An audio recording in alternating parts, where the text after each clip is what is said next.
the Cadillac DeVille was a front-wheel drive car too, big four-door DeVille. That was a V8 front-wheel drive, 401 Olds motor. That's a Tornado, original, the Oh, first that's one, nice. like 1966. How much is that? That's probably worth a fucking lot of money. Oh, that's some fucking cash right now. And then you wouldn't want to drive it all year long because it snows here. Shit.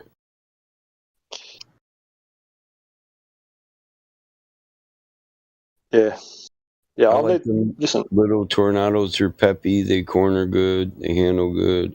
But they're good on gas if you're not beating the shit out of it. But they got what's called a sequential, a 3806 sequential. And they're hard to blow up, dude. They're fucking badass motor. Here, I'll show you what it looks like. so I want something that's at least half decent, bro. You know what I mean? I don't want to drive around in a fucking bitchmobile. You know? Well, 0 to 60, this motherfucker's pretty fast. Well, you know what I mean? As in, like, yeah, I drive a fucking. They're just over computerized. I do. I don't want no beach driver. I could race motherfucker. It's when the old lady had the Tornado, I didn't mind taking her car and taking the kids to the grocery store.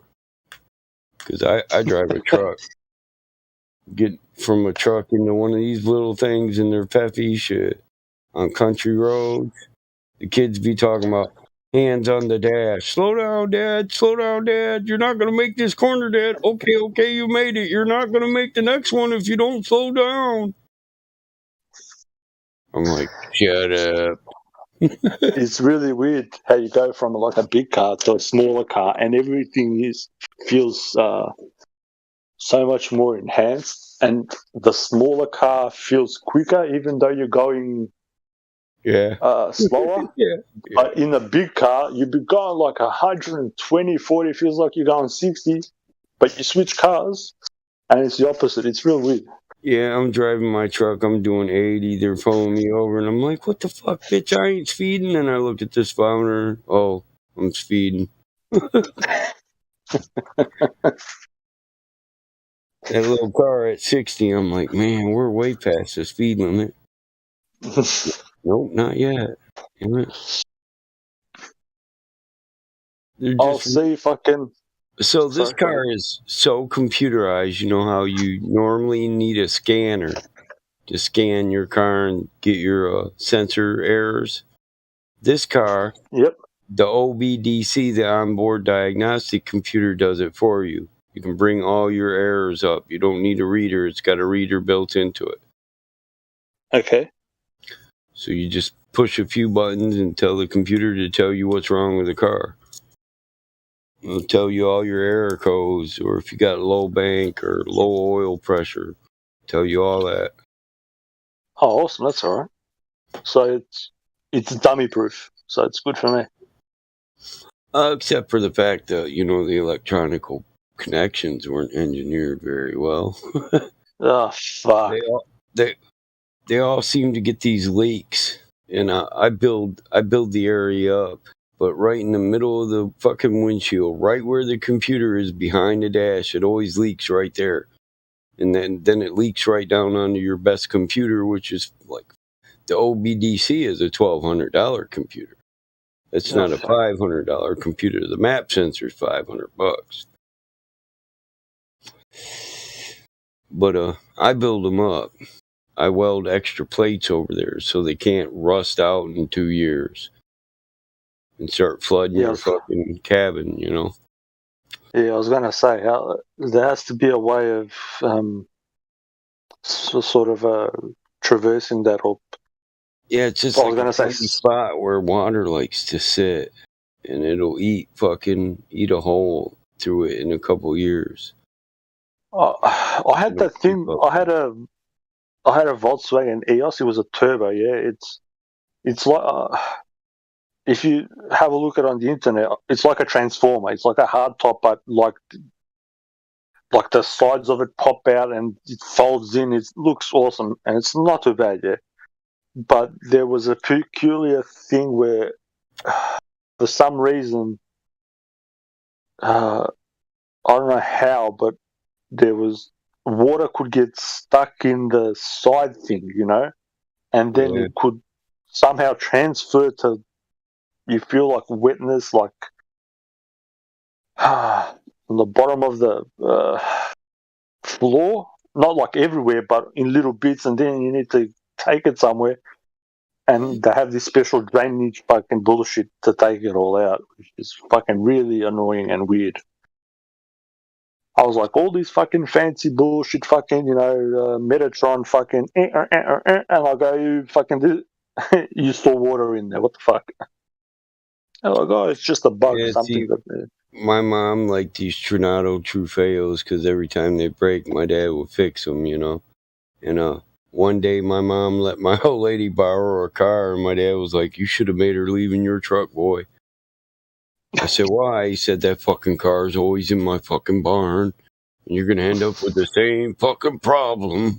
I was like, sure enough. She's like, because they're fast. They're real fast. The speedometer reads 125, and you can bury that bitch.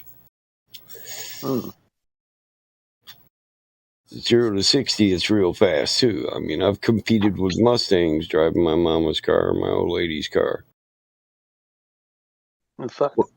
Went home, I bought a bunch of parts for the old lady's car, and when I pulled up, she was in the driveway doing some shit, and she happened to look in the trunk when I opened it up. She's like, what are you doing? You're not taking my car in that fucking barn and modifying it. Fuck that. I was like, 50 more horse, babe. 50 more horse, what? Come on. If I break it, I bought it. I'll fix it again. Come on. If I break it, I would. I love that. I got 2 spare motors, 2 spare trannies. Come on, just let me tweak it up. She said, build your own damn car if you want it. Bro, we had this 300ZX, yeah, and there was a fully worked. It ran like 11 seconds on the quarter mile, and my mum used to drive it, bro. My mum's like, she's 1.56 meters, bro. Dude, I could easily get 400 horse out of any V6.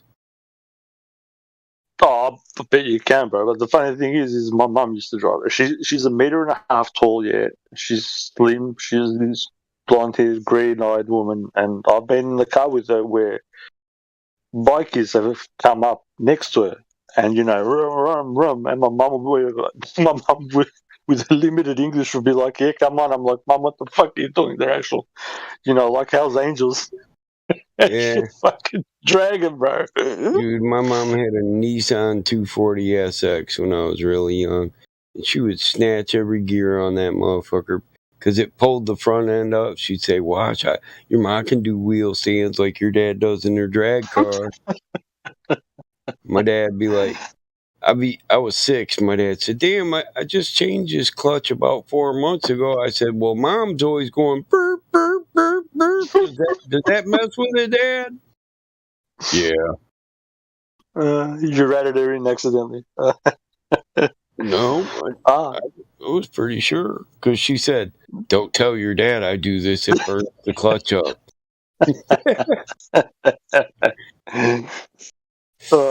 My mom can drive, bro. I'm telling you. That was one of them cars. Listen, that was one of them cars my dad didn't fit in. So at 5, he'd get in there and he'd say, pump the clutch and tell me how it feels. I'd say, which one's the clutch? The middle one, damn it. I'd punch it and I'd be like, it hurts my leg when I push your dad.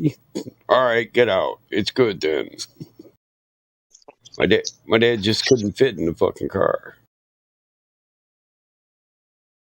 Yeah, I've seen. Yeah, you showed me a picture of the old man. He's big. He's a big guy. I could barely fit in the 300ZX. I used to be like the Hunchback of Notre Dame in that thing, bro. You've seen me. Yeah. I could. Yeah, like the seat will be all the way back, and I drove it because it was like quick, and I like the look of it. But I'd be like literally like. Hands and everything will be like over the steering wheel, if you get what I mean. Yeah. Forehead would be stuck to the windshield. your elbows up in the air and your hands down on the steering wheel. That's why I used to call my dad Grape Ape, because he got this purple shit all over him one time. He was turning back a speedometer on a car. He took it out of the dash. He hooked the drill up to it, put it in reverse. Next thing you know, this ink thing blew up, and he was all purple. And then he couldn't get it off. So about 3 hours later, he was getting in my mom's fucking Pinto with his elbows all up in the air, all purple and shit. And I looked at my brother and said, "Look, Grape Ape." My brother laughed. I said, "You call me a fucking ape?" Yes, I am. Yes. I said, "Go look in the mirror, Dad." He said, "All right, fucking dad. That's funny. Ha ha. Your dad's purple. Purple Indian."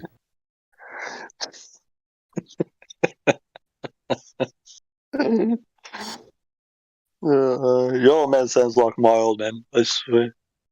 He'd be all serious, but in like the flick of a switch or the blink of an eye, he could make something funny.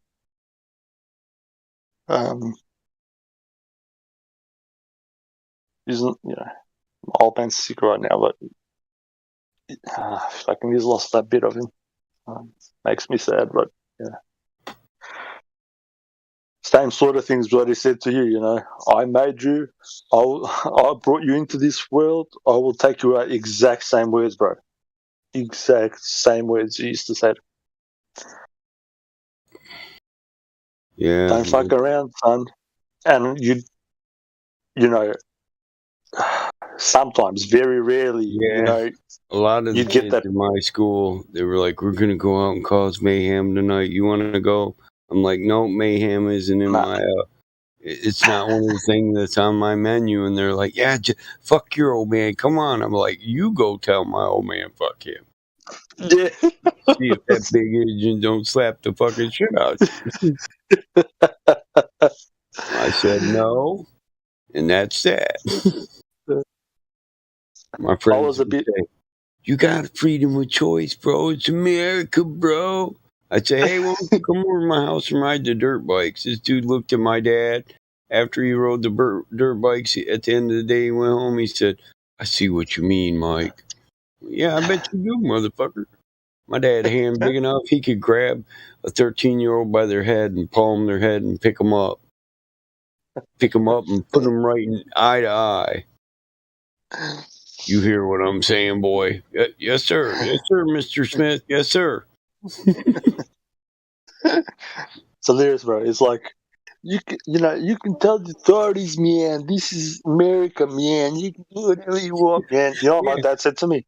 He goes, call the authorities. He goes, see if they put you in a better place than here at our house. He goes, call them. He actually gave me the phone once. He goes, call them. And that was it. I didn't call shit. I copped the flip in the back of the head. It was like, pow. And he called my bluff.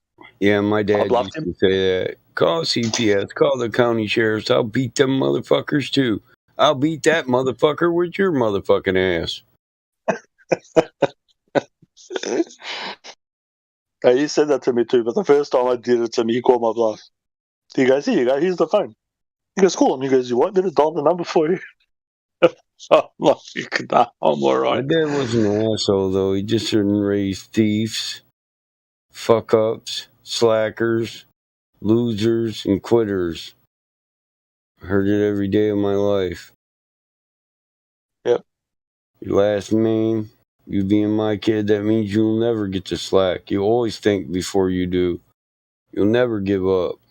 And you'll never lose because you're always trying. You can't be a loser if you gave it your best shot. Wise words. Because you don't lose and anything. Truthful. Yeah. And truthful words too. Because you can't. If you're constantly trying to better yourself, you're not a loser, and you're not blaming some entity. It's you. You just gave it your best shot. Yeah. Attitude, bro. Attitude. That's my same thing as your old man. My dad says the same thing to me. My dad used to. Ain't nothing to it but to do it. Now get off your ass and put your mind to it. You sure Nike didn't steal that phrase off your old man? Just do it, or something. You might be entitled to some copyright there, bro. My dad never said nothing short and sweet. He had to pound it home with a paragraph. He raps, huh? He is a rapper.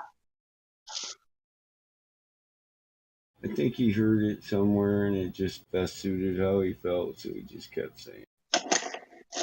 The only thing that stops people is fear and the willingness to try. The only thing that stops people from succeeding is fear and the willingness to try. And he's 100% correct. This is what I've learned from these people up the top, bro. If you're too scared, is they say, try, you never will. Fear regulates the people. 100%. Fear regulates every action that you do, right? As soon as there's doubt put in your mind, you cannot execute the action to its full potential. You just can't. As soon as there's fear or doubt, it's kind of like I don't know how to put it. It's like a mechanism. It's a weird mechanism, bro. As soon as you have doubt or fear, well, if you doubt the execution, you can't do it, and as you believe, so shall it be unto you. Yep, 100%. I always say, I don't know. Let's give it a try. Yep. That's how I was raised, though. Can you do this? Hell, I don't know. Let me see. Do I want to try? I'm getting older now. Some things I might not give a shit if I can do them.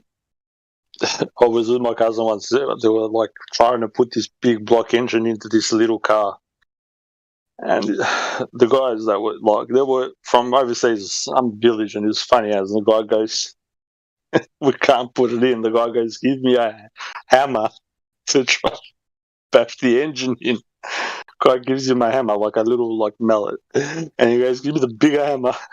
The guy brings him the bigger one, and he goes, "Give me the mallet." It's fucking hilarious. I'm sitting there, I'm like, what the fuck? Bash the fucking engine inside with a mallet. I'll never forget that. When you're trying to put a big block in them small cars, the steering gearbox gets in the way. Yeah. I don't doubt you, bro, but it was just hilarious. The guy just kept on asking for a bigger fucking hammer, bro. I still do. I collect gearboxes off the old Monzas and Sunbirds because they're smaller and you can move them around. The bar doesn't have to come straight in to connect with it. You can do it at an angle and it still steers good, which gives you room for the exhaust system when you put a bigger motor in a smaller car. That's fair. Yeah. As I said, I just found this fucking hilarious, bro. I'm sitting there like I was young. All I heard was, "Give me a bigger hammer. Give me a bigger hammer. Give me a bigger hammer." And I found the easiest way to put a big motor in a small car is to strip the entire engine block down, set the engine block in the car, and then build it while it's in the car. Say that again? Wait a second, I had a picture of this in my mind. You strip it down to the engine block. No heads, no intake, no carburetor, no fan, front of the motor going. And you get the motor block in where the engine carriage, and you bolt it to the mounts. Okay, yep. Then you just gotta make sure you got enough room.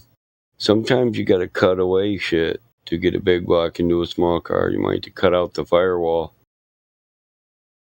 You might have to move the cross member. Core support, might have to cut that, weld a new one up. I put some big fucking motors in some little fucking cars though. I can picture that. I can visualize it. Yeah, I get you. I'm not sure if in America they were called an EXA.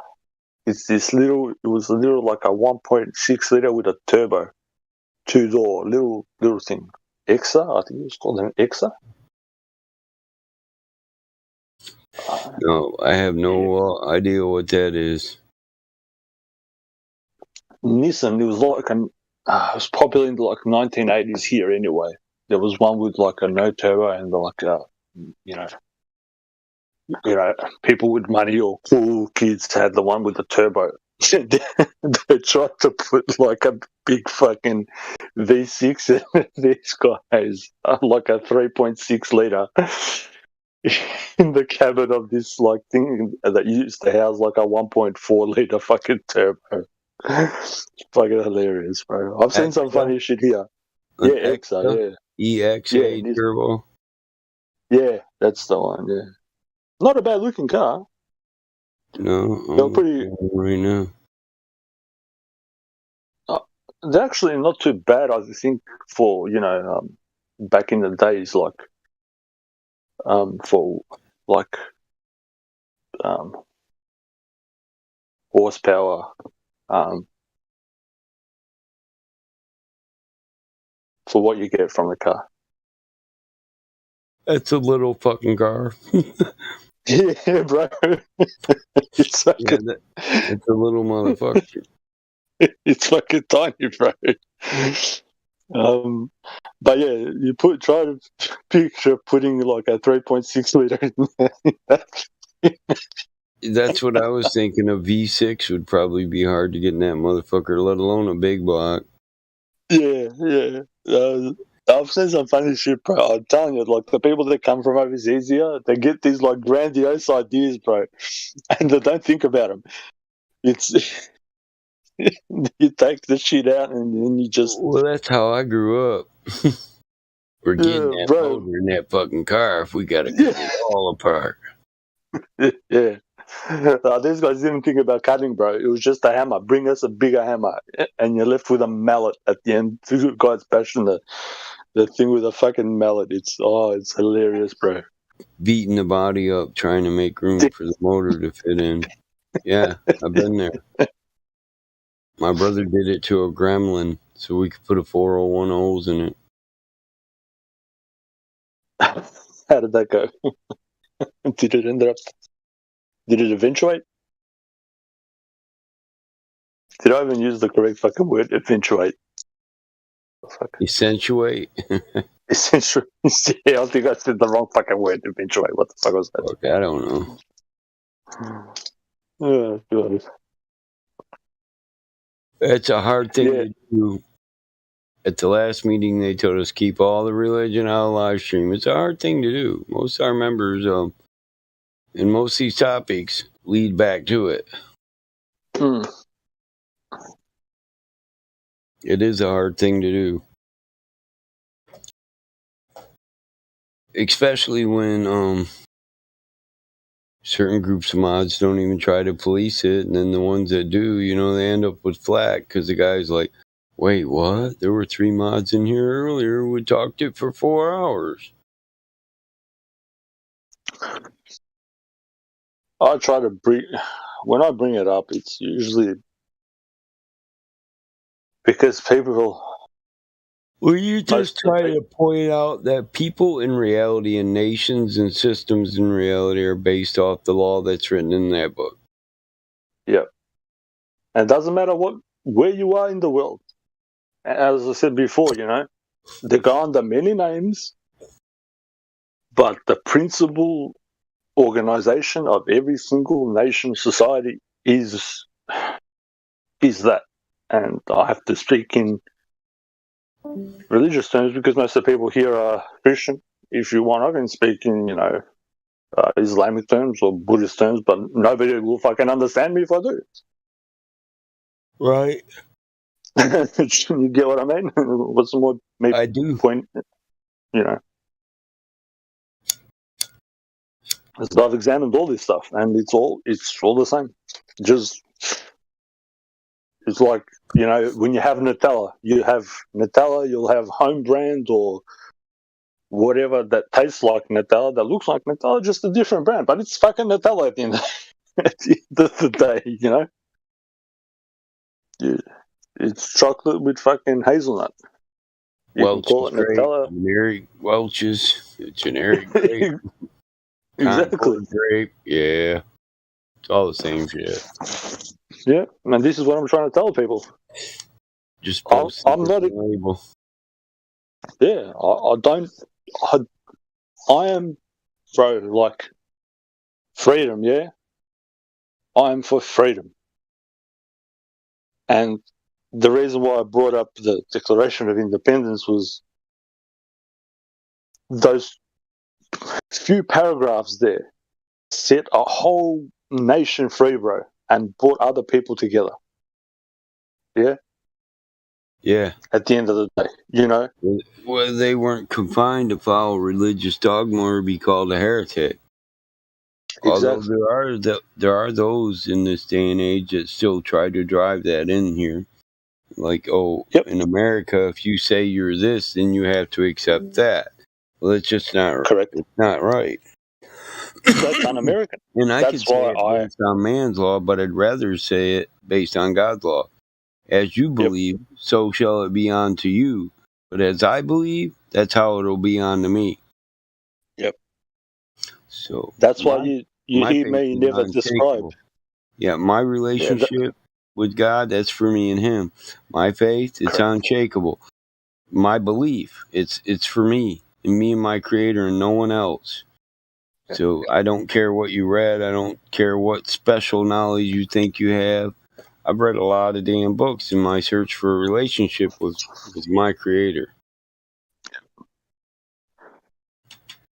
I don't the whole point of that one book and say I know it all. And that's what I was trying to impart before. Well, that's what He would have us do, isn't it? What does He say? My people perish for lack of knowledge. Yeah. How do you get knowledge? You righteously and diligently pursue it. Yeah. And it hurts, bro. It tells you it might taste sweet, but when you swallow it, it will be bitter, and people.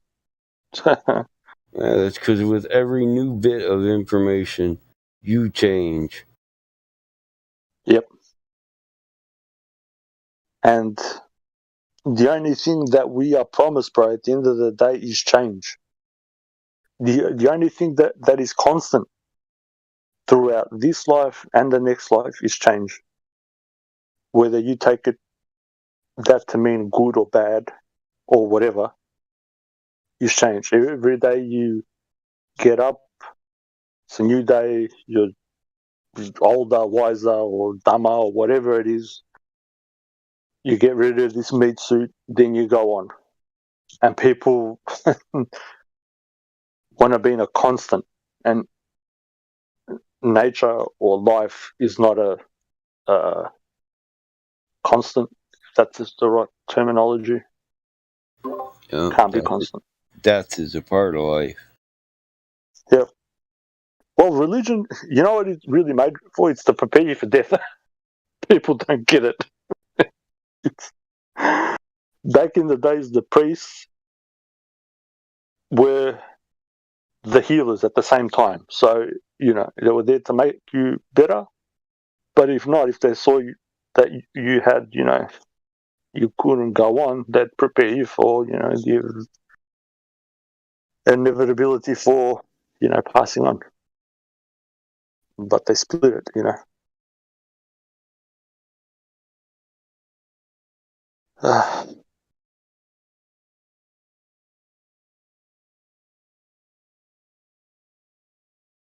I'll try to get that piece of law where it says for the disarmament. That's what they're doing at the moment. They're doing all this fakery with, we're going to attack here. They're actually disarming the world. And that's meant to be going down to disarm all the people, which is not going to be viewed very well in the US of A. Because the right to bear arms shall not be infringed.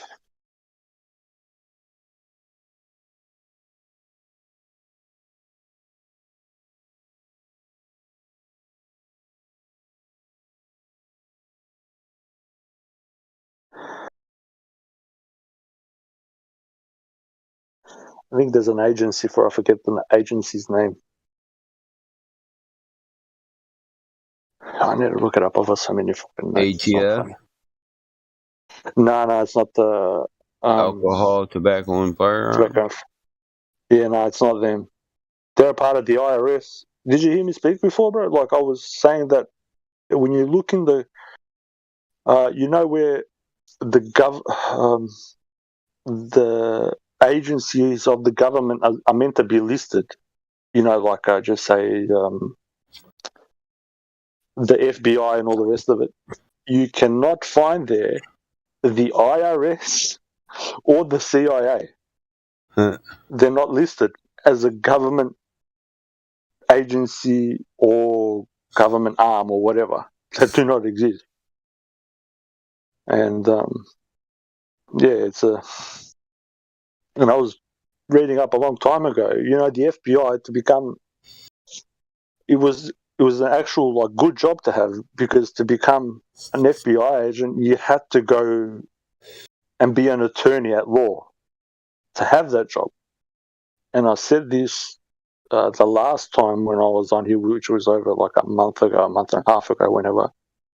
Okay, you call these people law enforcement people, but they've never been to school and they don't know the law. So how do you enforce something if you haven't been educated on it? Right.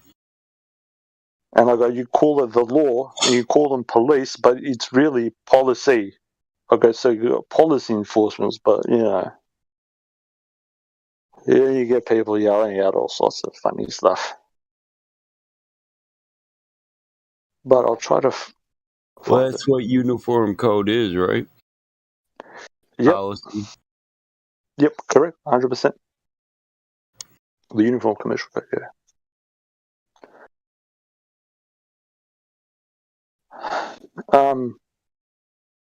When I was reading the Federalist Papers and all the rest of it, USA had its first king in like 1950, when all powers were delegated to one dude. So you know you have like the what's it called, executive orders. Yeah. Yeah. That's like a royal decree, isn't it? Yeah, 100%, bro. People don't realize they're like, hey, we're republic or democracy. I'm like, I think it's, what is it?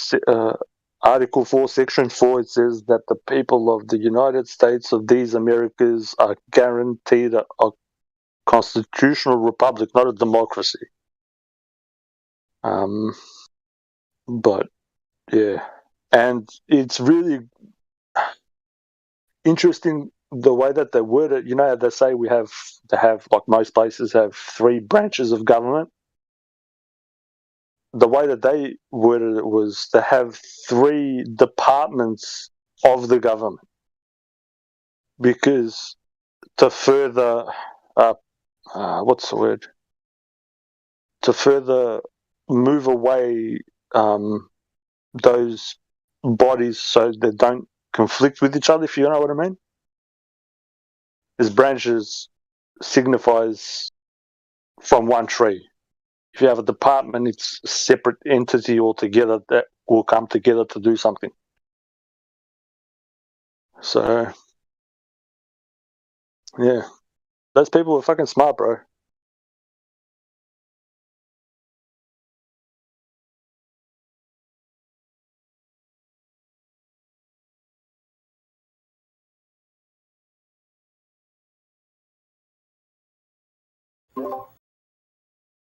Well, I'll be back in a minute, bro. I gotta go do something for my daughter. Okay, alright, no worries.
is the world that we're living in now that we know we're not spinning? What is the world? What is the world that we're living in now we know courage is missing? What is the world? What is the world that we're living in now we know flat earth is winning? What is the world? What is the world that we're living? It's like a brand new beginning. We know that most of y'all sitting there wishing, probably just itching for us to go away, completely dismissing things that we say like our minds have gone missing. Meanwhile, you're really the only one shifting reality as if it was switching, like it was some type of fantasy pitching. Next up to bat, but you wind up just whiffing. Nothing but air, you just can't do no hitting. Running around saying that water's sticking to outside the balls, your logic is slipping. I understand that you might think I'm tripping. Pay attention to the words that I'm spitting. Only thing that really needs any fixing, your view of the world and the way that you're thinking. No need to go always screaming and kicking. No reason to think that Earth might be tricking. If it was spinning, then we would see drifting. If it was curving, the ships would be sinking. Logical fallacy, keep on insisting. Probably just listen. How about you try some form of consistence? Ships disappear due to angular distance. Makes a lot more sense that the curve's non-existence. Why the persistence? Why the pursuit of unending persistence? Fighting a war like a soldier enlisted. Really seems as though you got it all twisted. Why not just be a bit more optimistic? Lies you've been told, the veil has been lifted. Now you've been gifted, given permission to take a position. Not in opposition to the world that we're living. Create ignition, start up the engine. Choose to accept it, now this is your mission. Tell us why the damn curvature's missing.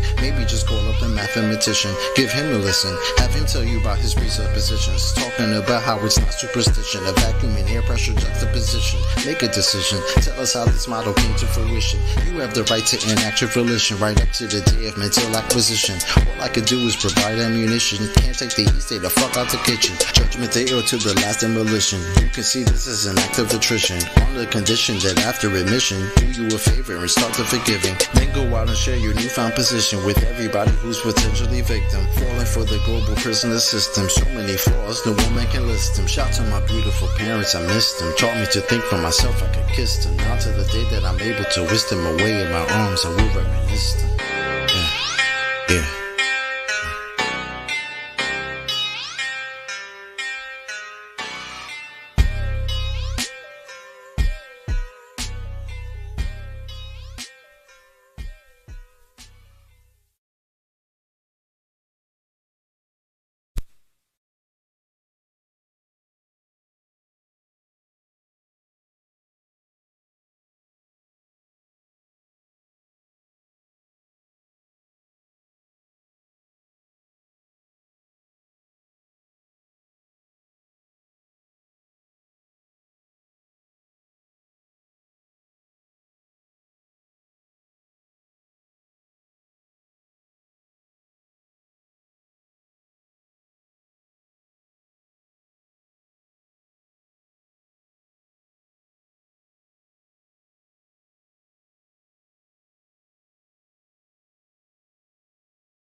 ye shall know the truth, and the truth shall make you free.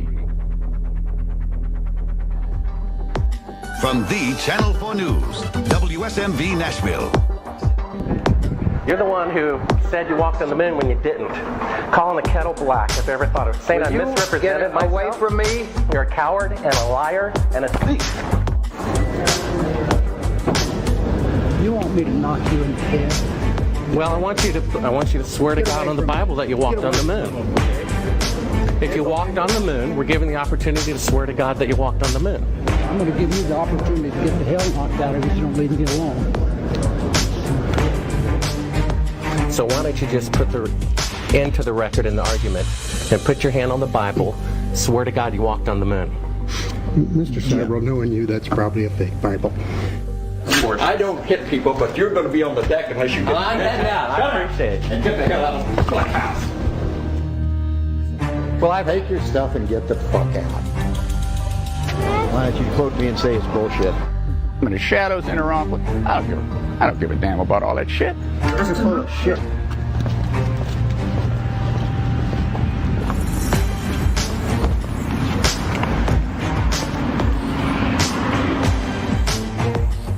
Mr. Cybro, you do not deserve answers. If you show this publicly, you're open for a lawsuit. Okay?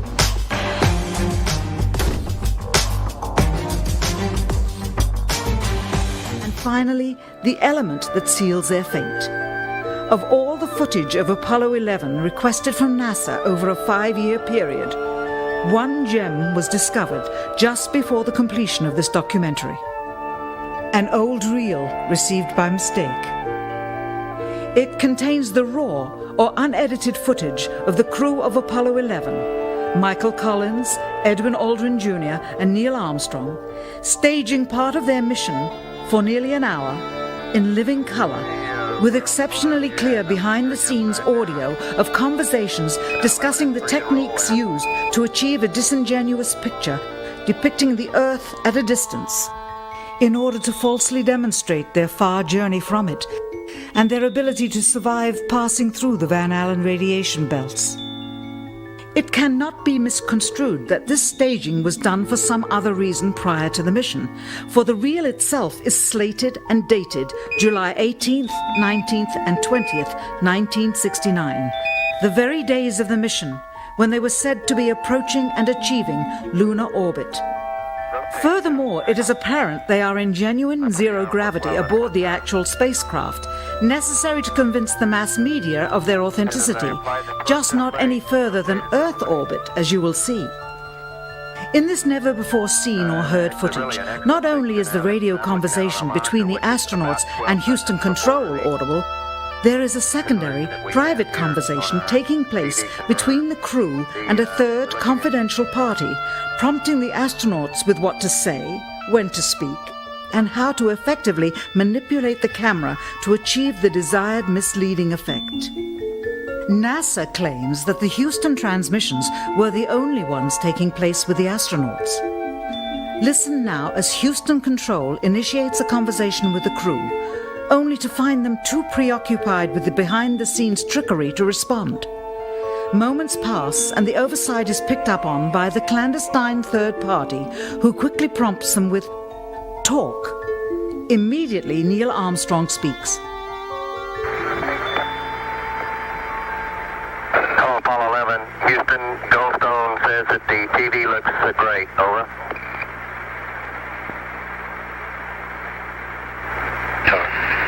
Okay, Roger. We're moving in on Earth. Again, the illusion they are attempting to create is the Earth at a distance to demonstrate their far journey from it and their ability to survive passing through the Van Allen radiation belts. Understand, too, that only about 20 seconds of this raw footage was ever broadcast to the public, and these conversations discussing their deception were believed to be private. Until now. Here they discuss that these television transmissions were in fact not broadcast live as everyone believed. They were first screened and edited for playback later. All right. Roger, Neil. We just wanted a narrative such that we can, when we get to playback, we can sort of correlate what we were seeing. Thank you very much. Here they discuss the fact that they have turned out the lights and have blocked out sunlight from entering the spacecraft through the other windows, as to not cause any reflected light to fall onto the spacecraft's wall in the foreground. Okay, very good. Well, we shut out the sun coming in some of the other windows into the spacecraft, so it's looking through the number one window, and there isn't any reflected light. The reason this was done is so that the truth of the matter would not be revealed. It is this. Though the federal government would have you believe that this is a view of Earth from a distance out of the spacecraft's window as it nears the moon, it is not. What they have ingeniously done is placed the camera at the back of the spacecraft and centered the lens on a circular window in the foreground, outside of which it is completely filled with the Earth in low orbit. The circumference of the window then appears to be the diameter of the Earth at a distance, with the darkened walls of the spacecraft appearing to be the blackness of space around it. That is why they wanted the interior dark and blocked out the sun from entering through the other windows. Here you can see the extruded window, probably 2 inches thick at the bottom. This is because the Earth's shine is coming in at a downward angle. It also causes the Earth to appear to be an irregularly shaped circle, for you are seeing the outside of the window at the bottom and the inside of the window at the top, which together form 2 different sized halves of a circle. Subsequently, this take was never used. As they perfected the shot, a crescent-shaped piece of black material was inset slightly into the window to create the illusion of the Earth's terminator line dividing night and day. It is uncannily convincing. During this segment, intended to be edited and played back later for the worldwide television audience, dated July 18, 1969, Neil Armstrong condemns himself as he states that he is 130,000 miles out, or halfway to the moon, as the NASA flight log also states on this date, when he is in reality in low Earth orbit of a few hundred miles. Roger, Houston, Apollo 11. Calling in from about 130,000 miles out. Here, during another segment, also intended to air after review, Neil Armstrong falsely explains to the viewers how the shot is attained by putting the camera's lens to the window's glass, as it would have to be if they were the claimed distance away from the Earth. We only have one window that has a view of the Earth, and it's filled up with a TV camera. If the window was completely filled up with a TV camera, as he stated, then an astronaut's arm would not be able to get between the camera and the window, as it obviously does here in this outtake. South America becomes invisible just off beyond the Terminator or inside the shadow. You can also notice how the astronaut operating the camera reacted to the mistake by attempting to pan away from it. Blue gas, see white bands of major cloud formations across the Earth. This is a segment that they believed wasn't even being recorded, much less suitable for broadcast, for the lens was being zoomed out and the scene was being changed to that of an interior of the astronauts at work, and apparently the stop button popped back up on the recorder without notice. Here is the diffused work light that they used to see camera controls, but not throw light onto the spacecraft's wall. Here they remove part of the crescent insert.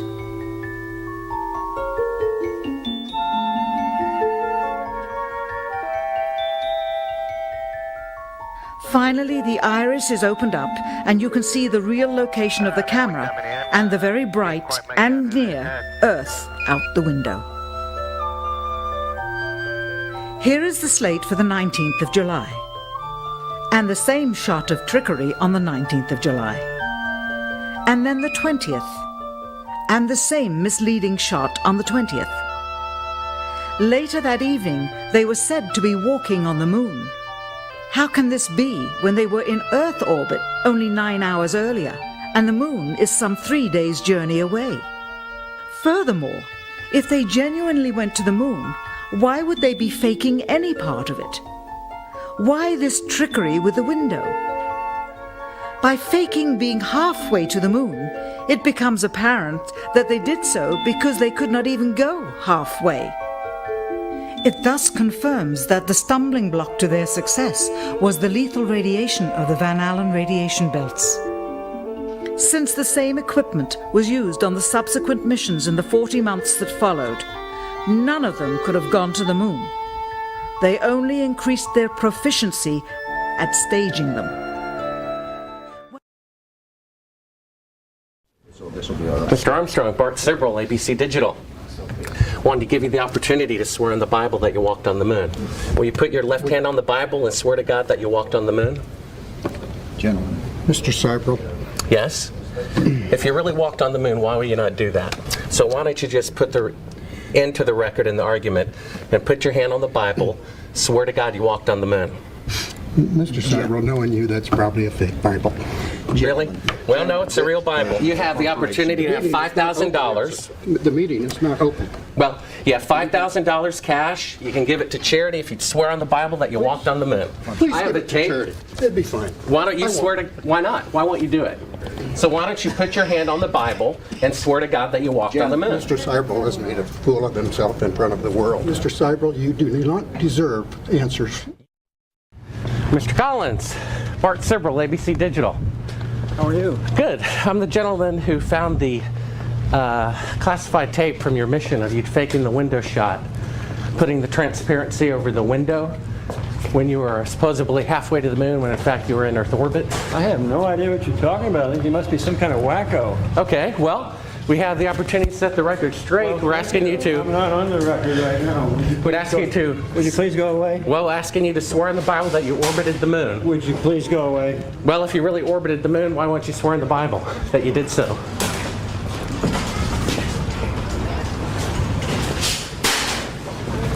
Can you tell me why you would have a problem doing that? Would you please go away?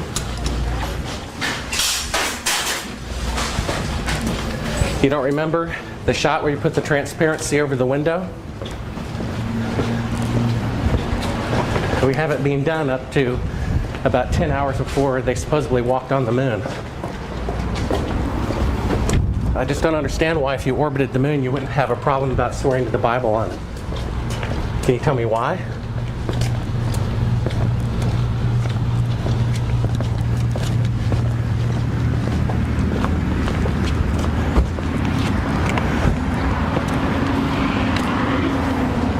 Are you afraid for the truth to come out? I think you're some kind of wacko, I really do. Well, I think it's wacky to not swear to God on something that's supposed to be obvious.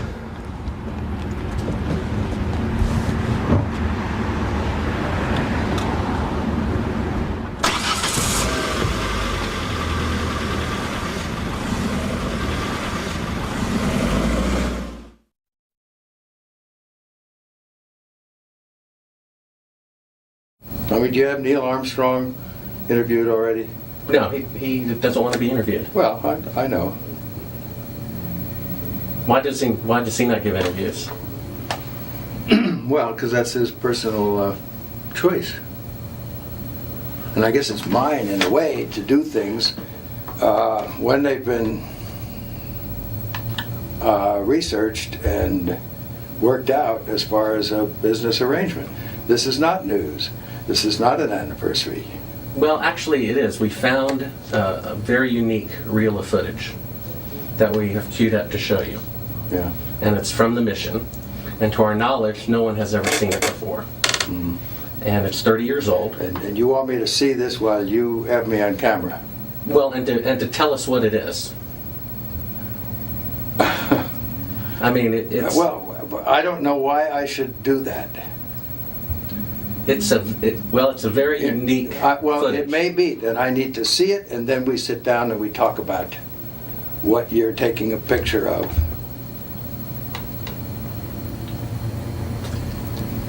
I don't see where there's an advantage in it for me to do what you're asking me to do. I see all sorts of pitfalls.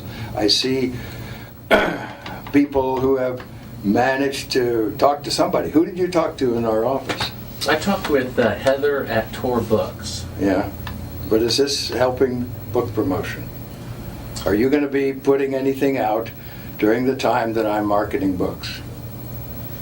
So Heather does not represent me for the things you're talking about. She represents a book selling activity. I think when you see the footage, you'll see that it's very extraordinary, one of a kind, behind the scenes type of footage. Yeah. Well, if it is, why do you have access to something that no one else has seen before? Serendipity, I guess. And it was recorded on the 18th of what? Of July, 1969.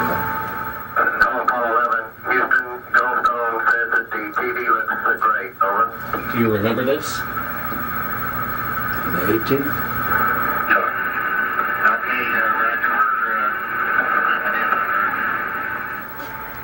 Hello, Apollo 11. Houston, Goldstone says that the TV looks great. Over.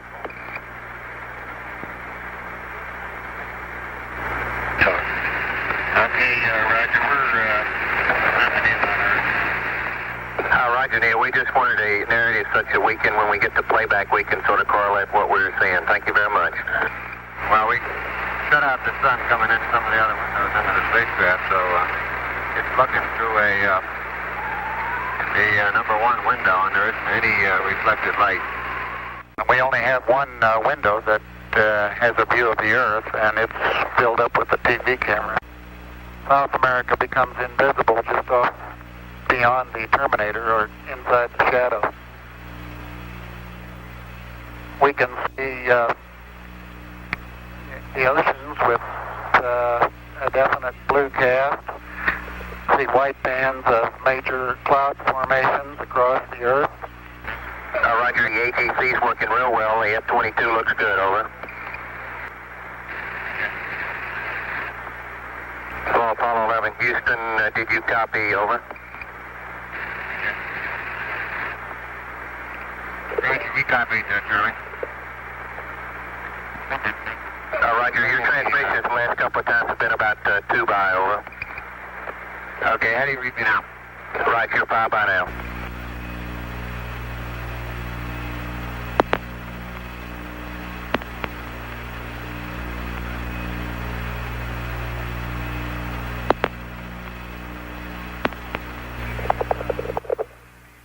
Coastline.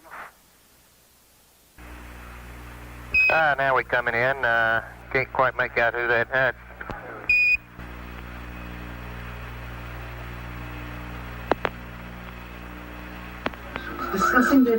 What is your proposition? That we didn't go to the moon? I know for a fact that you did.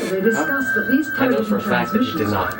You know for a fact that we did not. That's correct. And you'll see this tape proves that. Okay, well, I'm not interested in satisfying your suppositions when there's all this evidence that we did.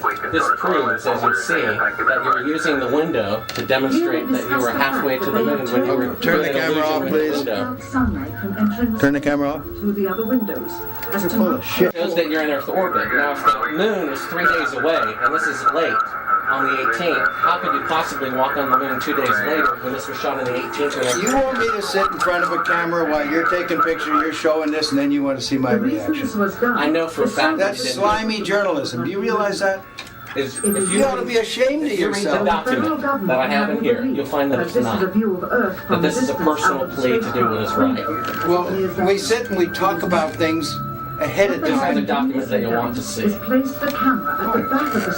I know for a fact. But what it is you're trying to do is unethical. You don't believe that? It is completely No, I do not. with the Earth in low Then we have a difference of opinion. The circumference of the window. This is where you're using the window of the spacecraft to appear to be the Earth far away. We got the raw footage of it. We have an auxiliary track, so in prompting you when to speak. You believe in UFOs? No, I do believe not. we've been visited by? Well, why do No, I you want to don't. believe this? I know for a fact. We've had this analyzed, and this is the window, and you're in, and it's dated by an atomic clock block at the Goldstone tracking station, which is on the tape. Well, you're talking to the wrong guy. Why don't you talk to the administrator at NASA? We're passengers. We're guys going on a flight. We're not. I know for a fact that it didn't. And this tape would prove it in a court of law. Subsequently, this tape was never used. Why don't you try? Why don't you put your money into a court of law and see how people laugh at you? You want it. No one has laughed. Is your camera working? No one has laughed. And this makes you the real famous person that has discovered this and reveals all this stuff. What an ego you must have to want to propel yourself like this. That's not why I'm doing it, and God knows that's not why I'm doing it. I'm doing it for the truth to come out because I think it was wrong. You can also notice how the astronaut... But you're doing it the wrong way. You don't mislead somebody like me to come in here. If you didn't go to the moon, that's misleading people. I'm showing you this tape. We went to the moon. We're not misleading anybody.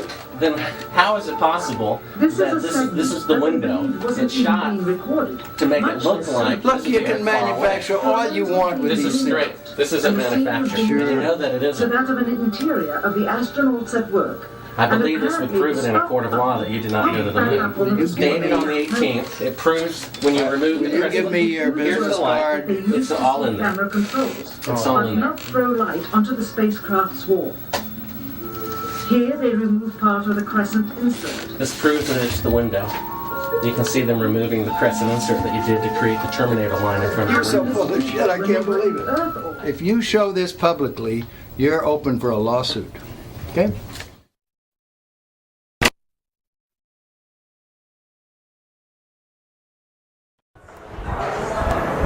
Howdy, Buzz.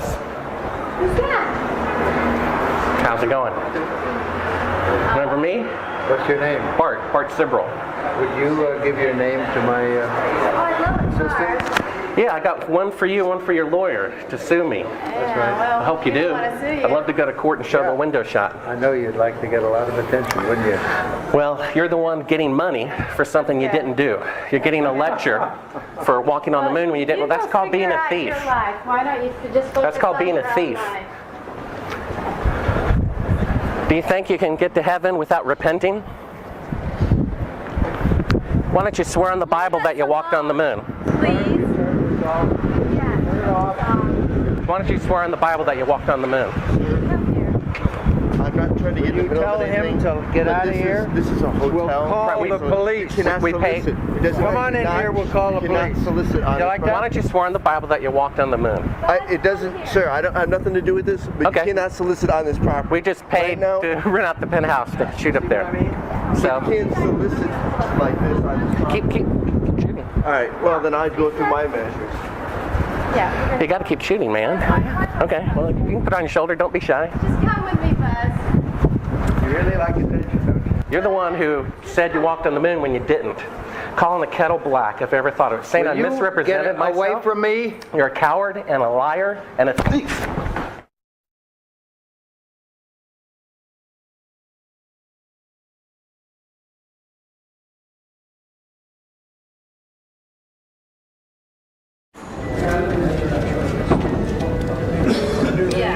Yeah, right here's fine. I'm Bart with ABC Digital. How you doing? I was given a classified tape from the Apollo program. It's 31 years old.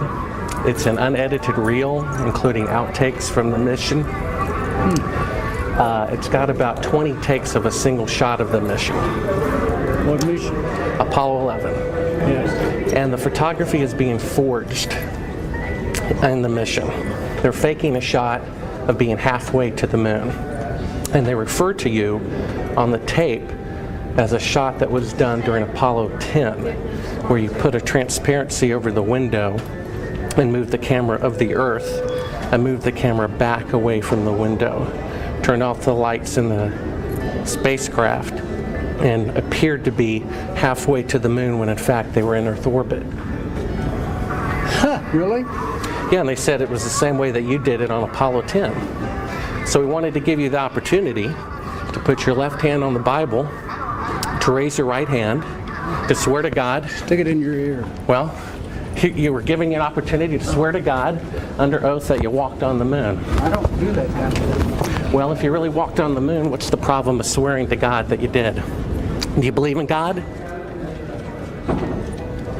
You want me to knock you in the head? Well, I want you to swear to God on the Bible that you walked on the moon. Okay. If you walked on the moon, we're given the opportunity to swear to God that you walked on the moon. I'm going to give you the opportunity to get the hell knocked out of you if you don't leave me alone. I'm a filmmaker, and I've been in the business about 15 years, and I've been asked even to testify in court as to the authenticity of footage. And I saw this footage. It's dated by an atomic clock 3 days into the flight. All the astronauts are identified, and they're there putting the transparency over the window. They're clearly pretending to be halfway to the moon when they're not halfway to the moon. That is bullshit. I don't care what you say. I went to the moon and back, and everyone that's a scientist knows it. Now, if you want to not believe it, it's okay, you know? It's okay. It's a better story. It just happens to be a lie, that's all. Would you swear to on the Bible that you walked on the moon? I'm not going to do it because I'll do it over here. I won't do it on your camera. Well, why not? Because it just isn't an appropriate thing to do. Well, but you're an asshole to do that. You're the same guys, just different guys that did the other person I told you about. Well, would you put your hand on, if you walked on the moon, here's the opportunity to set the record straight, to put your left hand on the Bible. Left hand. Raise your right hand. Okay. And you realize this can be used as a video deposition in the future, and if you lie, you'll be guilty of perjury. I understand that. Okay. Say your name. My name is Alan Bean. I swear to God and affirm. I swear to God and affirm. Under penalty of perjury. Under penalty of perjury? Treason? Treason? No, not treason. Treason has nothing to do with it. Let me rephrase this and say, I've got my hand on the Bible. I went to the moon. I walked on the moon. All the other people that you think are people that NASA says went to the moon and walked on the moon go to the moon and walk on the moon. You won't say under penalty of treason. What's treasonous? That's doing something fraudulent to the taxpayers. That's crap. Well, what that about isn't treason. Under penalty of eternal damnation? Under penalty of eternal damnation. And under penalty of treason? Treason is when you sell out your country. Well, if you used $135 billion to not go to the moon. That's still not treason. Treason is if you tell secrets to another thing. I've said enough. Now you can use that and say, well, you didn't say something else. No. I know how people are. It's okay. Well, take your stuff and get the fuck out. Tell us, what is this video? I'm not quite following it on right now.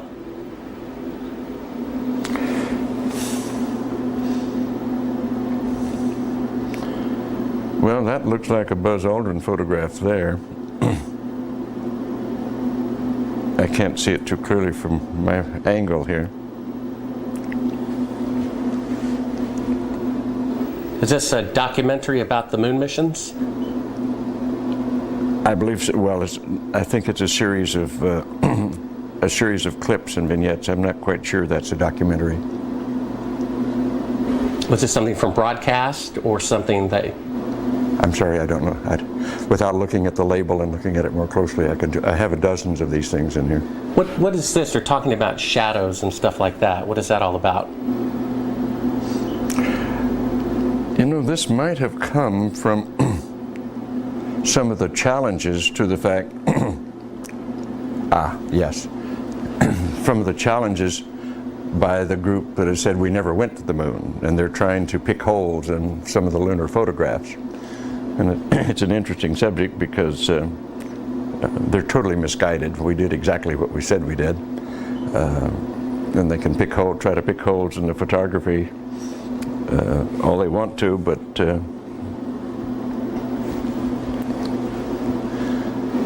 why is it that you have a copy of it? Beg your pardon? Oh, why do you have a copy of it? People send me stuff all the time. I have boxes and boxes of video from various television programs, various speeches that I've done. I must have 300 or 400 of them. I look at very few of them. So someone sent you this? I'm sure that, well, they obviously did. That's why I have it. Oh, so it's not something that you acquired or ordered or anything like that? You have to understand, I get at least a dozen books a month to review, 2 or 3, maybe 4 dozen videos a year from various people. Just want me to have it, so they send it along. We only brought like one clip. If you want to throw it in, oh yeah, sure. Pop that one out. Is that? Can I get the check that one? Good. Oh, that was stopping. Yeah, take it again. Yeah, we can edit this right away. We don't have to worry about doing that. So we can. Yeah, just hit play. Well, it goes in. This is, what is this? Oh, this is a shot from 130,000 miles out. I guess it's from approaching. It's from approaching the moon, looking back at the Earth. Now, I've seen this on a couple of flights. Was this something that you got? Although this is from Apollo 11, did you shoot a shot of the Earth like this? So you had a TV camera in the spacecraft. That's correct. And this is, I guess, the Earth zoomed in at a distance. Yep, seems to be. I think it's shot a little bit halfway to the moon. Now it's kind of, I guess the cloud cover looks. That's what you're looking at. Now what is that right there? What is what? There's like an arm. It looks like hair on an arm getting in front of the window. Maybe somebody got their arm in front of it. Now I thought that was the arm of God moving across the Earth. I couldn't quite figure that out. I suspect that was the edge of the window, more than likely, that they were shooting at. What did the Earth look like from a great distance? There it is again, 130,000 miles out. About like that. So it was pretty small at the distance of the moon? Yes, but I think the better images are the Hasselblad images that have been taken on every flight and are the most published pictures in the history of the world. What is that in the top left? If that's the Earth, is that like another spacecraft? No. That I have no idea what that is. It's some aberration on the film of some sort. Oh, those are shadows, I think. Or reflections, probably reflections that are just reflecting. Run that back again so we get another shot of it. If you're going to press me on this, I'm not going to talk to you anymore because I won't pursue this. All of this attempt to say the Apollo programs were fake is just sheer nonsense. And you can talk till hell freezes over and you're wrong. Okay? Well, would you affirm? I won't continue on this line. Would you swear on the Bible that you walked on the moon? You bet your sweet ass. Okay. Put your left hand on the Bible. Put your left hand on the Bible. Raise your right hand and say, I, Edgar Mitchell. I, Edgar Mitchell. Affirm. Affirm. Under penalty of eternal damnation. I don't believe in that, but penalty of eternal damnation. That I walked on the moon on Apollo 14. That I walked on the moon on Apollo 14. Well, you know, you're the first astronaut to do that. We asked 6 other astronauts to swear on the Bible, and they refused to do it. Well, I don't particularly like to take oaths like that either, because I don't accept the Bible as a gospel of anything except a historical record. But we did go to the moon. You bet your sweet ass we went to the moon. Okay, turn off the camera. Your interview is done. I've given you all the time I'm going to give you. Okie dokie. Good to meet you. Okay. I don't say it's a pleasure. Understand. Please get your ass out of my house. Okay. And you came here under false pretenses, and I think you're an asshole. Well, and if you continue this, and if you press us, I will personally take you to court. I hope that you do. I invite you to. I'm going to give you my card so you can arrange that. And I'm encouraging you to arrange. You're frankly not worth it. No, we have you on the record saying you'll take me to court. I hope you do. Because we have proof that would prove it in a court of law that Apollo 11 didn't go to the moon. And I think it's something that you should see it. I don't say that lightly, believe me. I don't say it lightly. You have joking, sir. People can have fun. And maybe do that if they feel like they want to have a little fun on a trip to the moon.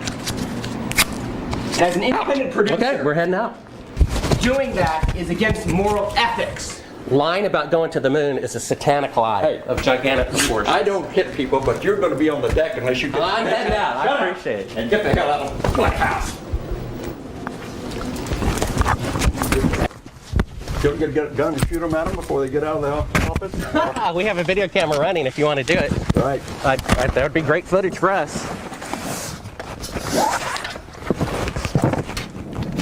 See you later. In court, I hope. You want to call the CIA? Have them whacked?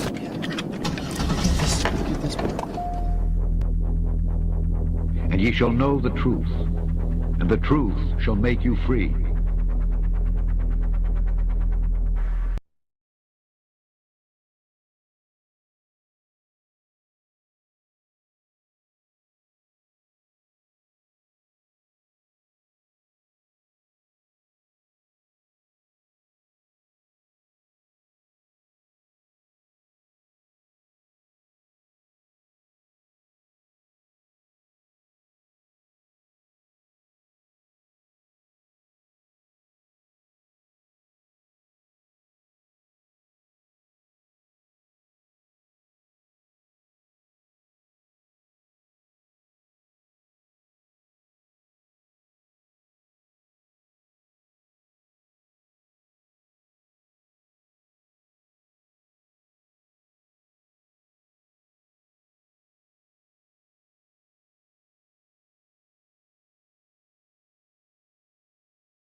Non sequitur. Your facts are uncoordinated. Warning. The following live stream is intended for an uncommon audience. Those suffering from religious celiotitis, idiotic use of the word scientism, or geoplanetary flatardation are advised not to watch any further, as this could result in symptoms including feeling triggered, loss of wokeness, or the need to comment in all caps. However, if you think bold ideas are righteous, unique perspectives are gospel, and strong opinions are sacred, then we say hallelujah. This is Non Sequitur. Never follow. And now, here are your hosts, Kyle Curtis and Steve McRae.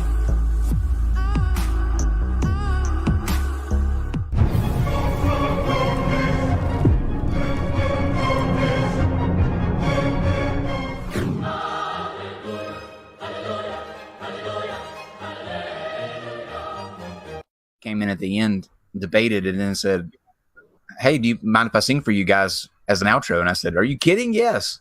Okay.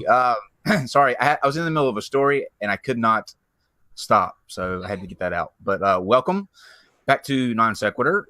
I am Kyle Curtis. Steve McRae is, I think, to my left today. Hello, Steve. Hello. Still alive. Did you see that hashtag replace Steve is trending? Is it? You guys just taking bets on my future of living by the end of the week, aren't you? And by the way, again, if I die, contact me via your cell phone, and I'll tell you. We're going to talk about that. Think of you. Yeah. We're going to talk about that.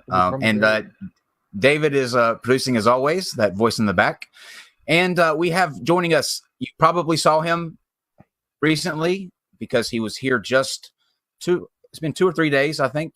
Seems like a lot longer, but Dr. Robert Sungenis is back again with us. Hello, so Dr. Sungenis.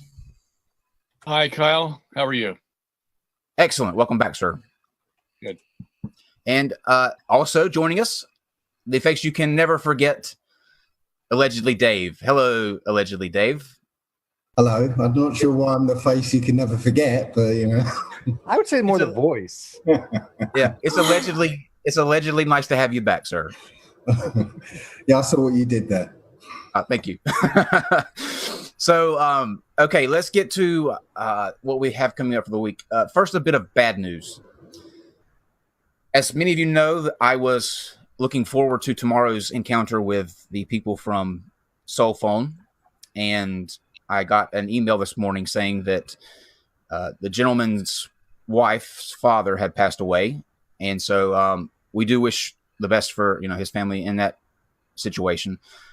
He didn't cancel. We are going to be still doing that show. It's going to be on the 23rd now instead of tomorrow, but still a little disappointing. But in those situations, what can you do? So we will be back with them on the 23rd. We're still going to figure out something with tomorrow. So if you guys out there have any ideas, please let us know. Just kidding. Okay, let's go to what we've got coming up for Wednesday. And that's going to be Dr. Misha Griffith. She is going to be doing a presentation on Cold War dissidents and how they helped save several lives. It's a very fascinating story. I've been brushing up on it. It's going to be Wednesday at 8 p.m. And on Thursday, we have a gentleman that I actually met on Twitter, but he's running for president. There's no slide for this one, so if you're still looking at the same one, this is why. But he's running for president in 2020. His Twitter handle is the Caliph of God, and he has some very interesting views on things that I think will be fascinating to listen to. But we wish him well on his candidacy for president, and who knows if Trump can win, literally anyone can win. So, and then we move to Friday at 8 p.m. Eastern, the debate that is 2 years in the making between Red's Rhetoric and Jeranism. They did a debate 2 years ago. Didn't end so well. They haven't spoken. Well, Steve, have they spoken since? Besides, back and forth through videos. You're muted still. Okay. So this will be them coming back for. It's a big deal. So we're looking forward to having both of them here on Friday at 8 p.m. Eastern. Can you hear me, Kyle? I can now. Yes. Okay. I don't know. That was weird, but no, I don't think they've had any contact with each other. I can now. All right, we'll get into tonight's debate. Before we do, Steve, no more news from the... No, nothing today.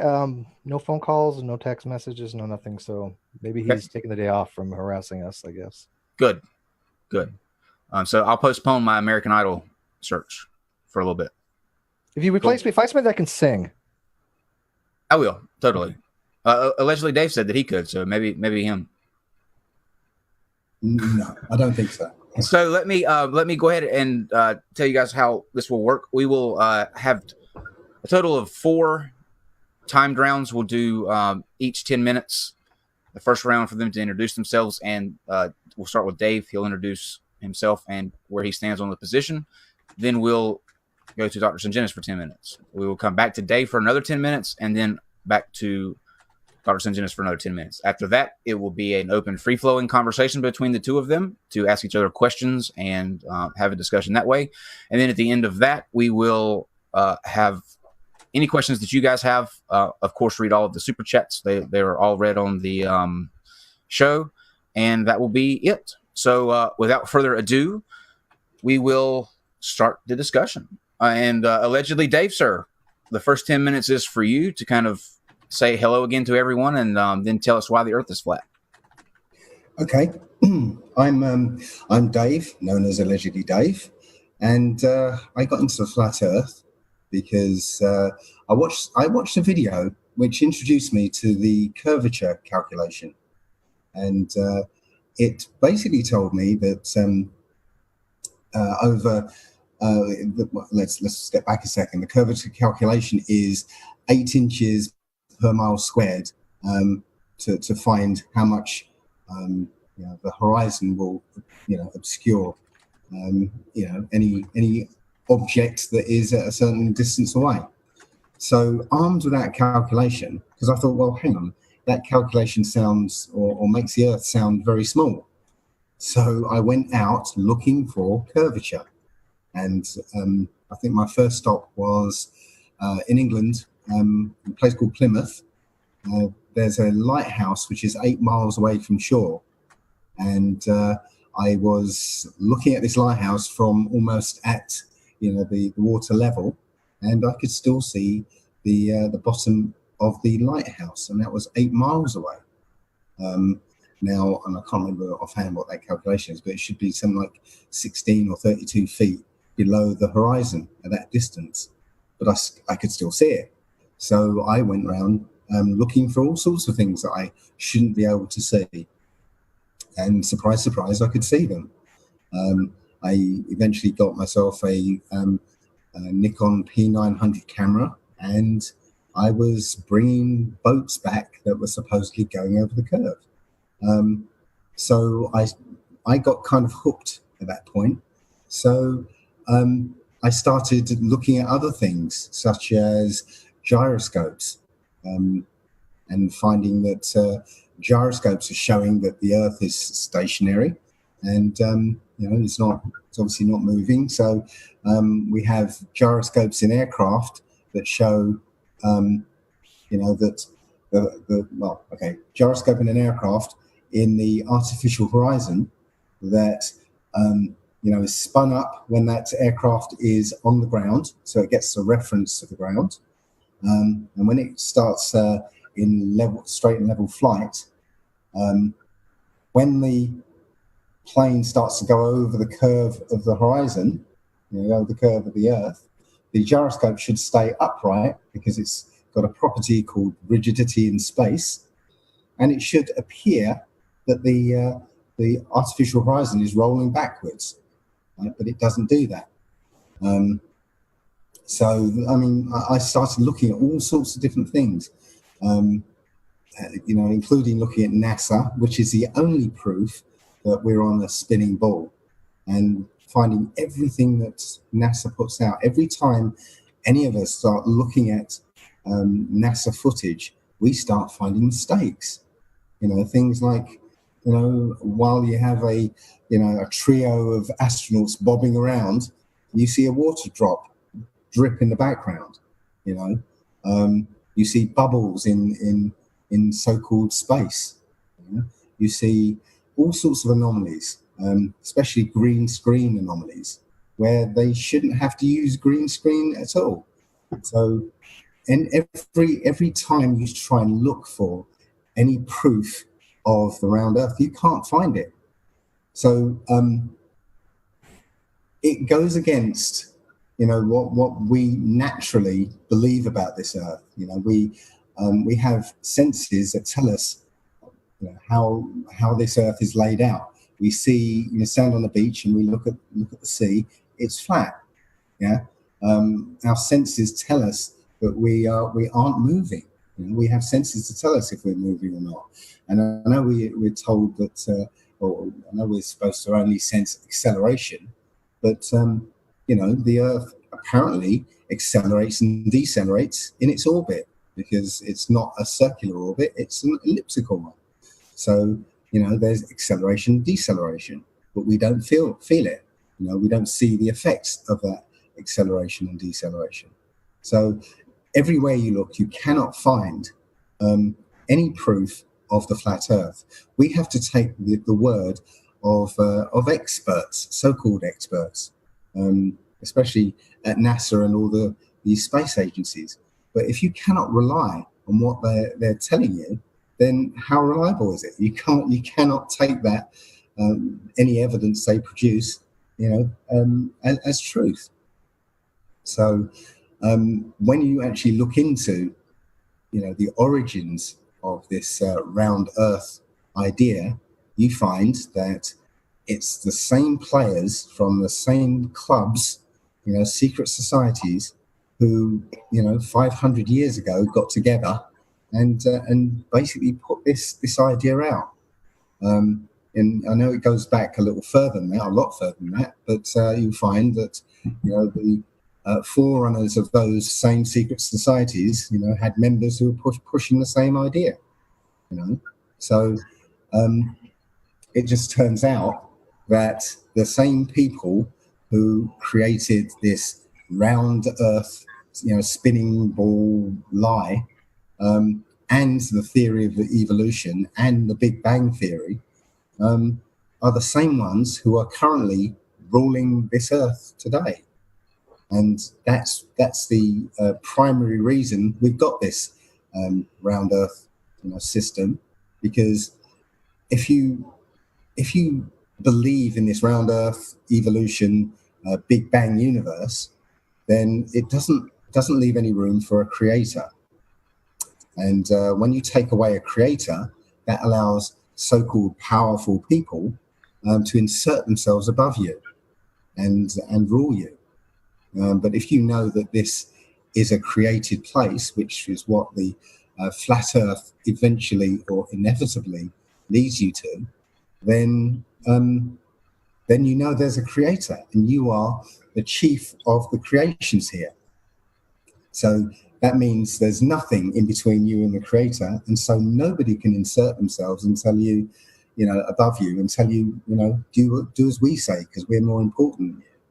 So that's the true basis of why we have this ball Earth lie. I'm just an ordinary bloke here. I'm not an expert in anything, but one becomes an expert in things because of the passion you have to find out why.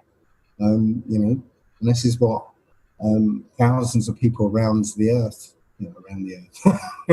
still stuck in the old world lingo. Thousands of people across the plane are sort of becoming, because when you have a passion for something, passion for learning, you pick up all this information and it sticks with you. So that's really all I've got to say on as an opening argument, because I'm just an ordinary bloke, but these proofs are evident when you look for them. Okay, all right. That was about 7 minutes. So, Dr. Sungenis, next 10 is for you. Okay. That Freudian slip you just had there. You know what? I got to point it out because I feel bad, because I want to be clarified.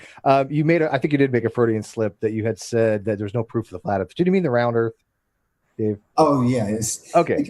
I don't want to mischaracterize. I feel bad of him saying that. I was laughing, but look, I've got 55 years of programming to overcome. So I hear you. I just want to get you on record, and you know that's fine. To clarify that. I don't want to misquote or straw man anybody. Go ahead. I was actually talking about the other Freudian stuff. Oh, was there more than one? What was the other one?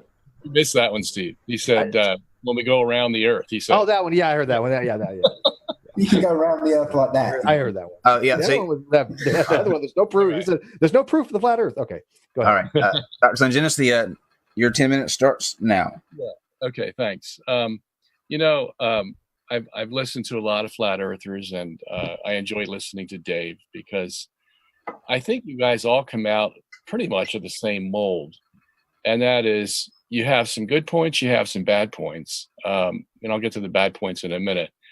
But the general statement I want to make is that each generation really has to struggle with what they've been taught, and they have to ask the $64,000 question: has what I've been taught true or false?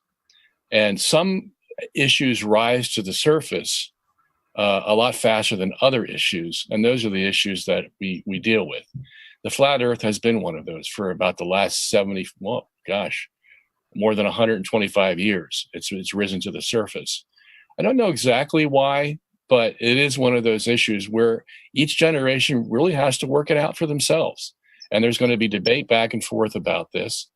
Even though some people think it's obvious on one side or the other. So, I appreciate the exchange, but again, this is just part of being human.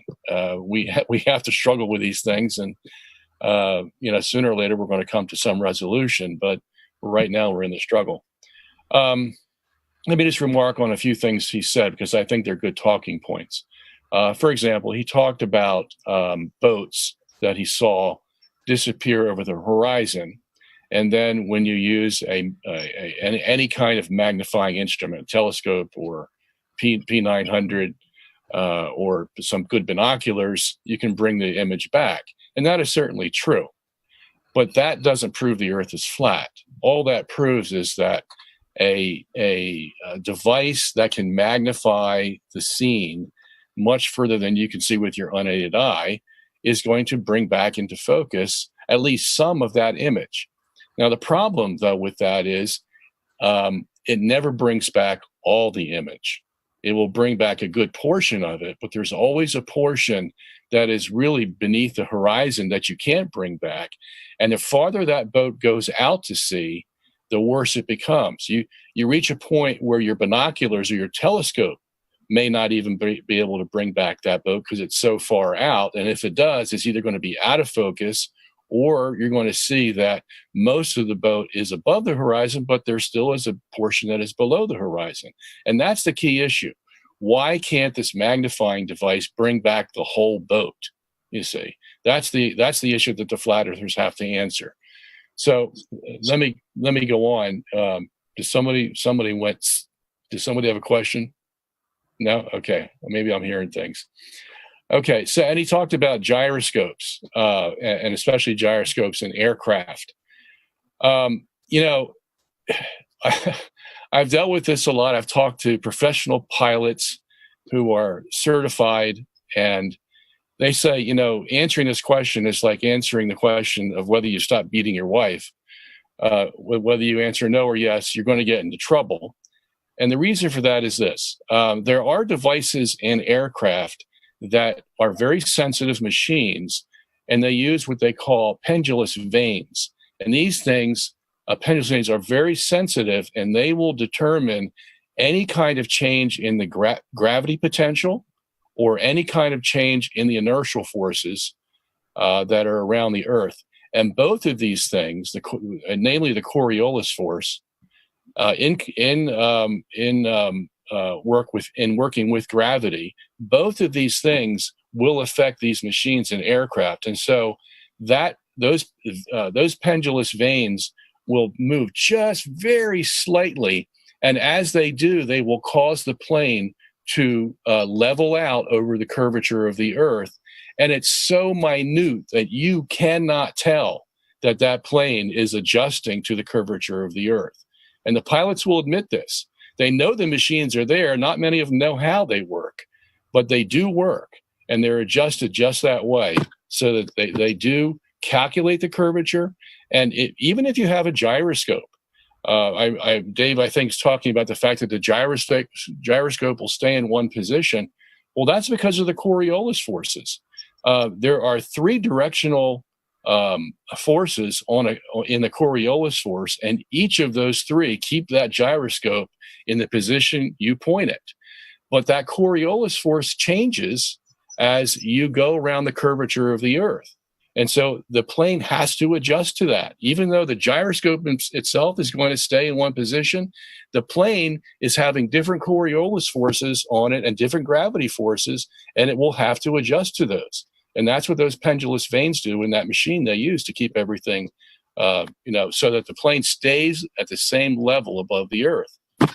So dealing with the NASA issue, I understand why people have gripes about NASA. As a matter of fact, I was on your show a couple days ago, or no, was it last week? I was with Subarats, and we were talking about NASA. And there's one story that I wanted to relate to. I think is pretty apropos here, and that is, and I don't know if I did mention it or not, but there was a discussion between Eric Dubay, who was a flat earther, not a Christian flat earther, and Neil deGrasse Tyson. Did I mention that on the other show? You did not. No? Okay. So Neil deGrasse Tyson goes up to Eric Dubay, because they happen to be in the same room somehow, and says, what would convince you that NASA went to the moon? It actually landed a man on the moon. And Dubay comes back and says, I want to see the equipment that they supposedly left on the moon. And deGrasse Tyson says, no sweat, no problem. Takes him over to his computer, starts dialing in to the website, brings up a NASA website that has the Lunar Reconnaissance Orbital Camera and the pictures that this special camera is supposedly have taken of the moon surface. And he shows the picture to Dubay. Dubay looks at it and he says, I don't see anything there. They could have faked this. They could have made this, that, and the other thing. And Tyson gets so frustrated that he says, that's it. I give up. There's nothing that's going to convince these flat earthers. So I got curious and I went to look at these photos at the NASA website. And I looked at them, and you know what? I would have had the same reaction that Dubay did. I would have said, this doesn't prove anything, because all they have of these pictures, one of the pictures is supposed to show you the lunar rover, right? And all you see, literally, is a white rectangle in the place where the lunar rover is supposed to be.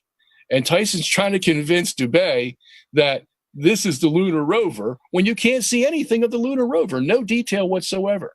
Now, I find that quite ironic when you go on, in comparison, when you go on Google Earth and you zoom down to your own hometown and then you get closer and you can see your own house, you can actually see the tiles on your roof, and sometimes you can see the bushes and the trees in your own house, and you can even see your own car parked in the driveway, okay? That's amazing that a camera hundreds of miles up can actually zoom in and see where I live. And yet this Lunar Reconnaissance Orbital Camera, specially designed by NASA to take photos of the lunar surface so that we can see what's there, actually shows nothing. There's not one piece of equipment that they show. All of it's covered by either white circles, white squares, or white rectangles. And so, who's pulling the wool over whose eyes here? So, I understand NASA can do certain things, but here's the bottom line. Because NASA may fib here, fib there, that doesn't mean they're fibbing about everything. That's a logical fallacy, you see. And that's something that you really can't take for granted. You have to understand that, we do live in an evil world. We do live in a world where people make up things to make money, to get fame, and all this stuff. But it doesn't mean that everything they do or say is a lie. You'd have to have a lot of proof for that. You just can't have some piece of evidence that says, oh, here's where they lied or here's where they flubbed it up, and then make a conclusion of that, okay? For example, we have satellites, and Dave, we were talking about this Steve, talking about this the last time, at Lagrange Point 1, which is actually 930,000 miles away, We have the Discover satellite there. Now we have the SOHO satellite there. That's 1 million miles away. At Lagrange Point 2, we have the Wilkinson probe out there taking pictures. But we don't need to be that far away to take pictures of a spherical Earth. All we need are actually weather satellites. Weather satellites are 22,000 miles above the Earth. And that is almost what? 1 or 2.5 times the diameter of the Earth. Okay, so the diameter of a spherical Earth is 8,000 miles. These things are 22,000 miles away. That's a pretty long way. 20 seconds. And 20 seconds. 20 seconds. And they're able to take pictures of our spherical Earth. And as far as, the Earth moving and all that, well, I'm on your side, Dave. I'm a geocentrist. I don't know if they told you that or not, but I don't believe the Earth moves. I don't believe it rotates. I believe the universe rotates around a fixed Earth, and I can prove that dynamically, that is with physics, and also geometrically. Okay. All right. Perfect. All right. Dave, next 10 minutes is for you whenever you're ready. Okay. Well, you seem to say or kind of hint that, almost like there's some kind of problem with us flat earthers, that, we're looking for something to give our lives meaning or something. I didn't want to be a flat earther. Yeah. I didn't want to subject myself to this ridicule. Not only ridicule, threats of physical violence even. I wasn't asking those questions. Before I stumbled across a video, which wasn't a flat earth video, it turned out. It was just talking about scientific experiments. I wasn't asking those questions. I stumbled across a bit of information and I wanted to check it out. And it led to the flat earth. That was it. Now, you mentioned when I told you about the curvature or not finding a curvature and being able to zoom into to a ship that supposedly went over the horizon. Well, that idea of a ship going over the horizon to one's naked eye is a 500-year-old proof. It was the first proof that the Earth was a curve. Okay. So everyone would say, yes, you can stand on a beach and watch a ship go out to sea and watch the hull disappear first and then the mast. Yes, okay. So with our naked eye, yes, we all believed it because that's what we see. But now that we have the technology to actually look and see, well, no, that 500-year-old proof does not stand up. Now, you mentioned that, yes, you cannot see after a certain distance. It appears that the bottom of the boat is obstructed. But what you actually see when you actually see it with a P900 or any such camera, what you find is there's an atmospheric effect. I think it's called a Fata Morgana, where the top of the ship is reflected in a narrow band, which hides the true horizon, right? And you get a false horizon at the bottom of this effect, and you get an inverted image of the top of the ship. So it looks like, the ship is going down, especially when that Fata Morgana gets large compared to the size of the ship, as it gets further away. Then you see the mast get reflected, and it looks like it's just the mast. But literally what's happening is that you've got this atmospheric effect hiding the true horizon and the rest of the boat. We can see that when we look, again, zoom in on the last part of any part of land that's going into the sea. Yeah, if you zoom into it, you see this band giving the effect of floaty land floating over the sea. Obviously, land doesn't float over the sea. It's literally being reflected, and you've got the false horizon that looks like the sea, and you've got this floaty land above it. So no, that's, your ideas there don't hold up. Now, you also mentioned the gyroscope and the pendulous vanes. Well, at first, when I started looking at this, I didn't believe the pendulous vanes worked, but I looked further into it, and sure enough, I held my hands up that, those pendulous vanes could work, and they probably do work. But the fact that they have to use pendulous vanes prove that the gyroscope is rigid in space. Okay, so there is a static experiment. It's done by a guy called Rob Durham, and he has one of those high precision electric gyroscopes, and he sets it on the table, and its position is marked, and he sets it going for 6 hours. Now, in 6 hours, the Earth should have turned about 90 degrees. And so the gyroscope should move accordingly because it's rigid in space, but it doesn't. So again, that proves that the Earth isn't moving, and it also suggests that the pendulous vanes aren't actually being employed. Just because they have these pendulous vanes doesn't mean they're actually working when the plane is actually flying so-called straight and level. So-called straight and level. I'm trying to rush through my points here. I don't know what time I've got. I can tell you. You've got 5 minutes left. Okay. You also mentioned Coriolis effects on planes. Well, Coriolis effects, do not work on planes.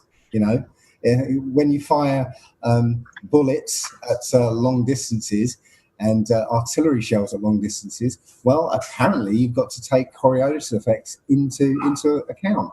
But planes, well, they're in the air for much longer, and they don't take Coriolis effects into account. I.e., you don't fly north to go west. That's the thing. It's so conflating Coriolis effects and planes doesn't work. Another point, you said, this was a very quick reference you made about these Coriolis effects, and I can't remember how you phrased it, but they allow a plane to maintain the same height above the Earth. Well, it's not. It's what's maintaining the plane's height above the Earth are the plane's control surfaces, which have no relation to the ground. It has only a relation to the air that it's moving through.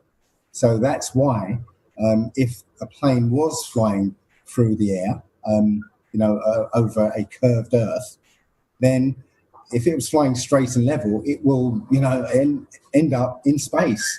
It would have to dip its nose.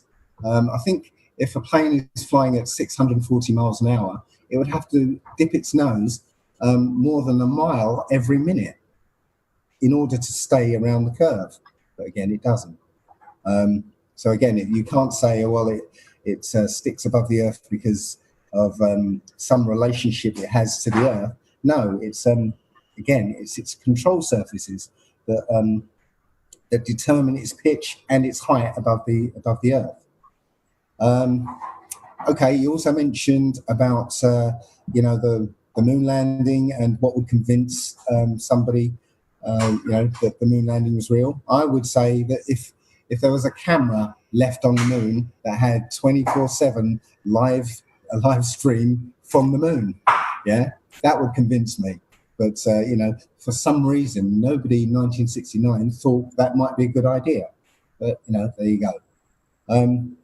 You also said that NASA might make a fib every now and again. Well, no, NASA lies at every opportunity. As I said, every time you scrutinize any of their footage, right? You sit there long enough. Sometimes I've sat and watched NASA videos for 3 hours at a time. Right? You sit there long enough, you will see a mistake.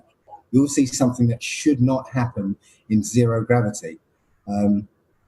You will see things like green screen glitches. There's one famous one that's came out recently where you see 3 astronauts and they say goodbye, but the camera lingers on them a bit too long, and all of a sudden their outline the colours bleed across all their outlines, and you see the green screen around the edge. Definitely a green screen glitch where they switched it off a little too early. There's tons of these things. Every time you look, you find the mistakes. 1 minute, Dave. Okay, the last thing I'll talk about is satellites. I've got lots more to talk about them, but I'll just give one point. We can line a field at night, at midnight, and see satellites, apparently satellites going overhead. Well, I drew a picture of the Earth to scale and drew 2 lines around the Earth, circles around the Earth, one at 99 miles, the limit of the lower limit of low Earth orbit, and another at 1,200 miles. Well, you know, the 99 mile was like a few millimeters, and the 1,200 mile was about 2 centimeters. Right. So when the Earth is in shadow, so you've got the sun one side of it, the Earth is in shadow. Any satellite in that band, which is where most low Earth orbit satellites are, well, you cannot see them because they're in the Earth's shadow, and satellites don't have lights on them. So there you go. Okay, and Dr. Sanchez, this will be the last 10-minute round, and then we will go into a open format discussion. Great. Okay. Dave first started off saying that I either said or implied that he was doing this to give his life meaning. I did not mean to say that or imply that. If I did say it, I don't remember saying it. So I trust your motives are pure, Dave, and I would not try to stick that kind of label on you that you're just doing this out of, fame or fortune or anything else. So let me lay that to side if you don't mind. Now, dealing with the ships over the horizon, I find it interesting when flat earthers are confronted with this fact that ships eventually will go beneath the horizon. And then they will invoke the mirage effect and say that what we're really seeing is a mirage. I find that interesting because when the issue of looking at the Chicago skyline is brought up from the famous Joshua Nowicki photos, he saw the Chicago skyline from the other side of Lake Michigan at Grand Mere State Park. When the solution to this problem was brought up by Tom Coombs that it was a mirage, all the flat earthers were saying, "Oh, it's not a mirage. You can't answer it that way because a mirage has 4 levels, and this is the Fata Morgana you were talking about, by the way. It has 4 levels, and one of them is inverted, so you can't use that because we see the buildings as they are, straight up and down, with no inversion at all. But then when it comes to the boats, well, the way the flat earthers explain the boats is what really happens here is a Fata Morgana, and you have the inversion, and that's what you're looking at. So I find this kind of playing one side against the other a little contradictory and a little disingenuous. Okay, so now the thing about the boats is, to me, it's a logical fact that the further the boat goes out, or farther the boat goes out, let's say it goes out, 100 miles. Okay. Are you telling me that you're still going to be able to see this boat with your P900? Or let's say we got the Mount Wilson telescope. That's a 100-inch telescope. And let's say somehow we mounted that so that we could watch this ship go out 100 miles. Now, if the Mount Wilson telescope can see out into outer space millions of miles, surely it's going to be able to pick up a boat 100 miles away. But the fact is, it can't. No magnification we've ever had has been able to see a boat beyond, say, 70 miles or so, no matter how powerful it is, because eventually that boat does go below the horizon and the story's over. Okay? That's the thing that you have to answer. Now, you talked about the gyroscope, and you says it stays in the same position, and I agree to that. Okay, and the reason for that is because the gyroscope is not being controlled by gravity. The gyroscope is being controlled by the Coriolis forces, and they have 3 directions to them. That's why it always stays in the same place. So, because if you're going to use a gyroscope, the natural question to ask you is, okay, Dave, what makes the gyroscope stand in one place while everything beneath it is moving? You don't have an answer for that. The answer is that it is the Coriolis force. Okay, that's the only thing left to control that thing, and it's a force that's orthogonal to the centrifugal force. So we know it has to be behind the gyroscope. Now you were saying that where is it here? You said the Coriolis effect does not affect planes. Well, that's exactly what I said. It doesn't affect the plane; it affects the gyroscope.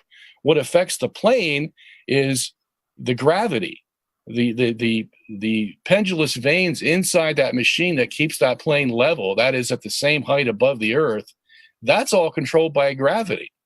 The reason you don't see the horizon falling back is it happens very slowly.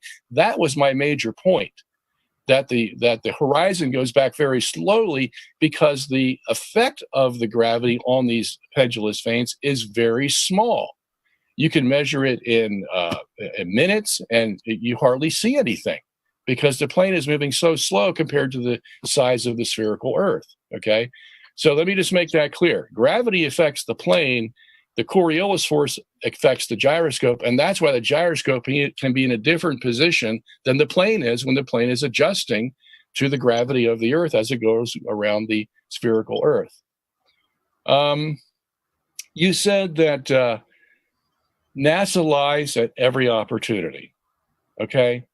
Now, again, it's easy to make assertions like that. It's much harder to prove them.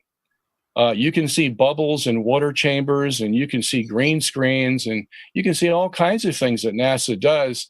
They would claim that these things make their job easier, and they maybe don't care about, fudging it a little with a green screen because, the public already knows what the truth is, and so we can use a green screen and it won't make that much difference.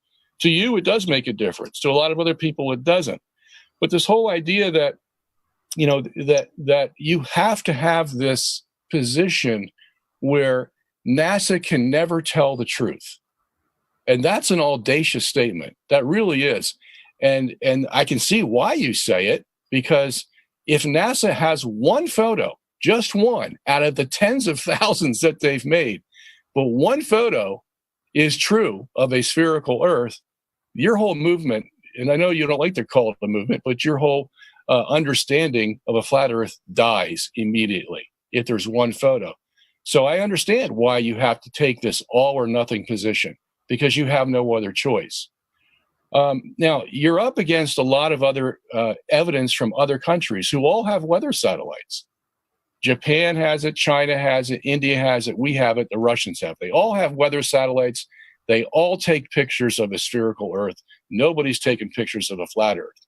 So now you have to include not only NASA in your boogeyman kind of look upon this agency, now you have to include all the other agencies in the world. And I think I know what you're going to say. Yeah, they're all in a conspiracy together to control us, to make us slaves, all that. And all that sounds good, Dave. It all sounds great, Yeah, well, there's people in control, but there's a real world too. That's the other side of your story, and that is all these nations are in competition with each other. And that's why the Russians and the Americans were in competition to see who could put the first satellite up. And the Russians beat us to it. And so we got into the race, and we were going to beat the Russians. And that's why everybody thinks we have a fake moon landing, because they wanted to top the Russians. The fact is, these people are in competition with each other. They're not going to help each other. And, this whole idea that they're in a big cabal, that everything they do is a lie and all this, again, you have to prove that, Dave. You just can't take one or two instances and say, well, here it is right here. Here's an instance with a bubble going up in a water chamber, and that means that NASA lies every time. You can't do that. Okay. That's not the real world. How much more time do I have? You have 2 minutes and 10 seconds left. Okay. So while I'm here, and since I finished what you had said, I want to give some things for you to think about maybe in your next talk. And that is, I want to know what you do about the southern stars. You know, we have the northern stars, and then we have the southern stars. And the northern stars are centered around Polaris. The southern stars, Sigma Octantis, it was usually named the South Pole star. I want to know how your model fits in all those southern stars. I also want to know what you do with Antarctica. As we have customarily understood Antarctica as a continent, you have to believe it is at least a 75,000-mile ice wall around your spherical Earth. I want to know how you explain that. I also want to know how you explain how your sun and moon move. What's causing them to move? What's causing them to remain above the Earth 3,000 miles? What is causing them to move at different circumferences around the Earth to create the seasons? That is, how does the sun and moon know to start switching their radii so that they can actually start circling at the Tropic of Capricorn instead of the Tropic of Cancer? 20 seconds. To create the seasons. In other words, I want to know the forces that are in control of your system. Where are they? If you don't have any, then you really don't have a system. All you have basically is a geometric system. And so I'd like you to answer that. I think that'll get. Yep. And actually, you could have just asked those questions directly because it's now open into the discussion round. But you can start off by answering one of them, and then you can take them point by point if you'd like. However you want to do it, Dave. Okay. Right. Well, you talked about mirages. I mean, you know, mirages are inverted. Yeah, they're always inverted. Yeah, the Joshua Nowicki one, right? The weatherman explained them as a temperature inversion. Yeah, that's not what we're talking about when we're looking at boats at a distance. It's not a temperature inversion with light bending, you know, above on the layers of hot air or whatever. No, this is an effect we see every time, you know, close to the surface of, you know, close to a surface. We see that when on a hot day, a car is coming towards you on the road, on a straight road. We see that car reflected. You know, just the inversion of that car reflected in the road, you know, looking like it's going through water when there is no water. Yeah, that's the effect. We're not talking about this mythical effect that was described in that Joshua Nowicki thing. That was just made up. Okay. If you think it's made up, Dave, well, there is a science of lenses and light and understanding how light bends, and it's called refraction. And that is a fact. Okay, that can't be argued with. The question we have is refraction occurring over Lake Michigan when Joshua Nowicki sees the Chicago skyline? Okay. Now, let me finish first. Yeah. Refraction is caused by a temperature inversion. Okay. We have in April and May is the only months he can see the Chicago skyline from the shore of Michigan. You can't see it any other time. The reason is because the water is a lot colder because we just got done with winter and the water has not warmed up yet. It's usually about 38 to 39 degrees. The air temperature, on the other hand, can rise to about 55 or 60 degrees in April and May, because we get some hot days and cool days in April and May until it actually starts getting really hot in June. In that condition, you're definitely going to have air refraction because all it takes is a cooler air on the bottom and warmer air on the top, and you have refraction. As a matter of fact, that refraction can be so severe that it will follow the curvature of the Earth. And that's exactly why Nowicki is seeing those buildings on the Chicago skyline, but cannot see them in other parts of the year. Interesting, because funnily enough, since that news report came out, people have been sending in photographs of the skyline throughout the year. Okay, and two people, Rob Skiba and Rick Hummer, rented a boat, went across the Great Lakes from one side, heading towards the skyline, were able to see the skyline throughout the entire journey. Yeah, that doesn't happen on a temperature inversion. As you said, it takes very specific conditions to create this thing. These are seen. This skyline is seen throughout the year, and as I said, Rob Skiba and Rick Hummer saw this skyline throughout the journey, across the lake to the skyline. So no, I'm afraid that argument is moot. All right. Well, I saw the video that Skiba made of that. Okay. Skiba set out to do one thing. He set out to show that the Chicago skyline at 46.7 miles was not a mirage. He was correct. Nobody argues about that. What we're talking about is when Joshua Nowicki is on Grandmere State Park, 60 miles away, not 47, okay? We shouldn't be able to see any of the Chicago skyline if the Earth is curved, yet he sees that. That's the issue, whether you see the skyline or you don't see the skyline. Skiba had a totally different issue to be resolved, and that is, can he see the skyline the whole way from 47 miles out to Chicago? Yes, you can. Nobody's going to disagree with that. But the question is, how much of the building does he see? Every time Skiba takes a picture of the building, the bottom part of the building is not in the picture. And the closer he gets to the Chicago skyline, actually the Willis Tower, the more of that bottom comes up from the horizon that he can see. I saw the video, and I deal with it in my book. Indeed, but still, different things. But still, 47 miles away, you still shouldn't see the buildings themselves. No, that's not true. You won't see the bottom half of the building, but you will see the top half of the building. He shows the pictures, and every picture, the bottom is taken out, and only the top is showing. Again, we'll have to. I'll have to somehow get this added in, but you shouldn't be able to see the buildings at all. No, you should. At 47, that's 47 when you miles, you shouldn't be able to see the buildings at all. No, that's false.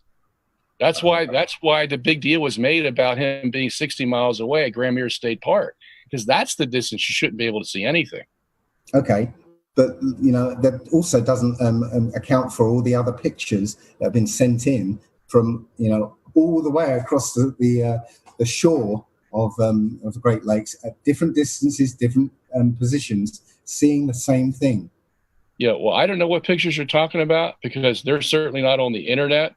If you can provide me one that's taken in December, where the water temperature and the air temperature are practically the same, and you want to say that because if that's the case and there can't be any refraction, and then you want to show me a picture taken from Grandmere State Park that still shows the Chicago skyline, I'll give in. You win. Okay. If you can prove that there was no refraction, but you're going to have that hard to do, because I don't know anybody who's taken such a photograph, Dave.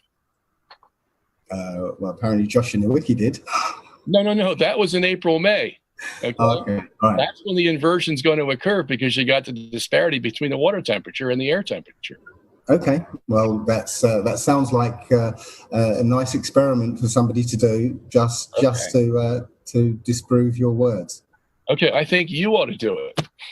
I live the other side of the world. Okay. All right. Well, that reminds me of a video I saw that somebody sent me that you made, and you did a laser test across a body of water. I don't know where that was. Lake Balaton in Hungary. Okay. And you actually saw the laser beam go up instead of remain level or go down. I thought, what was your explanation of that?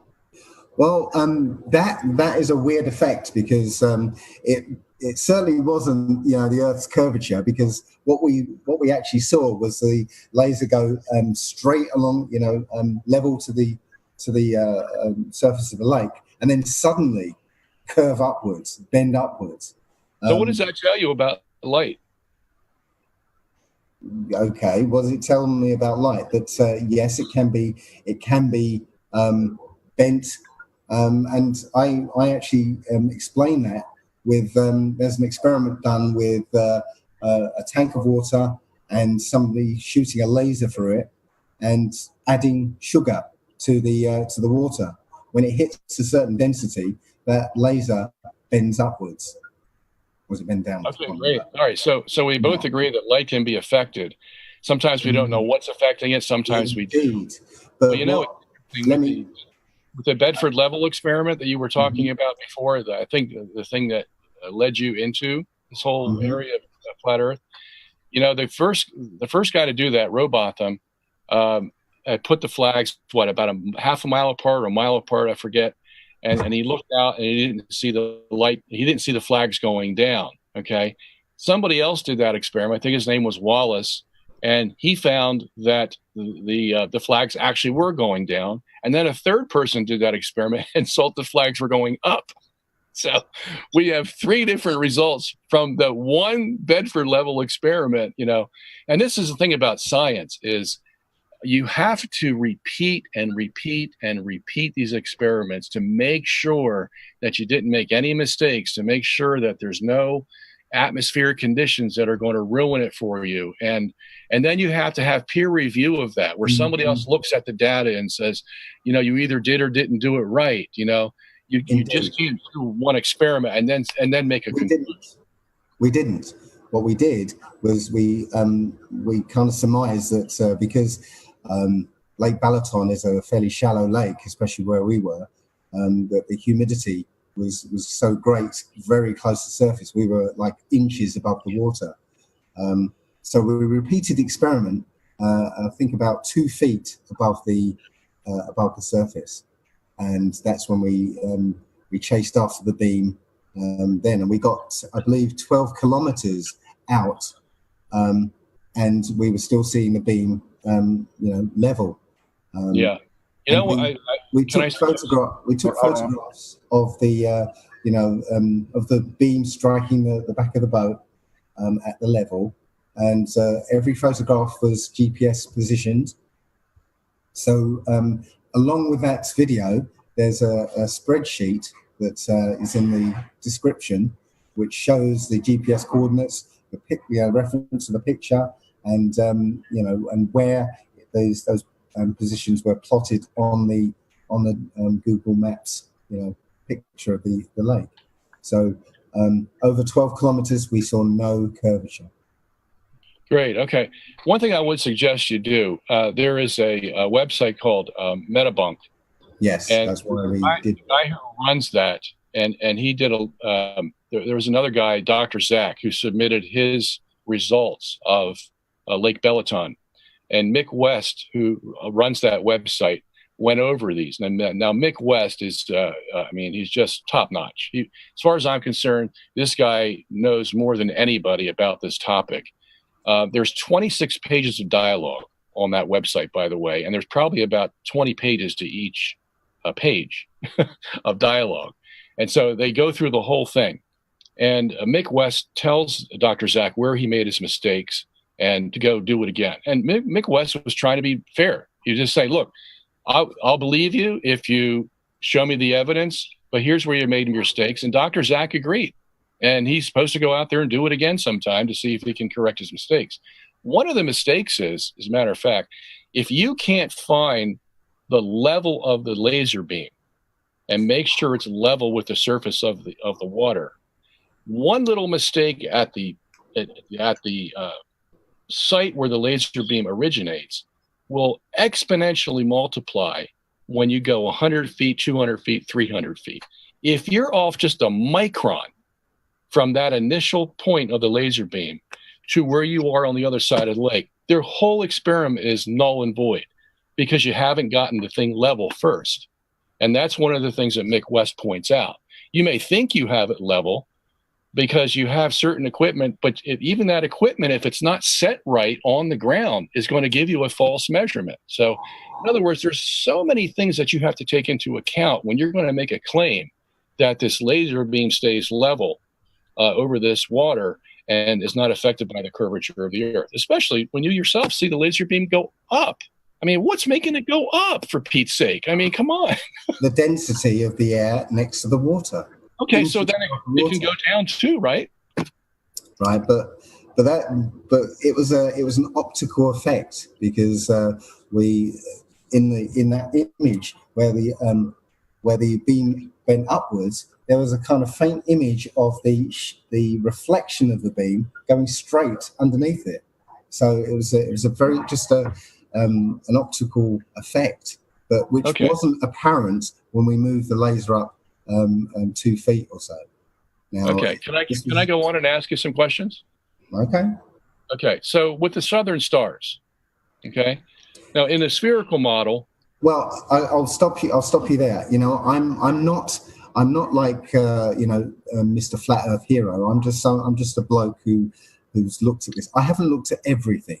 Yeah, I don't have a model for the southern stars. Yeah. What I see of the southern stars is that you see stars moving the other way. You know, again, I haven't really looked into the southern stars. I've never heard people doing this. In my, with me, I've literally found enough evidence to say, that this is a flat Earth. I've moved on to other things. Yeah, I haven't spent time looking at every aspect of it. That's one of the aspects I haven't looked into. All right. Well, let me challenge you then. Okay. I mean, it's one thing to take that position. I'm not going to talk about the southern stars. I'm just going to challenge you on your methodology. Okay. Okay. If you claim to be a flat earther, and now you conclude that you're a flat earther, and you admit that you haven't looked at all the evidence, and you admit that you don't have answers for certain things, how in the world can you move on to something else and claim that I'm a flat earther and you can't change my mind, so to speak, and that's it, period, full stop? The globe Earth model does not have answers for hardly anything.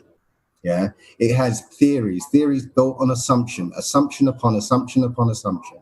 Yeah, but so does the flat Earth. Indeed. So you can't. So why do you believe in the flat Earth? Every time you level that argument against me, I can point 3 fingers back at you. Sure, but I can answer mine. I never said to you that I can't.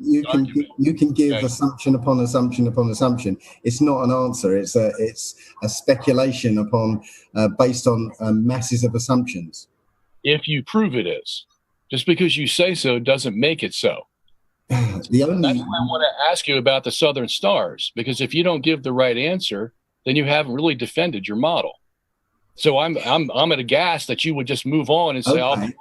I can't answer that question because I have not seen the southern stars moving in the way that I've been told they're supposed to move. I can't say that. Yeah, I can't. Well, that's not the issue I'm dealing with. Okay, well, okay. What am I doing? I'm guessing because you mentioned Sigma Octantis that you're saying, well, why don't where's the circular motion around this invisible star? No, I'm not. Okay. What I'm asking you is this. I'm asking you if we can see Polaris on a flat Earth, okay, because the straight up vertical from the middle of that flat Earth, Polaris is going to be no more than 3,000 miles, okay? Okay. Well, I don't know how high, but go on. All right. So I'm just setting up the question to you, okay? Now, we do know that there is a southern pole star, Sigma Octantis. We do know the constellations that go around that. Then there's a whole other panorama of southern stars that on the spherical model are below the equator, okay? So my question to you is, where do all those southern stars fit into this flat Earth with a dome over it? Do you believe in the dome, by the way? Yes, I do. Okay, so where do all these southern stars fit into that dome with the flat Earth? What do you mean by fit in? Well, okay, when you see models of the flat Earth with the dome, all you see are the northern constellations. You know, the Big Dipper, the Little Dipper, all those kind of. But where are the southern constellations that are near the South Pole and a little above the South Pole on the spherical model? Where do you place them in your flat Earth model? Where do they exist?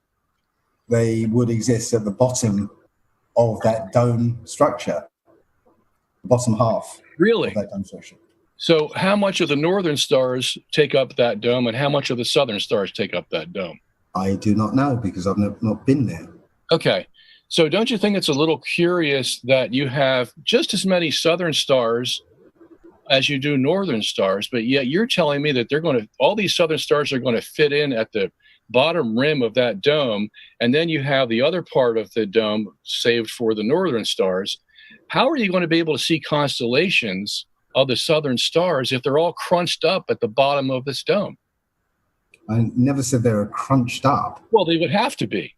They would have to be. How else are you going to fit them in there? Sorry, how do you fit them in there?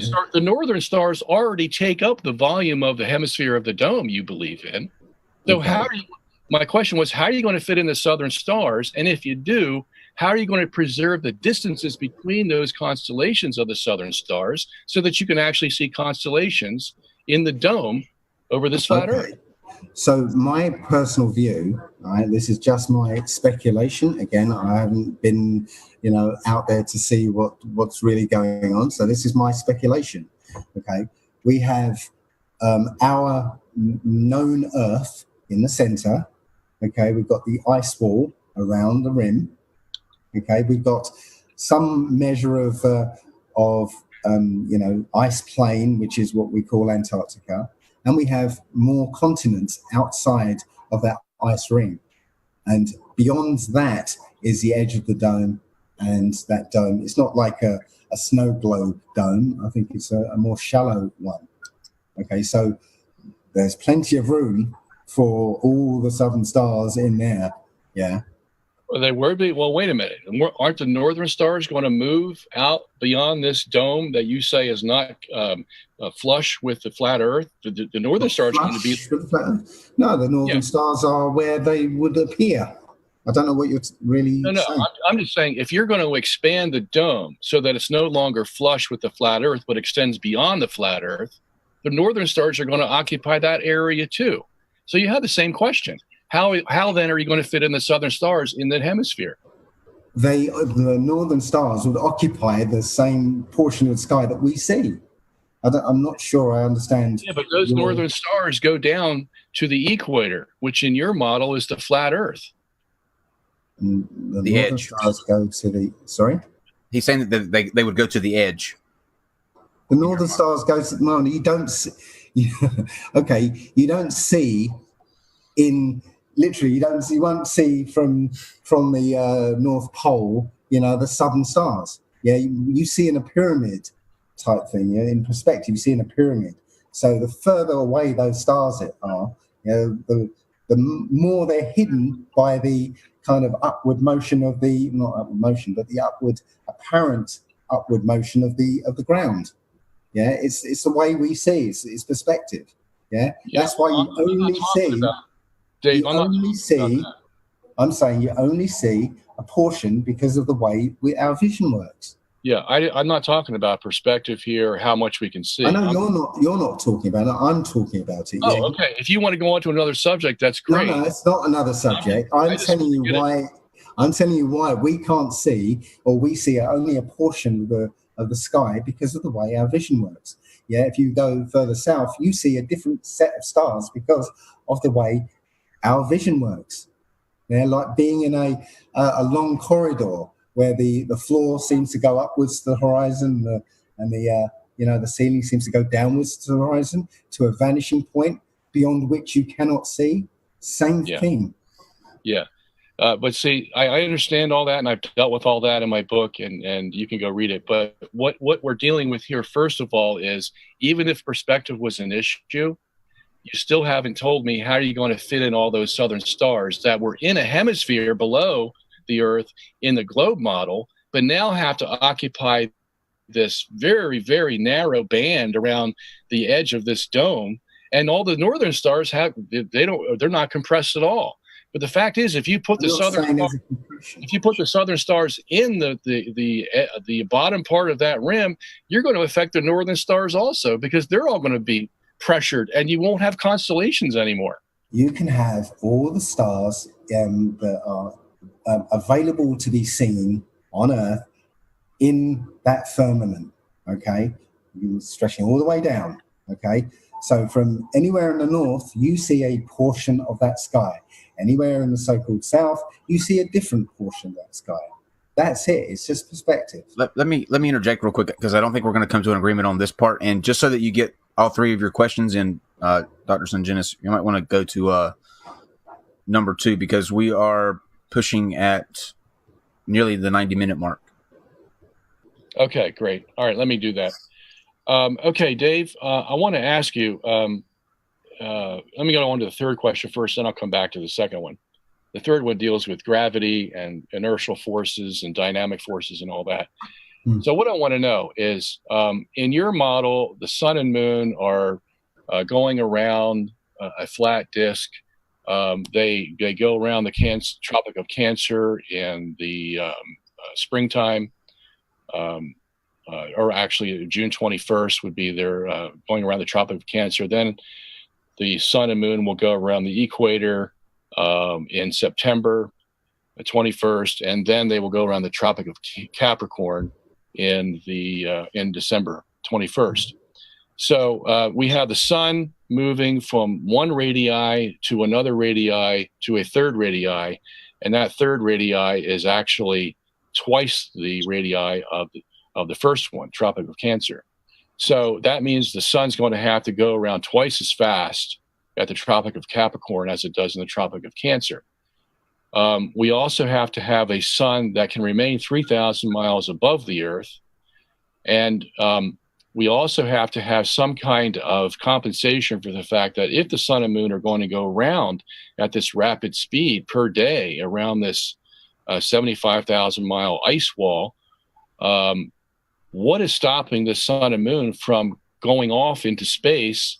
As you had talked about the plane going off into space, what's stopping the sun and moon from going off into space because of the centrifugal force that's going to cause them to go in that direction? So you have three problems here. Answer why the sun and moon can go around the Earth without going off into space, how the sun stays 3,000 miles above the flat Earth, and how it changes speed when it changes the seasons. Right. Well, first of all, when I said about the plane going off into space, I was talking about the ball Earth model, not the flat Earth model. Yeah. So I'm in my model. There is no space, no such thing as space. No, the firmament is all there is. Okay. So the sun and moon don't go off into space because there is no space. Right? What's at the edge then that would stop them? You say the firmament is at the edge? Yes. Okay, so why doesn't the sun bang into the firmament? Well, why doesn't the Earth get flung out into space when it hits the focus of an elliptical orbit? Yeah? I don't know, because I don't believe in that system. Okay, I'm just talking about your system. Okay. I don't know. I do not know what's keeping the sun and the moon up. As far as I'm concerned, it's their lights in the sky, a greater light and lesser light. Okay, I don't know how they work. That's the prerogative of the Most High. Are they okay? I understand that. Are they? So you claim ignorance on that one? Well, yes. Just as every all science is based on ignorance. Just with ideas, opinions, theories. But is your idea of a mirage for a boat going over the horizon, is that just also science that just doesn't know what it's doing? It's not science, it's observation. It's what we see time and time again, every time we look and zoom in on something far away. Well, I think other people who study, that's a science. The art of using lenses and air refraction and all that is science. I mean, what else could it be? Well, science is not science anymore. It's a question of preserving the status quo. And this is what you're doing. Really? A geocentrist preserving the status quo? I don't think so. Well, you're preserving your last bastion of the status quo as far as you're concerned. Is that right? Okay.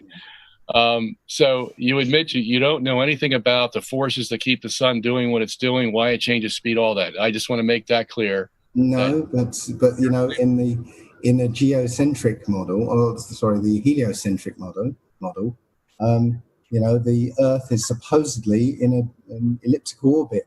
I know. I told you don't need to worry about that because I don't believe in that. I'm with you on that. Okay. Right. But what I'm trying to say to you, Dave, is look, if you're going to present a model, you just can't present a geometric model and say, done, finite, no problem. No, but what I'm saying, to be able to explain this to people. If you're going to take the time to explain about boats and horizons and laser beams and all this scientific stuff, and then you throw up your hands when it comes to inertial forces, dynamic forces, wait a minute, that are supposed to keep your sun moving and doing what it's supposed to do on a flat earth, and yet you say, well, I claim ignorance, and that's up to God. I don't know. I'm moving on.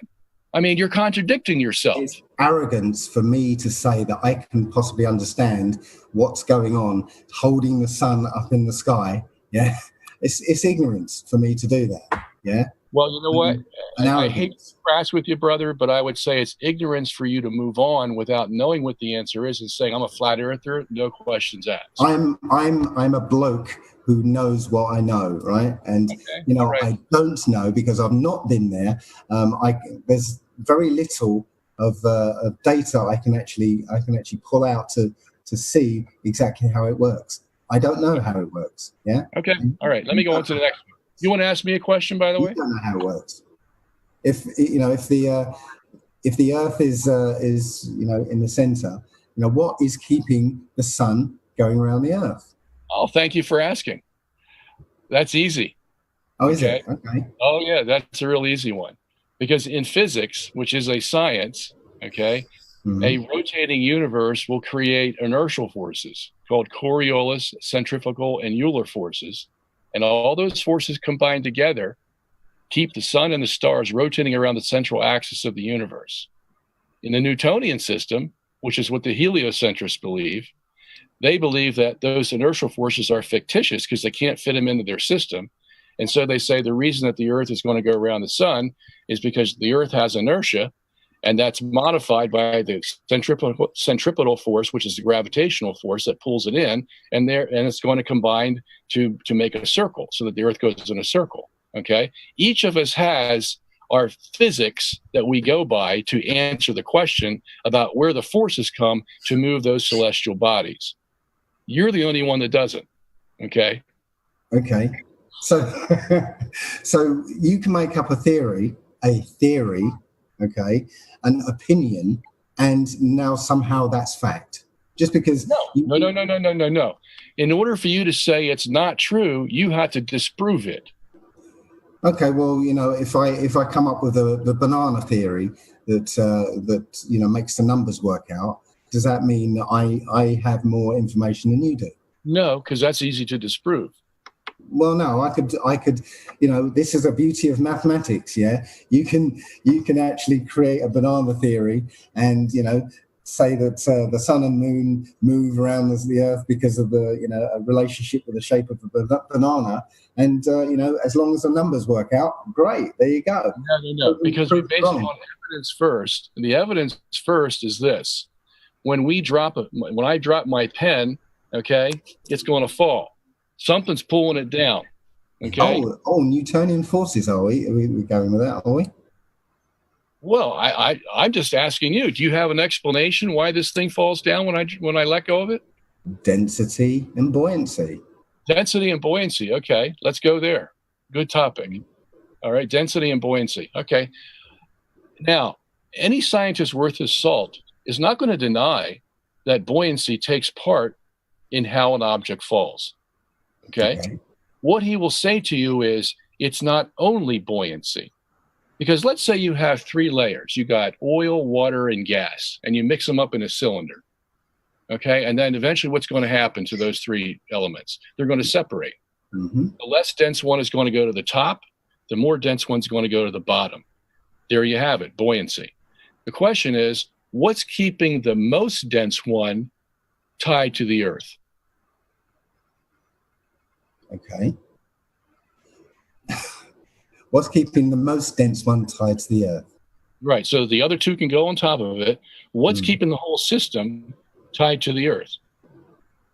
Simply because the densest one is going to be at the bottom, because everything else will rise above the most densest thing. Sorry, maybe you don't get the question. No, I don't. Okay. Maybe I should ask a question to answer that question. Yeah. Go ahead. Go ahead. If you had a gas bottle containing 1 kilogram of liquid helium, yeah, okay, and you had a 1 kilogram weight, and you evacuated the liquid helium into a weather balloon, and you let go of both of them, what would happen? You let go of both of what? The balloon and the helium? Balloon and the 1 kilogram weight. Say it again. Somebody interrupted you there. Say it again. You have a kilogram of helium in a gas bottle, yeah? And you have a 1 kilogram weight. You fill up the helium balloon with all the helium, yeah? So you've got 1 kilogram of helium and 1 kilogram weight, and you let go of them, what will happen? What will happen? How big is the container that holds the helium? Well, it's a helium balloon holding 1 kilogram of helium. You said you had a container of 1 kilogram of helium. I'm thinking of a capsule. You have a gas bottle which contains 1 kilogram of liquid helium. Okay. And how big is the gas bottle, and what's it made of?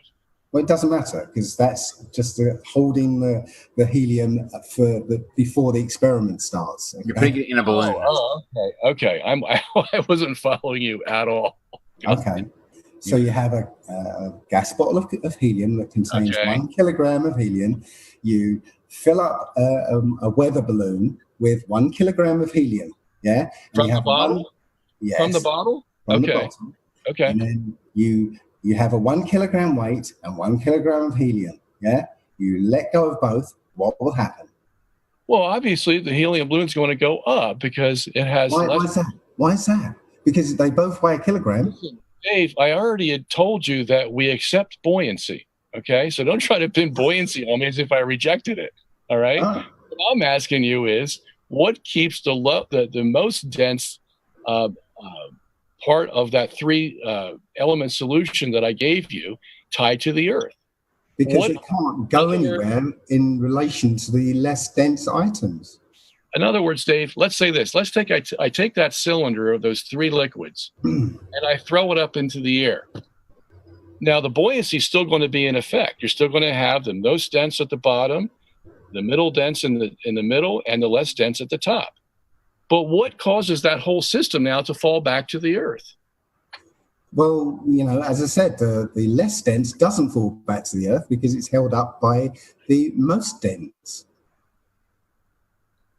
Yeah, but how is the most dense going to fall back to the Earth? Because it can't go anywhere. It can't go anywhere in relation to the less dense. Okay, so let's say we do this. We'll put dirt in the cylinder, which is the same thing you find on the Earth, and we'll put the gas in the top of the dirt, and we'll put water. We'll put water in the middle and gas on the top. And if I throw that cylinder up, is it going to fall to Earth? The cylinder. Yeah, cylinder holding these 3 liquids. Is it going to fall back to Earth? If that cylinder, with its content, is more dense than the air around it, then it will fall to the Earth. Yeah, I guess I'm not making myself clear. I'm trying to figure out how to explain this to you. It's the theory of down. Yeah, but what I'm trying to ask him is, what if he's basing it on density? What keeps the most dense object tied to the Earth? And he's trying to say that it's still density. In other words, I think you're asking, just because something is more dense, and dense has to do with the mass per area, right? I mean, okay, so if something's denser, he's asking you, what intrinsically makes that something that is attracted to go towards the Earth, just because it's denser? Because it is denser, and there's, in relation to the things that are less dense to it. There's nowhere it can go. It can't go above something that's less dense, so it has to be below. You understand that, Dave? I mean, Steve? No. No, okay. Well, I don't... Because it weighs more, right? Is that what you're going with? Because it weighs more than the air around it is going to fall. It's less dense. It's more dense than the air around it. Yeah, he has a point. You're saying, right, that it's either some kind of Newtonian force between 2 objects, or some curvature of space-time that things, things seem to be attractive. Neither of those things, work. Well, okay, here, I got an example for you, Dave. I just thought of something. Do you believe that moons go around Jupiter? Well, I believe that there's lights in the sky which have their own paths. Yes. Okay, and I meant to ask you this before, whether you believe the sun and the moon are substantive things or just lights. Can you clarify that? I would say they're lights. Without any substance? Do they have material substance? Again, this is speculation because I've not been there, but yes, I believe they're lights. Okay, let's say Jupiter, which doesn't have a light, is that a substantive thing we call a planet? It's a light. It's a light in the sky. But it doesn't have substance. Like you have substance, I have substance. It's a light in the sky, no substance. No substance. Okay, so these little moons that we see circling Jupiter, what are they? They're also lights in the sky. They're lights. So we have lights circling lights. Lights moving in relation to other lights, yes. Okay, and so it's just like, can you describe light without a source? What is that? What kind of light are you talking about here? I don't know. One example is sonoluminescence. Is what luminescence? Sonoluminescence. Sonoluminescence. Okay. Yes. So so how about the sun? Is that a substantive thing that lets off light, or is that just light? A light. Light in the sky. I don't have. How is that light created? I don't know. Nor do you. Well, we do have theories about hydrogen turning. We do have theories, and I can. We do have theories, and I can come up with a banana theory that tells you. Well, we do see solar flares, and we do get heat from the sun. So again, I can come up with a banana theory that gives you why solar flares. So like bananas, yeah. On the banana thing, I think we'll go ahead and because we did go over 90 minutes, which was good. I mean, it was a good discussion, but I think we can agree to go on to questions from the audience. Yeah, we got some super chats and we got some questions, and I got a few things I gotta ask. I can't help myself. But we're gonna get the super chats out of the way first. Ethan had asked, at some point, can you talk about pressure in a pressurized dome? It is equal at all points, but that is obviously not the case. So why do we have? Basically, he's asking, I think, why do we have a pressure gradient of the atmosphere? Not the pressure gradient again. You know what happened last time? It's a super chat, man. It all fell apart. Anyway, go ahead, Dave. Well, we seem to have a pressure gradient because, again, we have different gases in the atmosphere, and we have different densities of gases. Yeah. Right. And okay, so Dave, what keeps the dome on the flat Earth? I don't know. What's on the other side of the universe?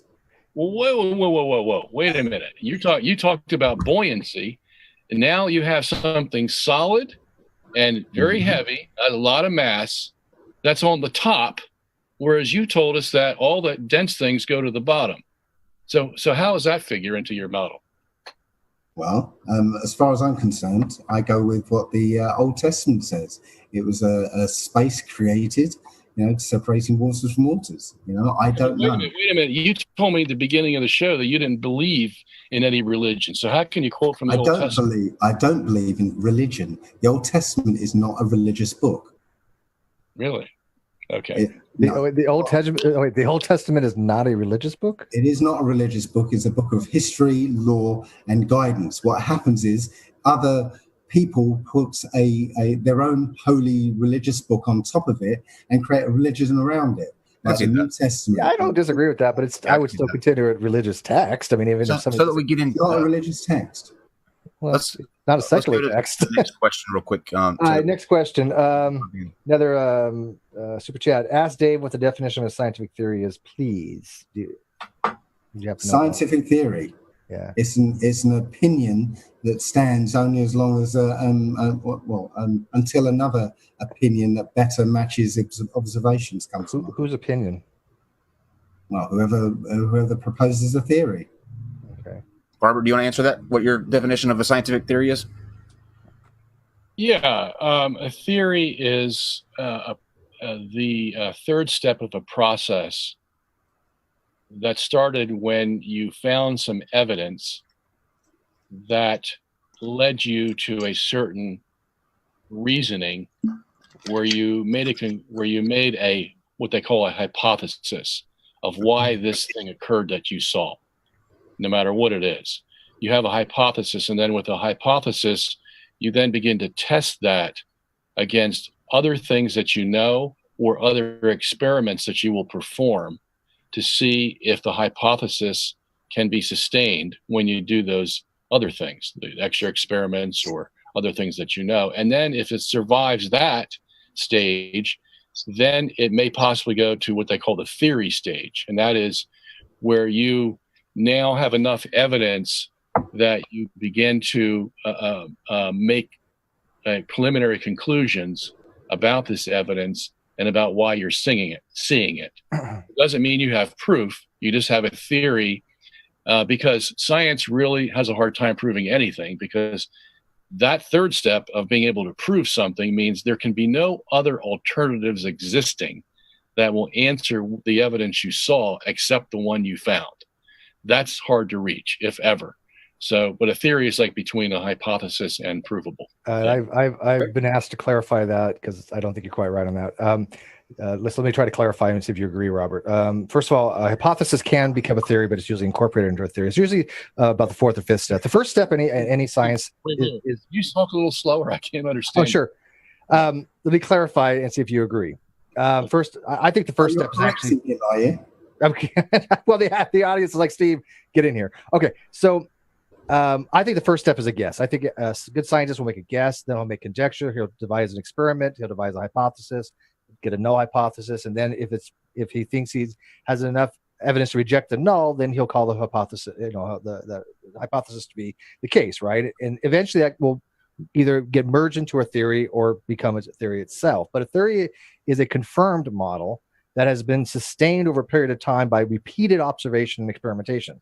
So it's not in between anything. The theory is the highest you can get. There's nothing higher than a theory in science. There's nothing. Even laws fall under a theory. Right.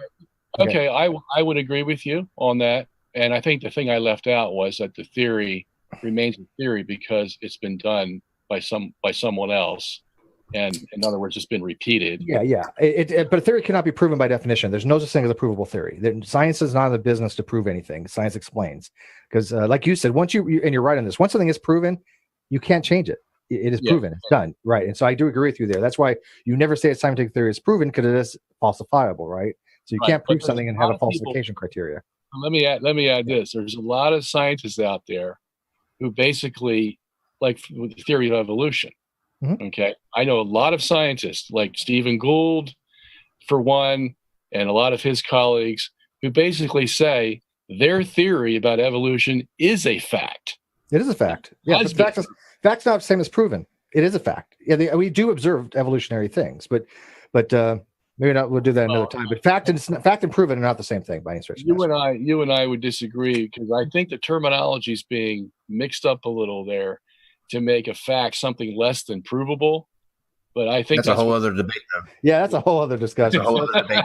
I know people are like, yes. No, but I just want to bring that up. Okay, so I think heliocentrism was, a proven fact. Oh, come on now, Dave. It's heliocentrism fact, but it's not proven. Again, let's go to the next super chat. Fair enough. Okay, so next super chat. We have a lot of good questions too, but I'm gonna have to do the super chats first. This one, no question, just well-needed booze for Steve from Steve Bauman. Thank you. I had actually bought whiskey yesterday, and I'm telling you right here and now, after this is over, you ain't going to see me for a while. I need a drink. Another one was, with buoyancy and gravity laws, along with mass and volume, we can predict acceleration. How does acceleration models work in a flat Earth? So how does something accelerate on a flat Earth? Oh, me? I don't. I don't know. I don't know. I'm not. I'm not going to be sitting around trying to make up. Formulas and what have you. It is one of the fundamental, rules of this place, that things things fall at a particular rate. I mean, again, I can pretend to be scientific and label it and give a theory that might include strange forces between objects or curvatures of space-time, but I'd just be making up stuff just like those two characters. The allegedly Dave theory. Before Steve asks you a question, I want to ask two. One, and then I want to say one other thing. Dave, you made a comment in your opening statement about how you would believe that we went to the moon, and that was for them to leave a camera there that would live stream in 1969. I just wanted to clarify. I don't think that existed in 1969, so that wouldn't have been possible. There was no live streaming back then. Well, hang on a second. No, but there was they did have ancient Go ahead. They did have ancient Wi-Fi, so they were probably on that from the obelisk. That's true. Go ahead, Dave. Well, they had a camera that they left on the moon. Yeah, that was to film the ascent stage of the lunar lander. Yeah. And well, if they could have a camera that they could remotely control, left on the moon, why couldn't they have a high definition camera pointed at the Earth all the time? Sending.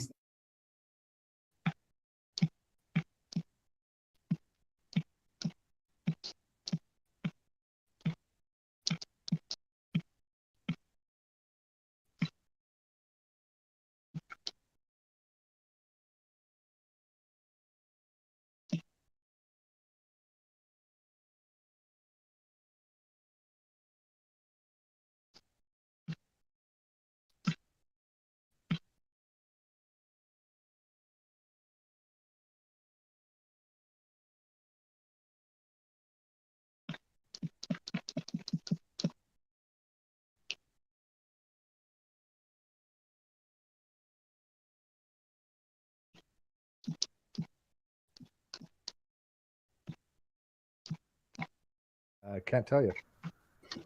I noticed.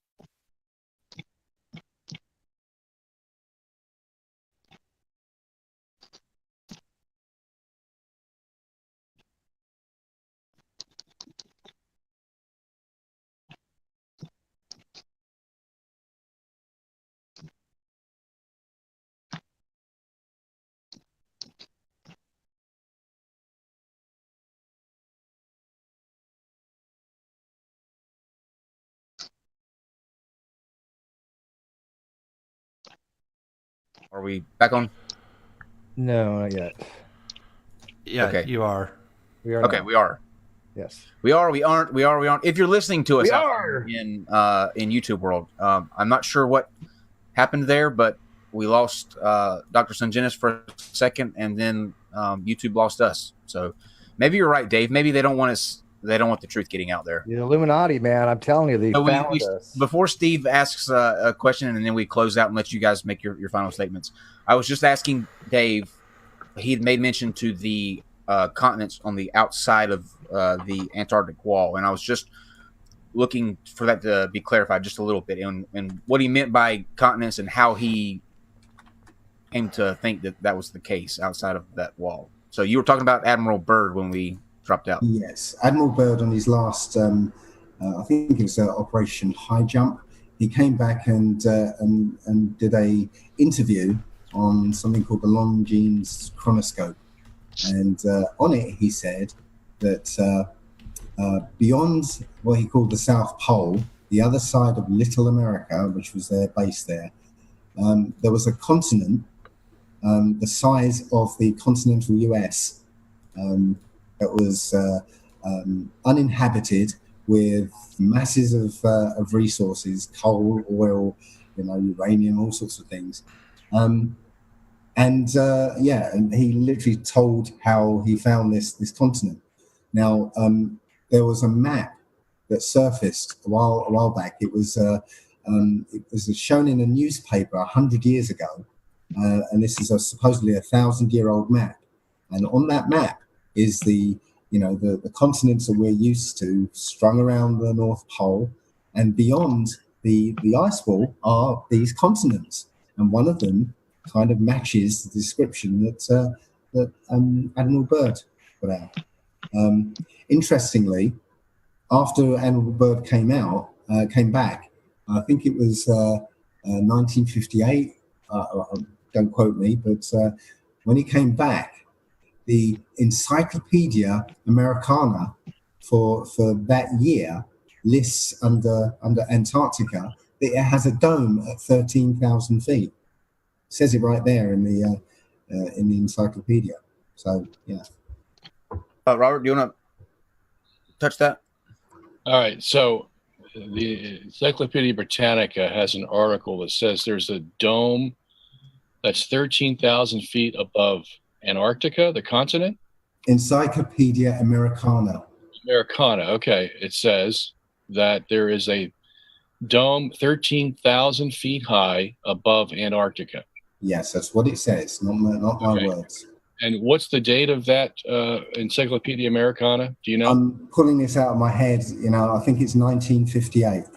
1958. And you don't know the volume number, page number, or anything like that? No, I'm just doing this from memory. I don't have all my notes here with me or anything. Okay. Well, I'm going to give you my email address toward the end of the program, and I want you to mail me that information because I'd like to see. Absolutely will. Okay. So I have no way to verify. What's that? Oh, I'm sorry, Rob. I didn't mean to cut you off. I thought you finished. I have no way to verify what you're saying. Okay, so and if you can't give me the citation, I really can't use that as. Yeah, what the citation was is this, and I'll send it to you. It's 1958 Encyclopedia Americana. Says 1958. See the what it actually says is by a great dome of snow and ice, which is toward its center, reaching in 13,000 feet in elevation. It's talking about a dome of snow and ice. No, that's I don't know what you're. That's why I have the thing right here. I mean, I'm literally looking at the encyclopedia that you're referencing. It is okay. 58 Encyclopedia. They can still send it to you, Dr. Sungenis. I'll send you what I have. Yeah. But I just want to clarify that it's not a dome in the sense that David was talking about a dome previously. No, it's just the ice wall or a snow wall or whatever, 13,000 feet high. That I can understand. Ooh. Yeah, it's just a dome of snow and ice. But again, interpretation, I guess, right? But we'll get that to you. So let's get the last couple super chats. And before I do real quick, I do want to mention, because it was one of the other super chats, Dave, if you're not unaware, the problem that you have is that when you invoke things like buoyancy, you should be aware that buoyancy, the formula for it, has gravity in it. So you can't have buoyancy without gravity. It is a part of the actual formula. Density and density is not a force. Just gravity is not is a tendency for something to drop when you let go. Oh no, sorry. The force of down. There is a There's a tendency for things to drop when you let go of them. Yes, it's not gravity. Gravity is just a theory, right, or a set of theories to account for that phenomenon. But do you know what a force is? A force is an actual thing that causes something to change direction. Well, now you're talking about Newtonian. Hang on. If you have something that's going to, if I drop, like he was showing, if Robert drops something, there has to be a force acting upon what he dropped in order to. Now you're talking about that is what a force means. Now you're talking about Newtonian forces. Which you could use anything you want. Use any kind of force you want. It doesn't matter. A force is a force is a force. Robert, would you agree? Apparently, you can talk over me if you want, but I'm telling you, that you're talking about a Newtonian force, which was apparently disproved by Einstein. It's not a force. It's supposedly a curvature of space-time. He's not. Robert, do you get what I'm saying? Yeah, I get what you're saying. I think you can define a force as something that makes another thing accelerate. But Dave's already admitted that he can't explain acceleration. Yes, because any change of motion of the object is a change in vector, which is acceleration. Right. Change in motion or speed, you have an acceleration. Yeah, either the magnitude or the direction. Correct. How many more super chats are we at? Just one more, I think, or two more. So KC had said, explain, Dave, can you explain how Earth casts a shadow if it's flat? Earth casts a shadow as it's flat. Yeah, because we can actually see the shadow of the Earth on like the moon. There's actually Earth shine. We can actually see reflections. We can see the shadow of the. We can see reflections. Can we see the Earth reflected in the moon? That's called Earth shine. Yeah, pretty cool actually. Okay. Well, I'm not sure I can explain that, but you know what? I can't also explain, according to the Ball Earth model, how come we see the Earth and the sun and the moon, at the same time during a lunar eclipse. Yeah, I don't know how you would on a flat Earth model either. Okay, and one last one. And by the way, which is kind of weird, Robert's, at least geocentrism, all this math actually works if you make it work for this. I mean, that's what's funny. His model actually would. I think you'd be better off being a geocentrist in this regard, Dave, because his shit would work actually in some regards. So, yeah, whatever. I can't believe I'm siding with you on this, Robert. I'm never going to live this down, dude. Last one. And I don't know why somebody asked this, but it's a super chat, so I got to do it, Dave. They asked, explain radiation pressure. Radiation pressure. Yeah, have you heard the term before? No, I haven't. If it's not, somebody. I remember debating with some physicists and PhD students. I don't know if they're calling it thermal pressure. Yeah, it's similar. Yeah, same thing. I mean, basically, it's just a pressure exerted from an electromagnetic wave, such as like you have like gamma pressure in a star, like he was talking about where the light comes from, right? You kind of have to explain why we see lights in the sky, and a star is held up by gamma pressure overcoming the force of gravity without equilibrium. So when he's asking you, like, know that, do we?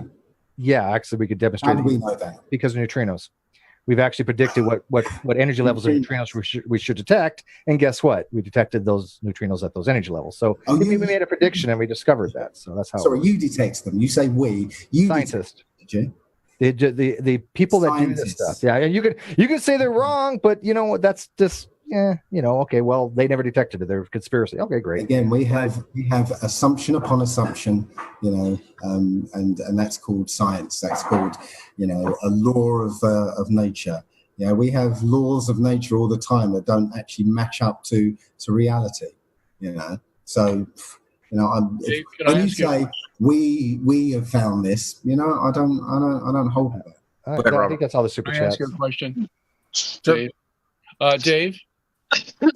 We still in the question and answer bit, are we? We're getting ready to close off. Give you guys the opportunity to make your closing statements. He just wanted to ask one more real quick. Of course. Yeah. Could you quote it from the Old Testament? I want to know: do you believe the Bible first, and do you believe the Bible teaches a flat Earth with a dome? Indeed. Okay. It does. Just wanted to know. Okay. All right. Now we'll let you guys make your closing statements to kind of wrap up your position, and then we'll call it a night.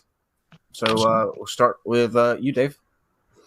Okay. Well, as I said, I'm just a normal bloke here. I know what I see in this world, and you know what? The Ball Earth model does not make sense. Yeah, we're taught this model from childhood at a time where we cannot analyze the information that we're given. Yeah, we take it in as truth, and it becomes the foundation of our reality. With our own senses, we have a picture of this Earth. We have to be taught this ball Earth, spinning ball Earth universal model. Yeah, it's a fabrication, and when you start just looking at it, when you start testing it, you find it doesn't hold up. And I'm not trying to tell anybody the Earth is flat. All I'm trying to tell people is go and look for yourself. Go and look, and don't just blindly accept what these so-called scientists and experts tell you. Go and look for yourself. That's all. Okay, and do you want to go ahead and plug your channel too while you're here, where people can catch you and keep up with you? Sure. My YouTube channel is dmurphy25. My website is allegedlydave.com. Okay. All right. Dr. Sanginis? Okay. First of all, thank you for having this program. Thank you for Dave and all your input. I'm going to go off on what you just said, because I think that needs to be balanced for the sake of the audience. And that is, we want to go out and look for ourselves. That's true. And this represents, I think, the struggle that I had mentioned earlier that each generation has to go through. We take for granted some of the things that we've been taught because we have authorities over us and they teach us that. We're never going to get away from that, okay? If it happens where there's enough groundswell where people come to disagree with what the traditional authority has said, and they can form a consensus and they can demonstrate by evidence that their position is more viable than the historic position, great. I applaud people for doing that. And that's the way the world works. That's how we progress. That's how we advance. Because some things we believe are wrong, and we need to get out of that and get to something better, something more truthful. By the same token, I'd have to say that in your presentation of the evidence for flat Earth, I find a lot of holes. I find a lot of things missing. We talked about gravity. We talked about how your sun moves and all those kinds of things. You have no answer for it. So I think if you want to sincerely advance the discussion so that we get out of something traditional that may not be good, it would behoove you to do a lot more research into the dynamics of your system so that you can explain it to somebody instead of saying, well, I'm drawing the line here and I'm moving on. You can't really do that if you expect somebody to be convinced of your system, because there's going to be people a lot smarter than you are who are going to get down to the nitty gritty of your system, and they're going to tear it apart. And unless you can answer those questions, your movement is going to die. Okay. So also, I want to. Can I plug my book? Of course. Of course. Okay. So here we have it. Flat Earth, Flat Wrong. You can get this at www.flatearthflatwrong.com, and you can get the PDF for $10, and it's pretty thick. You get 738 pages of information for $10. And you can also buy it in book form if you want. So that's it. Okay, awesome. All right. Well, thanks to both of you guys for coming on. Dave, a little bit better this time around than your first time? Yeah, a little bit better, but did still detect, a panel there. Well, I know you did join in, Dave. Yeah, well, we have to.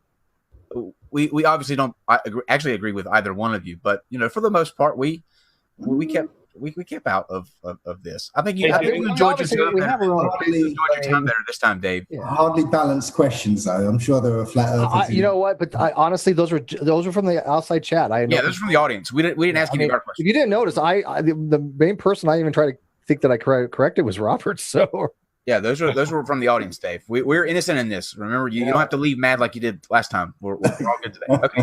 So I wanted to also plug one thing. They're having on the Geek Room tomorrow.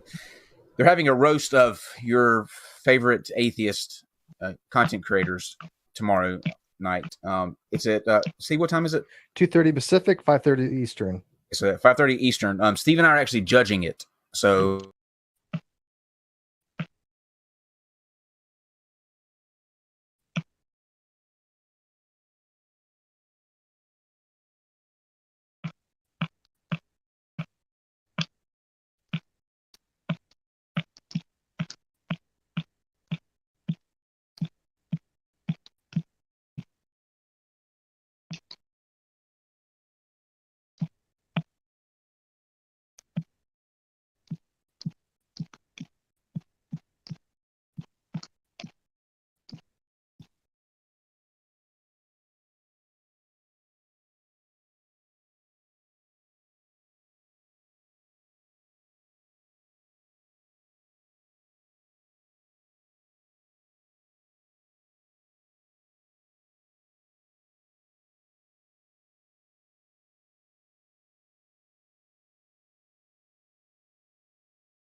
and ye shall know the truth, and the truth shall make you free.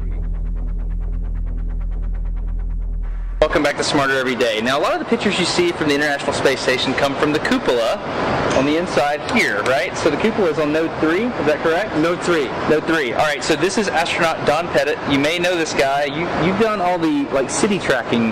Yeah, I've done a lot of cities at night, and then the nighttime aurora and time-lapse sequences of Earth. Many of those that you see have been done in this module when I was at the helm of the camera. He's the junk. Let me just say it that way. You're the junk when it comes to space photography, right? Can you say that? Say I'm the junk? No, I can't say that because I get too embarrassed. I'm going to meet you on the other side, okay? So, seriously, he's the junk. Like, all the really cool aurora stuff, Don's the guy that took it. Now this is a cover. Okay. So we call it a shutter, and it protects the windows from micrometeorites. Okay. The shutters are closed, the windows are protected, and also thermally insulates the windows from the radiation environment of space. So can you shut these things from the outside? No, you can open and close it from the inside. Oh, okay, wait. On the inside, you're throwing a lever or something. Yeah, you're turning a knob. And it's open.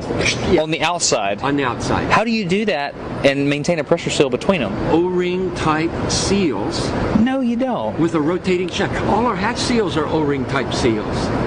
Yeah, but how? My brain's up here. Let's go inside. We can see it. Okay. Watch your head. All right. Oh, oops, thunk. So you have a whole series of O-rings in here, and a shaft that you rotate. So, I mean, like on the space station, how many of these would you have? 7, because we have 7 windows. What happens if you get a leak on that? Then you have a leak. You just have a leak. And what you would do is... You lose air. Yeah, you would probably seal the whole cupola off.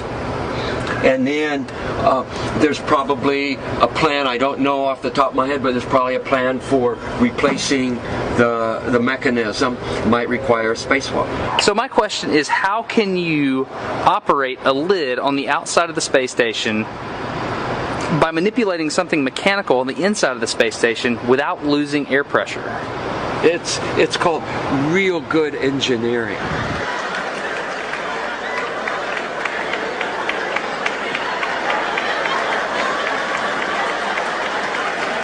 It's called real good engineering. Look at this. Somebody come and look at this. Look at this. What happens if you get a leak on that? Then you have a leak. You just have a leak. Okay, one more. Then you have a leak. You just have a leak. And what you would do is... lose air. Yeah, you would probably seal the whole cupola off. And then there's probably a plan, I don't know off the top of my head, but there's probably a plan for replacing the mechanism. Might require a spacewalk. So here we have an astronaut who has flown in space 3 times, but yet he doesn't know the procedure. He doesn't know the plan off the top of his head. If there was a leak on the ISS that he's traveled on 3 times, he doesn't know the procedure. Come on. And then there's probably a plan, I don't know off the top of my head, but there's probably a plan for replacing the mechanism.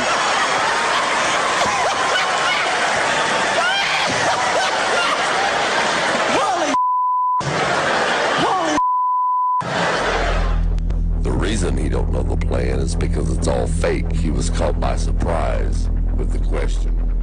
Thanks for watching, and God bless.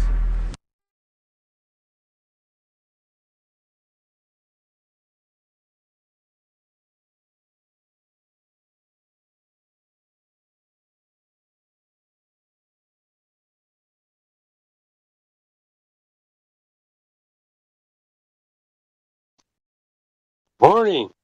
How is everyone? Yar. What's up?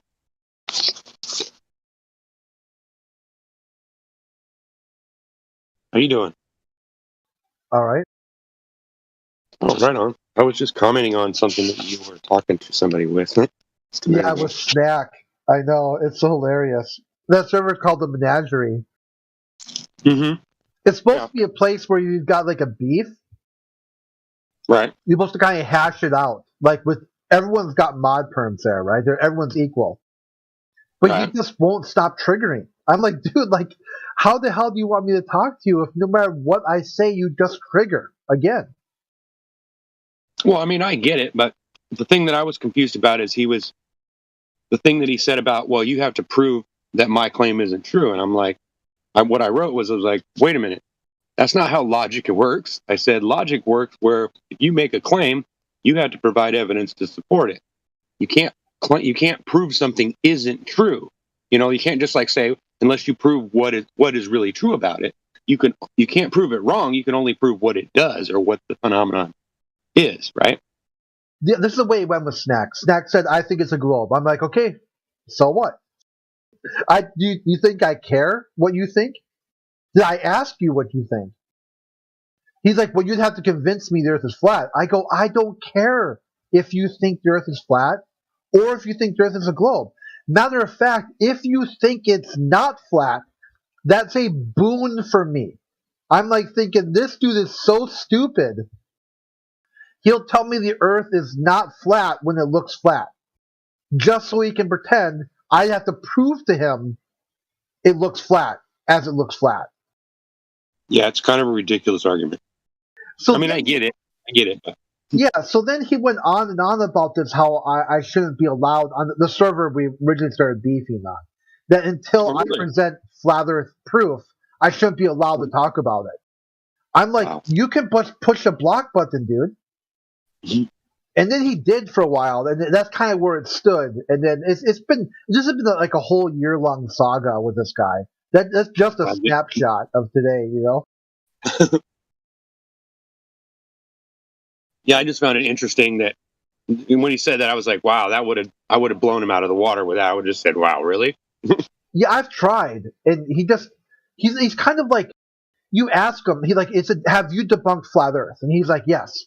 I go, what is it? What is flat Earth? He's like, a bunch of retards on the internet. I'm like, no, that's not flat Earth. Okay, you want to try again? What is flat Earth? Just tell me what it is. Just tell me what you debunked. And he can't even do it. Like, you page up. I just had that thing with him again. Like, just tell me what the word flat means. What does the word flat mean? And he can't even do that. He can't even tell me what the word flat is. Well, he's afraid that if he says something wrong, that you'll use it against him. And since he doesn't really have an argument, that's why he's worried about it.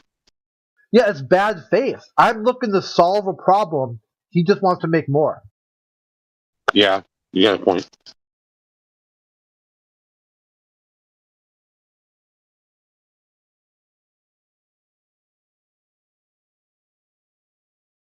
Sorry, I'm finishing my breakfast. Yeah, he's deemed flat Earth so ridiculous to never take it seriously. Then you ask him, what is it? What is this thing that you think is so ridiculous? And he can't tell you. It's just tribalism. He picked a group of people that he doesn't want to associate with, then associates with them to tell them they're wrong. And then you ask him, what am I wrong about? You're just not someone I want to associate with. I go, I don't care to associate with you either, dude. Flat earthers. That's usually what I get. Yeah, that's basically, it's just, like the Mars attacks, atheist attacks, flat earth, firminate.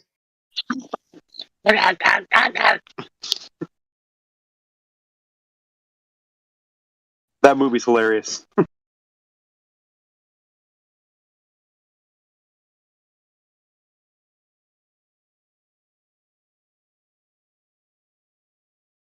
And they think they're cloaked, like somehow they're intellectual.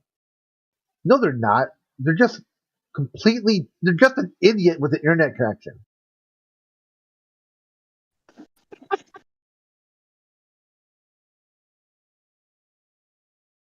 Like, let's say I didn't believe Earth was flat and I thought it was a globe, but you knew nothing else about me. Would I be smart then? That's kind of what your logic would dictate, right? If you can regurgitate something you don't believe. I'm confused on what the question was. I don't understand.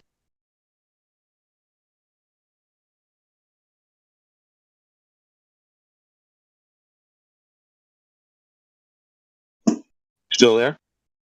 Yeah. I didn't understand the question. Can you repeat it?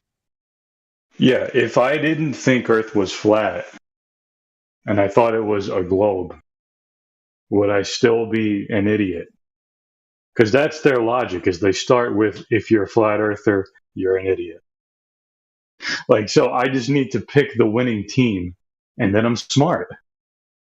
No, you need to do your own research and figure it out for yourself. Then you're in the know. You don't need someone else to join you.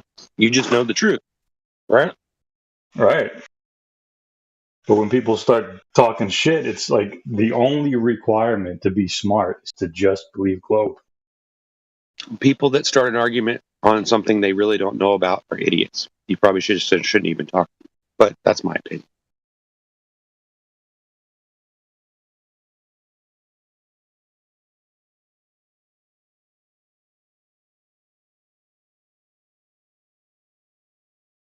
Like, I always wonder why people.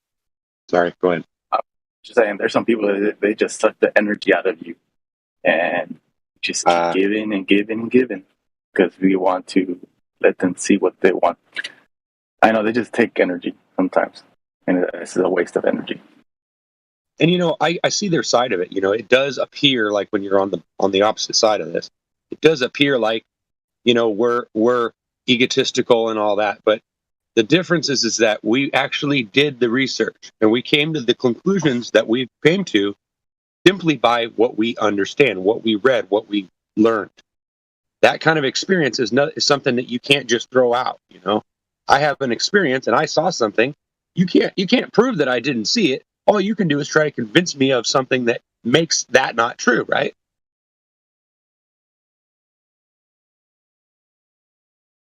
So it doesn't make logical sense when you're arguing or debating something, when somebody throws in something that they haven't proven yet, but yet they want you to prove it wrong. That just doesn't make logical sense. You know what I'm saying?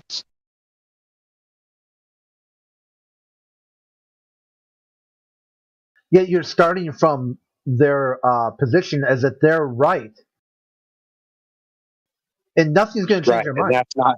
And that's not how it works. You know what I mean?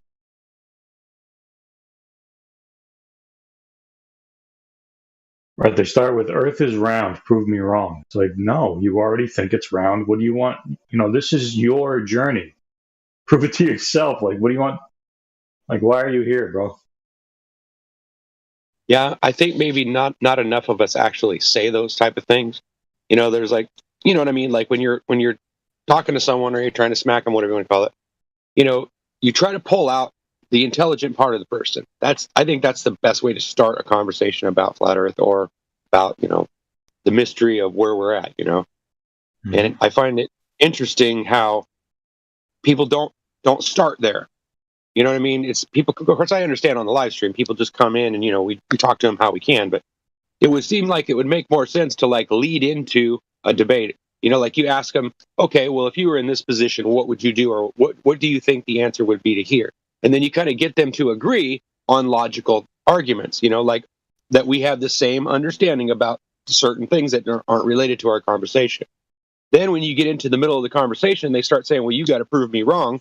You've already laid out that that's not something that you can do to just hand wave somebody else's opinion or somebody else's, research or whatever experience. You know what I'm saying? And I understand, it gets heated and people get frustrated and all that. But, it's important that if you want to win an argument or if you want people to side with you on your side of the debate, you've got to maintain some kind of, personally, if you sound like a complete fool or you just don't know any of the information, I'm going to hand wave anything you say basically because you're not basing it on the actual topic, right? The subject, you got to keep with the subject. Sorry if I'm rambling on. No, that's all right. No, that's right on, dude. Yeah. I don't know. That's the part that gets me is that people try to twist and wiggle out of it by just changing their whole philosophy on physics. You know what I mean? Well, I just don't believe that. And it's the same stuff. I mean, it's frustrating, but I get it. I know what it's like to be on the side of something where you don't know it and you haven't experienced it. So you just automatically assume that, your information that you've had so far is right. I mean, that's a natural thing to do, right?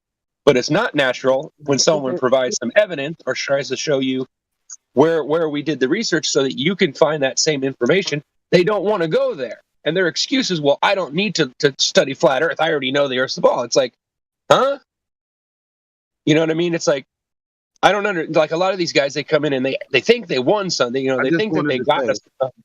And I'm like, dude, you didn't do anything except make yourself into a moron, you know, like you're ignorant, whatever, you know. Just wanted to say physics is fine. There's nothing wrong with physics. We don't disagree with physics. It's theoretical physics that can't be tested in a scientific way. You know, yeah, it's theoretical physics that work off of a set of axioms, whereas a hypothesis doesn't include any of that. Mm-hmm. Where you're just trying to establish what causes what. Right, exactly. But they talk about cause all the time. Okay, what was the cause of the universe, or how did the universe get here? Blah blah blah blah blah. But how could one determine something without having actually witnessed it or experienced it? Right, exactly. Or at least know someone that has. At least. You know? I mean, you know, I trust a lot of my friends. So sometimes when people tell me crazy stuff, I actually do say, okay, well, show me what you're talking about. I don't automatically hand wave it and say, oh, that's crazy, even though I think it's crazy. I don't need to do that. You know, they know. They know what kind of reaction they're going to get when they tell me that. Well, if they know you.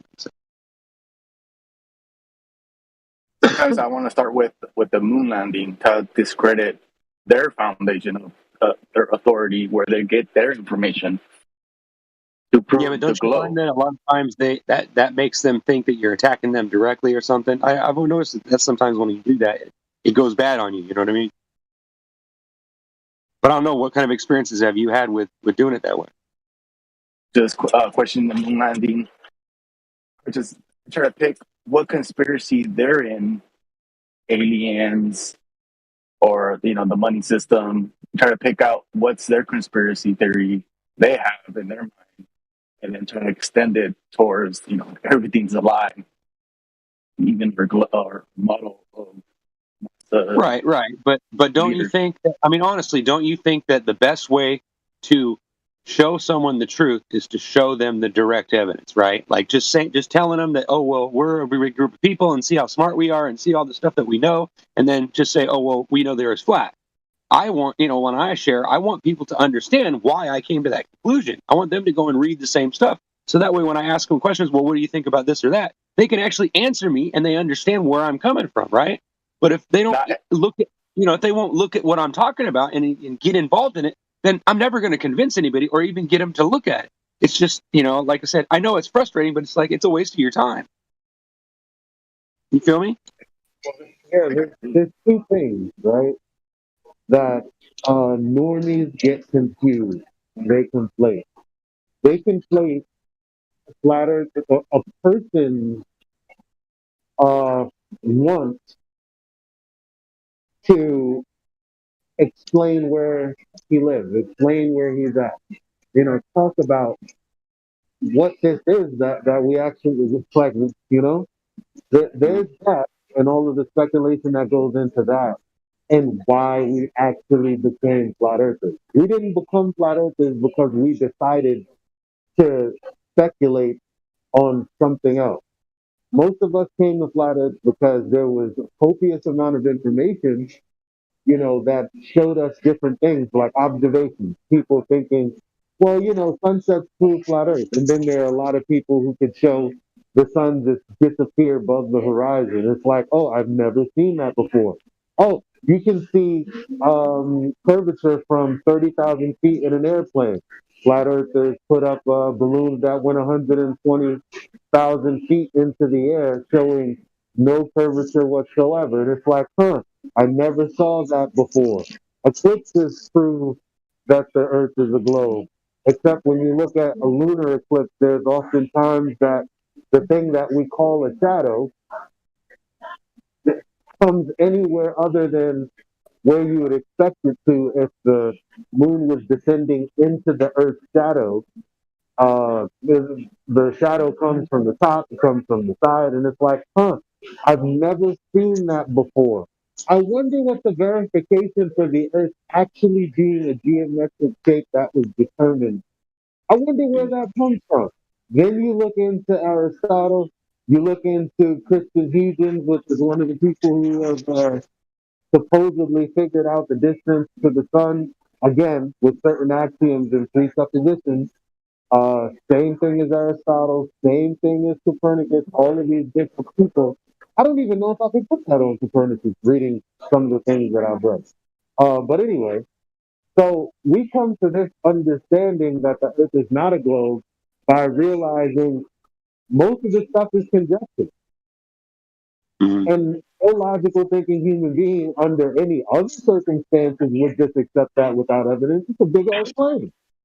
So that's what people get twisted. What we think the flat Earth is versus why we got here in the first place.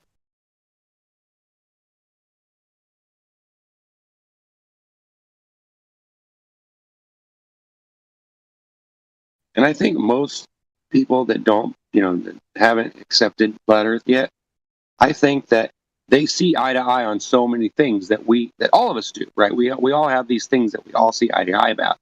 And sometimes it helps if you interject those and bring something in that reminds them of a situation or a conversation or something, and gets them to think a little bit more about what you're actually saying. It makes them reason more. And once you get someone to start reasoning and thinking like you do, or at least accepting that your line of reasoning is logical, then it's easier to share stuff like that with them. Although once you get flat Earth, a lot of times it just scares them off.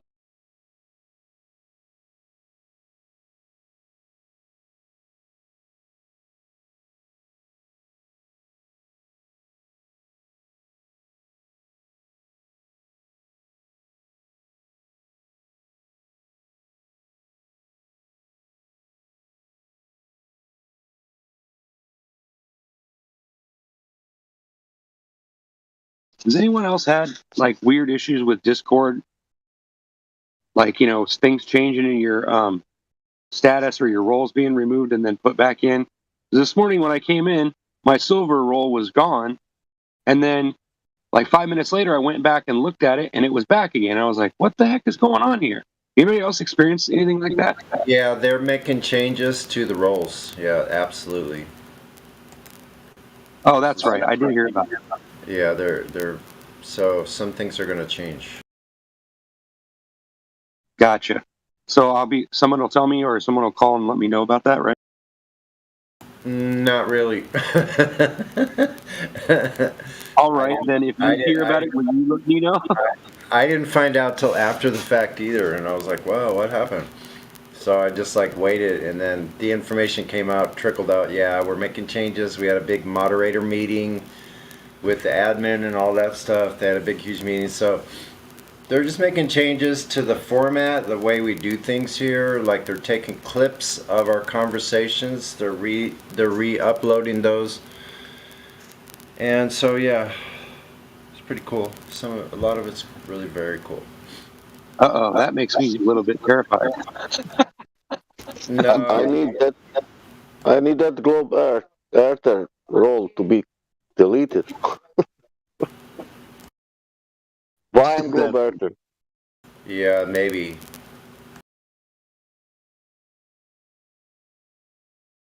They could put something else in there, about I don't know. Somebody was listening that Sasha 2.0 and they put it role to me, Oh, really? I don't know, because I have Silver, Flat Earther, other things, and I have Globe Earther. And that is in the last, I think, 2 weeks happened.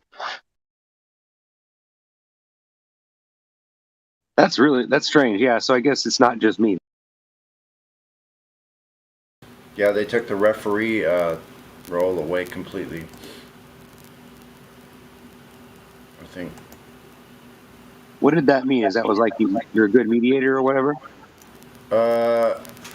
Yeah, you could act as a referee in like the arena settings, you know, things like that. But also, Oh, I see. So when you're involved in certain parts of the server, then that's where you get. right, right. So it just depends. Sorry, you were breaking up. That's why I just was talking about. It just depends on your activity here, the kind of things you've been doing. But like has been said before, a lot of these roles are just kind of junk. Hate to say it that way, but they're just kind of a joke. I mean, some of them are actually a joke, but some of it's funny. I kind of like the humor in the roles. Maybe it's a little much if you're the one that has to like keep them in order or whatever, or know what they all mean. You know, that's a catalog of stuff. I don't know anything about that, but I actually really like my roles now. I don't mind. I like being a gold plus. Like I'm fine with that. I don't need anything extra. I get too power crazy if I have too much. So I like having some muting ability. But you know, other than that, it's fine. Yeah, I agree. I think it's neat, to be involved and be considered valued or whatever. I mean, that makes you feel good, but exactly. Like I'm not really out to like climb the ladder and become the master of disaster or anything. I'm just kind of like coming here to help learn. Yeah, me too. I think that's the best way. Just want to come here to learn and join in conversations, be a part of these conversations, because once some of these epic conversations happen and you hear a clip of it later on, you're like, wow, I was there. I heard that. It's epic. It's really pretty cool. Yeah, I was just saying that I'm kind of terrified of that because I haven't really heard myself talking a lot. Like I don't do a lot of recording myself and watching it. So I'm sure it's going to be like creepy hearing my own voice on the show. Yeah, I don't pay much attention to it at all. That's very creepy, man. I rarely ever go back and listen. When I do, I'm like, who's that? Oh, that was me? Whoa. Didn't know I sounded like that. Nobody likes his voice when you hear recorded. At least yeah, you're probably everybody. Right.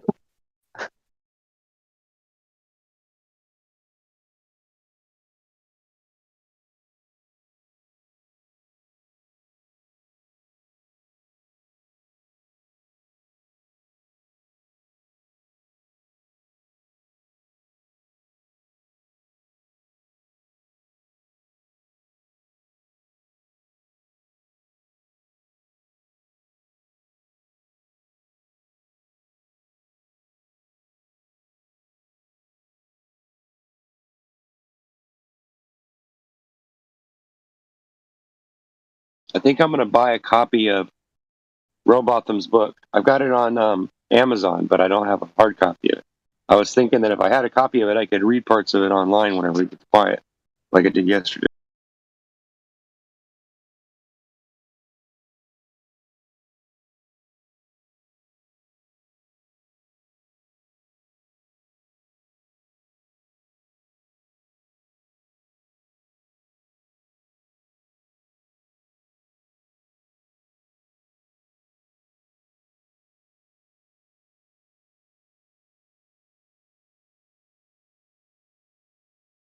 Good morning, Fraud.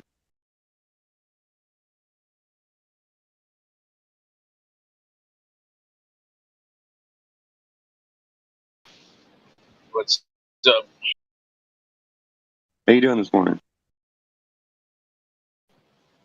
Just running some errands. Right on. Chime in if you get time.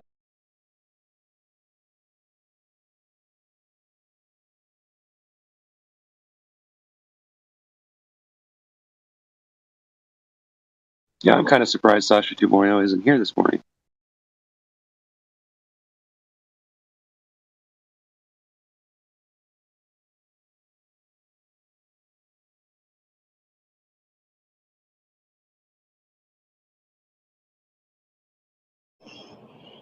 So what's the topic for today?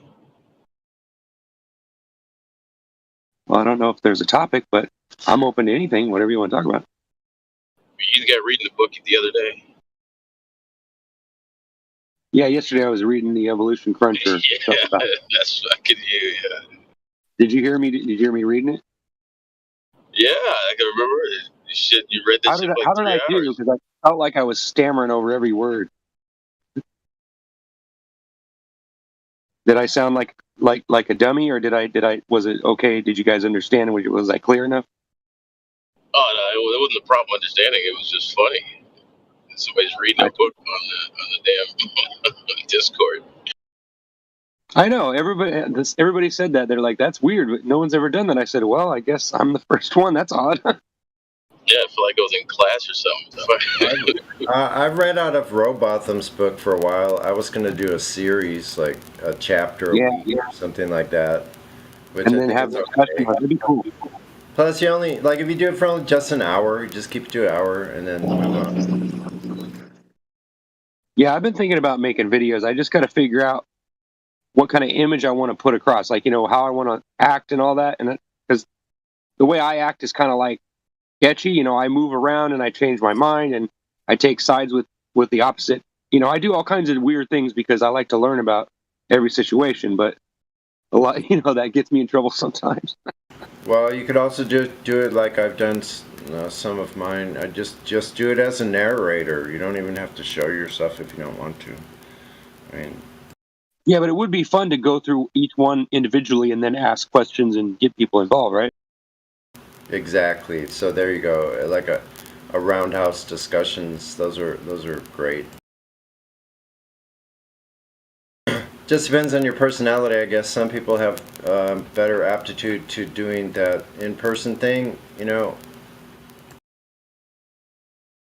Yeah, I agree. I guess I'm fairly gifted with that. I've been lucky, but yeah, I get it. Some people just don't have the bedside manner or whatever you want to call I know to find those pauses and to ask those questions if they read about it, like what they think about this paragraph and stuff. But it was a good read. Like I said, there's more. You have to give a little more pauses and questions to know if they understand what you're reading. Like Darwinism about that he was really stupid. It was like a daddy's boy. Yeah, I think it would be interesting to read parts of his book because there's a lot of stuff in there that really makes you question why they even used him at all.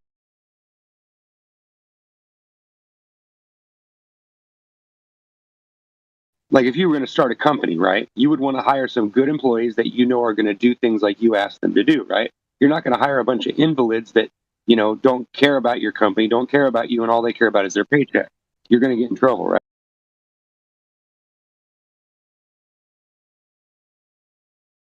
Yeah, whenever I get any employees, they don't last for long. Yeah, they suck. You're not gonna keep them.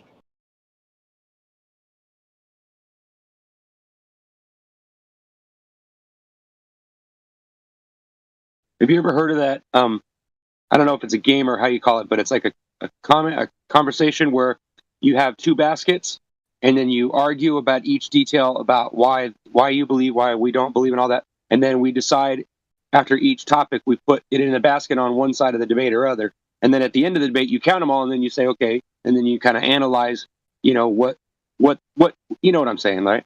I think that would be an interesting way to do a show too.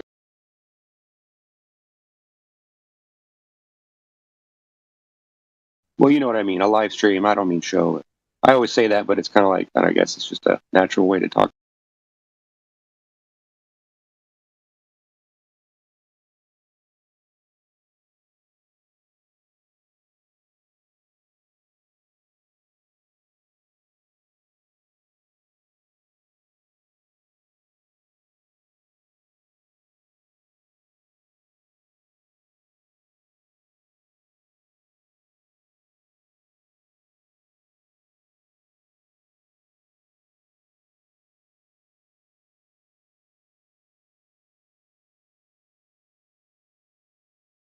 Hi, Travis. I don't think I've met you. Are you there?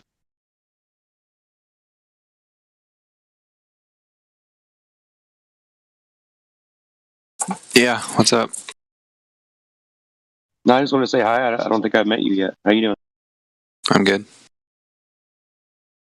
You have any ideas about what we were talking about, or are you just working or something. What were you talking about? We're talking about ways, like we could do, like, like set up like reading stuff, reading a book, and then discussing the issues about it, the flat Earth side and all that. Right. We were talking about, if we did something like that, if it would be interesting. Yeah, I don't know. But I'd ask you what you think. I know you didn't have time to think about it. Yeah, I mean, that could be cool. Depends on what you're reading, I guess. Well, I was thinking about doing like Robotham's book, 200 Proofs or the 100 Proofs or whatever it is. I just thought it would be an interesting, conversation. 200 proofs of what? What the hell's the book about? It's 200 proofs that the Earth is not a ball. Right? It's evidence and stuff that makes you When think. was the book written? I don't remember. I know it was 18 something or early 1900s. That's interesting. You've not heard of the book? No, dude, I don't read, bro. That's not my You know thing. Robotham? Samuel. I'm not a reader. It's called Zetetic Astronomy. I'm sorry. And also, there's a William Carpenter book. William Carpenter's the one that wrote the first 100 proofs. Or actually, it says, is the Bible true? Is Earth a globe? I think that's William Carpenter's book. Those are from about the mid 1800s. Robotham's from like the 1860s or 70s. That's what I was thinking. And he changed his name. Originally it was published under Parallax or something like that instead of his real name. Parallax, yeah. Makes you wonder why he did that, right? Maybe he was afraid of retaliation. Now listen, there was a lot of retaliation. There was a huge debate back in those days. Around that time, this was not something that was just like, oh, hush, hush, and everybody's quiet about it. No, there was huge debate on this topic back in that period. It's just been hushed up now so that we don't have that much access unless we dig for it, Like there's letters that were written to DC, there's letters written to different groups and so forth about this topic, about flat Earth. Yep. And it hasn't really stopped. There's been a couple of times where I got a brush with it, like in the 90s there was like in the early 2000s when this book The Evolution of Frontier was published or whatever, I had been listening to like religious channels on the radio and stuff like that, and they kept mentioning it, and they're talking about all this research development that they're doing, and they're writing this book they wrote, and they had all this information, and I thought it was crazy. I was like, what, really? So I got really excited about it, and I bought this book, and I bought a bunch of other stuff, and then of course it kind of like faded out. No one really talked about it anymore, so I kind of like forgot about it. And then here in 2020, I was going through some books the other day, and I found that. I was like, oh, crazy! I can't believe I found that. I was like, cool! I can't wait to read some of this.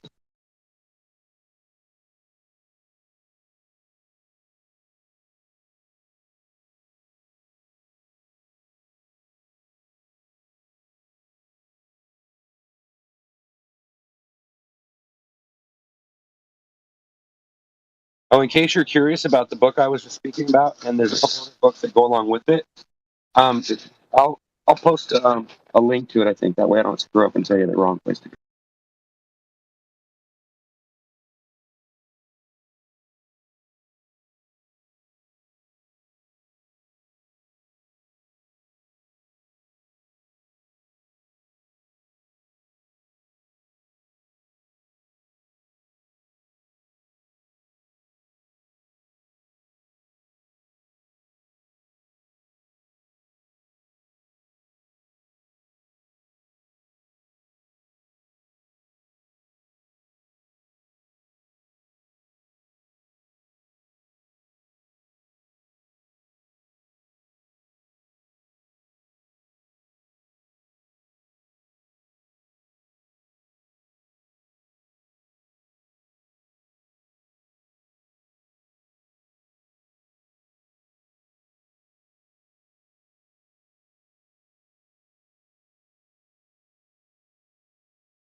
So who's watching the Ukraine situation unfold?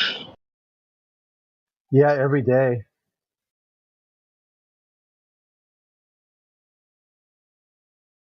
Yeah, I don't listen to that crap. It's all baloney. You still got to watch it because they change stuff, you know. Because like, let's say something pops off, things change after that. You know what I'm saying? So regardless if it's bull crap to us, you know, they're they do stuff when shit happens. So What's good? What I mean, about not good about it. There's nothing good about it, but it just showcases that this stuff about Russia and America being allies in space. No, they're not. You know, like they're ready to nuke each other over a few strips of land in Eastern Europe. yeah, that, and I don't, the connection between land and space, right? You would think if space was so easily, readily accessible, and other, why are you fighting over land? That you should be trying to get into outer space. So I don't see how people don't draw that connection. Yeah, this idea that somehow it's the advancement of the human condition. They're not advancing shit. These I psychopaths swear I'm are. gonna smash this damn Google phone if it doesn't stop closing my damn Google window. I hate that. Trying to look up this damn link and stupid thing keeps closing Google window, keeps closing the search bar window whenever I click on the damn thing. Oh, I hate when it does that. Sorry, I didn't mean to interrupt. No, it's all right. The other day, I was talking to this dude about how he would listen to anyone who's a doctor over a flat earther. It doesn't matter what they say. So then we got in this conversation about like, well, here's a bunch of doctors who talk about the doomsday clock, and then of course they had to shift the goalposts. Well, they're not real doctors. They're sociology doctors. Okay, you just said you'll listen to doctors, but now you won't if they have a doctorate in some sort of sociology. And they're telling you that these social constructs, government, is destabilizing, everything. And suddenly you won't listen.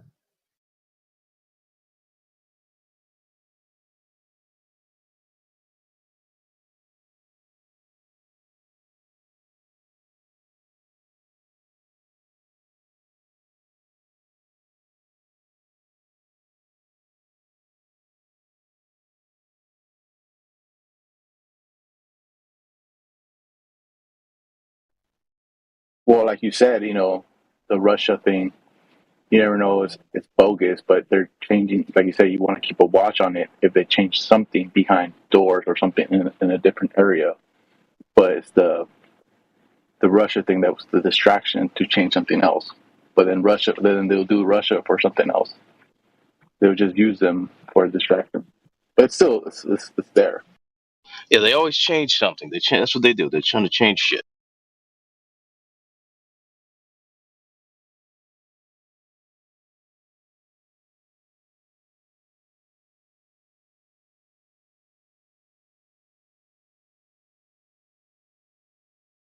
Because everything must actually be limited, the resources and everything. That's the only logical conclusion you can come to have warfare. If resources and land are limited, there's no other reason to fight. Because if you have basically just excess amounts of things, why would you be fighting your neighbor? It's ridiculous. Yeah, If you but have what is endless coffers, what is with Syria? What about Syria? It's not anymore so important like now it's Ukraine, it's important. Yeah, exactly. So they keep changing the narrative, and who knows who's telling the truth. And somehow, if you look, maybe this V thing it's going to be finished, and we need some new things. And what new can be good? Always good, old war.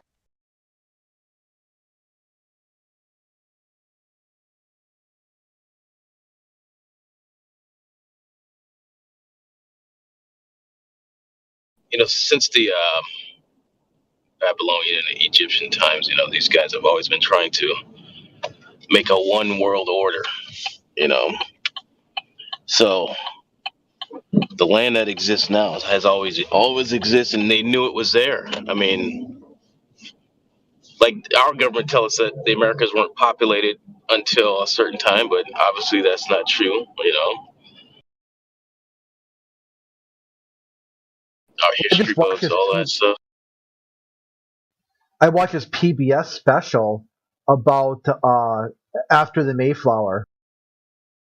It broke down what tribes first came in contact with the Pilgrims, like like Minnesota, or I'm pronouncing that name probably wrong, or I know I am. I just and like the deals that they originally made, and what was done to like secure like the first governor of the Pilgrims. He implied that he was speaking for King James. So then the first Indian leader was kind of like, oh, this guy's got some sort of powerful people back home. And then he was worried too that they were called the people of the rising sun, and it was just some sort of spiritual power they had. So they were thinking that these people are even further to the east. They've got this even larger spiritual power. And man, there's so much stuff, so much content. It's on PBS. It's called We Will Remain. But like this, but basically what I'm getting to is the story, like in high school or grade school, where they told you like, they landed on Plymouth Rock and they meted the natives, and everything was just like this melding of cultures. That's not what happened. It wasn't even close.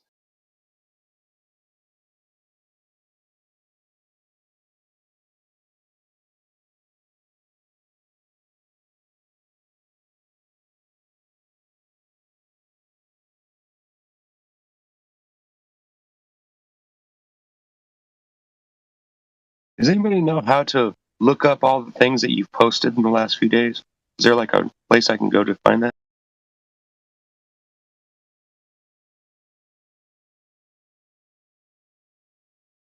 Yes, You can there just is. search. There is. You go to search, if you find the search bar on a PC, it's up in the upper right corner. I don't know where it is on your mobile phone or whatever though.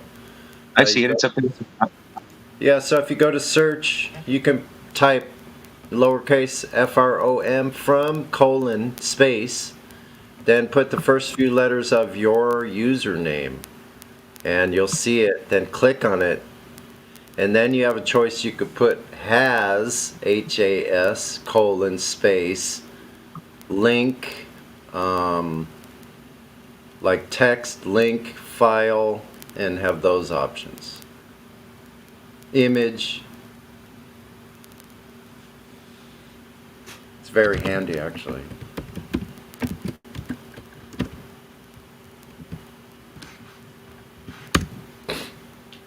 Okay, I'm looking at it. I'm having trouble figuring it out, but I found the spot you're talking about. Yeah, and you can look up, that way you can look up anything that, like, let's say you were in a conversation, you go, what did that person that had that conversation, what were they posting again? So you can look up other users' postings, like links. Wow, it goes all the way back to when I joined. That's weird.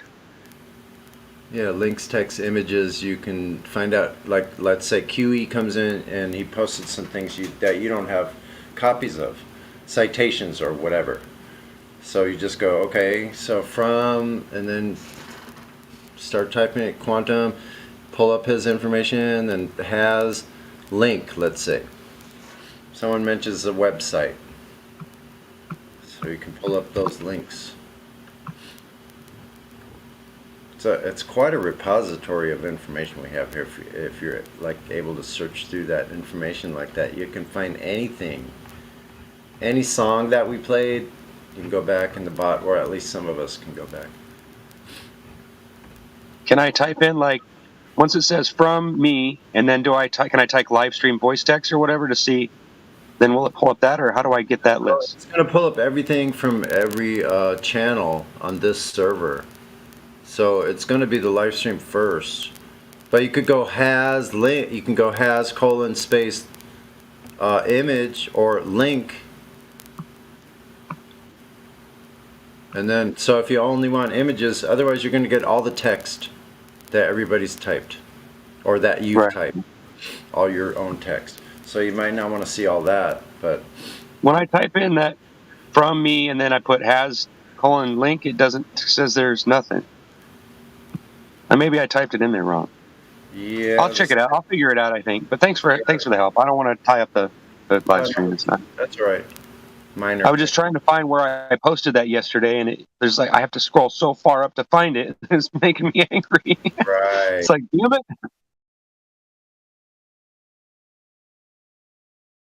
So like I can pull up my images from yesterday, like this little goodie.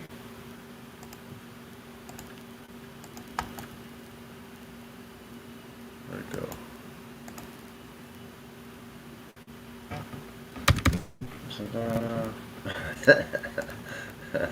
I never realized how many people post in here during the day. It's insane how many people. It is. Sometimes it's like dead, but other times it's like, damn. I've been scrolling for like a good 4 minutes, and I still haven't gotten to early morning yesterday. Like, damn, dude. That's why I had to find, when I found that search, I was like so happy. And so, yeah, you just have to make sure you have the spacing right. It should actually show that. I finally got to noon. When you type HAS colon, and then you'll see the options for link, embed, file, video, image, sound, or sticker. Sticker, I don't know what that is. Let me see. No, I don't know what that is. Oh, I see. You just hit the has. Okay, you click the has, and then you just hit link. Okay, I see. Yeah, you got it. Yeah. Okay, I got it. Now it's showing. Okay. You're gonna really. Thank you. That's good. Good. Yeah, because thank you very much. When you want to find a sequence of images, like, then you just do has file, like, and it'll show all your images. And so then you I'm seeing that now, and I'm realizing I do post way too many pictures on here. Yeah, it's wild because then you can, like, as you're in the voice text, you can categorize things, and as the conversation's going, you can just find the perfect images that you posted before. Oh, this is a great use. Wow. Oh yeah, hold on. This is good. Like this Black Swan setup video I did. Hold on, let me see. Everybody needs it. Oh, you have to download it. Wow, that's really loud.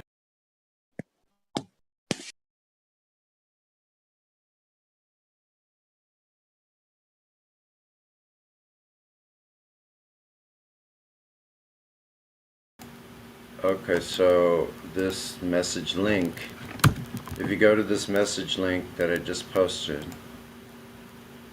you go to my little Black Swan setup video. It's 30 seconds of the setup of the Black Swan camera only. Only the setup of the camera and the pan up to the oil rigs. And Ivan's behind.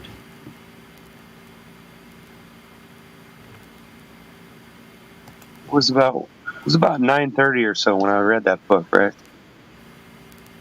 Yeah, here I see it. I think it's right here. Yeah, here it is. I found it.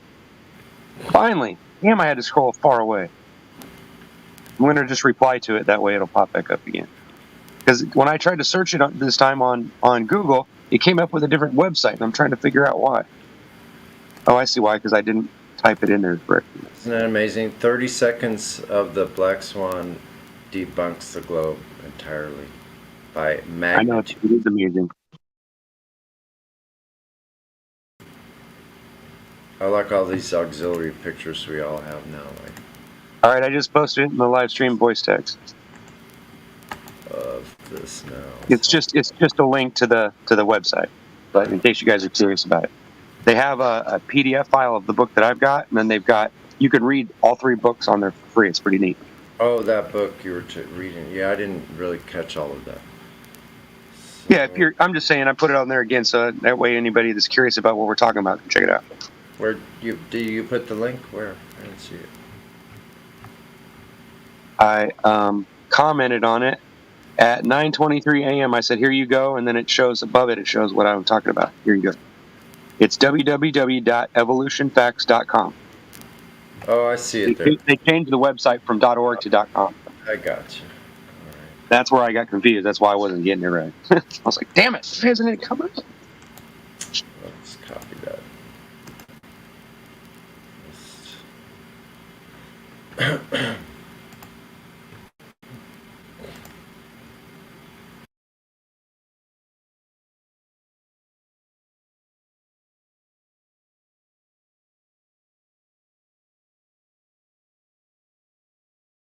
Yeah, when you type that address into the search bar, it pops up, and I think it's the first one. Yeah, it's the first one. You just click on, and then it'll take you to the part where you can just go to home and then zoom in on it if you're on a phone, and look for bookstore. Click on that, and then it'll give you the options of the different books they've got, and then there's a download file and stuff like that on there. If you have any trouble, just let me know, and maybe I can help people figure it out too, because it's kind of confusing on the website. Anyway, I'm gonna stop advertising. I just want everybody to be able to know what I was talking about. Yeah, I see. I'm looking at it now. So yeah, cool.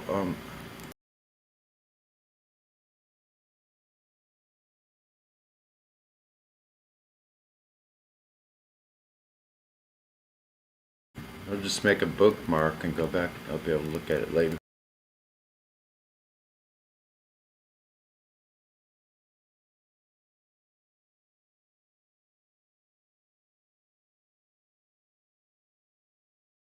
Yeah, I'm thinking maybe that I'll do some kind of a thing on one of the other channels, like where we go, we can read stuff or whatever and have discussions about it. Maybe we should set something up like that. Sounds like fun. Well, there's other rooms you can go down to, like the chill room and stuff like that, and like Yeah, but I meant like make it special, and then like invite people and all that. Not necessarily create another room, because I know we're kind of limited on how many we can have. But Well, yeah, that's what I'm saying. Just go to one of the rooms that already exists, there's like the chill room or stuff like that. Yeah, that's true.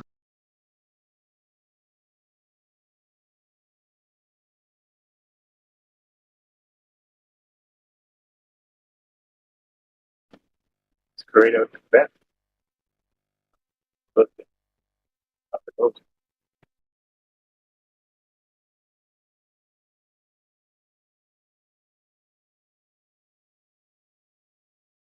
I didn't hear nothing you said except for like a at the beginning.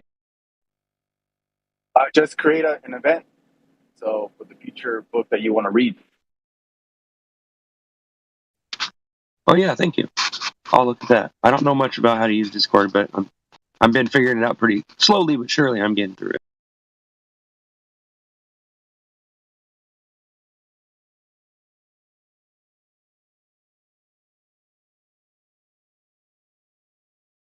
Last time I was computer savvy was when the Apple IIc was out. So I'm kind of like rusty. Yeah, I used to build them more than 20 years ago. Went to school, got a networking degree. Yeah. I built 4 or 5 myself. I didn't know that. That's interesting. I had my first computer in 1990. I just left the Navy and moved to Washington State for 4 years with my wife. And yeah, saw the very beginning of the internet.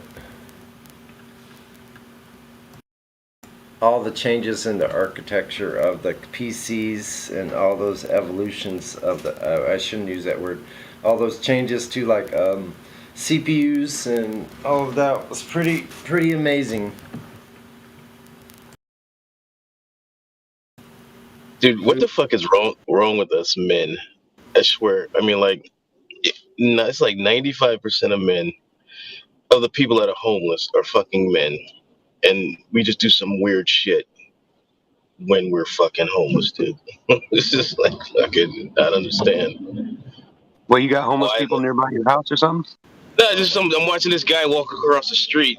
You know what I'm saying? And he just picks up something out of the street, and he's got this fucking smile on his face, and he's just doing funny shit. Weird. And I'm like, what the fuck is wrong with us men, dude? Why are we so fucked up? Seriously, we do some fucking shit. I think it's like across. It's That's the only excuse. It's the wires got crossed with the sensation and logic got crisscrossed. There's a short circuit. But anyway, I live in the city. I have a bird's eye view. I'm way up high, and I can see down the street. I've seen literally in the daytime, people having sex right in the daylight, 9-10 o'clock in the morning in the city street, right in the city street. People removing all of their clothes. Yeah, yeah. Walking down the street. That meth.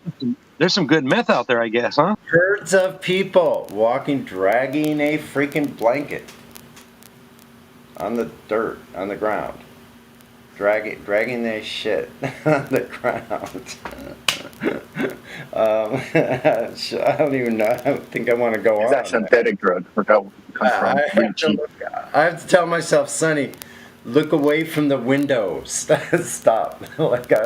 You don't need to see anymore. Not to pick on you, but maybe you should go down there and have conversations with some of those people and see what they're going through. Oh, I do. No, I understand. We understand all that. We're not knocking the. I totally do. Man. I know, but I had to put it out there. I live in the neighborhood. We're knocking the fact that we live in this country that claims all this riches and all this shit, but we have all these people that need help, and we don't fucking help them. You know what I'm saying? And that's just fucking sad, dude. Like, have you seen the epidemic now? There's like abandoned cities where just people just live on the fucking street, dude. Yeah. It's just it's sad. It's like, but we can go to space and all this shit. You got all these fucking idiots wasting money to take a trip into space, right? but you can't fix the problems in this country. I mean, I don't understand all this. $1 billion and we can't pay off the damn debt, Yeah, exactly. That's ridiculous. Yeah, but if we go to space, everything will be fine, guys. Yeah, but if we just shut down NASA, we'd have enough money to pay off the damn thing, and we'd all be free again. I don't know about you, but I want my money back. Gee whiz, are you kidding me? Can we get a refund of NASA? No, I want my refund. Where's my refund? Literally. Don't you remember they've been giving shush money for the past few years to every American, many nations? I just want everything you took out. Everything you took out of all of my taxes during my entire lifetime. I worked since I was 12 years old. From that entire time, the portion that was used for NASA, I want that part back. Okay. Well, remember the money has the money of the king on it, so it's his money. Okay, well, I'll take it in gold or silver. Right. You guys want to see something interesting? You guys have Alexa? No, but let's do that again. Why would anybody put that shit in there? Why would you put that shit in your house? That is fucking crazy. Wait a minute. It's Alexa time on the Flat Earth server. All right. That's right. We're gonna. Yeah, we need to get some sponsorship on that though. But yeah, you want to see something interesting? Tell your Alexa to open Flat Earth facts, and she'll start telling you some facts about Flat Earth. Oh, really? Seriously? Yeah, watch. I'll do it. Watch. Hold on. Alexa, open Flat Earth facts. I'm having trouble connecting to the internet. It looks like the router is weak. Let's try starting it. Right. Unplug the router. Wait 10 seconds. Okay. Then plug it back in. Let's try unplugging you and plugging you back in and see if you work. All right, give me a second. I'm out here in the garage, so it may not be connecting with Wi-Fi or something. I'm here in my garage with my Alexa. Okay.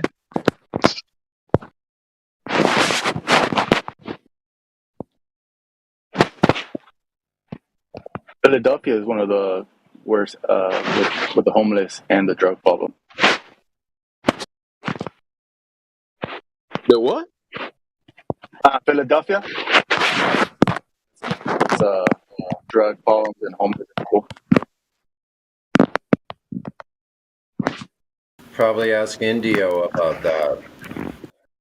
Does anybody know why Wi-Fi seems to not work sometimes? Like, why is it I'm in my garage and I'm getting a good signal, and then all of a sudden it just goes completely out for like 5 minutes, and then it comes back again? What causes that? Here's one answer. Plumbing with water flowing through it. Spin of the earth. Rifling. Don't forget refraction.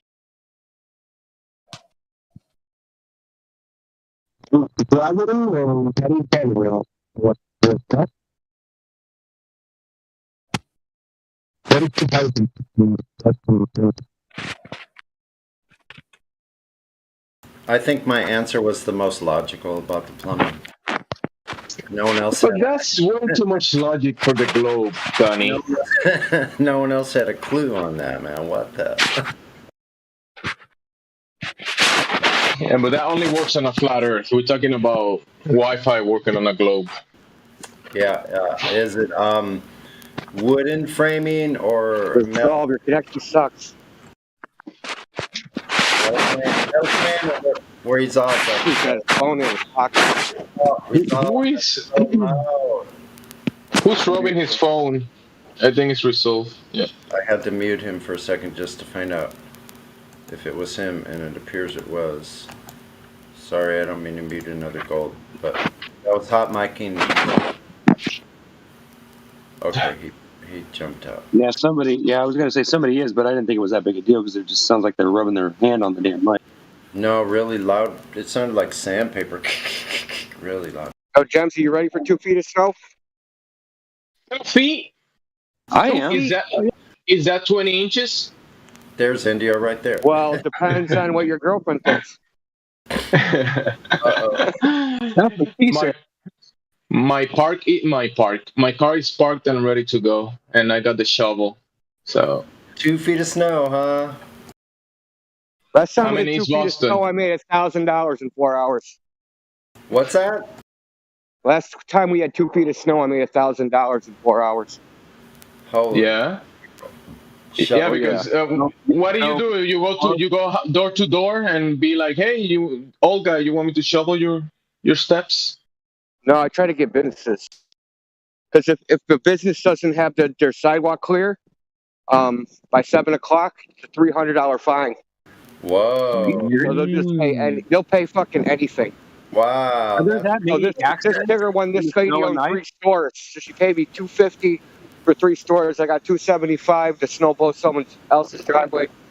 Now, all that took like 4 hours. What do you do? Grab a little Bobcat, one of those little front end loaders. That must have been a big driveway, bro. Actually, it was pretty big, but just have your. I got $250 to shovel. It was probably about, I don't know, 20 feet by 10 feet. Yeah. Is the fine for a day or? Shoot, I'd do that right now. What the heck? But I mean, when they plow, they throw the snow right up on the sidewalk. So like, even though it's I agree. I would definitely do it for money, but doing my own driveway, nah.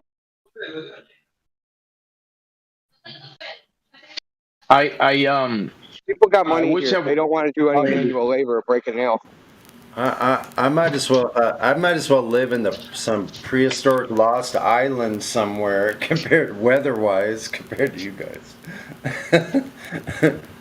This is the first time it snowed like this in, I don't know, like 4 years. Wow. No, it's been worse. It's been longer than that. The East, you guys are gonna get hammered. You guys are gonna get destroyed. I do this weekend. I remember those winters. I definitely remember those. I mean, you guys are getting. I'm in North Dakota. We got a lot of snow too, though. We've got like piles at least almost 3 stories high in places, just piles of snow. But the Yeah, I East didn't Coast is like that getting here. smashed this year. Yeah, you guys are getting smashed this year for some reason. Well, here it hasn't snowed. We got snow once. It was like 6 inches. It melted like within 3 days. We haven't had 20 inches of snow in like 4 years, 5 years, something like that. Yeah, it's been a while. And you're gonna have like below freezing temperature for like what 3 or 4 days after it snows. Yeah, apparently. Yeah, probably. The thing here with the snow is there's nowhere to put it. Right when they plow it, like, they just bury cars, man. You can't even see the car at all. Like, well, you can put it next. You can put it on top of your neighbor's car. And then people try to save parking spots with trash barrels and shit. There was a shooting in South Boston over that shit, like, I don't know, like 5 years ago, 6 years ago. Oh, people slashed their tires because someone took their spot or something. Yeah, because you shovel out a spot, right? You shovel out basically, 4 feet of snow that, the size of a parking spot. And then someone else comes and parks. Yeah. That leads to violence, obviously. Yeah, one day I was taking the snow off my car, and I was throwing it kind of to the street, kind of to the side, but some guy for some reason said that I was throwing it to his car, and he was like arguing with me. I'm like, dude, your car is all covered in snow, or like he hadn't even You might started need a shovel. to shovel. Oh, there, Kempsey. Kempsey, you want to shovel. That was the problem. You wanted I remember me my to do neighbor it. one time shoveled her driveway into my yard, like just threw the snow into my yard. She was a bitch. I mean, if she was cool, I would have let her, but no, when you're an asshole, no, you can't do that. I'm sorry. Bro, I'm thinking about buying a leaf blower because I don't want to shovel my car. I just probably a leaf blower. A leaf blower. How many fucking leaves you got? None. I have no leaf to blow, but it worked for snow. Oh, where do you live? Like 3 miles from Indio. Oh, you guys! Oh, that's freaking awesome. You guys we're in Boston, hit the pub? You don't hit the pub? What the hell's wrong with you? The pub. No, we don't hit the pub. No. Dude, that's we go great. downtown and hit the pipe. That's better, man. At least y'all hang out. That's awesome, dude. To have somebody, a fellow flat earther near, dude. That's freaking. Yeah, I've never hung out. We hang out here. Yeah, we hang out here in the Discord. That's where we hang out. You guys don't hang out for real? What the fuck's wrong with y'all? I would definitely be hanging out, dude. I barely have time for this place. Yeah. Maybe one day, maybe. Oh, definitely one day. Meet up at the beach. We'll take some. We'll go up to Revere Beach. Get some photos of the P900. There you go. Can't wait to see it. Wonder how much it is to get a boat, man. Do what? Get a boat out there. We'll get a boat, man. One of us on the beach, one of us in the boat. There you go. Oh yeah, do some flat earth stuff, yeah. I'll stay on the beach. You go on the boat, India. He could catch some fish while he's out there and bring back lunch. It's not really a great place to do observations because shit. Just the way it is.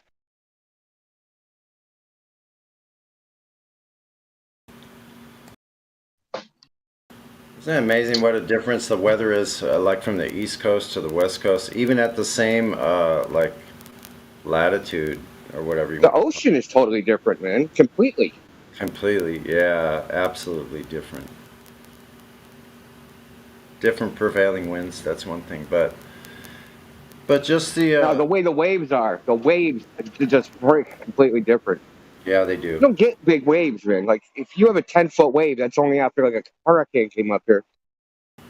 Right, we get. Gee whiz! I've seen 20-foot, 25-foot waves off of breakwaters. Crazy. Huge waves here on the West Coast.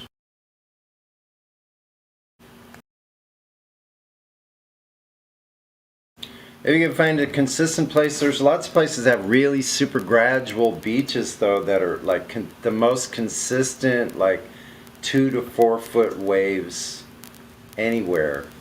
Like those are great places to learn how to surf with like a longboard or something.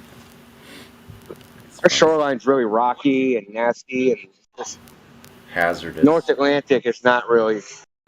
Doesn't sound too not fun. bathwater. Let's put it that way. There probably used to be another whole huge island out there, the Grand Banks. Probably, I would think. My thinking is that it used to be above sea level, but. Hey, Sonny, I sent you a DM.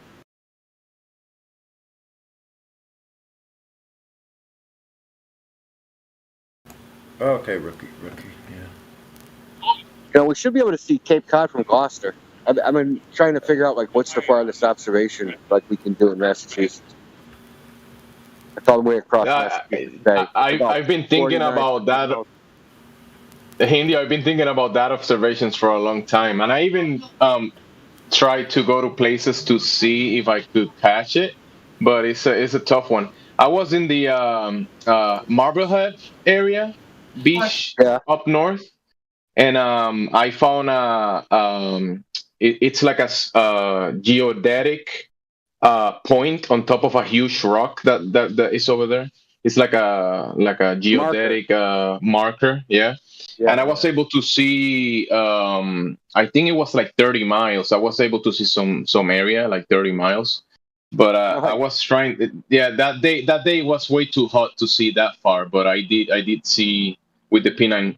I was able to see with my eyes, but then I catched it with the P900.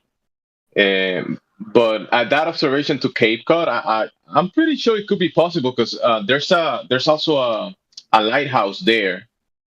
But it has to be probably a very special day to be able to see them. Maybe infrared, who knows?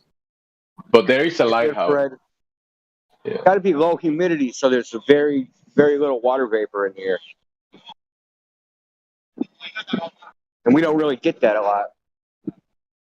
No, yeah. In the morning, when you get some cool effects in the morning when the sun is rising. Yeah, I've been to the Winthrop Beach and to the Revere Beach very early, like by sunrise, and you see some really cool effects. So the visibility definitely is affected by many means.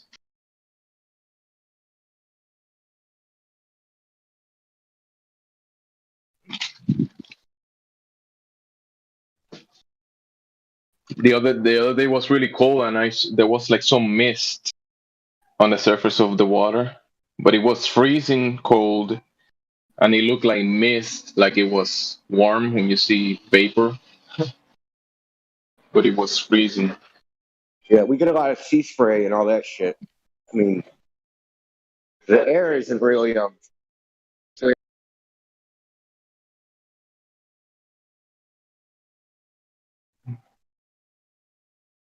India is going through the train, I think. Yeah, I'm in the subway.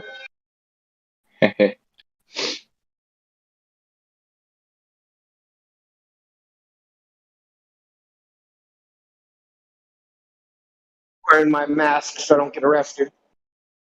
I was in Watertown today. I swear to God, every single person I saw had a mask on, and this was outdoors. Every single person.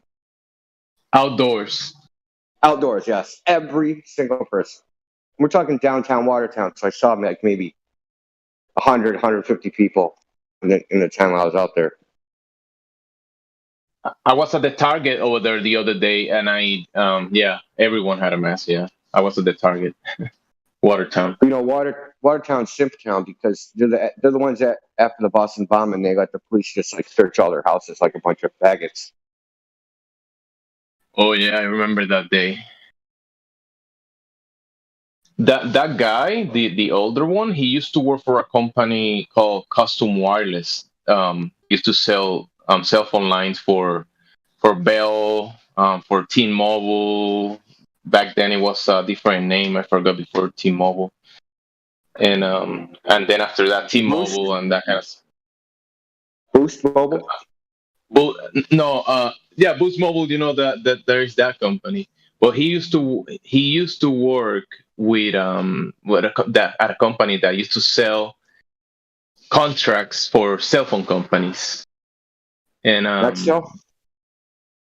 no, Oh, it was just like a like a retailer, a guy. The owner of that company is from Sagus, from Peabody. Actually, I went to his house, Dan Burke, and I remember just hearing about him in the company. I didn't met him, but then when that happened, people were in the company were talking, "Hey, look at this guy. He used to work here, or had some business to do with that." That was something really strange. Probably we don't want to talk about it, but yeah, it that whole was Boston Common extremely thing is strange. fucking so fishy. Yeah.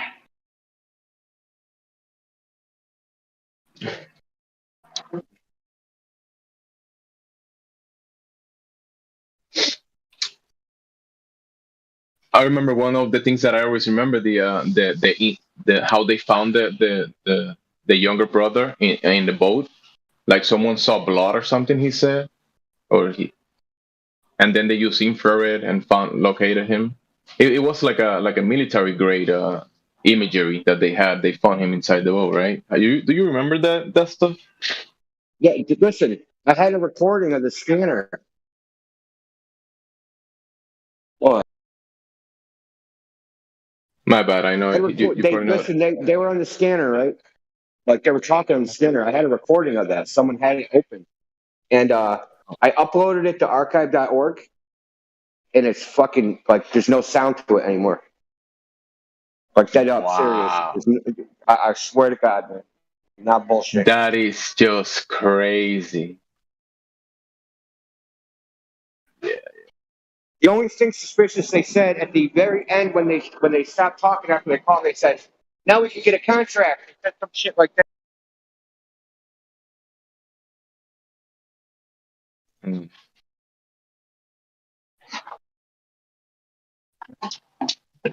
Because they're going to go start a bunch of like security companies. All the people that were involved in that, right? And get rich. Mm-hmm. How do you catch fugitive terrorists?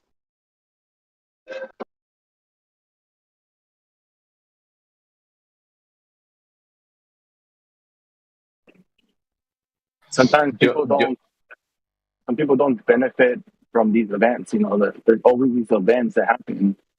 We don't know what can we benefit from these events because some people fear, some people do some crazy stuff with the companies, move some money around with these events. Any major event that changes the society's mind. Bro, I remember something that I was stick in my mind. Like it was. I mean, this is just what you read. What I saw. The term.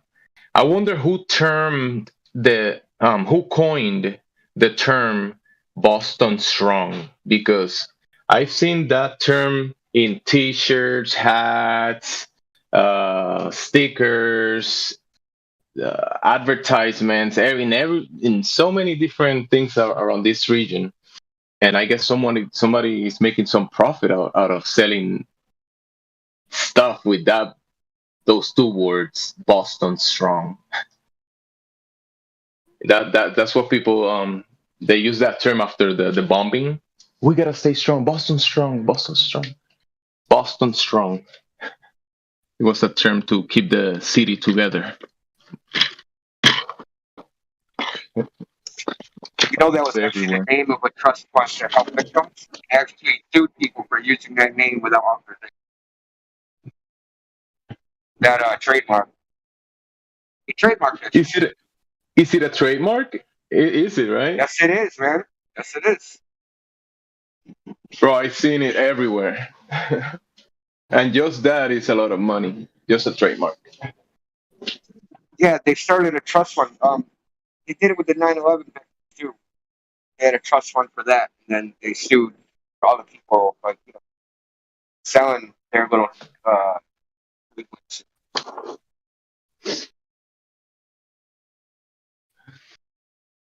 Indio is probably one of the best people to talk about this topic, and he's cutting out at the moment.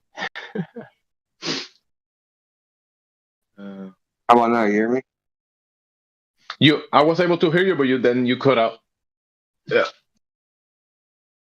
But it's all good. They started funds, like trust funds for the injured people, but those trust funds own trademarks and they sued people for using them, like Boston Strong. They sued people. Like if let's say I was part of this movement, yeah, Boston Strong, and I decided to paint my shirt and say Boston Strong and maybe promote it, they'll be like, no, you can't do that. Because it's trademark. It's a trademark. Andy, if you get a second, I sent you a message. Yeah, I'll do it. It's going to take a minute, though. All right, all good. Just when you get a time.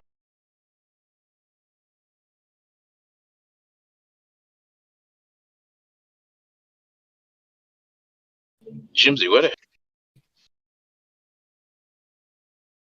Can you ask me again? I heard Jimsy what, but I couldn't. Where are you from? What's that accent? This is my own accent. It's mine.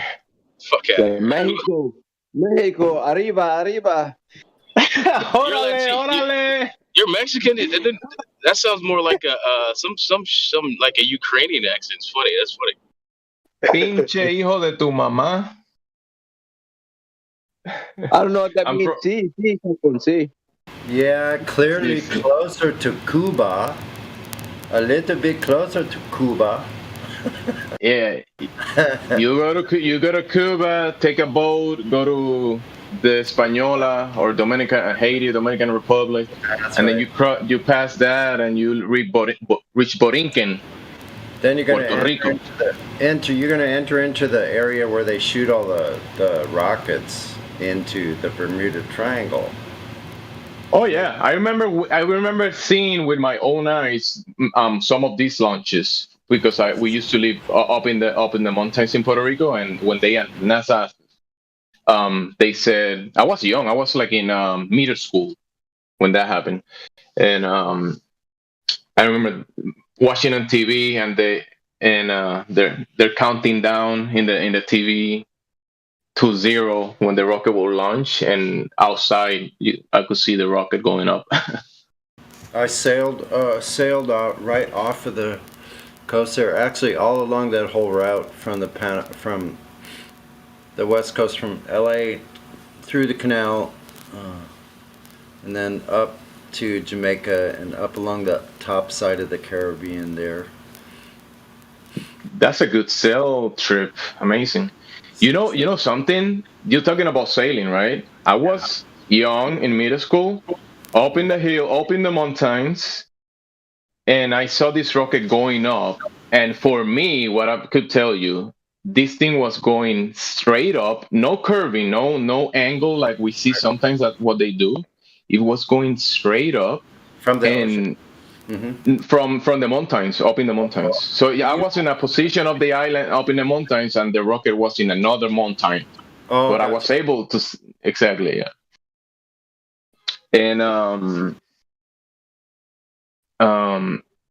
I saw it going up, and it was like a decent amount of time. I don't know, maybe like 6 minutes or 10 minutes or something. That I saw the trail of you see the line of smoke going up. But then after a while, it looked like it was like kind of like steady on a point up there, but it looked like it was on top of water and it was moving like a boat. I saw it like, bro. For me, that thing, it looked like it was like a boat on top of the ceiling, like moving like that. I've actually seen images like that before, where like of rockets. Bro, I was a child with no bias back then, and I just saw, and in my mind, what I saw, it looked for me like Yeah, so check it out. When I was sailing through it, there was 1980.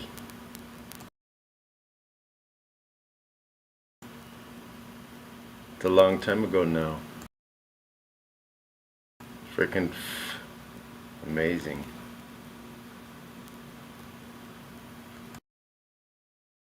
40-something years ago. Wow. If I hadn't been there myself, I wouldn't even believe it. I just don't understand why we're still using rocket fuel to send rockets into space. I mean, everything on the ground is almost battery powered now. So I mean, you telling me we can't fly with electricity, but we can only use thrust. Electric rockets? Oh, it's coming. I mean, it's not coming because the fossil fuels will go by the wayside. If you can make electric rockets, dude, fossil fuels will go by the wayside. So that'll never happen. I mean, fossil fuels, like, they should have went away, I think, 100 years ago, but it's, people are That's making what I'm money saying. off But of it. Yeah. they're doing exactly. So you can't make any money off an electric fucking rocket.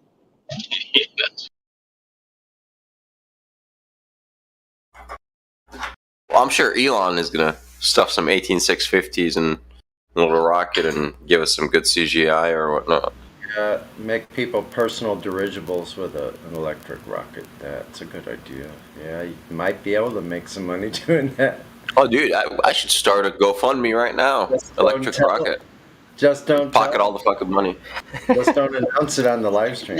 No such thing as fossil fuel. I know. It's dinosaur juice, motherfucker. Well, I mean, it's from trees. It's from trees. Squeeze trees. It's so funny. They even created artificial scarcity using the bullshit globe narrative, dude. Yeah. Built into it. That was sly. Fossil fuels. I've never seen a fossil turn into fuel, man. Shit. Trees, bro. Trees do. That's what happens. No, they don't. Yeah, they turn to coal. If they're compressed enough, they turn to coal and they turn to oil.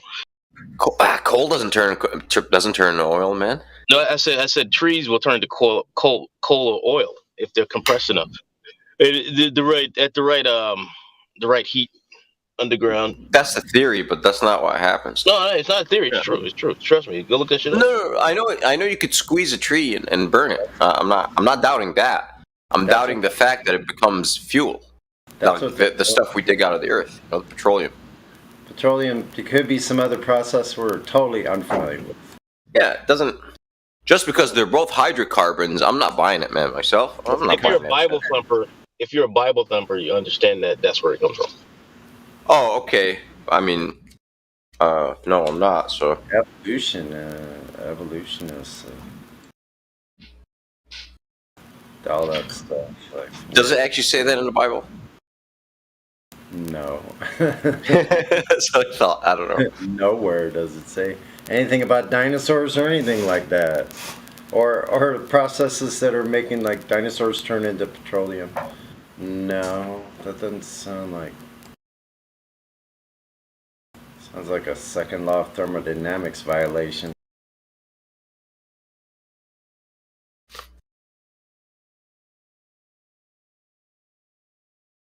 It sounds like a science violation, bro.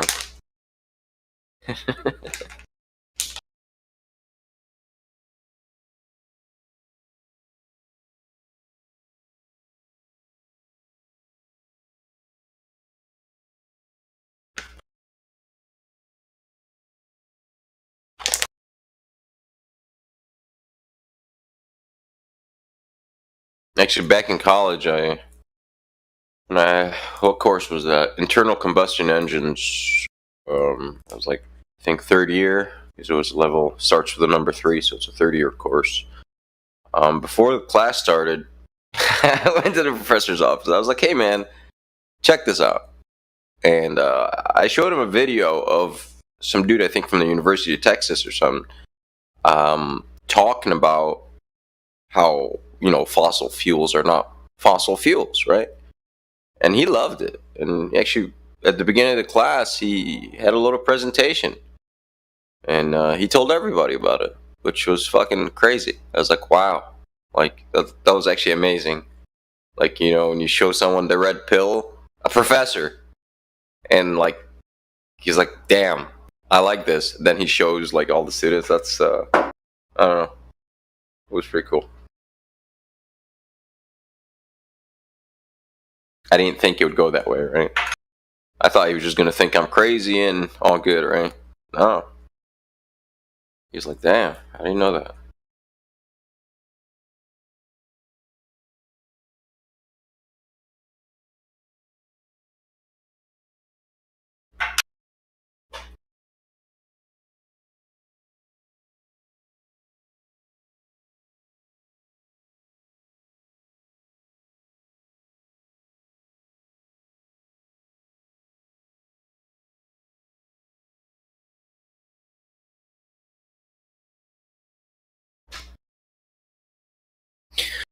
Meissner effect. What the fuck is this, India?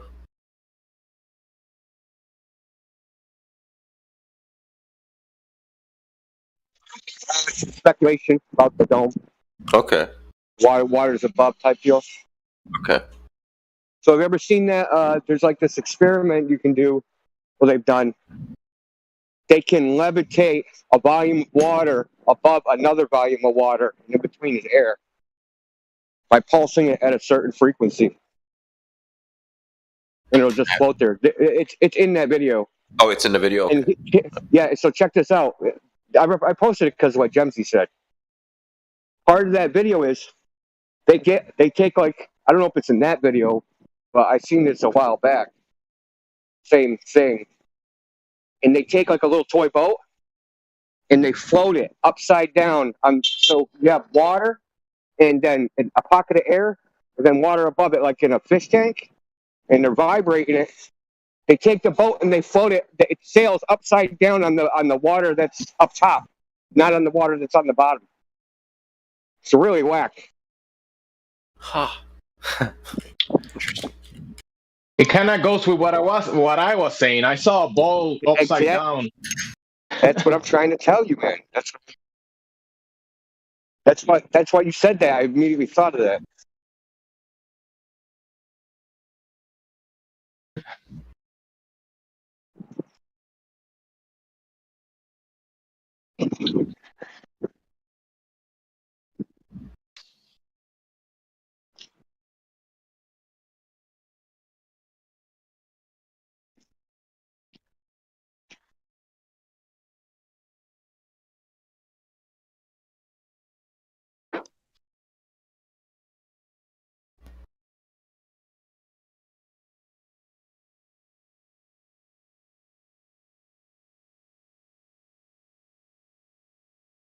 You know, I was listening to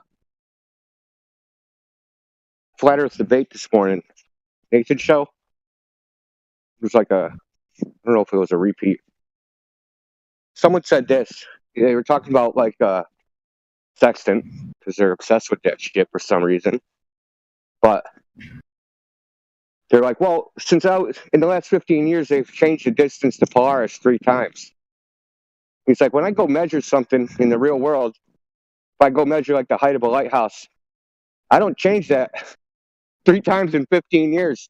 I mean, if it's 150 feet, it's 150 feet. Today, tomorrow, the next day, and a year later. As long as it doesn't erode or fall down. Which proves they're not measuring anything. Just speculating and calculating nonsense. So when you measure something, the size of it doesn't change. Why we measure it. Unless it's growing or shrinking. What about the theory about the continents are moving or drifting? Can we measure that? What do you mean, the precession of the equinox? That? No, tectonic plates. Talking about. Oh, I don't know about that. Yeah, I don't know. I think the continents are floating on. I think. Look, you can float anything if you got air pockets in it. I mean, how much continental drift is drifting, if that's what they're saying? Because we have the undersea cables, so I wonder they would just tear. Me and human sheeple, like we dig deep in the undersea cables, and their lengths are something like 3 times farther than what they're supposed to be. Really? Yeah, especially the very first one they ever. Not the very first one. It was like a telegraph cable. Telegraph dudes, yeah. It was from like Western Canada. It like went. I think it went to Australia. And instead of, it was supposed to be something like 8,000 miles, and it was like 18,000 miles of cable. Oh wow! Okay, that's quite a bit off. Well, It's a lot of money. That's what that means. That goes along with the errors in navigations in the south, the further south. The navigators have always stated there's problems going in the south. Your error is larger and larger the further south you go in navigation. Yeah, that girl that sailed around the world, that teenage girl, she does an interview because like she sailed like from Australia to, I don't know if she went to South Africa or went by South Africa, but she says that she was like, her voyage took something like 6 weeks longer than what it was supposed to. Just a long amount of time. Said she felt like she wasn't going anywhere. Like she was sailing, but just like not going anywhere, even though she was, moving. But there's a lot of navigation error. It's well known that like the Cape of Good Hope off South Africa, a lot of shipwrecks, a lot of messed up stuff happens down there. Yeah. And if you look at to get to Antarctica, right? They never go from South Africa. I talked to Flat Earth Solar about this. He was supposed to look into it for me because I looked into it and I found nothing. I don't know. I'd be curious to find out how many ships actually go through the other part, the south part, the Straits of Magellan there in South America. How many ships actually use that instead of going through the canal? I don't know if many ships go through that passage. And they say there's supposed to be like a lot of off South Africa. There's supposed to be a lot of rogue waves. I know you're in the Navy, so I'm sure you've heard of rogue wave. Right? Oh yeah.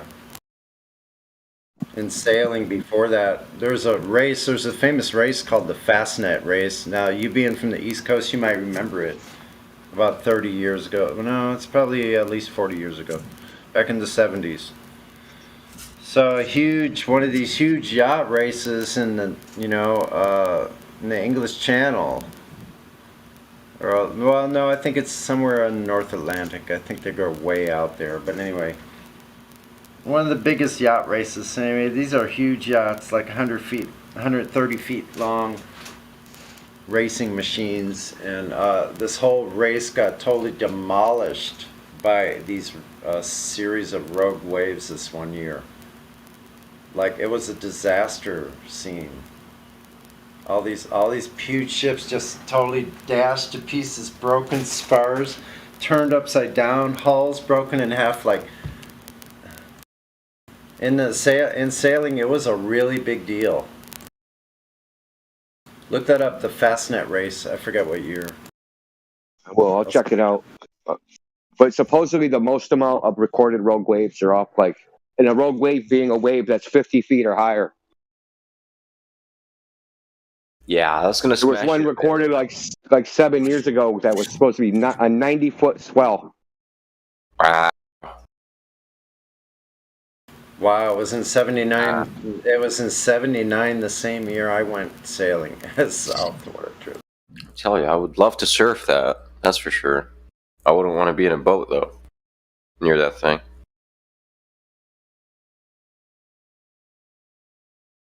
"90-foot swells." Wow. Yeah. Yeah. You missed that wave, bro. You're getting smashed. So you're not. Yeah, you're dead. You're dead. So people, seriously, you'll certainly understand this. Most people don't realize that like wave equations are just linearized versions of nonlinear equations, and that's why you get rogue waves, because there is a nonlinear. There's a nonlinear part of any wave, basically. Mathematically, there's a nonlinear part. So you can have these, just out of nowhere, right? You have a bunch of waves, they're all 3 feet high, then out of nowhere you can have a wave just come up that's like 10 feet high. That's several orders of magnitude larger than the rest of the wave. Yeah. Now they can actually make these optically. They're called solitons. So they've been trying to harness these because because they don't get attenuated. That's the weird part, is that they don't behave like the rest of the electromagnetic radiation. They stay like rigid, like their form stays the way it is. Like standing waves. Amplitude. Yeah, it's like, but it is a traveling wave. But the amplitude of the wave, it doesn't, like attenuation. The amplitude of the wave degrades over a distance. Right. They don't do that. They just go like right through everything, as if there's nothing there. And that's why they want to use them for like fiber optics, because if you don't have attenuation, then you could make absurdly long cables if you can. Mm-hmm. You can generate these on purpose. No loss. Right. But as you know, nonlinear mathematics is wanting. Good luck. Transient waves. Yeah, exactly. Yeah. Transient anything we just run away from. The output don't match the input. Well, that's not good. That's not good. Because it has to. It has to match it.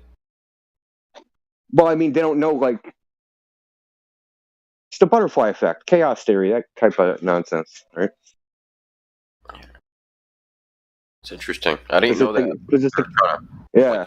Harness that optic. It's called solitons. SOLITONS. Solitons. Wait, hold on. SOL SOLITONS. All right.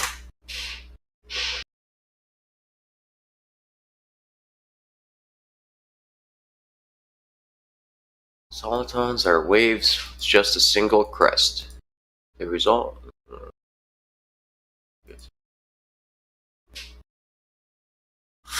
Nonlinear phenomenon known as self-focusing. Yeah, and here's the funny part. This actually happens in the air. You can self-focus a laser. It's called Kerr self-focusing. So basically, if you have the focal point, if the focal point, it's hard to describe it. It's like the energy of the laser creates like a plasma like in front of it, and it's almost like it's clearing a path for it to go. But that path is actually self-focusing the laser. So it's almost like hard to describe. But think of it as like a carrot and a donkey, right? Yeah. The focal point of the beam is like just ahead of where the beam is, so it just like travels along without any like resistance. Impedance would be the term. Right. Impedance, yeah. Oh, that's don't get too technical in the impedance and resistance. Same thing. Well, yeah, you're right. Impedance. So there's a lot of analogous type things like impedance, optical impedance or electrical impedance is pretty much the same as what is it called? Refractive index. Really? So, right. If you have two mediums of different refractive index, right? It'll reflect. What happens if you have electrical impedance, different electrical impedances? Electricity will reflect. Right when it changes, when it goes from. It's like nearly like listen, the equation is nearly identical too. I think it's like a square root of. I'm trying to remember now. I can't remember off the top of my head. All good. Refraction is the square root. The speed of light in vacuum is the square root of the electric permittivity and the magnetic permeability, and electrical impedance is square root of. I think it's the impedance. Impedance is the square root of. God, I'm gonna have to look it up, man. Electrical impedance. I'll look it up for you.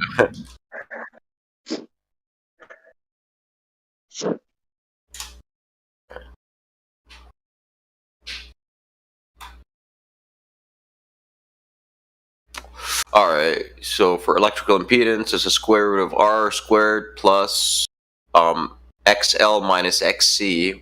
XL will be the inductive reactance minus the capacitive reactance squared. All that, you take the square root of all that. Here, yeah, little snippet.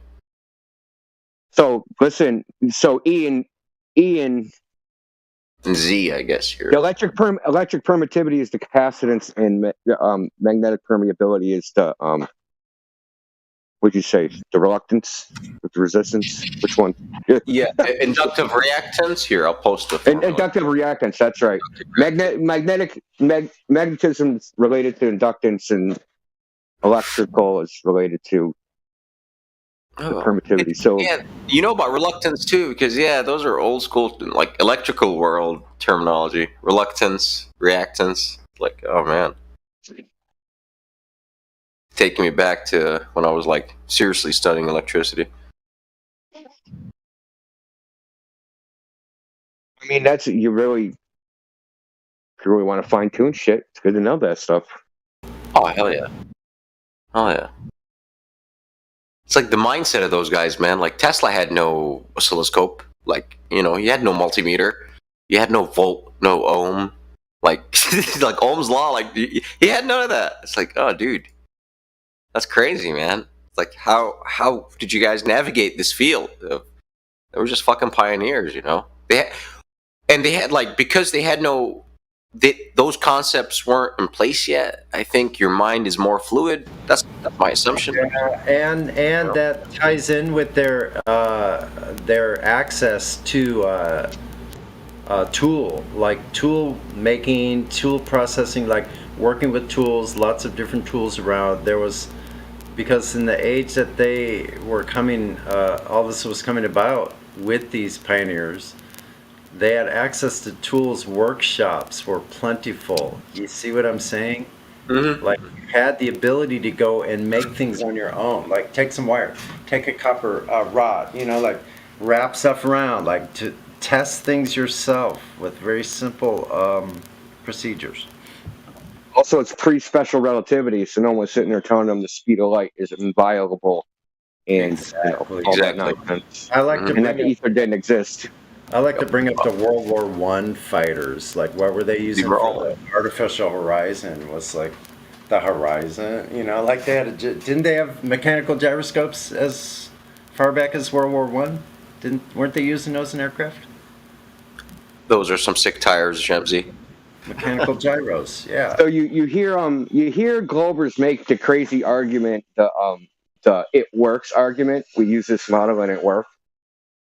So we have special relativity, which is a model. What does it work actually doing? What do we engineer using special relativity? We engineer ignoring special relativity. Yeah, we ignore it as if it doesn't exist. Well, according to those guys, bro, it was I forgot what year it was that proved Einstein wrong. Right? It was special relativity when that solar eclipse happened and the light, quote unquote, bent. That proved somehow special relativity. That was the experiment that proved special relativity. When you look into it for like validation by experiment, they'll tell you yes. They're like, what? Like, yes. Like, we have experimented. It's like, huh? Yeah, look, eclipse. What? Like, yeah, look, eclipse. That's the experiment. Look up the 1921 eclipse where they tried to replicate it. So I found out about this eclipse. I was trying to find when Venus was the closest to the moon during an eclipse, and it happened to be, it was the closest to the moon in something like the last 4,000 years in 1921. And they said that Venus looked like a pink egg. Yeah, an oblong pink egg. That's what Venus looked like. Oh, that's cool. But one of the things they were trying to validate Eddington's previous observation that he made during the rain. I don't know how he did that, but I digress. During the rain? What? Yeah, apparently he wrote in his diary that it rained all 3 days that he was in Africa, so or wherever he was. Isn't that hilarious? I don't know how you. I've heard you say that before. That's a riot. Oh. Supposedly in his diary, which is inaccessible now, it's like it was like this is the story. The story says it was in the Princeton archive, and No, is that his son took possession of it, or his nephew inherited his property, took possession of it, and then somehow the details of it got out, and then he donated it to like the Princeton archive, and never been seen since. Yeah. But that's just like an anecdote, not really evidence of anything. But I do know, like from what they've published about the 1921 eclipse, is that a lot of scientists at the time that they were like, no, this, we tried to validate the previous one, and no, you didn't get the predicted deflection. And here's another thing: you think that it gets colder when there's an eclipse of the sun? I would assume so. Yes, sure. Why not? So what happens when you have a change in temperature? What happens to the light? What was that? Hold on. What happens to light when there's a change in temperature? When you have a temperature gradient?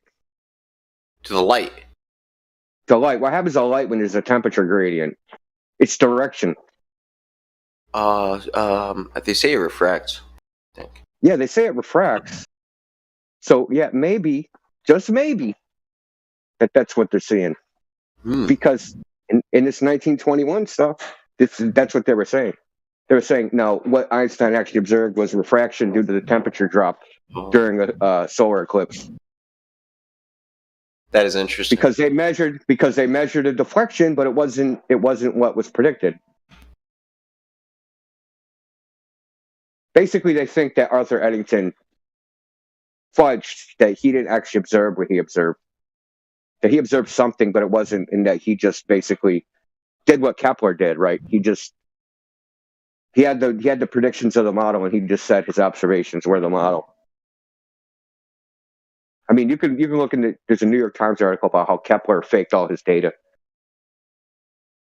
Yeah, I read something about that like 10 years ago.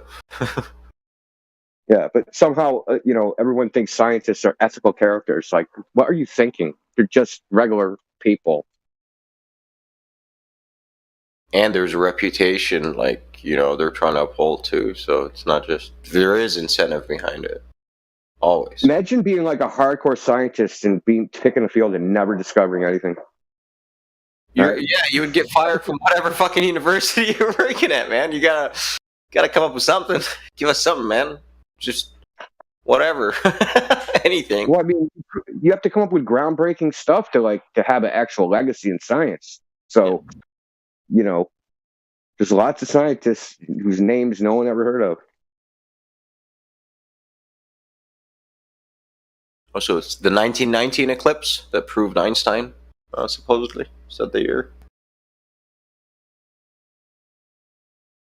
Kind of scrolling here. Talking about 1921? 20. Hold on, I'll find it. I posted it before. Okay. 1921. Well, I'm reading this from the Smithsonian right here, real fast. Kind of just. This is the 1919, they're saying. I'm assuming it's the same one. Unless they did another one. I don't think so. So much fluff, man. So much reading to get to the point. Articles.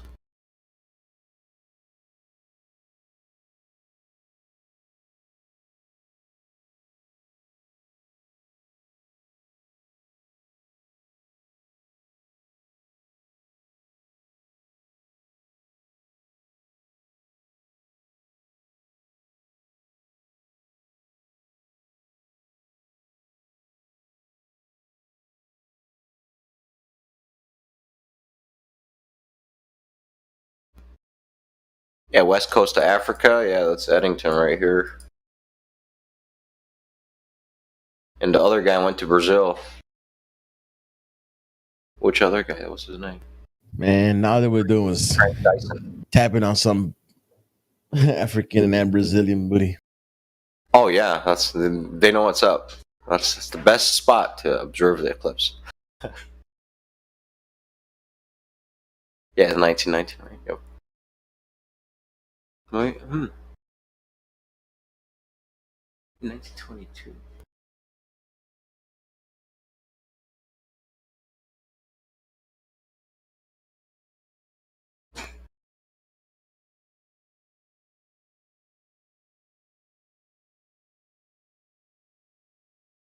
I mean, dude, yeah, the temperature, that's a solid classical, like, mechanical theory. Like, it's, go prove that shit wrong. Like, wow, that's going to be hard to prove wrong, man. Yeah, exactly. You don't have to invoke any crazy geometry. You don't have to, just look like straight Occam's razor on that one. Just fucking classical mechanics, like nothing fancy, just, dude, temperature, man. Wow. Genius. Yeah. So our choices are believe that everything cooled down and the coolness of the air created a gradient which refracted light, or space-time's bending and warping the light around the sun. The fabric bent the light, right? Yeah. So, yeah, the fabric of space-time curved a lot over there.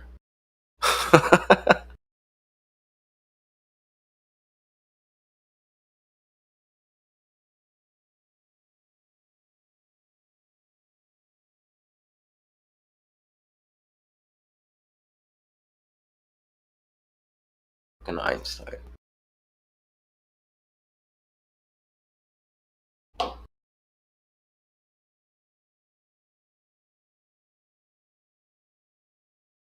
It's like they needed these clowns, to go to space.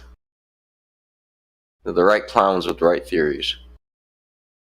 Because they're writing about it like it's fact, man. Goodness.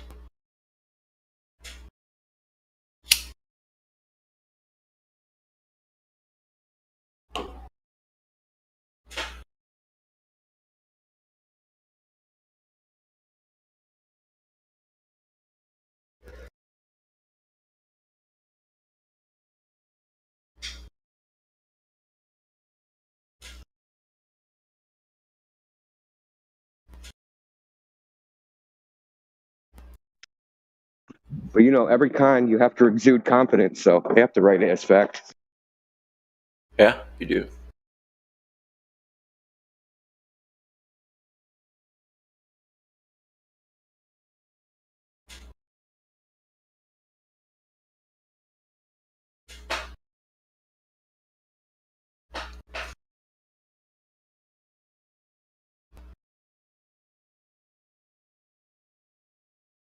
Dude, you had a good point. I'm not sure.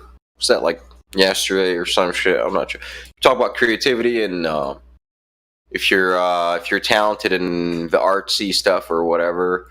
Yeah, dude, it's like they want no one with talent to enter science and like the engineering realm or mathematics. None of that. No. Yeah, people with an imagination, people with actual outside the box thinkers.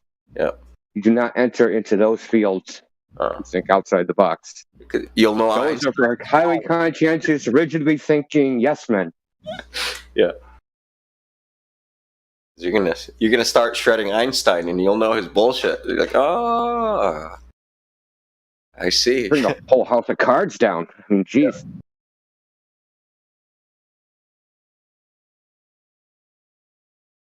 Probably don't want ethical people either.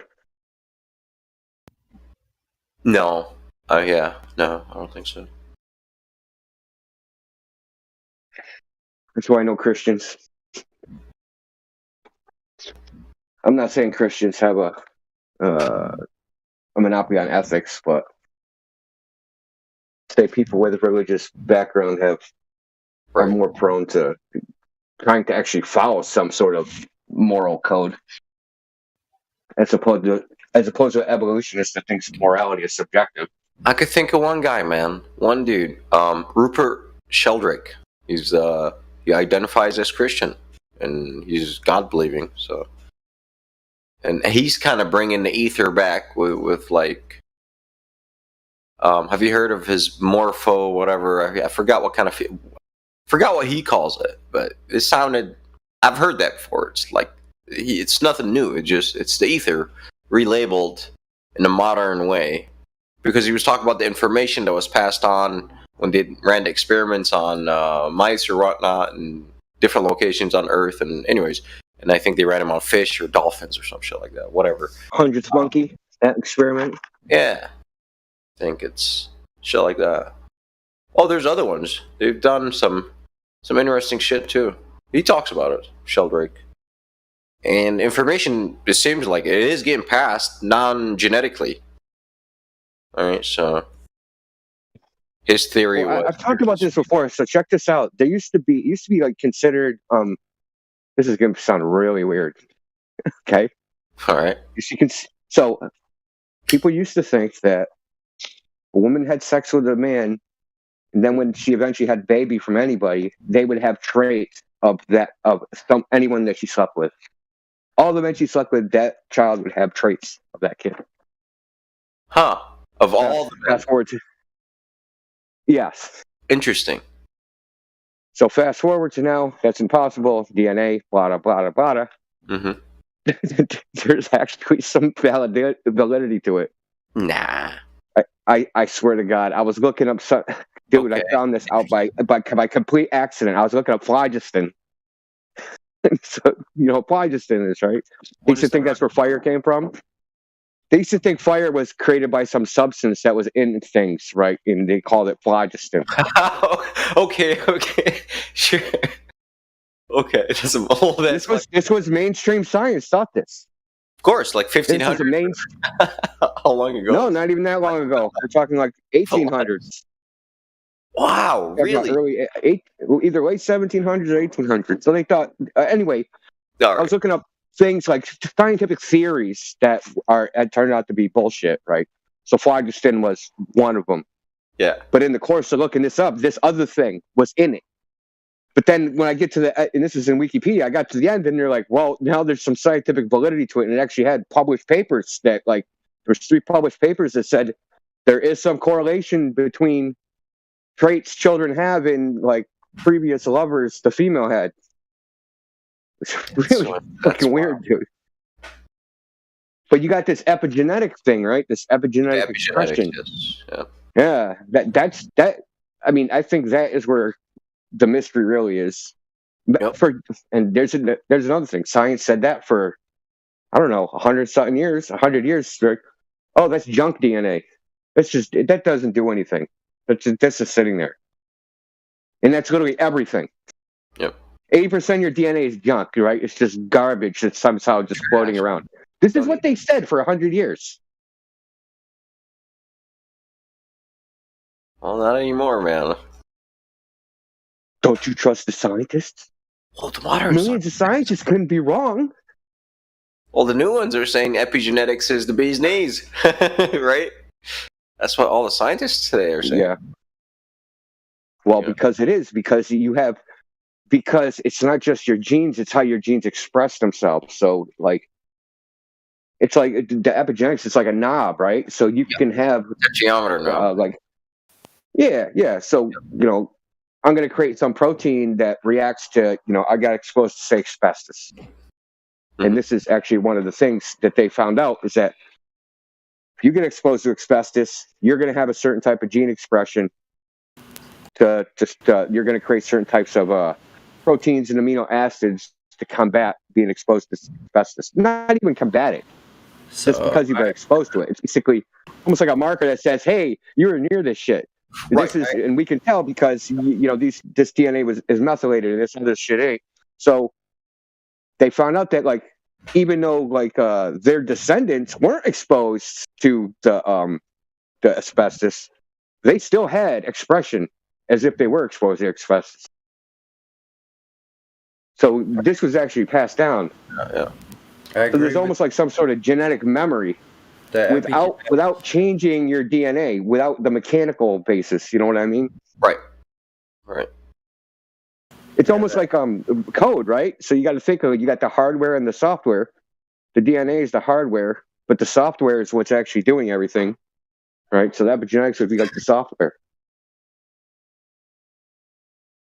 Yeah, I learned about epigenetics a long time ago, or I remember Bruce Lipton's information on epigenetics. That was quite a while ago, and yeah, that's ridiculous. Them saying that is junk DNA just means that's the gap of their knowledge.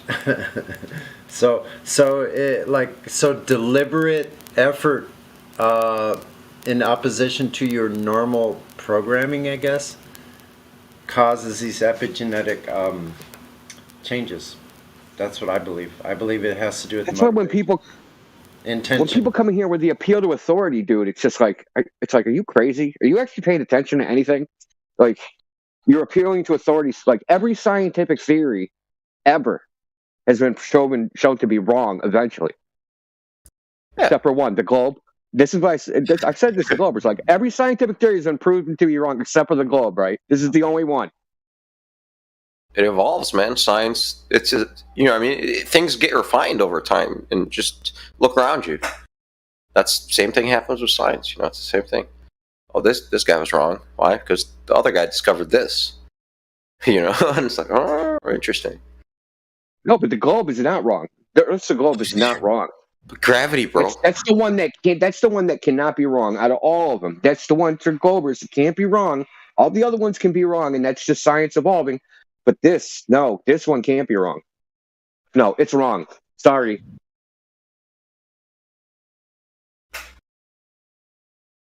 Got taken over by a bunch of Greek metaphysicians and, bamboozled for, 2,000 years.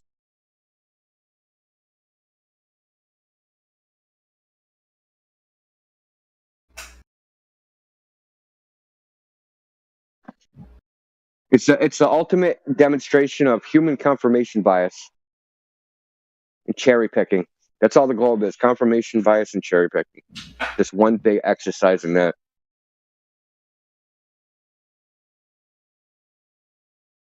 The ships over the horizon thing is the one that blows me away, right? So, like, the first recorded mention of that is like something like during the Roman Empire, like in the BCs. But it's never been tested. Has anyone actually ever tested? Is that boat really going over curve, or does it just look that way? Now we are testing it, right? So there's flat earthers testing it, and guess what? It just looks that way. We can demonstrate it on flat surfaces. Look that way? Why? Just why is it disappearing bottom first? Because it's a bar. Confirmation bias. Gotcha.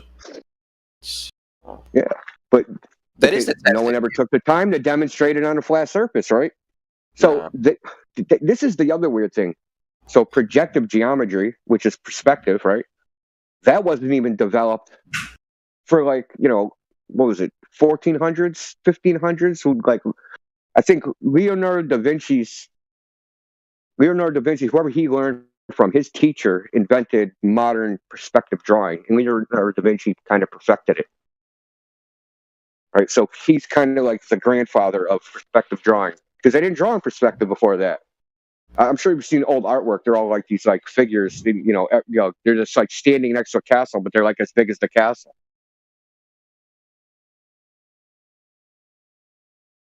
So they didn't even consider perspective as that for a reason. But now they know that things disappear because you're projecting the 3D world onto a 2D plane, your retina. So now they know this. You think they'd go out and test it? Hey, maybe our assumption was wrong because we didn't know how things work.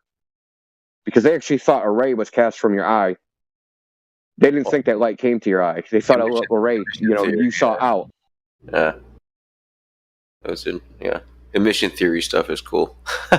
It's very interesting. Have you seen the apparatus that one dude built? No. That moves when you look at it? Supposedly, right? It was actually in Popular Mechanics, man. Which is crazy. Have you ever heard of elementary wave theory? I don't think so. Elementary. Let me read them. It's let's put it this way. It's obscure. Even though the guy did do a talk for NASA or Boeing or something. It's the idea that this is a quantum mechanical theory. Oh, it's new stuff. So it gets rid of all the quantum weirdness. Okay, tell me about it then. Because I don't know about quantum shit. Basically, the wave is actually traveling backwards. So say I flash a laser, I do the double slit, right? So I flash a laser. And because the way we're thinking, the photon comes out of the laser and goes through one of the slits and then goes on the screen. But the elementary wave theory is that there's some elementary wave that's actually like it's almost like an ether theory, right? Back to the ether again. That there's like that the wave is backwards, going from the screen to the laser, and it's guiding which way the photon, which way for it to go. So, and that the photon isn't the one like deciding which way to go. It's actually the decision is pre-made before the photon ever comes out of the gun. That sounds like super determinism. Based on it. Well, when they talk about light being a wave, what is waving? Zero energy waves. Interesting. Wave of what? Backwards. So light itself. So in light is the electromagnetic field. Field of what? EM field? Oh, this is a globe. The electromagnetic field. Which is? It's a field of electric and magnetic fields. Ooh, this guy, he knows his electromagnetism. So, can you define this field? Yeah, sure. It's defined as the field that is used to calculate the force on electric objects. And it gives you a direction or an amplitude, and there's a specific formula which you can use to calculate the force on that object. There's also formulas that give you how much electric field is emitted or absorbed by objects with charge. Right, so what does that field consist of? I just told you. The light was photon, dudes. If you keep asking, like, what is that in turn based on? Eventually, we're going to get to the point where we're going to give you the answer. We don't know. So it's a magnetic field. So is everything inherently magnetic or electromagnetic or electrostatic? No, just the electromagnetic field is. So when light is propagating, let's say, through the air or through a vacuum, is there a magnetic field within the air or the vacuum? Yes. It's everywhere. It's just that in some places, it's very small. Right, so we live within this field and it permeates everything. You could say so. Okay. Well, are you part of the dark side or the light? I use the force too. I found a paper. I was about to start reading this one, India. Find this, penetrates this. Okay, Yoda. Can you say that as we can be a magnetic as well as the observer, seeing these phenomena? What? Can you say that we are magnetic as well, so we can be part of the experiment as well as we're seeing it? Yeah, I mean, most of the effects that you experience every day are mostly due to electromagnetic forces. Especially the observer, the one who's watching it. The what? Us, well, the person that's seeing it. Yeah, I mean, your eyes literally work by absorbing photons, right? And photons are just excitations in this field. Are they? Yeah. So would you consider them particles? No, I consider everything waves. Oh, okay. You're a wave guy. Okay, so yeah, waves within the magnetic field? Electric field? Electromagnetic field? We're talking about everything? Or just photons? Well, what's a photon? Photon is an excitation, a minimum excitation in the electromagnetic field. No, it's not. Okay. So it's just it's a wave in the electromagnetic field. A perturbation. No, I want to clarify that thing about the photon. That is a way to describe a phenomena. It doesn't necessarily mean that it's true. It's just a way to categorize it to make sense. So ultimately it's meaningless because it can't be presented the way they describe it. But it works for these guys to get their knucklehead brains around what they're looking at. I mean, you're correct to say that we're not fundamentally sure if this is fundamentally true. It's just good enough, you know. I tend to equate the photon to a similar concept as an electron. Are you familiar? Yeah, I agree. All fundamental particles are waves in fields, or excitations in fields. Right, but then it wouldn't be a particle. Cyrus. What's up? It's Yeah, part of- hey, it's okay. Hey, look, I keep my cards hidden, bro. No one knows what I believe. Like, it's okay. I play photon sometimes. I play wave. I can play both. Like, it's fine. Whenever, look, it's a tool. Like these, we know we're trying to understand nature. We're trying to understand. We're trying to understand nature, bro. You know, so it's all good. If I need photons here, like okay.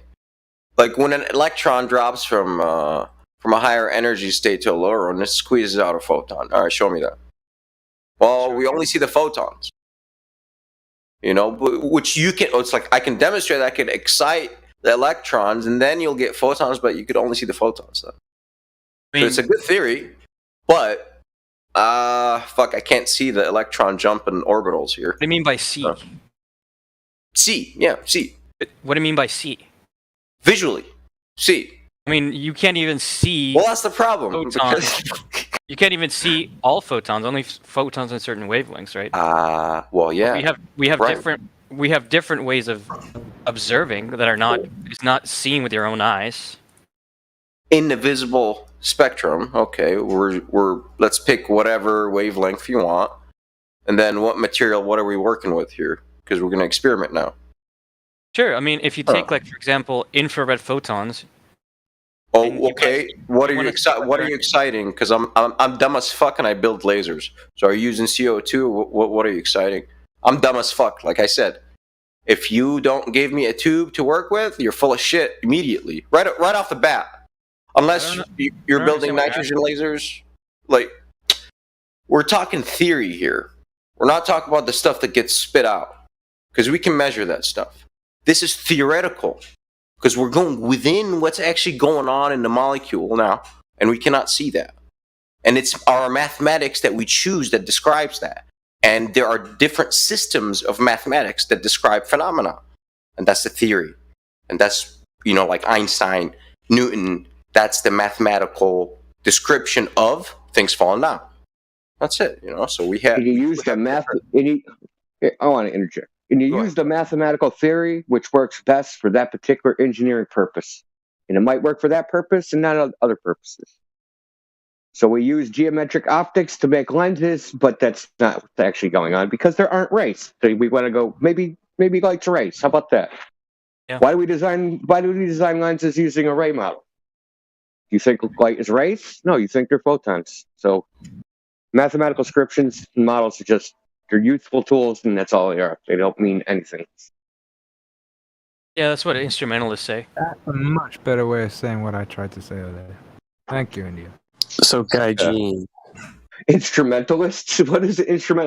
People that live in the real world? Yeah, sorry, I hate that. Like, you started talking about infrared photons, and I went to CO2. Do you know why? Because if you excite CO2, it gives you infrared photons. That's why I was like, what are you exciting? I need to understand how are you making these. Yeah, because I'm dumb. That's why I said I'm dumb as fuck. So all objects at room temperature, for example, emit infrared photons. Because the things that are moving at room temperature, they have the same average kinetic energy. And around that velocity, the wavelength of light that is emitted just due to the motion of particles lands mostly in the infrared range. So even though you can't see infrared photons, you can buy like an infrared camera, right? And what that'll do is that it has photoreceptors that are sensitive to infrared photons, and then for you to see it, it'll shift the output frequency by a constant amount. So that's how you get all these neat effects, like if you put sunblock on and you film yourself with an infrared camera, your face will look black, right? Even though we can't see that with our own eyes, we can use a camera to see that effect. Okay, if you See, paint copper, you can see through black trash bags with an infrared camera and bottles of Pepsi. And you could also prove the Earth is flat too. So they're really useful. why? I mean, I have infrared stuff. Like, okay, I mean, we have a sensor that gives out electrical output, and we draw it on a screen based on electrical input. You know, that's from nature onto the sensor. So it's like, okay, Yeah, so it's like the that sensor's proves what? doing the seeing for us, even though we can't see it. Okay, I'm down. I love instruments, so you're the instrumentalist here. But cool. I mean, oh, you busted out an infrared thermometer. He's just like, I like that. That's nice. So what about the stuff that we don't know, man? I mean, we'll see, right? One day. What about it? What about the stuff? What about it? That we do? How could you know anything about it? I don't know. Anyways. What about the phlogiston? Did you count for the phlogiston? I'm reading it, bro. It's crazy. It's not that old. So Gaijin, a couple of comments. John. You were on board with my equating photons to electrons, kind of similar type concepts, right? Sure. Right. So, are you aware of how J.J. Thomson defined the electron? I've read it before. I don't recall what he said. So he defined it as, and this is off the top of my head, so it might be slightly off, but he defined it as the terminal end of one unit of dielectric induction. Mm-hmm. Can you get on board with that? I mean, no. But, I mean, no, I'm on board with that. because my description of the waves relies on quantum mechanics. And Wait, I hold think on. quantum Wave mechanics or was photon? just being developed around that time. Well, he discovered the electron, so I would believe him more than them, just because. Oh, really? Yeah. So you also said he's accredited. I mean, what is there to believe him on? He just defined it one way, right? And Guillaume defines it a different way. right. So think about that definition: the terminal end of one unit of dielectric induction. It's a different I don't even know understanding. what that means, to be honest. I've heard that term being thrown by Whitsitt quite a bit. You have to get into Maxwell's work too. I know. I'm Because an they're expert all on Maxwell's believers in it. equations. Are you? What was Maxwell trying to discover? I don't know. I said I'm an expert on that. Maxwell's equations. Well, but you don't understand anything about Maxwell. Have you read Maxwell's work? The mathematical. Don't work? you say yes? You have. Yes. Really? Theory, yes. How long was it? How long was what? Maxwell's equations. I mean, I have them tattooed on me. Really? Wow. You got 20 Fermian equations tattooed on you? This is not real. That's what I just imagined. He said yes, Indio. It's like, okay, I'm about to post a PDF of Maxwell's equations. Well, at the same time, that tells you who his God is, man. So I don't know how far you're gonna get with this guy. And you don't. Oh my God. You got Heaviside's equations tattooed on your body. Heaviside's. Sorry. Yep. Are you talking about you watched Memento too many times? What happened? Oliver Heaviside for sure? For sure. Or Steinmetz, by the way.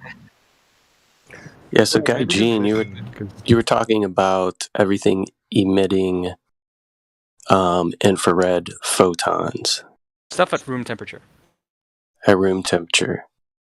So do you believe that light is an emission? What? Do you believe that light is an emission? I don't. Is an emission? Do you believe that something is actually physically emitting something? Sure. The reason I hesitate is because I don't really know what exactly you're meaning by that. Is light emitted? Yes. So let me How does light emit itself?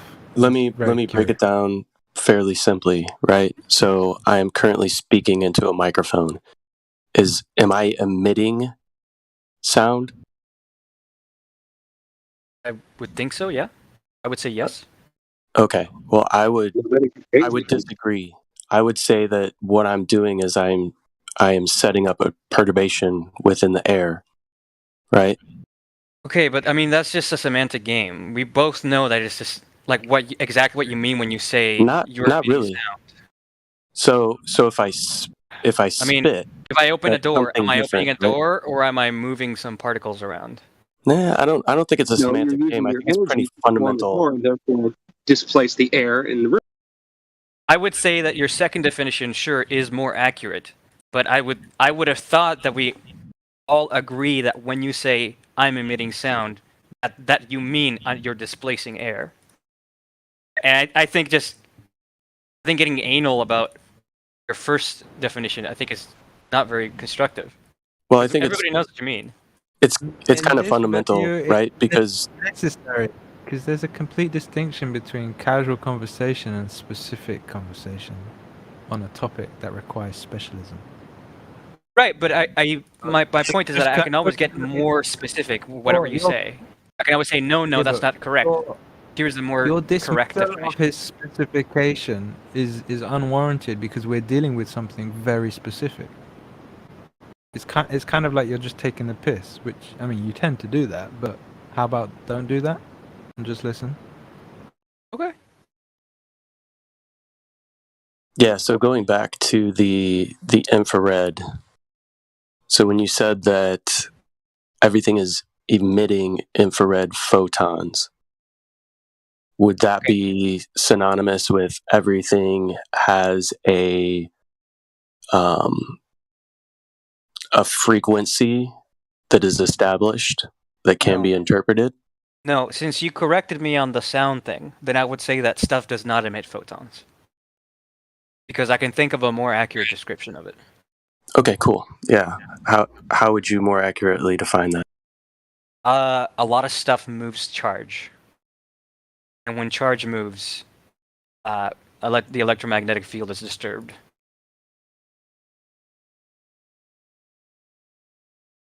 Okay, I can get on board with that. I don't know if I would call it electromagnetic field, but yeah, there's definitely a agitation or a setting up of a wave within a field.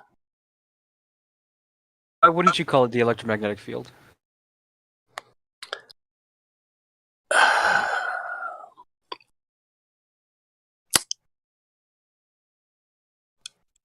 I don't know if that is a proper way to define the field, but it's not a bad way. Like I said, I can get on board with that. Yeah. So when you say that, do you mean it could be something more fundamental? Because I agree, it's just a model. It doesn't mean it's absolutely universally true. It could be that it's oversimplifying and not capturing some more detailed characteristics of it, right? Yeah, I would say that there's a more fundamental medium or field, for lack of a better term, that kind of permeates everything, right? And we can see disturbances in it when there is electromagnetic phenomenon taking place. Okay. How does it act differently than the electromagnetic field?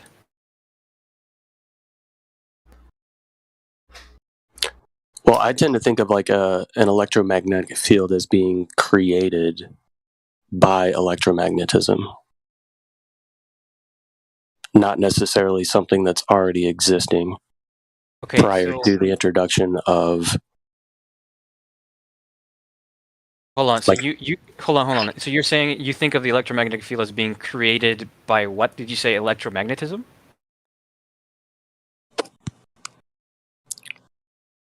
Right, I look at it as like you can see a magnetic field, right? Like a magnetic field is generated around electricity.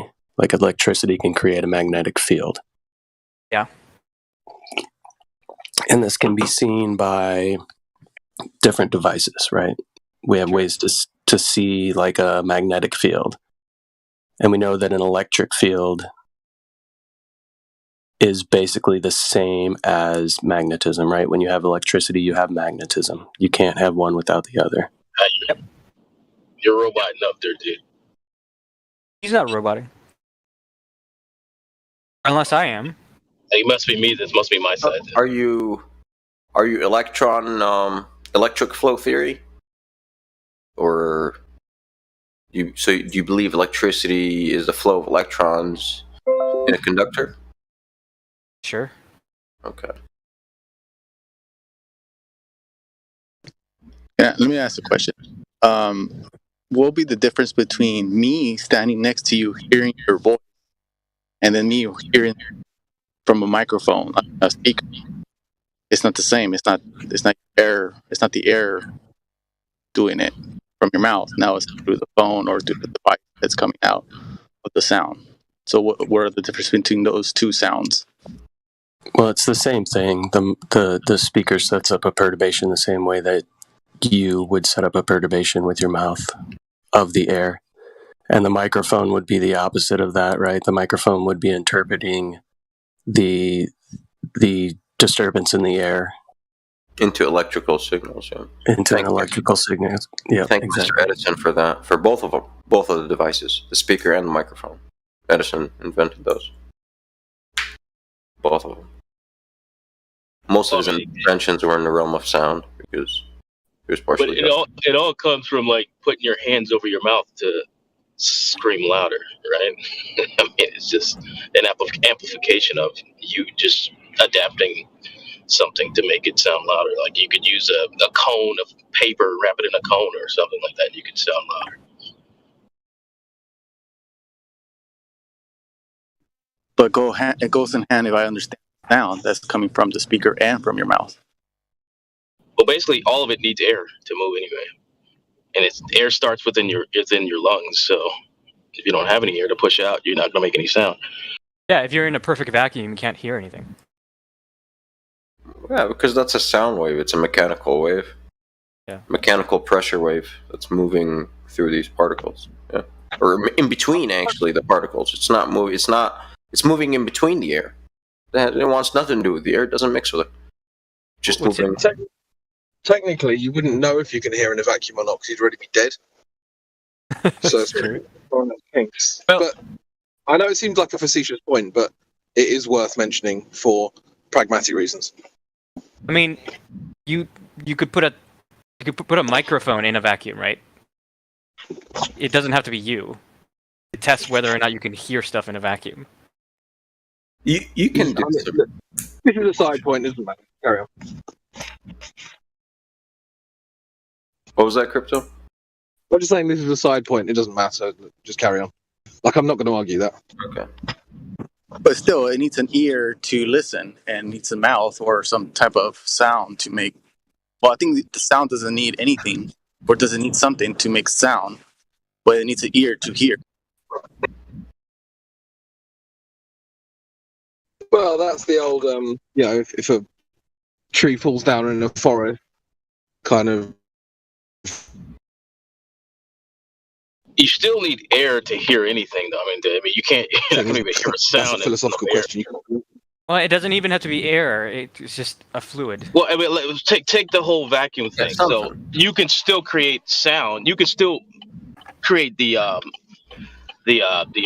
like, let's say if you clap your hand or like something, an explosion in a vacuum, right? If that can happen, the pressure is still being pushed. I mean, that's still, you might not hear it, but that has still happened. Yeah. You're gonna feel it hit you. I mean, it's gonna hit you. You might not hear it, but you're gonna feel the whatever you want to call it. But that'll be another sense of feel. Like, if a deaf person can. Yeah, but you don't need air for that, is what I'm saying. That's what I'm saying. You don't need air to feel something, Well, it's maybe not the sound, but you'll feel it. A deaf person can feel maybe a bomb, but can't hear the bomb. Of course not.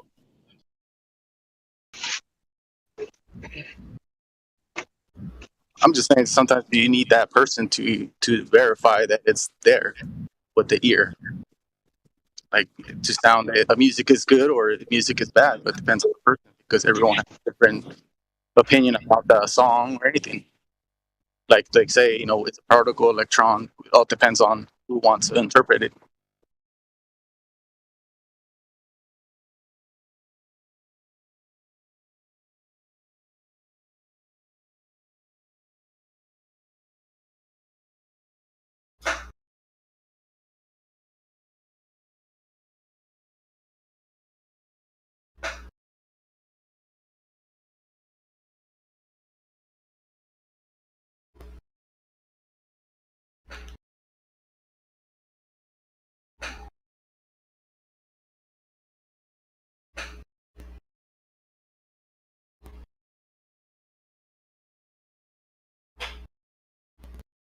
Is that it?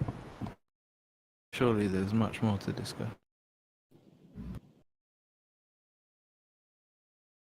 Sure. More wave talk? I don't know. Progress the conversation, deepen it. I think he left. Yeah, he's not here anymore. Guy Jean. Eugene. Guy Jean. French confusion has left the way it came in. Confused. Okay. Yeah, sorry, I would have kept that going. I'm working right now and I got busy, so sorry. No need to apologize. Is anyone VC verified? That's everyone's old hat. Alright, should we bait in some newbies then? Of course. Honey Potham, right? Yeah. No, that's Lulu's job. Did you say Gary Pothead? Yeah.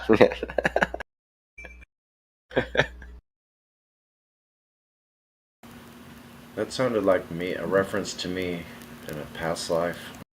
What do you mean? A reference to you? No, I know it wasn't. But did you say? Wait a minute. Say it again. No, I mean what? I mean, what made you go that direction? Is what I mean. I don't know. because you smoke and get high, maybe. Because of my legal name, and maybe I misheard. But anyway, never mind. Are you sure it's legal? Jerry was a race car driver.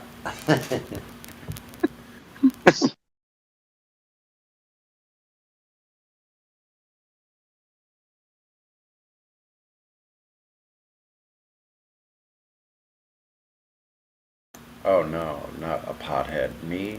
No.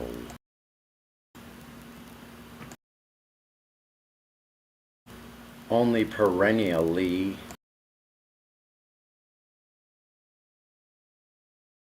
So nobody's going to comment on the little paragraph I wrote there? I'd have to read it first. Dude, reading takes too much effort, man. All right, this is what I said in a nutshell. I said, I'm going to read it. Frequency is what holds our cells together.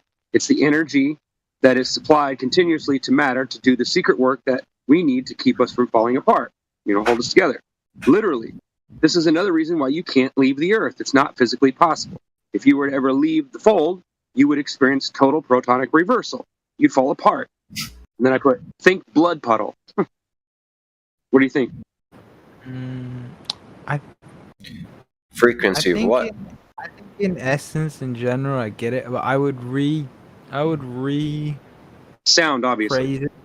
Okay, so See, sound. I would say that if you were talking about law or the source code, as it were, I think we had this discussion the other day, or some of us did maybe. That would work better because frequency is kind of a byproduct ultimately.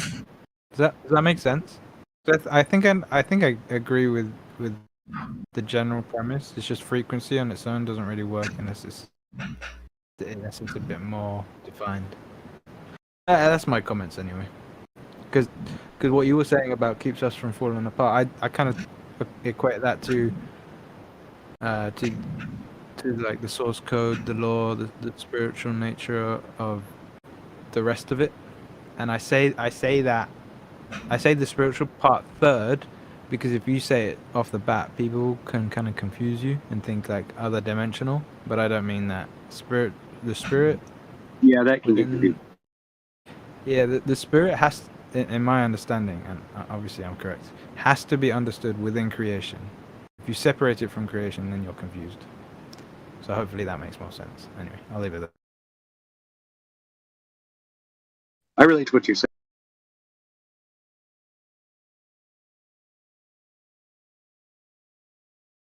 So the thing that keeps us down to earth is what is the thing that keeps us on earth? If we want to be light. That's not what I meant. But okay, go ahead. Oh, I'm just saying, like, if you want to be light, like how to be lighter, to be detached from the earth, but we can't because think you just eat less. Eat less, become lighter, jump further. I'm not sure. Maybe it works that way.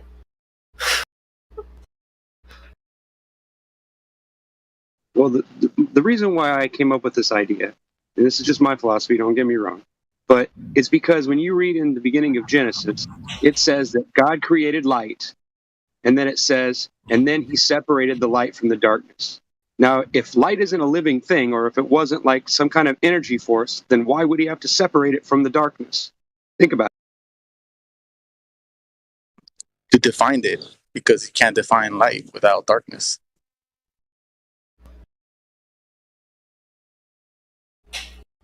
Yes, exactly. No, please. But that's just Obviously, this is a very opinionated position, but hopefully you'll see why. It's a very, very limited. I agree. I just figured it would spark a good, so we can But chat let me about finish exactly what. Let me finish the thought, because the way I say things leaves people hanging until I finished. It's a very, very limited, if not worse than that, way to think of things when you define light as the absence of darkness, or darkness as the absence of light, or whatever. It's like a duality thing, but it misses the fact that light is its own thing. And also, when you read that part that you read from Genesis, darkness also is its own thing. Now, for some reason, it doesn't say that he created darkness, but regardless, darkness is its own thing, and light is its own thing. When you think of them as the absence of each other, you're completely negating their existence and their creation, as it were. Do you follow me? Yep, the male and the female. Yep. I do.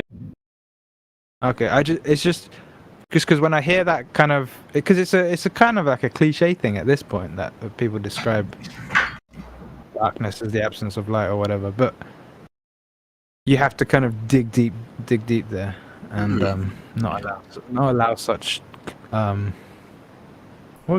cliche is not the right word. I'm looking for another word. Maybe one of you specialists can help me, but it infects. It infects the understanding because it's just been said so many times. But when you actually hold it up to scrutiny, it doesn't hold up. Anyway, that's my unhelpful interjection. Carry on. And the thing is, there's a lot of unknowns in this, and when it comes to understanding what God did, because there just are. I mean, like, if you think about it like this, they are beings of God, and angels are beings of light, so they're never in darkness, right? So, I mean, the darkness is only described as for the earth when creating this, what we have considered reality, but the God and the angels, they don't live in the same realm we live in, so we don't know what they live, you know what I mean? So, as far as we know, we only know what we could see and what's been told to us. What do you mean they don't live in the same realm? Well, you can't see an angel. You can't see an angel in its true form without their frequency passing out. Right, but you can't see one without passing out because they're a pure That's being. not true. Yeah, it is in its purest form. Yeah. I mean, hey, if you we are all frequency. but what we are, right? you have to get It's not true. I mean, again, we're dealing with scripture here, so it's nothing that I can present to you in real life. But within the scripture, I'm not just talking about the religious side of it. I'm talking about the science side of it too. Yeah, but maybe I wasn't speaking to you directly. I was just responding to Fraud. So I'm not sure what you were saying. I'll just try and finish up the thought. So within the scriptural realms of what we're talking about, people interact with angels. People had meals with angels. Abraham wrestled with an angel. So this idea right now. This idea that they're like in a different dimension, I'm not sure if that's exactly what you meant, Fraud, but that's kind of what I got the impression by how you said it. It's not true, and it's definitely not what we see in the scripture. The reason we don't see angels is because sometimes they just choose not to be seen, or other times they choose to be seen as a man, without the the flashy glow that they have, etc. That's what I mean. I'm saying in their true form is you've never seen them and been able to be in their presence. No, but people have even in Moses, for example, even when he was with the angel of the presence of Yah, he he ended up glowing as a result of it himself, or it said something to the effect that he had like the glory was on him, and everyone looked at him and was kind of shook and scared. Right, but he had to cleanse himself first before he could do that. Yeah, but I just want to be hyper specific when we're talking about this stuff. It's like the one that we can't stand in front of is the creator, but the angels we can and have been, and probably unawares, by the way. But the other thing that I wanted to get on that I think is a bit more important is they do operate within our framework, but they also can operate outside. And I don't mean outside of creation, I just mean outside of our ground floor. So they're able to go into the heavenlies, depending on what their hierarchy is and their position. But they do interact with us. And they do operate within this earth. That's their whole point, right? Please, I'll try and stop after this because I understand this is not the main topic of the server. But their name means messenger, right? Angel means messenger. So they're taking their whole purpose is to actually operate here because they're messaging from the Most High to us because we can't directly interact with the Most High in our state. Anyway, I'll leave it there. I just wanted to nitpick because I think it's important. When it comes to those things. Well, I didn't say the absence of darkness, of light. It's to define, because you can see shadows everywhere. Shadows are that define everything that we see, and it makes it more.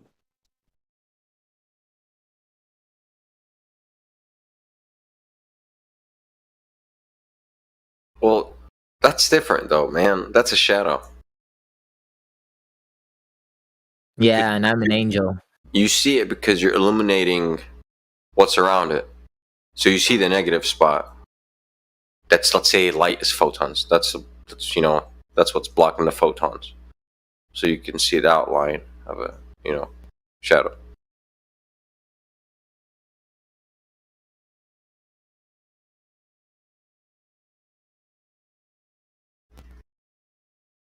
But yeah, understanding just darkness as the absence of light, I think, is only understanding half the story. I think that's the whole purpose, right? To occlude things from people's understanding, kind of literally in that example. But one thing that I think might help with the shadows is just pick a shadow in your room right now, or wherever you happen to be. You can still see what's under shadow, so it's not darkness. It's just less light. So that you don't confuse yourself. The absence of light? No, it's not absence of light. It's just less light. So, but anyway, but the reason I say that, maybe I should have prefaced that, is there's a distinction between shadow and darkness. Darkness is different to shadow. So you can say darkness could be death. That, you can't see no more. Total darkness. That's the difference. I'm not going to comment. Well, I just want to be helpful to the room and focus. That's maybe more philosophical. I'm not sure. It is. It is very philosophical.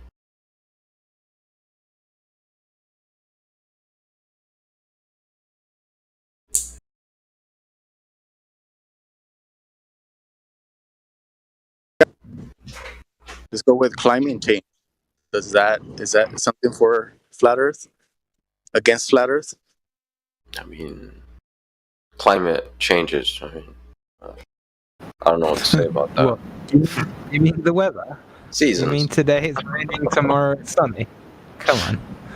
That's, yeah. I think that's just life. That's what we used to call that life. Now it's... I think a good question. Yeah. They play with language to confuse people. What's your question? Okay, so if it's not all about frequency, then what is the force that actually pulls the cells in our body apart and divides them? And where does the energy come from to do it? That's what I was... I think your question actually helps. That's what I was saying earlier.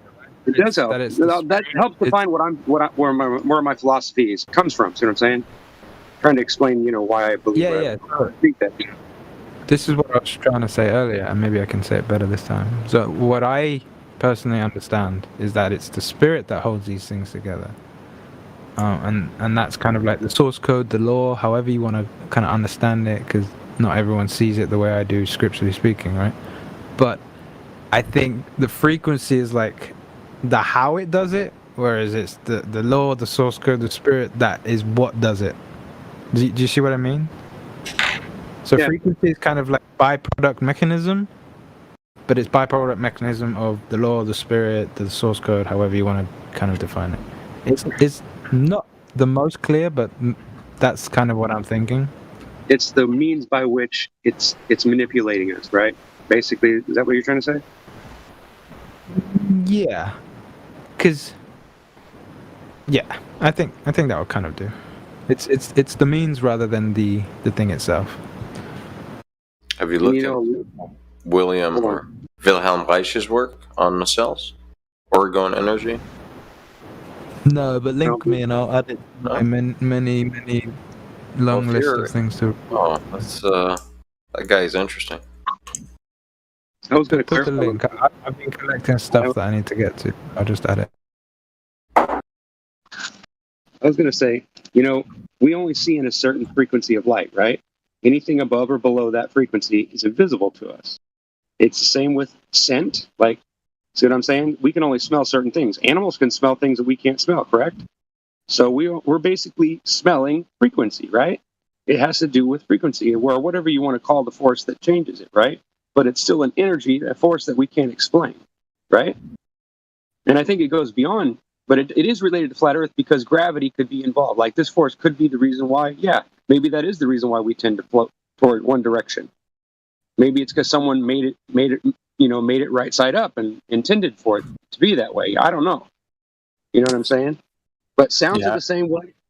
All your senses is the same way. Like there's things that you can touch. Like you don't feel air, do you? Unless you're going really fast down the road and stick your hand out the window.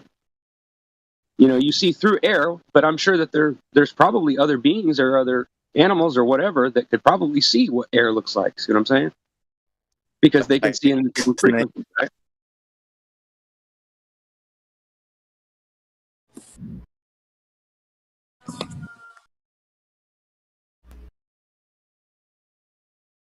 Go ahead. You wanted to say something?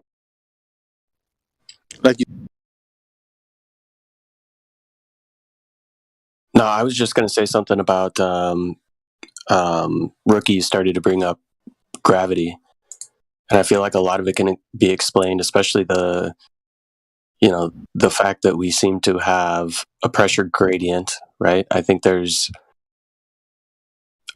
a voltage gradient as well when it comes to the air in the atmosphere, at least from what I've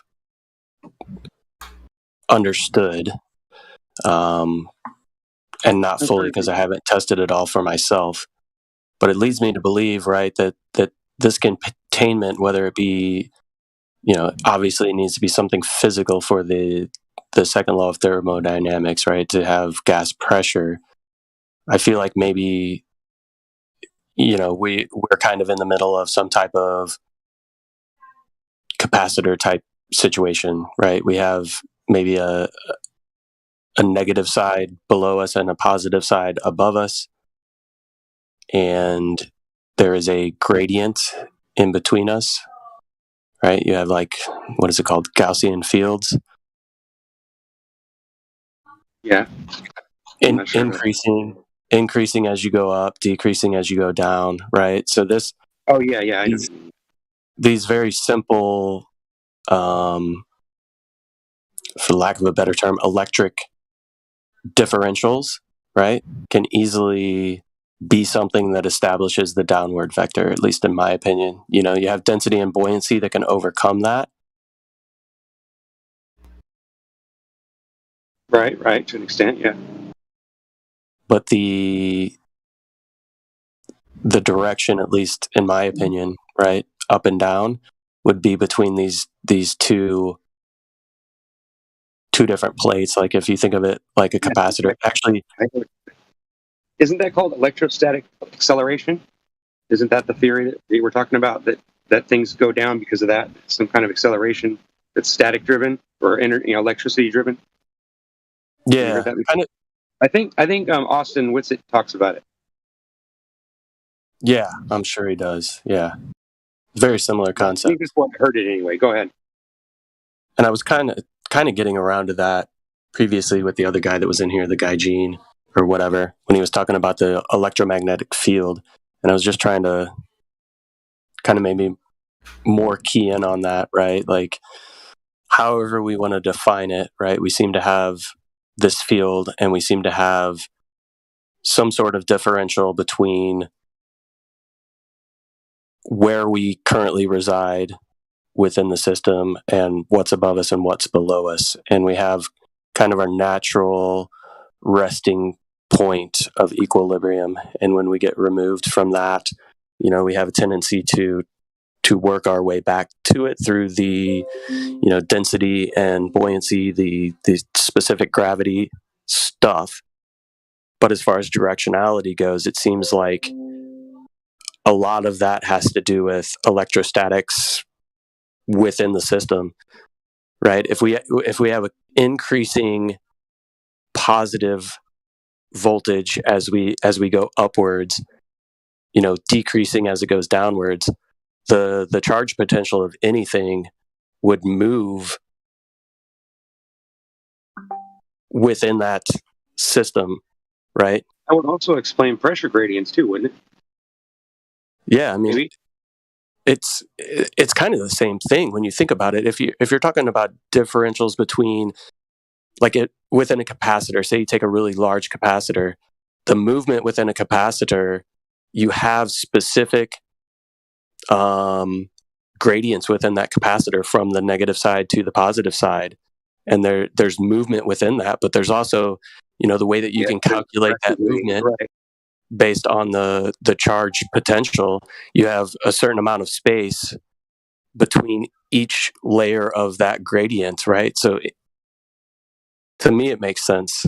I don't know if I explain it properly, but Well, I have some knowledge of electronic, and electricity. So I think as long as you have a basic understanding of that, you should be able to, at least get part of it. yeah, maybe you might be better at explaining it than I am.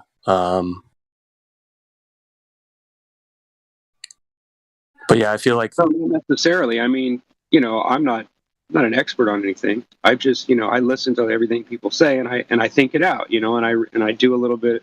I look into it. I research it, or I sit and I think about it, and I think about how it matches up with other stuff that that I know is right. Right. That's the reason what I'm saying is logically. That's what we want to stick with, right? Stuff that literally matches right up with stuff we can prove, we do have evidence for.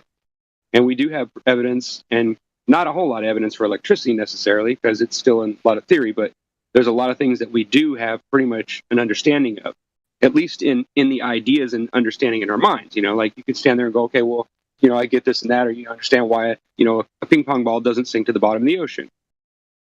You know what I mean? And centrifugal force is, even though it's similar to whatever's pulling us down, it's different, right? It's not the same. It's a different effect.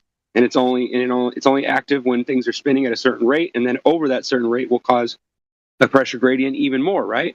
So we know that centrifugal force is very similar to gravity or whatever the pull down is, right? But do you see where I'm going with that? Yeah, definitely. But by no means am I an expert on anything. You know what I mean? I'm more of a philosopher, but I do want to know the truth, and I do want to understand where I live and what I'm here for and things. And I think this is a good way to do it by answering the questions, like about flat Earth and about all the things that we talk about on here. They're very important, I think. Yeah, I agree, and I'm certainly no expert myself either.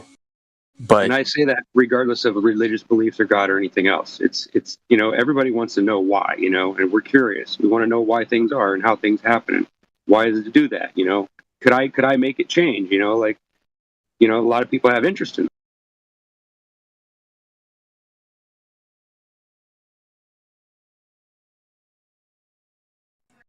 Yeah, and I think the more people that start thinking about these concepts, right, and start thinking about this subject,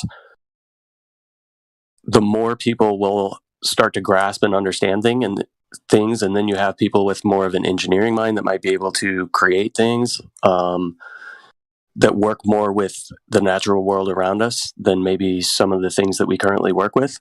At least that's my feeling. And I feel like these conversations about kind of this sort of topic within Flat Earth is a probably one of the most important, at least in my opinion, as far as progressing or figuring out how we can make an impact going forward in the world.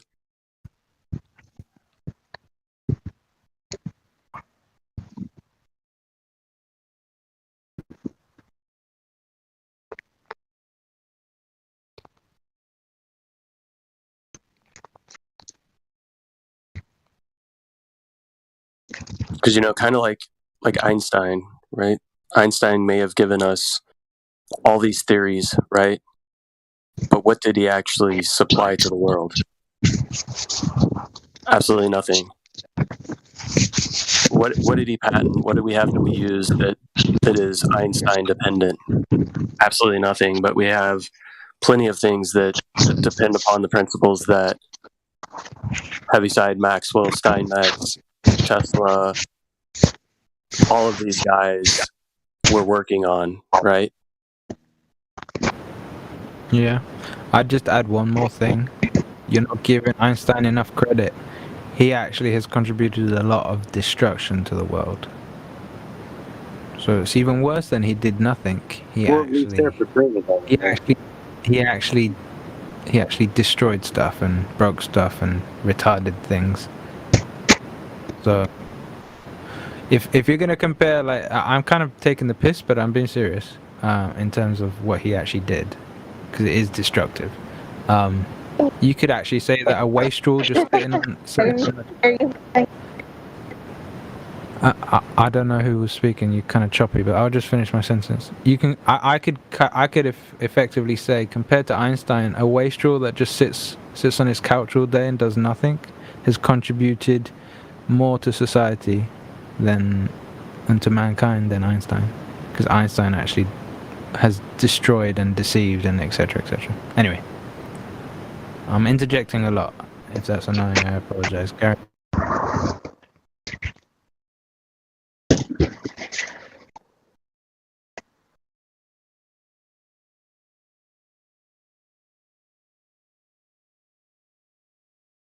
Yeah, no, I agree. I feel like Einstein was put in there, or his ideas were pushed forth to kind of do exactly what you said, kind of retard the progression that was taking place, around the turn of the century or coming off of the late 1800s. And who knows? I don't know. I feel like his contribution was to derail all of the understanding that people previously had about, the simple, fundamental nature of the world around us.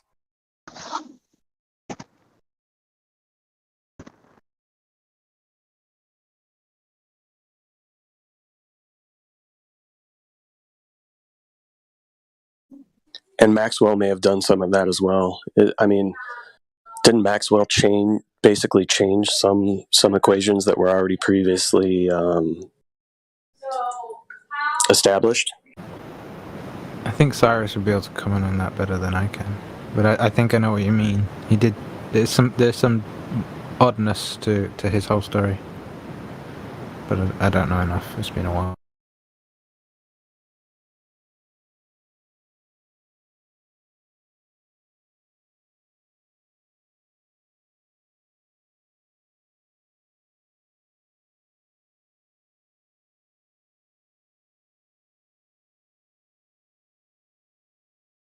Give me a minute. I got noise here, and I got to grab my headset.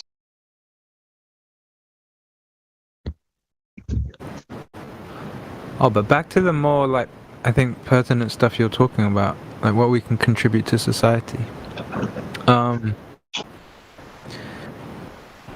I was thinking about how like perspective and how we choose to see things is important, and I saw a meme that kind of highlighted that in a pretty succinct way, and it was an image from one of those cartoons or whatever. I can't remember, Hank Hill or one of those ones anyway. And like in the top frame, it's a bunch of them looking like it's like they're reacting to something disgusting, and they're all like, unhappy with what they're looking at.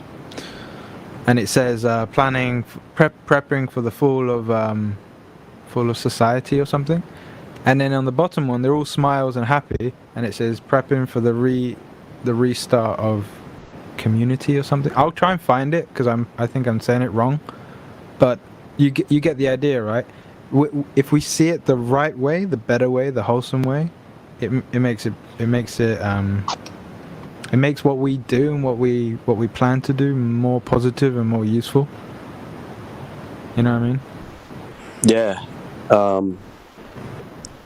I'm kind of envisioning, kind of within that statement you just said there, it's like you can look at it as, yeah, there's this whole big system of control that seems to be foisted upon us, but what that ultimately is doing is some of us who have, differing ideas about the world around us and maybe how we should live our lives or how we should operate.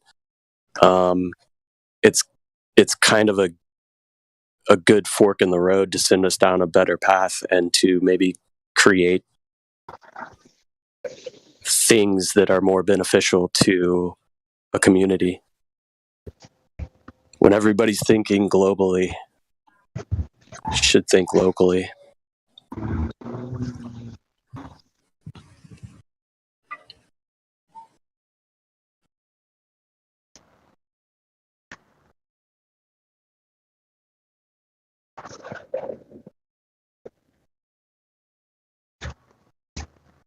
Because it's like a lot of the stuff that's taking place now, it's like it's given us the perfect excuse, or at least people who have thought about maybe living a different type of life than we are currently living or have lived in the past, right? It's giving us the opportunity or maybe the nudge in the direction that we need.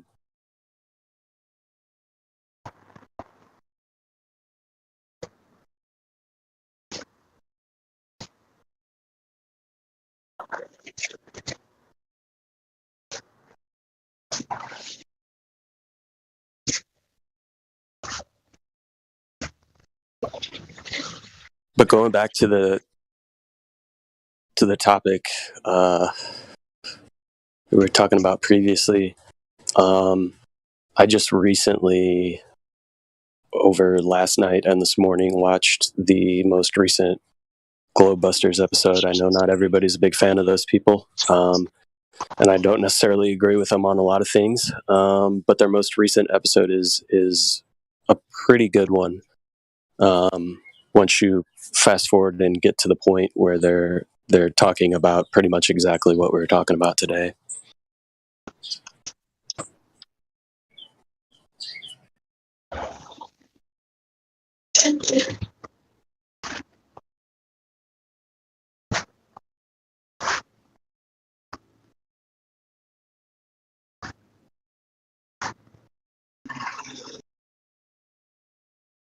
So I posted that meme that I was talking about.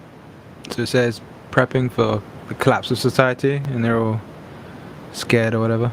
And then the other one, they're all smiles, and it says prepping for the rebirth of community. So it just kind of helps kind of highlight.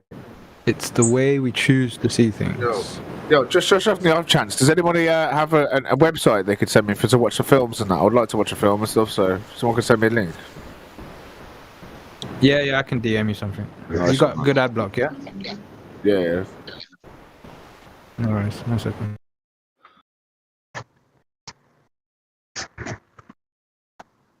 Are you at Mike? Yeah, that's a great meme. It's 100% true.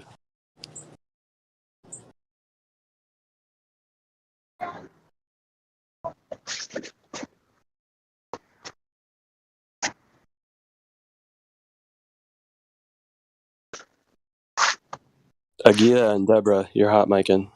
Eagle and Deborah, you're hot micing. Sorry.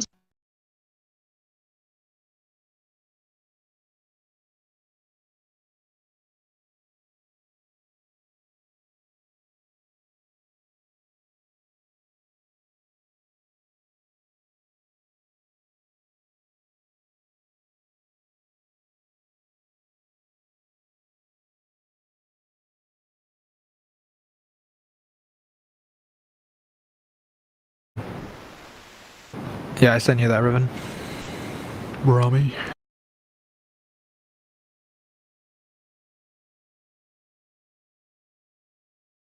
Yeah, I'm downloading Spider-Man now.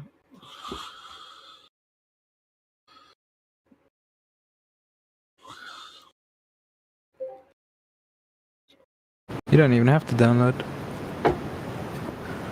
Just Well, stream it. How do I stream a torrent? What now? How do I stream a torrent? Oh, you don't have to torrent. Go to the stream section. Click on the PrimeWire one, and then just. Oh yeah. I didn't see that. I have to. There's so much better for movies. Like, unless it's like a movie you wanna have on your phone, or like on hard copy, and then just stream it. Because unless you want to watch it again and again, there's no point downloading. I think there might be a language barrier. Maybe he's asking for videos and stuff that he can watch to help him understand what we're talking about. Language? Do you hear that, Rami? It told you that you're having a language barrier with the English. Can you imagine? I'm kidding. Well, I don't know. I mean, a lot of people speak English as a second language, and they can speak it just fine. So you can't really tell. So I was just saying, maybe We understand each other. Maybe he misunderstood. What's that film where the kid grows up really quickly on the beach with his parents and that? The End of the Earth or something? I have no idea.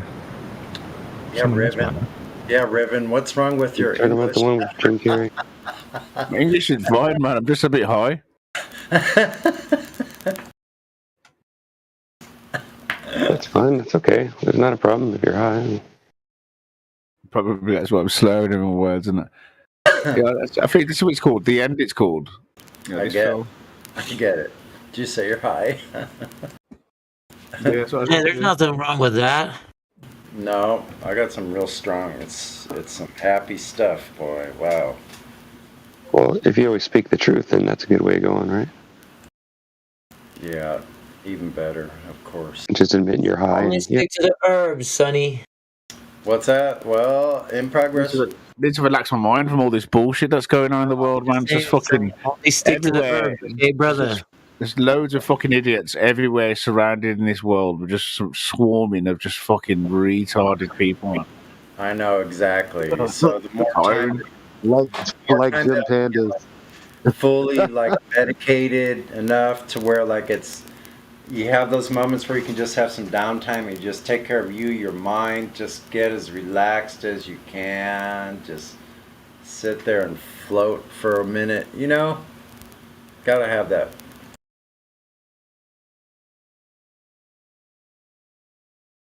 No. Yeah, I was just sitting there watching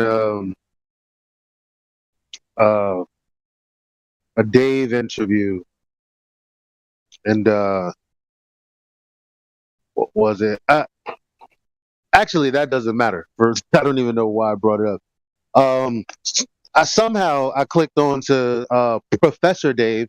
So I was watching Dave Weiss interview, and then accidentally clicked on to Professor Dave, and I watched it. He's talking about the azimuth of distant projection that we often use to depict the flat Earth. But I mean, he pointed out in the beginning of the video that stupid flat earthers, it's actually a projection of the globe, which is right. Which is why I don't know why they tell us that that's our map. Actually, it's not a projection of the globe. It's a projection of the coordinate system that they built based on the positions of the lights in the sky. That's actually what it is. And I'm just sitting here seething because it had like 3.1 million views. And I'm just thinking, well, this is where everyone goes to see what's going on with Flat Earth. Like whenever anything past 2016, 2017, you go to Google, you go to YouTube, and you find someone who is assuring you that Flat Earth is the dumbest shit you ever heard. So don't listen, don't pay attention. In fact, you could debunk it without using any science at all, of course, because science doesn't determine shapes at all in the first place. But he's one of the more slimier ones, if you ask me. And this is what reminds me not to get frustrated with people, because that's what they've been consuming.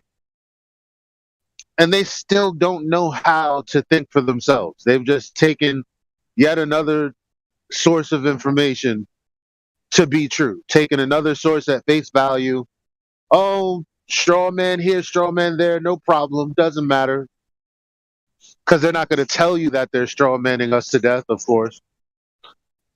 So, I just randomly popped in to say fuck Professor Dave.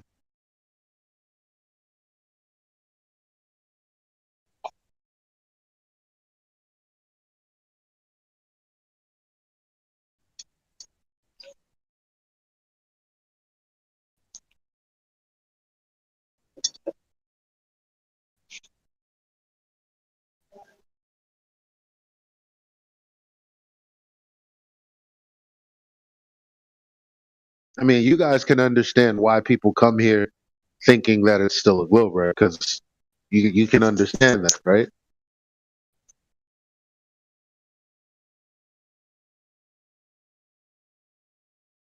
Am I coming through? Yep. I understand I what hear you you. said. I can relate. I personally don't understand why they come here at all in the first place.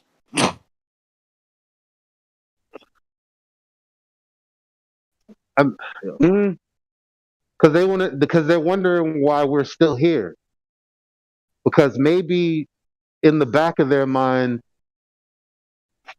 they know that something didn't quite add up, but it's been so long and they've had the numbers behind them, and they just go, well, yeah, I can be rest assured that these people are crazy and what I know is true.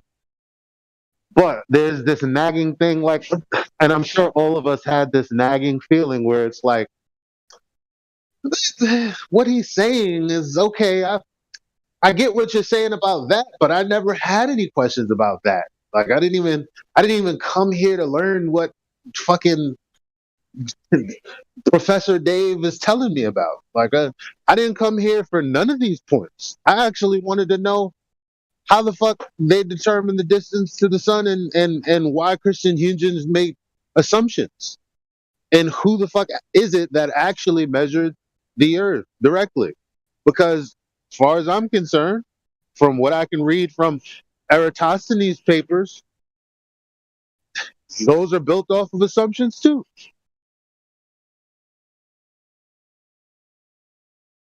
So what's going on? And that's what I think most reasoning people are left with. But they're so shell shocked at all of the overwhelming videos that tell you, forget about it. Because you know why? It's so dumb. And then insert anti-flat earth argument here.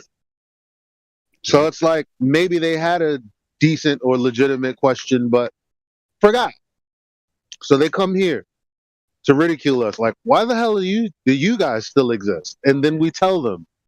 And then sometimes, a good amount of times when you can have a decent conversation, they'll go, that's interesting.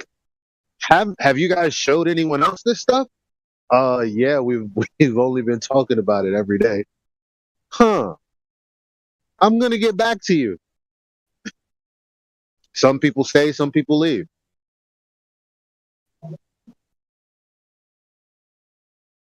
Yeah, I know what you mean. Isn't that amazing though? Like they probably have that little inkling thing in the back of their mind, just like you said. They have this doubt. Okay, they pretty much know, like I got all these people with plaques on the walls behind me. Like, so I'm going to go with that for now. But maybe they just have a little bit of a questioning. And they go, I'm just going to come in and, like, probably ridicule these flat earthers. But maybe let's see what points they have. You know, they always kind of, like, come off with that kind of idea. Like, what are these points that flat earthers have? They're still there. So that, they must be there for some reason. Go in and look, and then the couple of points that we have are the ones that foundationally completely destroy the heliocentric house of cards right in front of them. Exactly. Yep. Hey, by the way, Truth, I'm gonna be getting off a little early here. Not now, but maybe in about 2-3 hours. I'm down to play some COD Mobile. Send me a message. You gamers. What? And so I bet well, you wonder what the thought process, because like the situation didn't occur, that didn't happen to me in my experience of awakening. But like if it happens in like somebody else's, I'm always curious what that thought process is like. Like once a house of cards is collapsed on their head, like some of them, you can tell by the demeanor and the tone of voice, like where they're sort of at. But so like wait, so like the thought process is like, wow, I didn't expect the whole house of cards to fall down like that. Like, where do I go now? I love that process, man. It's priceless. Yeah, I think for a lot of people, it's the appeal to authority or whatever that they have in their mind, right? Like they can't just take in information and process it and discern it for themselves. Lots of times you'll get people in here who are like, oh, well, why don't you guys have your Nobel Prize, or where's your peer-reviewed scientific papers, right? Even though the peer review process is peer review does not necessarily mean that just because a paper is peer-reviewed means that everything that is in that is factual information. Just because it's gone through the peer review process doesn't mean it's truth. And a lot of people have a hard time with gaining an understanding outside of something that has been properly approved by the authorities. And I think that's a lot of people's issue. Yep, we're going to have Flat Earth Talk with a Boomer night on Sunday. Yep, so Flat Earth and Talk with a Boomer. So we're going to have boomer fallacies, probably. We'll make a little game out of it on Sunday night. A couple of us boomers who broke the mold are going to be there answering questions or whatever we'll probably be asking. So if you are a boomer and you forget what I just said about Talk with a Boomer night on Flat Earth Discord, come on in on Sunday night and we'll forget together.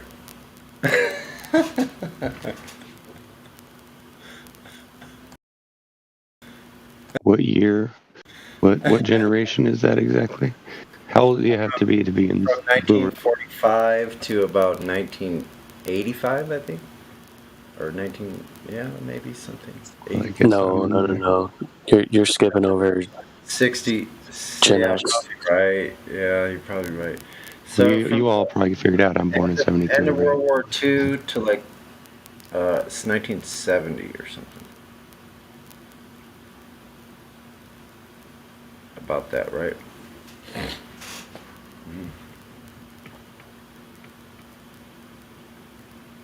Late 40s, late 50s.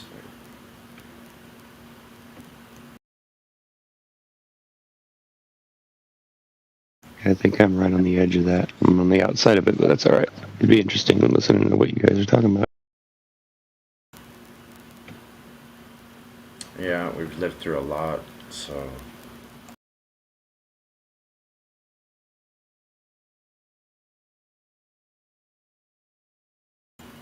Seemed like all of the lies. I was alive when the Bay of Tonkin happened.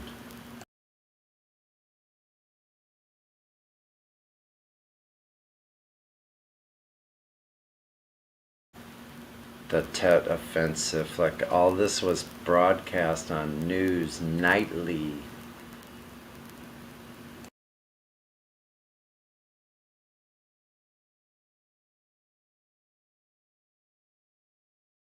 Every night into your living room. Blood, gore, death, war, and fighting.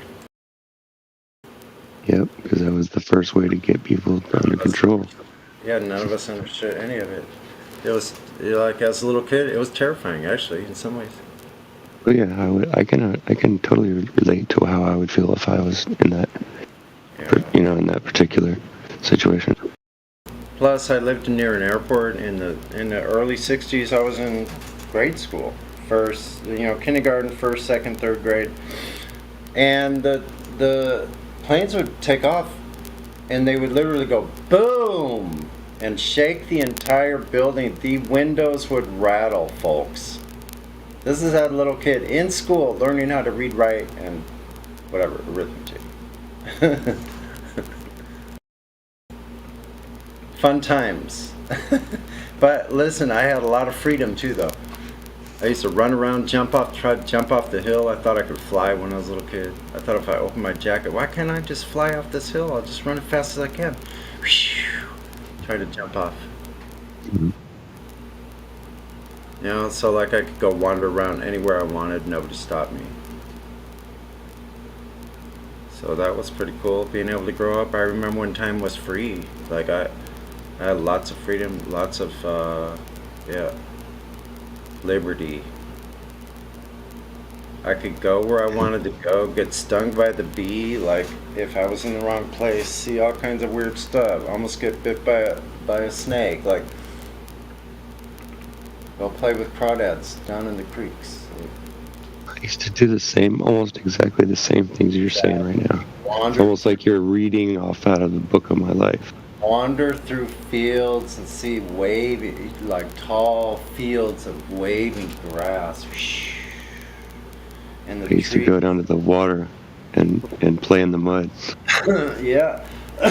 and a certain time of year, and the highest trees in the neighborhood, these big, huge sycamores and oaks and stuff like that, huge trees, like thousands of monarch butterflies would just start swirling around, and they would just have this huge cloud.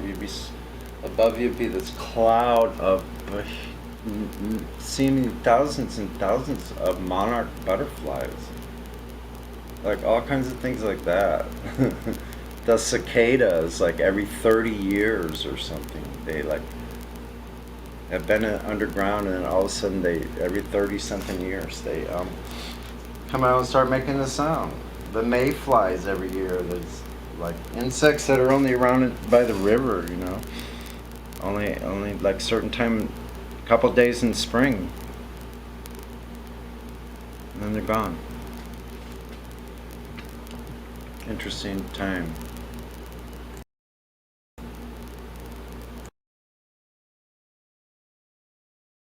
That's why I feel so strange, because like I remember before all of this technology, all of it, like I had a lot of time, many decades of time of living without any technology as we use it today. Yeah, man, I'm with you on that too. Yeah, so that brings an interesting perspective for me, having seen all of it and seeing all of this technology come and go and pass us 3 or 4 times. Like, I can't believe I've been alive that long.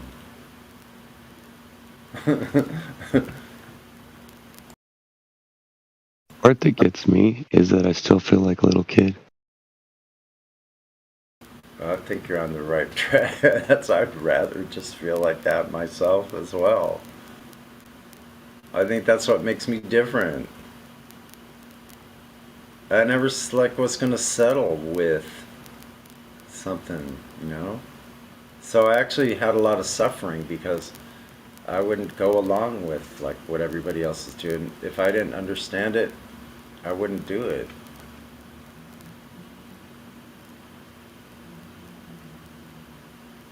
If I didn't know the reason behind it, I was like, work for a little while,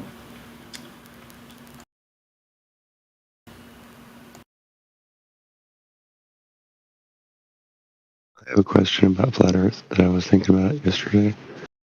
Okay, so from what we know, when you stand on Earth, right, and you hold your compass level with the ground or wherever water would be, right, we level it out, and it points towards the north, right?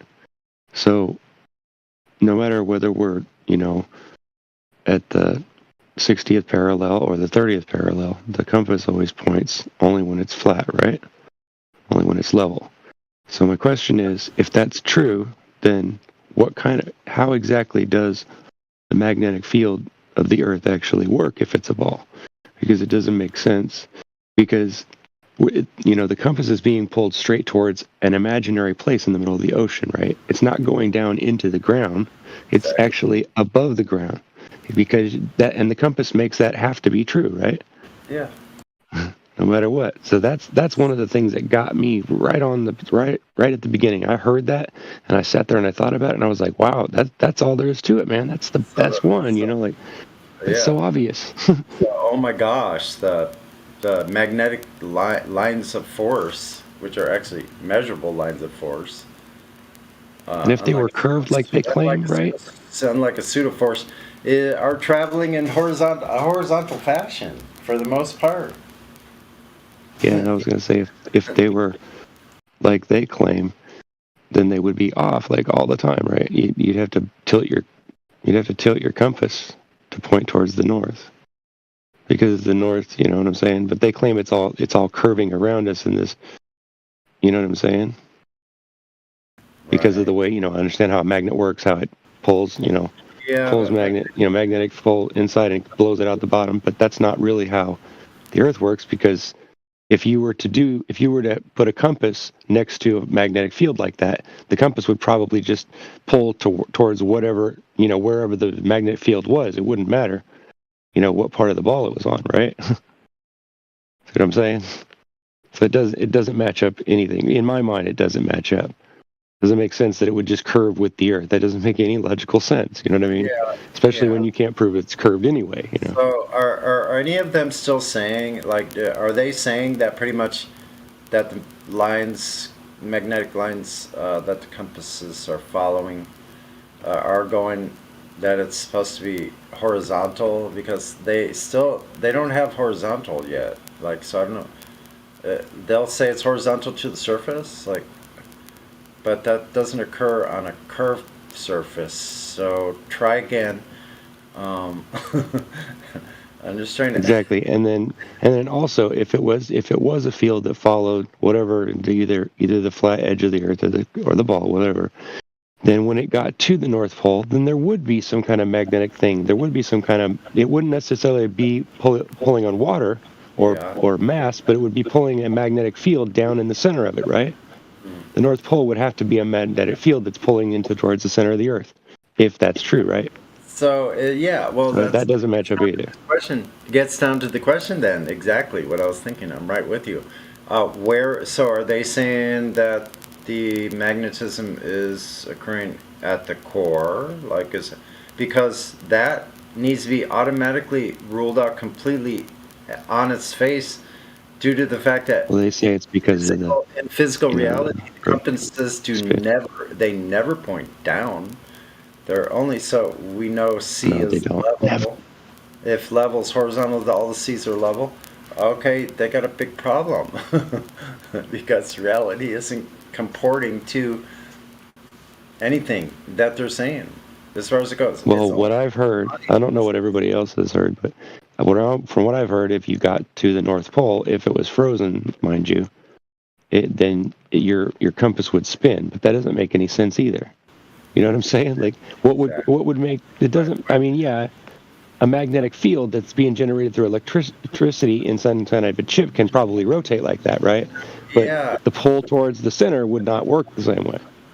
Yeah, no need to talk about what it would do in the ball, because it just doesn't do that. But if you went to a place where I only do that, bro, mostly is because I know all of them ask the question, so I figure I'll just answer it, so that way they don't come with that one when they show. Well, if you're closer to the let's say we're at the magnetic center of the plane or plate or whatever, you know what I'm saying. So The closer and closer you get to that north place, how can I put this? If you are right there on top of it, then every position you took would be north as far as the compass was concerned until you got further away so you could see a deviation. Does that make sense? Yeah. So if you had a compass, it would be pointing north. You're right on the north. It'd be pointing north. You got until you got further away, and when you start taking the circular path around it, it would point downwards more and more as you got farther around the curve. yeah. So if you're right on top, so that would be interesting. And someone go check that. Yeah, that's what I've been talking about. Is we should do that, and we should have like a big discussion with it. Make a show out of it. You know, it could be an interesting, like, you know, like how we do this gold and silver thing, and then we do the ladies' night. We should do something like that. I know. See, it's up to us to do that kind of stuff, man. Make up your own show material. Like, we don't care what it is. Do it's music. Like, we used to have karaoke. Like, if you want to perform or something for a few minutes for the audience, like, that's allowed. Like, it could be on the live stream. They'll let you do it as long as it's not taking up a whole bunch of time. So there's lots of room for creating, like, anything. Like, I was talking about creating a play, like an old western tone with some old scraggly, like, minor flat earthers come rolling in, some cowboys come rolling in, talking about shit, that plane is flat, you know, and the characters could all be us. Hear all of our voices. Right. Well, I wasn't aware of what you're saying. I didn't realize it was like up to us to do, and we can kind of just, you know, go with it. But I just assumed that we had to like bring it to a board or something. No, you know, or just try to stick to the rules, right? DM Indio or a moderator, one of the moderators, just DM moderators. Maybe you're in contact with some certain moderators that you already kind of know. Name. Yeah, I know a few. So, yeah, exactly. So, just run it by one of them and see what they have to say. I would just go along with any of that, but no one has said no. I mean, we pretty much have free reign here, believe me. I've created my own short little radio show spots and stuff. No one knew I was doing it. Neither did I. I just like spontaneously create this show. Yeah, I read part of a book yesterday about, you know, against evolution, and you know, it was great because, you know, like when we play a recording, you know, when someone just plays like a video or something, and we can hear the sound from it, it's a little bit different because if somebody comes in and they don't know what's going on, you know what I'm saying? They just don't cut in. But if they know it sounds like a person talking, see what I'm saying? They see the light going off and on, then they're more likely to say, hey, what's going on? And then ask. So that way I can stop what I'm doing and I can start talking about Flat Earth anytime we need to, you know? Right. Well, that's what they've been doing here. You know, I think it's Indio and Helio are taking timestamps and they're getting these little snippets of our conversations during the day. And you can go back, I think, on Helio's channel and pull them back up and listen to them. So you can get your own personalized one. I've heard some of me, and I didn't even know it was I was being recorded. But I mean, I knew it was on live stream. But I've done clips like that of our conversations here as well on my channel. Those snippets of not more than like an hour or two, maybe some just 15-20 minutes less. It's useful. Get a little snippet of your own, a personalized one, and share it with your family and friends. Like I take little video clips of the videos, like the BM LSV's 69 videos. Like I did this one of the Black Swan camera setup. Boom, you could just show somebody, take a look at this. What do you think about this? That's 1 foot off the surface. Here's the setup of the camera, boom, in 30 seconds.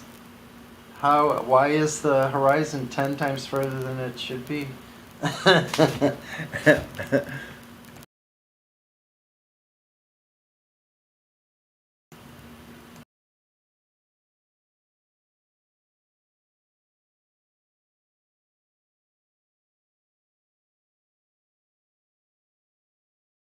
See, then you get an idea for content. That's what, because I just got an idea for more content. Like, I'll take that video set up and I'll narrate on top of it and ask the question. Do a 30-second flat smack.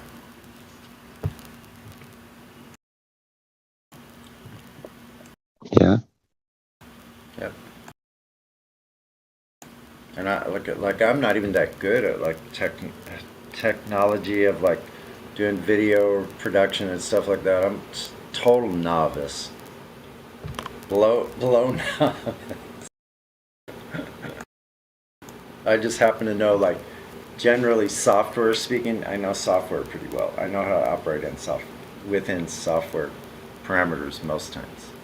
So I got that going.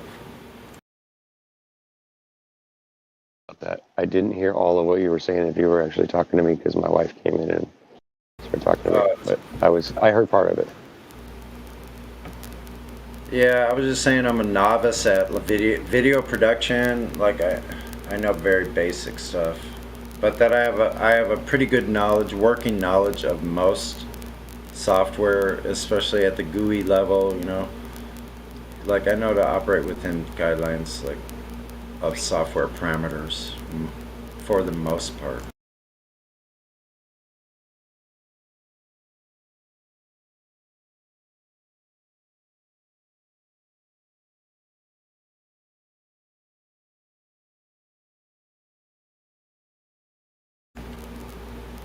I don't know much about the production, like putting it together and recording it and whatever, but I do have a good, like, personality wise. I'm good at like talking and reading and carrying on a conversation, and at least I think I am. I don't know if everybody else agrees. But Yeah, I think you are. Yeah, I think you're very good at that. Yeah. so maybe if two of us got together, or three or four, and we could like plan something and figure out how we would set it up and all that. That might work for me, because I don't know how to do anything like recording wise, or I don't know how to use Discord much either. I don't have any roles or whatever either.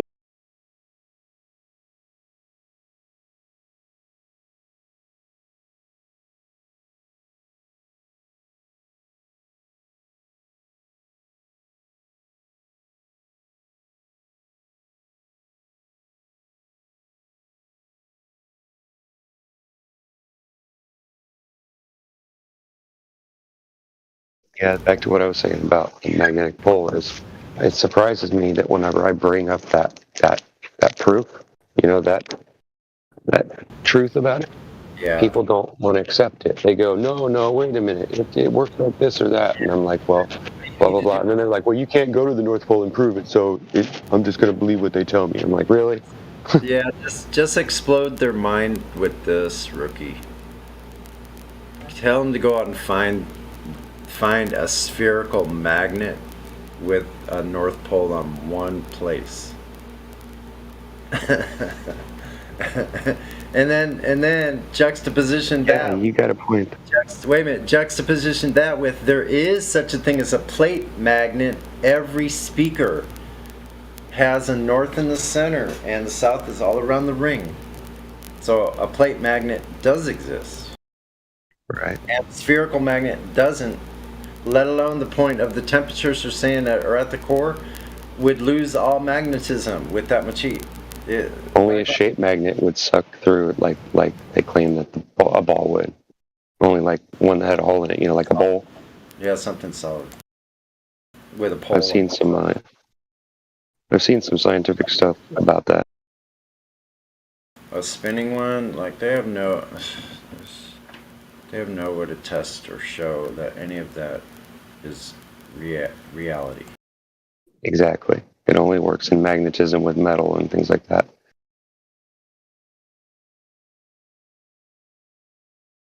And of course, there's laws to it. There's fields that get near each other will cause a change in the field, and they'll shape differently. And there's all kinds of interesting things. You can, if you want to learn about it, you can get like metal filings and magnets, and then put the magnet underneath a piece of paper, and then pour some metal filings on there. And you move it around, and you can see which way the pole's going and all that. It helps you understand all that, and it's really relatively cheap. You can get it on Amazon or whatever.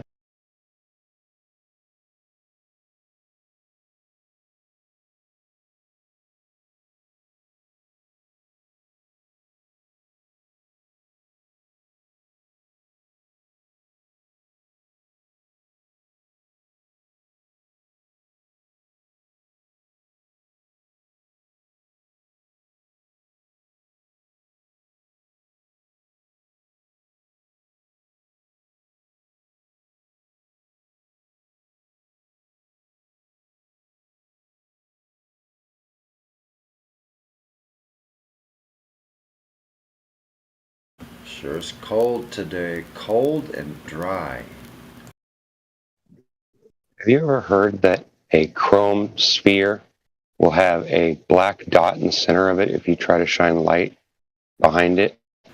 That somehow it bounces or something like that and it leaves a dark spot. Have you ever seen that before?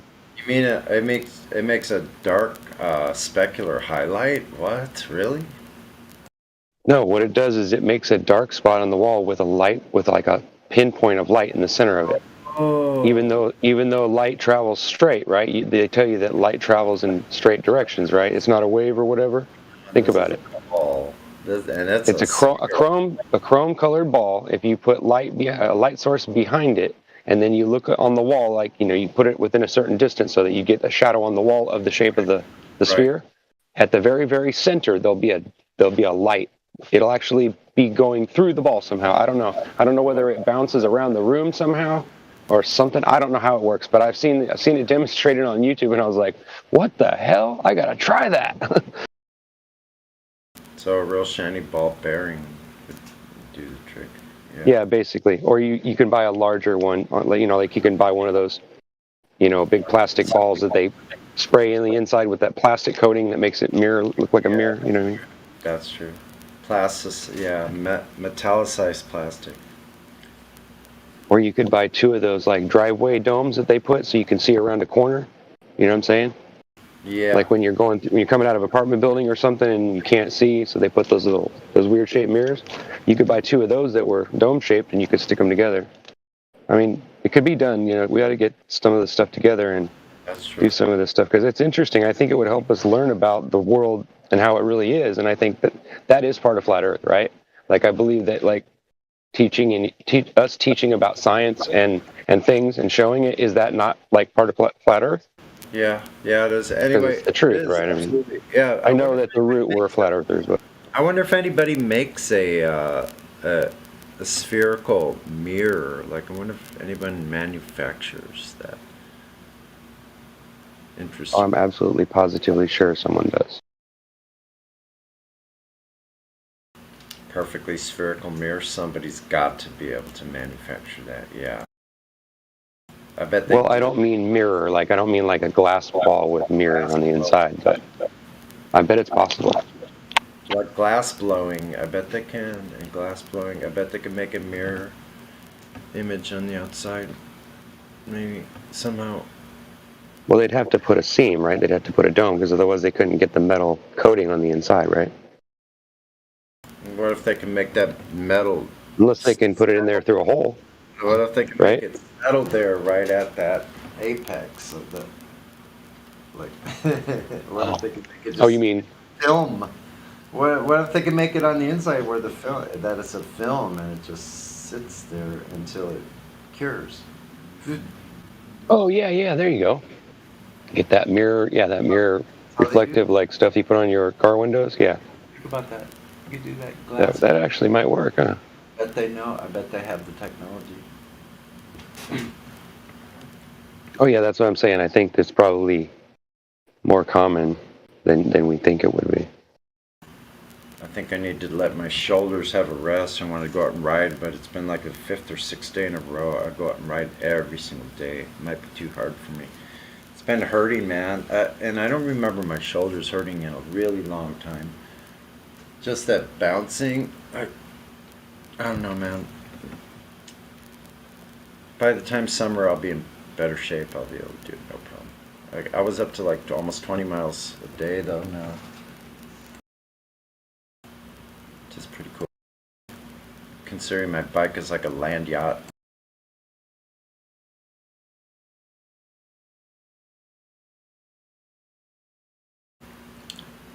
I beat, freaking, what kind of car was that? A Pantera? What was that thing? It was some kind of Lamborghini, I think.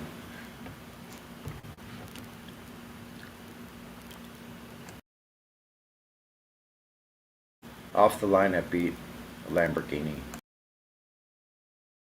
In second gear.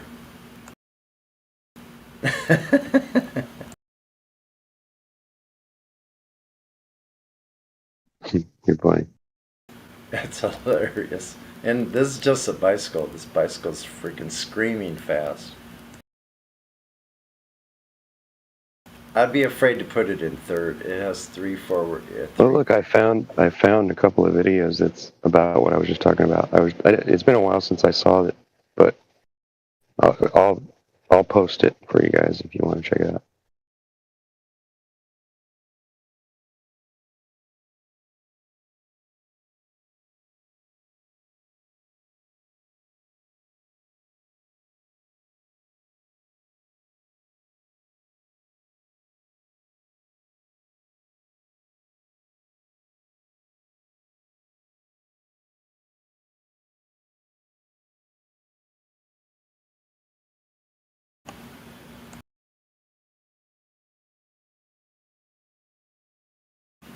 Too bad nobody is a globe earther, but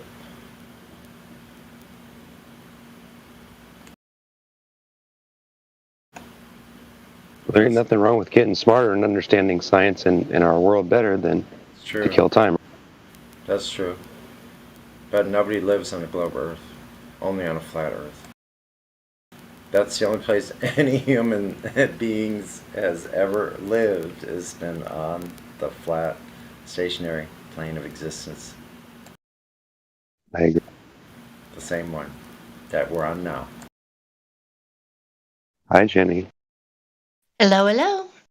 Jenny. What's going on? Not much. So, are you having lunchtime? Yes, I am. I'm having my salad. All right. It's cold Okay, there, huh? It is effing cold. I heard it's about to storm or something. Yeah, we had a little bit of dusting earlier. I would prefer to have like 2 or 3 inches so I can use my dome sled that I bought. Because in my backyard, essentially, there's hills that are just steep enough to go down in a sled. So I'm hoping. That's cool. Probably because you're that far south. I remember I lived in southern Missouri before. Yeah, didn't get as much snow as further north.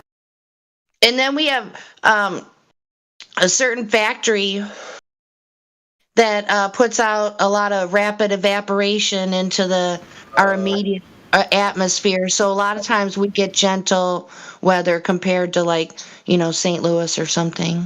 Interesting. This is the perfect place to be where I am. Oh, what, Sonny? I said those EVAP stations, I know they have a bunch around the Salton Sea, and they're tapped into geothermal vents that are like from a lava cone that's underneath the Salton Sea. Well, this is, I don't want to dox myself, but it's not a factory. It's outside. And I don't know what all they do, but in their processing, I guess they have to have water boiling, I guess. Yeah. It's probably Sorry, changed. in, but it's called Poison Spot is that thing that I was talking about a minute ago. Weather War 101 Oh, I miss him. was done a lot of videos on that. Yeah, he kind of, I don't know if he felt like he covered everything, but, or if he's just taking a long hiatus, but he hasn't been around in a while, as far as I know. No, not for like 4 years. No, he hasn't released anything. Has it been that long? Oh, wow. Okay. I thought it meant, oh, yeah, time flies. It's crazy. 3 or 4 years since he's. Yeah, 3. I'd say 3. They stopped putting out information. I think they were too close to the target. But you can still find what they had, what they did put out, which is. Yep. We have a flat earther in Gizbo. Yo, I'm driving, so it might be noise in the background. I got my mic muted for y'all. Sure, all good. I'm just listening, seeing what there is to hear and talk about. If I got anything to say, I'll jump in. Sweet. Right on. Cool. Just want to make sure you feel welcome. That's all. But man, what a beautiful flat plain we live in. Some of the most gorgeous pictures we'll we'll ever see on the coastline. Yeah. The other night, I was looking at a sunset that was literally so beautiful. It was these orange, like, brush strokes in the western sky that looked like it could have been a painting. I mean, Wow. it's like, wow. Did you feel like you were in the Truman Show? Oh, it's just like so fantastic, especially when you like had a good day and you've been out in nature, Yeah. exercising and breathing and seeing the sights. And I need to find a good. You know what, Sonny? I'm glad you brought that up because I need to make it a point for me to find like the most like opportune spot to see a sunset. yeah, Because there's so much topography around here. It's so much different than Illinois. You got to be like in a certain area to really see it good. so you have to try to find something that's facing west. Has a good, Right. clear, unobstructed view to the west. Might be some ways away from you, but it'd be worthwhile to know where that spot is. I think the closest for me, I think I know of a spot really by the water tower. There That you would be go. cool. Yeah. I'll just Jamie, I'm see. in Missouri too, so I get pretty good sunsets and sunrises around here. Yeah, you can't. I guess it's a matter of are you on a hill or are you in a valley, right? Right. Yeah. Yeah. There's actually, I gotta go on a field trip my next day off, and I should have did a screenshot on the Google Maps so I could remember for sure where it was. But anyway, it's just like alongside the road, and you can see like 360 for quite a distance. I'm like, whoa, I'm gonna have to come back here again. So that might be my spot, like a farther away spot. It's like 10 minutes out of town, I think, but well worth the drive. So yeah, that'd be a good place for the moon, probably. If you ever make it out to any of the desert areas like Utah, Arizona, New Mexico, those are good flat lands that you can see like desert style sunsets. I wish my sister was a flat earther. She goes to Arizona a lot. And then also just anywhere in the Midwest, if you can find like a farmland plain, those are really cool too. Well, the highest elevation point for Missouri at Tom Sauk, it's not very high actually. I think it's only like 1,700 feet. It's funny. I had just asked that question in the lobby about how do they determine the elevation of land when there's no sea level around within 1,000 miles in all directions. Seriously? Yeah, that's like a surveying question, wouldn't it be? Like if you factor in the curvature of an Earth, then like how do you measure? But they don't. The lateral? Right? No, they have to assume that it's flat. All right. That's crazy. It's so crazy. They have to assume it's flat in order to do their right angle measurements. Yep, there's no curved adjacent. You go straight up and then you go parallel, and that's how you get your elevation. Well, okay, so maybe you can Google that question. I would crack up if that. I might look into that. Right now I have on my Google. I'm driving right now, but right, when I can sit down, I decided to look into flat Earth scholarly articles on Google. Nice. Because you can't find, like, if you search flat Earth just on Google, everything is globe Earth trying to speak on flat Earth. You're never, everything gets buried. No. But if you do a scholarly article, shit has to pop up. Dude, man. It was proven. When you come across those, be sure to post them because we need to do more investigation on the most firsthand knowledge as much as you can. Like, Absolutely. Yeah. I would love to take a gander at those. We have to have our citations. Oh, definitely. And if you have somebody else that's got the proven scholar doctrine behind them, undebunkable, like it's kind of proof. Like you're backing it up. You've done the research with them. Have you seen the Black Swan video? Oh, I've done, I'm not as good as some in here talking about the Black Swan, but I actually have a folder on my Bupla. Oh, I'll show you. Oh, wait a minute. I actually have something for you to look at. You know what? I'll DM it to you, and you can give me some feedback because I actually have kind of tabled the project. It's still in rough draft format, but Buplup allows you to create your own web page, essentially. So I've compiled all the stuff that I've gotten from everybody in here, and I've put it like in what I think is a sensible format, and y'all can give me some feedback. I'm okay with it. But I'll post it in the live stream too, and then I'll DM it to you. That's fine. I'm going to post the link right now in live stream chat. We'll do it right. For the Black Swan video, it's like 7 minutes. Okay. Long. I had like 5 people block me already just by this video. That's okay. You planted a seed, dude. You planted a seed. Oh, yeah, no. I'm not doing it right. Okay, no. Dang. Forgive me, you guys. My connection's crap. Oh, boy. One of these days, I'll get a desktop again. One of these days, whenever I make it out to the beach, like for a sunrise or a sunset, like I'll get the timing down to what the sunrise is, to where I don't see the sun. That would be a cool one to do for a sunrise. We always see the sunset,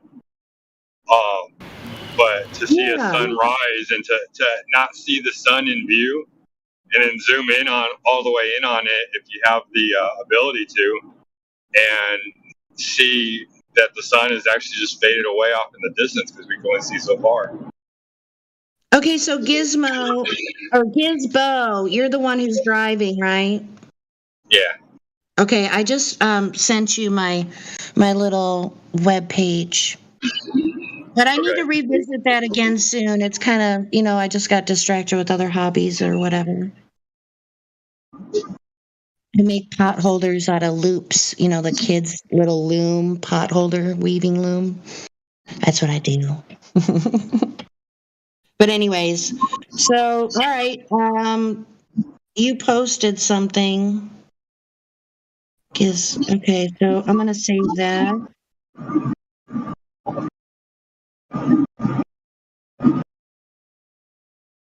Discord seems to be acting weird to me. Maybe it's me.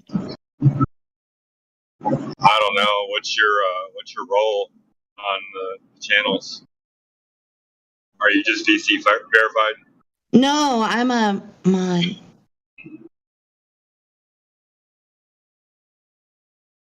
It's probably, I don't know if it's my connection because I have one tiny bar. That's probably my issue. It might be acting weird too, because like when I posted my video, the link, it took like another 10-15 seconds for the image of the link to pop up on it. Yeah, so that link that I posted, Earth is not a globe. So yeah, I need to do that again because those are known distances. They cannot be refuted, in my opinion.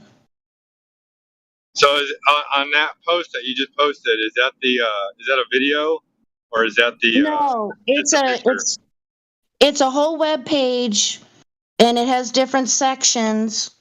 Like I'll read the sections to you since you can't look for yourself. Hold on a second. Okay, so we have observations of known distances. And then another section, the quote-unquote measurement of the radius. And that gets into Al-Biruni. And then the valid argument, modus tollens, gets into that. And then calculations of the sphere, we have that. So the calculator, and then a couple of the, the spherical geometry charts and such. And then we have scientism, cult, a few memes. And then I need to listen to the video more. It's an old video by Karen B, and I did a bunch of screenshots, and I included that with full credit to her. I think I did it right, but I'll look into it. Probably share it on Twitter. so it's all the information, pertinent information that's been used here in this server is basically what it is. It's nothing I came up with on my own. It's just a collaboration, all the information in one spot. And I got stuff to add to it for sure. So yeah, I like whenever they do like a exclamation meme drop or whatever, I end up saving like half those pictures because they're just like dead facts. Right. Lisbeth, you won't want observation what is not made by a flat earther. What's that? It's a Nikon zoom test. It's a guy. It's only making videos about Nikon, and he's not flat earther. I Are you love talking about the link that I sent? I can post it video. He has one very great observation, but he's not proving flat earth. He's there speaking about zoom, and Nikon, but he has all data. That's great. So you watch the video. If you can, videos are so much more powerful because you can edit photos, and so it kind of leaves that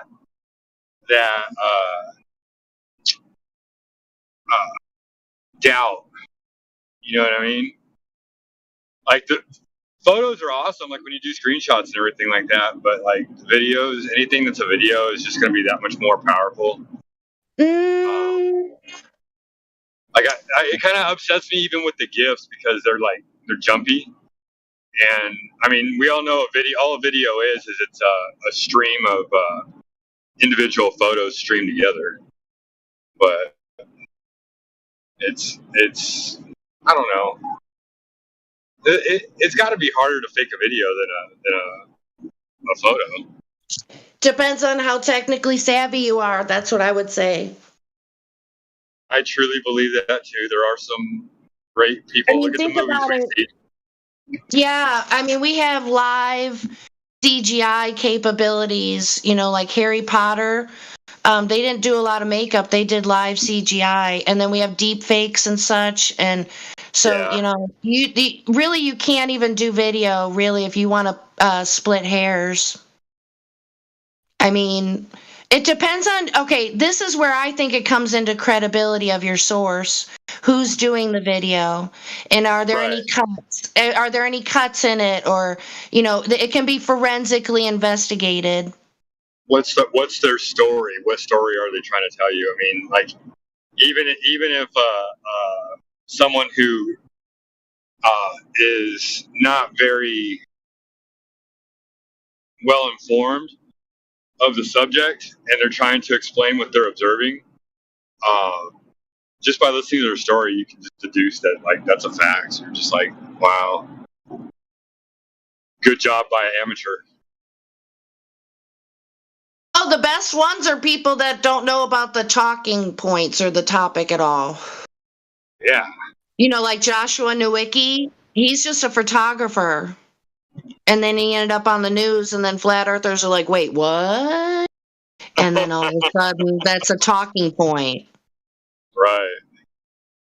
So the best are, like Guinness Book of World Records, the longest landscape photography. It was Canigou, but there's another one. I forget. It's been a while. And plus, I'm not, So. Well, did you ever see the picture of the sun setting, and Chicago is literally in front of the sun? That what is? Chicago is literally in front of the sun. It was like 64 miles away, and you can see the Chicago skyline in front of the sun. Interesting. Like, Like you couldn't Well, see that's because Chicago's skyline was by there a lot of itself. refraction? Was there a lot of refraction? I would say that would be the main thing that people would respond, wouldn't Well, it? because like refraction being that like the light is not directly involved, right? It's like there's like an indirect on it. Well, I mean, people are gonna put out, just go off the hip. And so yeah, there's many types of refraction. I'm not an expert on that, but I would say that'd be the first thing to come out of somebody's mouth for that. Right. Well, I love refraction because like when it comes to refraction, as far as like when you start getting further and further away, like anything over, the visual observance of like 3 miles, you would have to start assuming refraction. But like, let's say you get to 10 miles, right? You would have to refract and refract and refract and refract. Yes. Light's not going to bend like that. Yes. Okay, so that's what Karen B pointed out in her video. So be sure to check those out. But in my opinion, we should come up with some sort of description or what have you, like, refraction for dummies. Yeah. I mean, seriously, because like how many refractions is enough refraction? 1,000? You have to spend a certain amount of time to learn about this, and people have the attention span of a squirrel. They do. So we got to bring it down to for dummies mode. Well, that's why it took 12 years to graduate from school. Oh God. But yeah, do you know what I mean though? I mean, they're just interested in a meme or a headline or some stupid thing somebody said on Facebook. That's what we're dealing with. If we want to get if we want to get to critical mass, we got to do a lot more stuff for dummies version. It's a good thing to do. I mean, I might be interested in putting something together. Actually, I have a video. If I can find it, like when I finish driving here, I'll do a quick look for it. Well, I'm heading out, but I'll be back tonight. And I just wanted to say real quick, this is Alaskan Airlines, and it was just like their little commercial video about a solar eclipse that they were doing. Oh, nice. They're at 38,000 feet. Everybody can see the fucking flatness of the Earth. Like the solar eclipse literally sets it up. And they're just looking at it like, oh, cool, solar eclipse. And it's like, oh, cool, flat Earth. Wow, yeah. Wow, I took a screenshot of it too, and I have a ruler edit on my iPhone I put a ruler at 0 degrees, and you can literally see it says 0 degrees, so like it's level parallel with the bottom of the phone, and you can literally see the flatness all the way across. Well, people have someone did it. A spirit level with them on an airplane, a flat earther or two has. So yeah. Oh, I'm sure they go all the time just for their own personal gratification, Right. Yeah. But all those other people that just sat there and looking at it like, oh, cool, I just spent $1,000 on this flight and didn't learn anything. You know what? But you know what? They have a record of that for themselves. One day, they could look at that and, oh my God, there's no curve. One day, you never know. That seed, it's so cool. Yeah, well, hey guys, I gotta go. Catch you later. Take care, girlie. Have a good day. You too.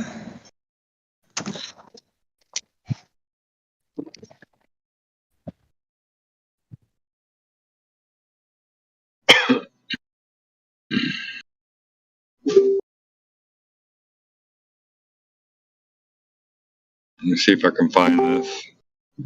Alaskan Airline solar. It's freaking gorgeous, man.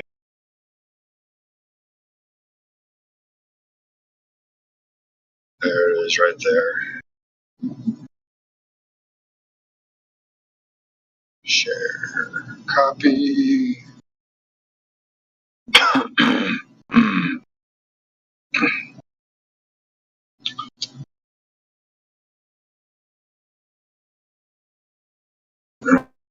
I was just looking up the Missouri cannabis laws. Anybody in voice chat that's still in voice chat text?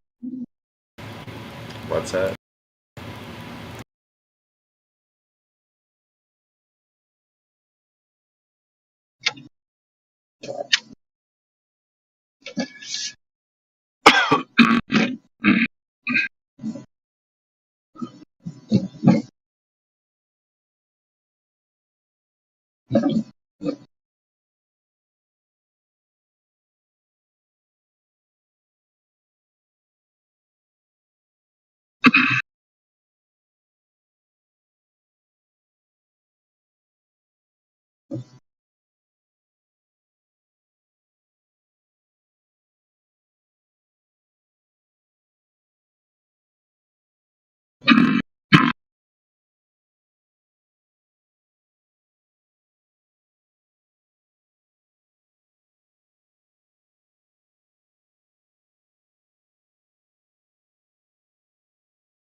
I just dropped a link.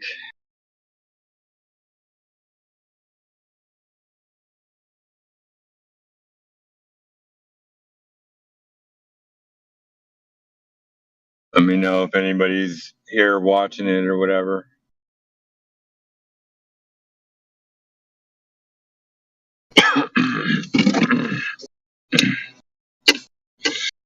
Where did you post it? Live stream text. I'm not seeing it here.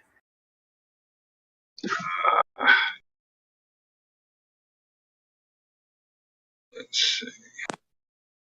Do we have any Globers in here right now?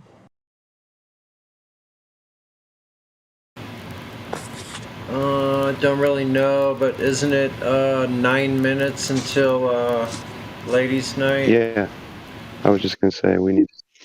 I thought it started Wrap at it up. 5, or is it starting earlier now? Is it 5? Oh my, I could be wrong. I thought it was 2 Pacific Standard Time here in Cali, and it's Oh, I only think- 1 here. Yeah, I think you're right. I'm probably off an hour. I didn't know if it was my time when it was posted in my thing, whether it was my, time zone or whether it corrected it or not. Is that because of setting your clocks ahead to assist with the curvature? No. Oh yeah, really. Only if curving, you may have to change your clocks. If curving and in motion, you might need to change your clocks. Otherwise, disregard. That's fantastic. I'm gonna put the link in lobby because I don't think it's sending through. So I know I'm limited just because I'm a new flat earther. I would love to interview the person that was in charge of putting this archaic and scientifically disproven conception thing on there. Like when you look up something on YouTube and they put that context thing in there, that they added. I'd love to talk to that person. I've sent quite a few messages to them telling them that they're completely wrong and they can't prove nothing. But they don't seem to answer.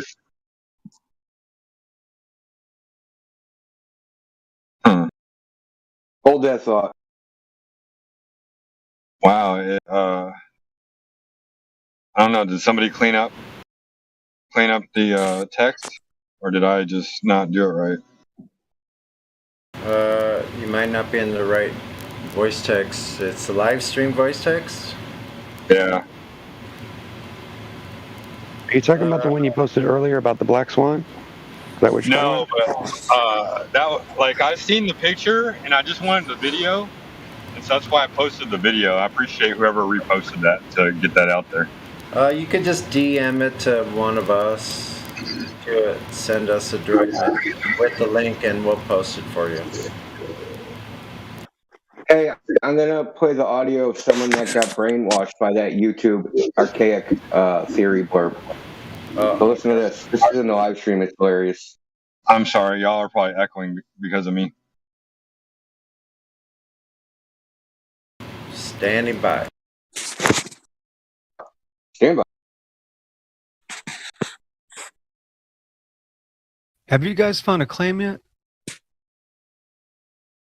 Again, I'm not trying to convince anybody here. Found what? Well, I think you're trying to convince yourself. This is a recording. Which I don't think you are. I think you're right about that, EXO. Point out real quick, you didn't answer Roger's question from 20 minutes ago. Like, why are we ignorant? Why do you think we're ignorant? Yeah, I mean, I think that's self-apparent, but I can restate it. So the reason why I think that you're ignorant is because the notion that the Earth is flat is an archaic, debunked notion. Spoken right off Wikipedia. Unbelievable. What a fucking robot. Unbelievable. Mm-hmm. That's like what you see on the YouTube videos too. It's like, oh, I think you're ignorant because I can recite something that's been thrown in front of my face 500 times in the last year. I know how to recite passages from Wikipedia. That's why you're ignorant. Is that your best evidence for our ignorance? Wait, that's in Wikipedia? Archaic perception. You called it archaic. Let's put underneath every single That's like saying somebody's racist video. for being you white. mention Flat Earth in any video on YouTube, you'll get a little banner on the bottom that says, you know, it's a debunk thing from Wikipedia. That says, So can you use the word debunked? Yeah, bullshit. I mean, okay. Even if I was reciting it from there, I share that opinion The anyway. globe Earth is what's been debunked, my brother. Well, that's the point. Is that you're saying the whole world depends on an archaic idea. The entire world experiences a flat stationary plane, so the whole world experiences this archaic idea. Until 400 years ago. Until the entire world. On Earth experiences, everybody on Earth right now. Guys, please talk one at a time. I can't hear none of you because you're all talking at the same time. I'm sorry. I don't know. It's a recording. Okay, now I get why somebody's talking over a recording. Okay, I didn't know. Yeah, I was. Yeah, someone came in here. They were so they didn't even know that they were brainwashed by that, like, because they just repeated the blurb without even knowing they even read it. Like they were subliminally programmed. It's scary. Who is this? What else do you say? It was some guy that came in here and he repeated, like he was debating us. Yeah, and he repeated like the blurb that's at the bottom of YouTube videos without even knowing that he had even read it. Yeah, no, it was subliminally impression in his head. He was like, "Wait, what do you mean?" And it's like, "Oh yeah," because he reads it over and over every time he sees a true flat Earth video. There's that fucking, excuse my language. there's that print at the top of the thing. It's archaic. It's archaic. So it's archaic. what if he actually thought that? It was impression in your head. Jody, who uses archaic in common vernacular? Yes. No one. I mean, come on. Yes. Well, I mean, archaic's not that complicated. I mean, give me a descriptive word. They talk other like than ignorant or archaic. well, archaic just means like ancient. Ancient, right? Yeah. Well, how far back is ancient? Like thousands of years ago. 400 years ago? Thousands. 400? Thousands. 4 digits. Oh, so you mean Galileo? Like yeah, before that. Before that? When everybody was using the flat Earth map before Galileo? Yeah. Since when is archaic an argument for anything? Drinking water is archaic. Breathing is archaic. No, archaic means something that you used to do, but then you stopped because it's like the wheel is archaic. Yeah, the wheel is archaic. Yes, that's true. That But argument. we still use it. Nah, whoever brought archaic up as if it means something is just completely confused. But Eratosthenes, Sticks and Shadow, that's not archaic though. Well, you know why they do it. It's like subliminal programming because, we're all supposed to do what's new and fashionable, like get the iPhone gazillion, right? So when you say archaic, people are like, ew, archaic. I want the newest thing. I don't want that old stuff. Look at the word conspiracy theory. When did that word conspiracy theory become a thing? Right after the JFK assassination. The CIA made up the word conspiracy theory. That's why they go exactly. They put two words together. They think they're being sophisticated, modern human beings by claiming Eratosthenes sticks and shadows, folks. Hear ye, hear ye. Hey, Apocryphon, did you get my DM? Yeah, that was pretty cool. Well, quick, can you post it in the voice text chat for me, please? Pretty please. Yeah. I appreciate it, brother.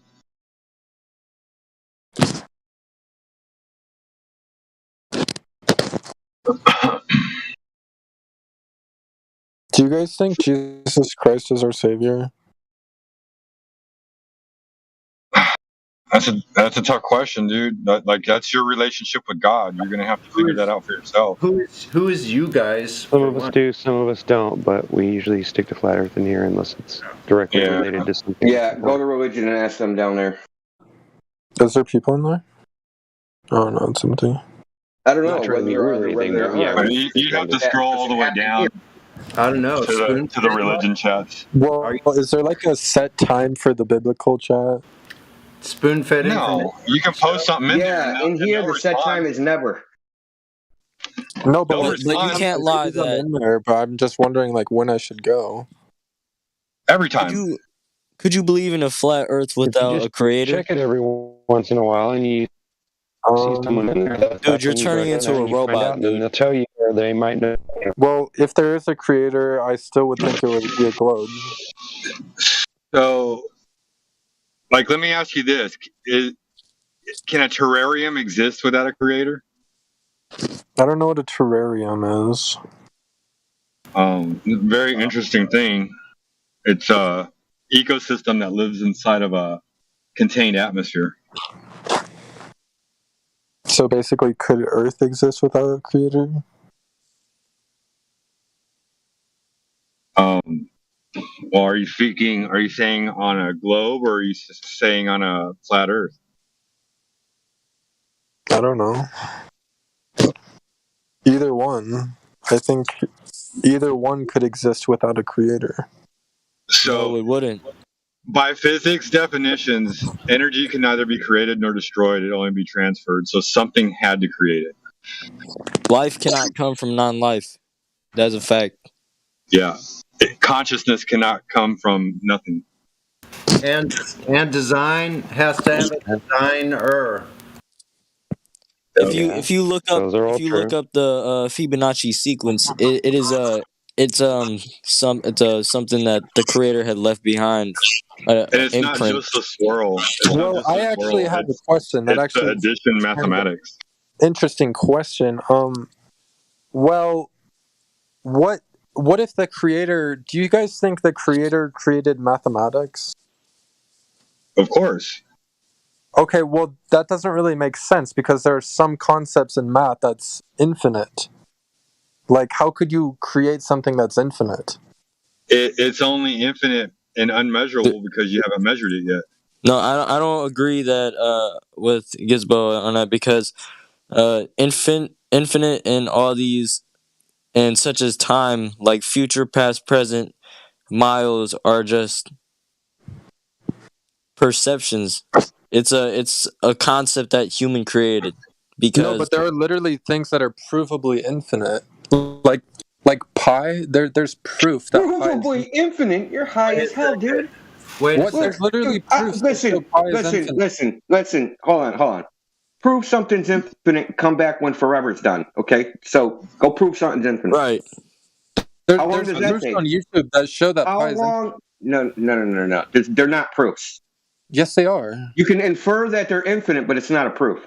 It literally is. There's literally proof. How do you know that pi at the 10 to the 10 to the 10 to the 10 to the 10 to the 10th digit doesn't stop? Nobody knows that. Nobody knows that. You just haven't reached the end yet. Yeah, and dude, trust me, it's been proven. Math is you obviously don't know shit about mathematics. May seem that way to you, Sasha 2.0, but that's not true. Math is a man-made construction. What?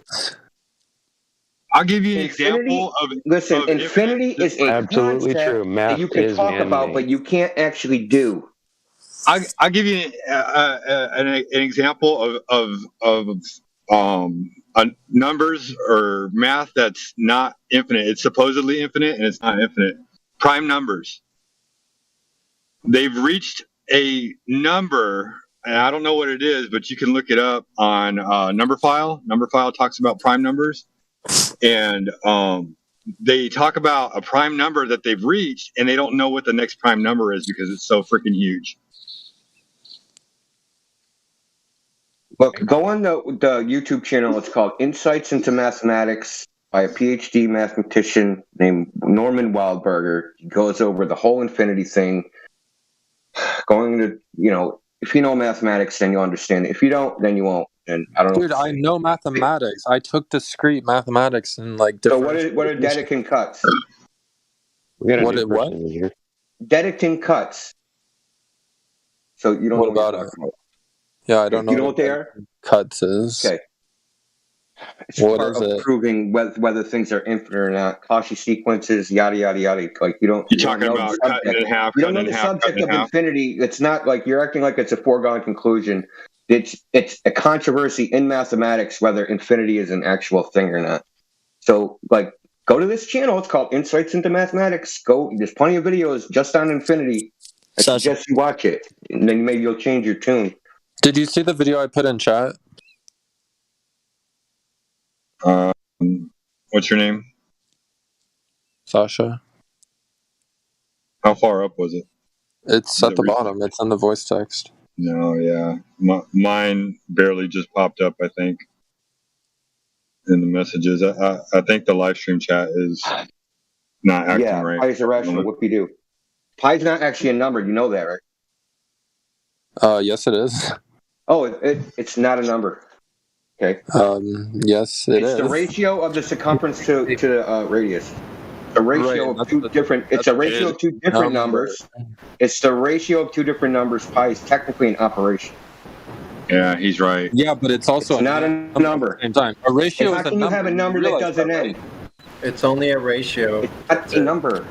It's a ratio of two numbers. Definitionally, Okay, but if you simplify it, the number is 1 to pi. So pi is a number. discussion.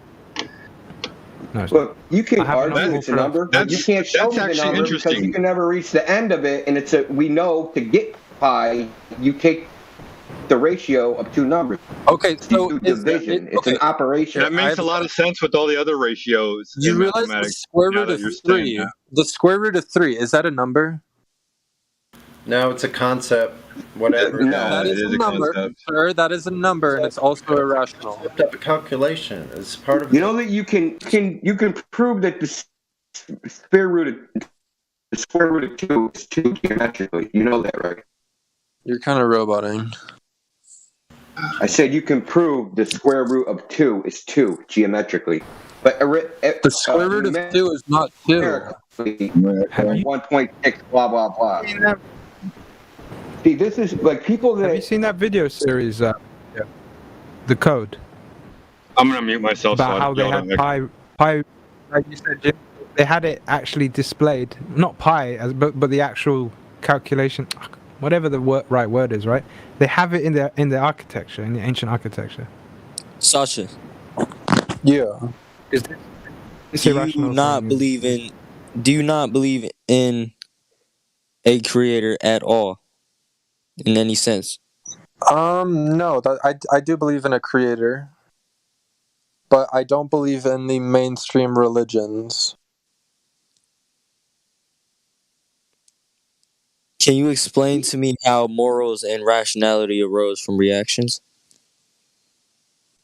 Good From question. reactions? What do you mean reactions? Reactions as in... How did everybody come to agree that murder Well, is bad? morality just came from the desire to prevent suffering, you know? What is moral is simply what gets the least amount of suffering. But when you die, you're no longer suffering. What would cause any knowledge? What would cause you to have any knowledge of that? Well, I mean, morality is subjective. I think morality is ultimately subjective, but my framework of morality is the moral thing to do is whatever creates the least amount of suffering. Suppose there was no intelligence behind the universe. In that case, Nobody designed my brain for the purpose of thinking. Thought is merely the byproduct of some atoms within my skull. But if so, how can I trust my own thinking and be true? Dude, I'm telling you, like neurologically, all your brain does is chemically interact with itself. It's just a chemical neuron firing to another chemical neuron. Thought, construction of thought. Consciousness is something separate. Yeah. But the thing is, if a brain surgeon were to open your brain right now, would he be able to see a thought? No. No, because it's immaterial. Right. How does a zygote know how to form itself into a human being or any kind of living being? Like DNA follows the DNA. Where would DNA come from? You realize DNA is literally the Fibonacci sequence. How would no, not the Fibonacci. It's the golden ratio. It's the golden ratio. I'm sorry. How would the material alone create the immaterial? How would the immaterial come out of the material? The material alone. Well, that's like one of the fundamental questions of philosophy. I mean, how would it know to evolve from nothing into, like, okay, this didn't work, so let's try this. Oh, this didn't work. I didn't create this one right, so let's try this. If there's a design in anything, well, it's natural selection. In nature, if there's a design in anything you see in nature, which we know it's everywhere in nature, there's design everywhere. There's designing. There's a designer that had to create the design. Design doesn't come from random. It comes from communication through a medium. How do you know? How does a photon know how to be a wave? There actually has to be parameters set in order for information to even come through as information. There has to be certain guidelines that are set as far as what the medium, what the message, what the, the cadence of the message. and then to know how to look for it. Well, I guess I kind of agree with that because I do think the creator designed a universe for us to live in. So that means that morality is not subjective then. It's ingrained. Well, it does. It was ingrained. It's ingrained in us. It's programmed. Well, you realize there's no such thing as happiness without sadness. There's no sadness without happiness. It's all relative. Happiness. Sadness is the absence of happiness. I'm not right. Exactly. They're all relative. It's not relative. It is. You can't exist. It's direct causality. Wow. I'm talking about the objective morality that is built into everything in you, in me, in everything in nature. Well, yes, that objective reality that you're talking about is just, it's been genetically programmed into you so that you survive. It's not actually as objective as you think. No. What programmed it? Sounds like the evolution. Natural selection and evolution. That's your religion.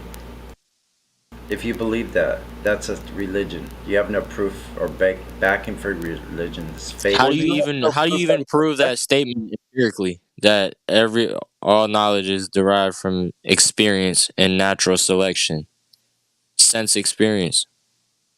Right. Well, I mean, we evolved to behave a certain way because those behaviors lead to our survival and procreation. Because if we didn't do those behaviors, we wouldn't survive. If we didn't have the ability to do them in the first place, we would never do it. Nothing would ever do it.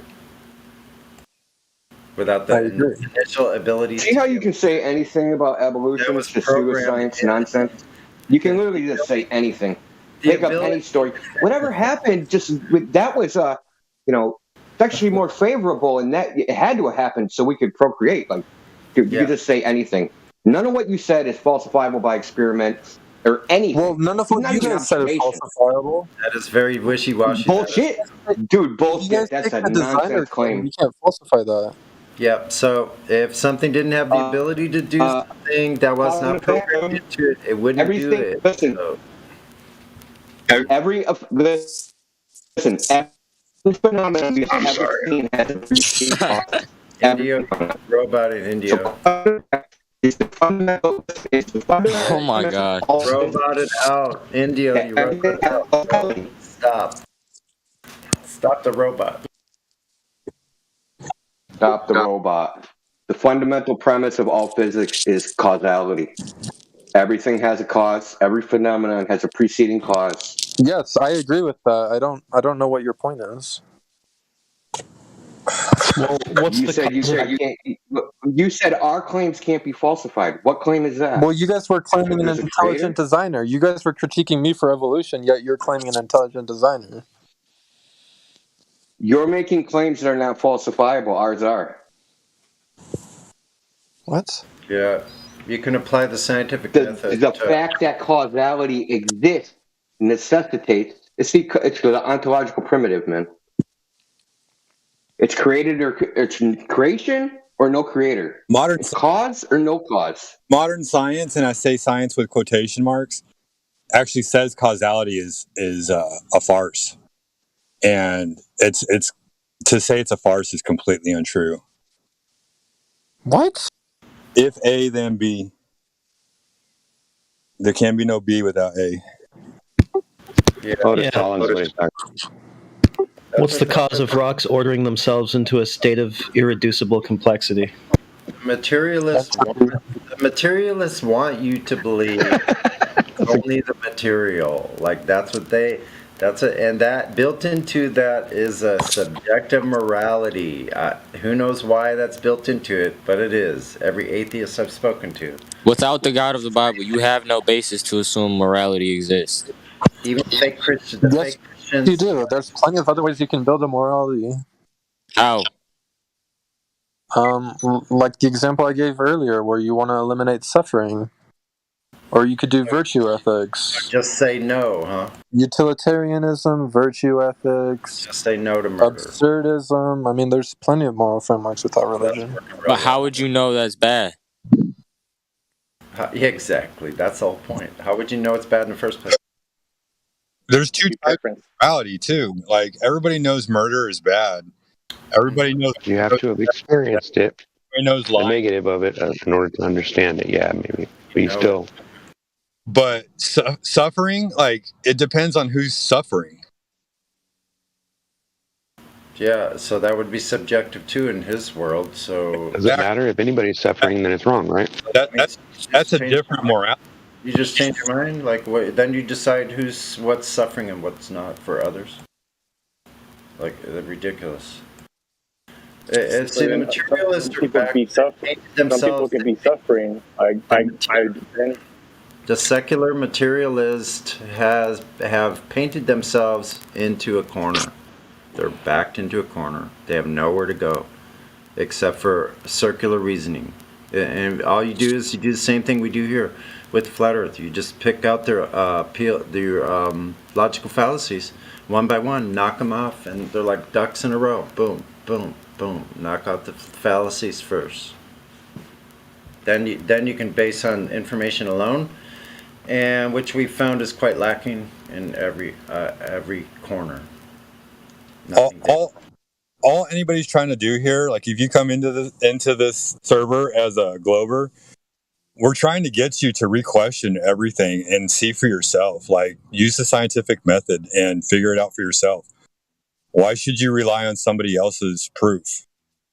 Yeah, but we have some hardcore trolls like Sasha has been with us for quite a while and just very stubborn and It sounds like it, but he's also been very polite in the same sense. Oh, yeah, no, I'm more polite than the trolls. And I don't mind having a conversation with him because it leads to the same place, and it's all very valuable for the audience that's listening, that third-party listener. Absolutely, and if you look at it, it's just round and round. Yep. So, there's a polite way also to F off, right? Yeah, that's true. Yeah. Like that's like being nice. Respectful. Stop being nice to me because you're causing suffering. Yeah. I want to ask Sasha a question. Sasha, you still here? 2.0, Sasha. Or being nice to you because you give respect. You hear, Sasha? He's there. He's just not talking, I guess. I just want to ask a question. Maybe he's roboting. He's trying answer it if you can. Someone muted me. So if I gave you I'm going to give you an unlimited budget, and you can do any experiment you want. But the experiment must be done to prove evolution wrong. It has to falsify evolution. That's how science works, right?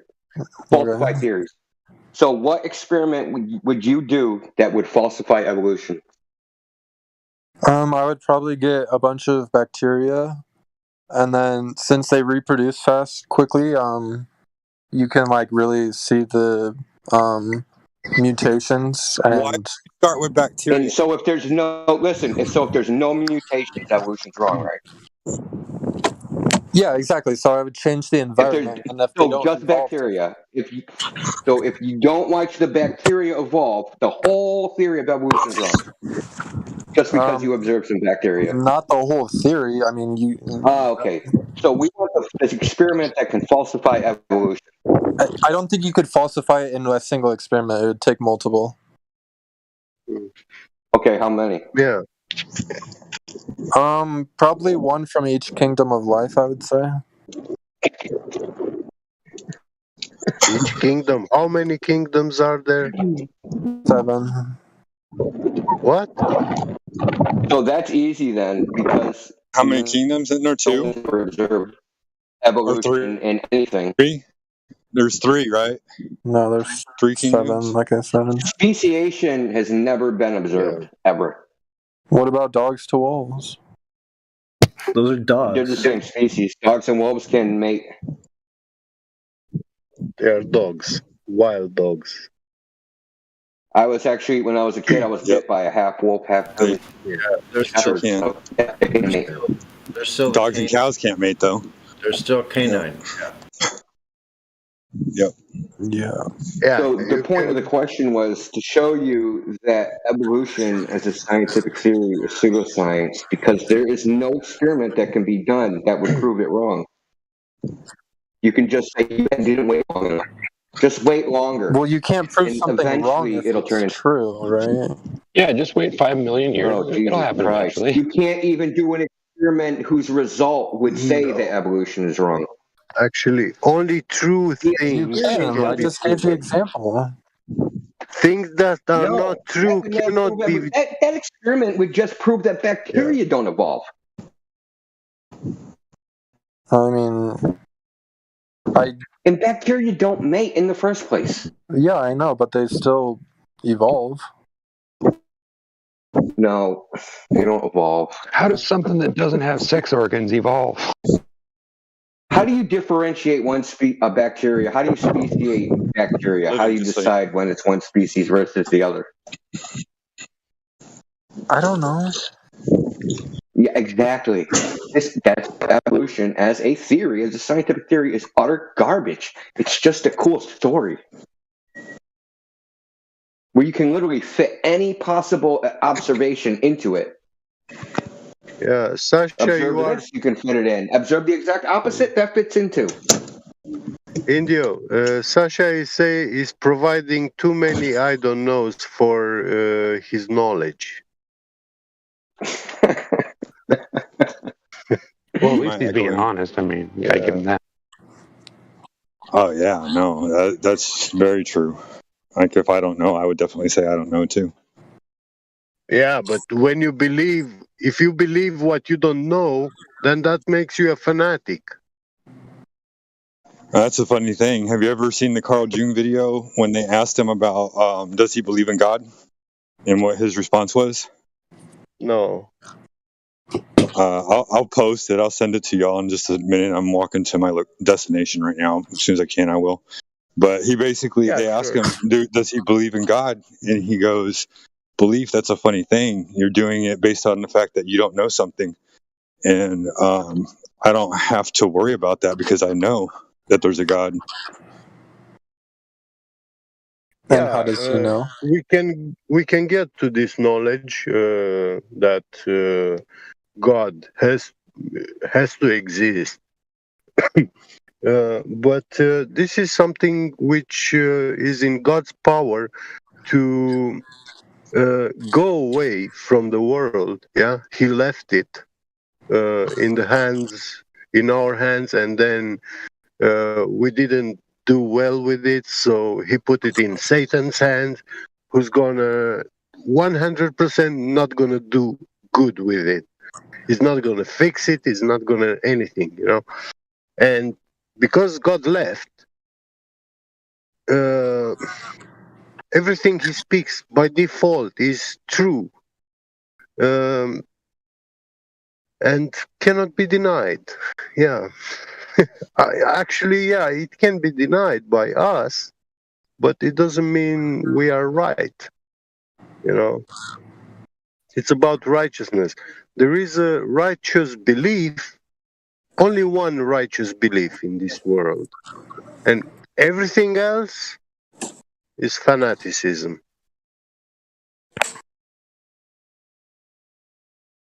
It's just like fear. Fools always fear the most stupid things, which they shouldn't.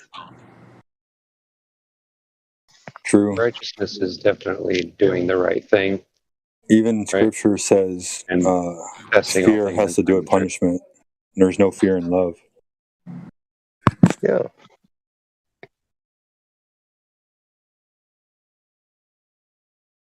The only thing a man should fear is about losing his eternity. You know, we've been created to live in a medium, in nature. It exists by default, you know. This is our default state, requirement, existence. But I won't discourage somebody from like fearing losing their eternity, but my personal experience praying and having a heart-to-heart with God, I thought about, you know, like, do I even deserve to go? Like, is, you know, when I get there, is God going to say, go away from me, I never knew you, when I tell him I love him? And it kind of broke my heart. Like, what if my eternity is to sit outside the gates of heaven or gates of paradise for all eternity? But then I prayed more and more, and I thought about it, and it's like, why should it matter where I am? Like, is that going to change my love for God? And the answer was no. My choice is to love God regardless of what my salvation or punishment may be. And that brought me so much peace. You see, you were not designed to live in a cybernetic virtual world. Right. But technologically, we find out that we can actually go there. To where? To the digital world, or to? Yeah. It's like this is the most high dream of the technocrats, to download their minds into the internet, you know, into singularity, in this cyber world, virtual world, where nothing is real. There is no physicality, nothing in it. No. It's just mathematics. Yeah. I've got proof on that too. I've got scientific, scholarly research proof on that too. New camera that they implemented. That's been an implementation of being able to see through walls, and it's not like a heat signature or anything like that. It has to do with No, it has to do with, like, if you look at a wall, it's solid right in front of you, right? From our observation. But if you get down to the atomic level, there's space in between the electrons and the protons, the electrons in the nucleus. And this camera was created to see through that, to be able to see as if the wall never even existed. Yeah, there are electromagnetic waves which actually go through pretty much all the physical matter elements, you know. I found that guy on a flick too. I can send that article when I have a chance, but not to dive out of the topic of what we've been talking about. Yeah. But to say I don't know when you're asked about like what your belief is on globe and evolution and all that. You can say I don't know, but then like when it comes to looking at a flat plane and a flat horizon, there's proof. You know, you can't unsee that. There is actual modern technology and modern mankind's instrument tools based on all the governing forces of nature, light, electricity, magnetism, you name it, sound. Yeah, we have sonars, we have LiDAR, we can see using sound, we can create 3D images, using LiDAR.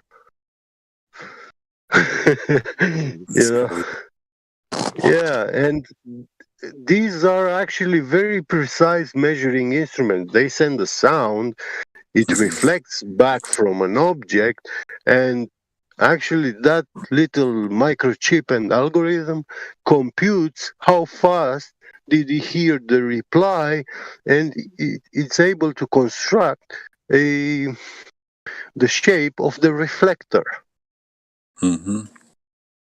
Yeah. But, guess what? If we are using this technology to try to measure the Earth rotation or shape or, no, that's heresy, blasphemy. Have a good one, okay? Thank you. Yeah. Sorry, I was doing something at my job real quick that I had to do, and I was talking would to the you guys person. like to digitally upload your mind, your consciousness? No, I don't. You want that, Sasha. No chance. That's your dream. Why does that sounds amazing to me? I would love to do that. I know it sounds amazing to you. It does. I'm not even sure that that's even kind of like completely plausible. I think it's more of a manipulation and creating a general flow, like preventing alternative perspectives. If you can control someone's mind, then you can observe someone's mind. Well, I prefer to believe that it is possible, and it would certainly be unique. The start for that process would be with altering your biology, with nanorobotics and things like this. You get access to the inside of the body. From the inside you get access, and then when you start altering these nanorobots will actually messing with your DNA code. They think that this technology, CRISPR, like cut and paste the genes, human genes and stuff like that, they are actually doing what nature was not capable. The good which nature was not capable to do. So they become full-on gods.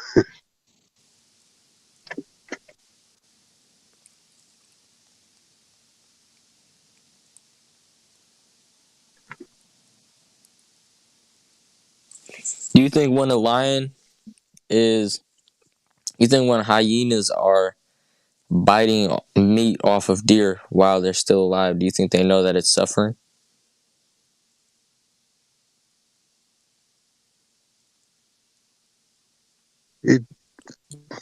You see, animals' consciousness is not like human consciousness. Sorry.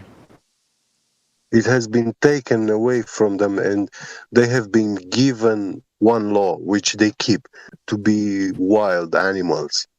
Right. And the evolution theory is that's the theory that that's the theory that animals that we come from animals, and that we developed this morality that came from being an animal. Well, if you look at if you observe animals, they have no sense of morality. So this is just further proving. Well, it's No, not I'm not that they arguing don't with have you. I'm not arguing with you. But yeah, they do have empathy and feelings. Why don't they have morality? What makes you come to that conclusion?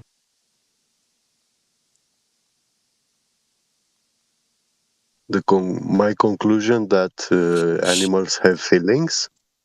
No, the other man. I said he said they don't have morality. I'm asking him why he says that. How did he come to that? Because the nature of animals is to survive. The thing is, an animal doesn't know what it's doing wrong or right. This is just how it is. Then they are immoral. Right. They are exactly opposite of what you claimed before. I know. I'm basically saying that the theory that I don't think it's that important, to be honest. Yeah. To argue the point. No, I'm arguing against Sasha. Wait, what are you arguing about? There's many kinds of. When we talk about animals, the theory that morality didn't come from God. Listen, there are dumb animals. There are I don't think morality exists. Then how do you know what you're doing is right or wrong? If someone comes and rapes you, Sasha, is that moral? Mr. Slave, Sasha is not worth your time. Yeah, I know. Well, it's because I beat Stationary Breeze in a flat smack debate. He's saying animal nature is to survive. But hold on. So is human nature. Yeah. Oh, you're very quiet, Elbow. Speak up, please. He says that animal nature is to survive, but so is human nature. Yeah. But I'm saying that humans are obviously we have morals. The thing is, animals don't have morals because Hold on. Yes, they do. Yes, they do. What morals? Like they know how to be kind. Morals? What are you talking about? Dogs have morals. But you still haven't proved your point though, because you said you're saying that the reason why animals don't have human nature is because their nature is to survive. But if I tell you human nature is to survive as well, meaning if a person and how many times have it not been that a person that's like let's say desert or some kind of frozen shit and has to eat somebody else, a person that he will not eat by himself, and we'll have to commit cannibalism. Hasn't that not happened? That soccer team. That soccer team. You're turning into a robot, but you're roboting. Listen, that claim you made about the animal's instinct to survive and stuff like that, that's also bullshit because I personally saw birds, which have been captured and they were put in a cage and they commit suicide. These birds, because they can't love. Yeah, and also humans. I've seen many humans committing suicide. I have too. I can give you a better example. The survival theory doesn't stand. Yeah. No, it's because you're not understanding it from my point, dude. Look, I don't understand. All right, I know. I didn't mean to say the survive thing. Okay, I didn't mean that. Yeah. But what I'm trying to say is that when all of those bird suicides, that is from human interaction because they are in a cage. You're not going to be in a cage in nature. You don't just stumble upon a cage and you're left there. Oh yeah, because You're but stuck some in there. birds But the thing is, listen. Some birds birds don't can just enter a commit cave. suicide. Listen, some birds can enter a cave, and a rock falls and covers that entry of the cave. Yeah, and that bird will be trapped. And instead What of searching a way out, yeah, she will commit what if suicide. No, he'll not. what if you He'll die build? from Yeah, they do. starvation. No. No. This What is if you bring it a food? somewhat unproductive deviation. Let me Because rephrase that. ultimately, but wait a You are second. not an just so animal, Mr. Slave. What if, I want to try and help. what if you have a self-closing trap? Oh, can you stop? Just wait a little bit, yeah. Okay. I just want to help Mr. Slave's point.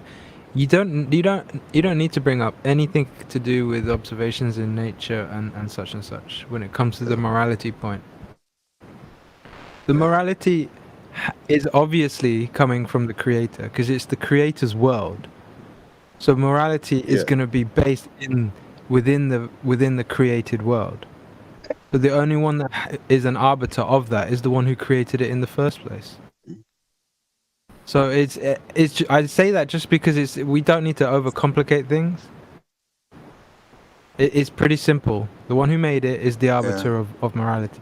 Anyone who says otherwise is just confused, like Tasha 2.0. He's just taking the piss usually, but he's confused as well. Anyway, go ahead, right. Gizbo. Yeah, Gizbo, you can go ahead now. I just wanted to make sure I could get the point out clearly. I just wanted to make this observation. I guarantee nobody has really ever thought about this, but it's going to make complete sense for everybody. I work in health, medic. I interact with patients all the time, right? And I would probably venture to say at least 1 in 15 people get stuck in nursing homes that they've always known and been comfortable with. And within a few years, they just stop eating. They stop. Dude, you're roboting. Acting. They stop. They don't even know why. They just feel like something is missing in their life. Fasting. That's not the same thing. Look, listen. We can acknowledge that every 6 years. We can acknowledge that some behaviors. The man. Listen. You guys are both robotic, dude. What do I need to repeat? I understood your point. You claim that you are a caretaker and you deal with old people. So when you visit them, you observe that some of them stop eating, and Sasha, maybe the food's just together. Give them better food. Give them a hug. Away. I didn't put it together right away. Yeah, you're gonna have to sort your connection out. Your connection is very bad. You're roboting. Nobody can their family members visit them. Yeah, you might have to turn your roboting. You're roboting. Dude, you're roboting too, dude. Why is the dude? Okay, am I roboting? No. Okay, Get and Breeze, you're both roboting really bad. One of you worse than the other, but it's really hard to hear what you're saying. Just saying. No, okay, then that must be your connection, then, or maybe Discord. Okay, now I can hear you. Because now you're clear again. I don't know whether it's your connection or whether it's mine. Yeah, there's something going on with Discord because my connection has no reason to robot. Well, I completely agree with that. There is something. I think it's an API issue or something. I don't know. That's what I saw. And yeah. I think everyone's just gonna have to be a little patient tonight. But I'll unmute Gizbo. I just wanted him to understand. Well, we'll have to let the ladies deal with it because they're going to start here in a minute.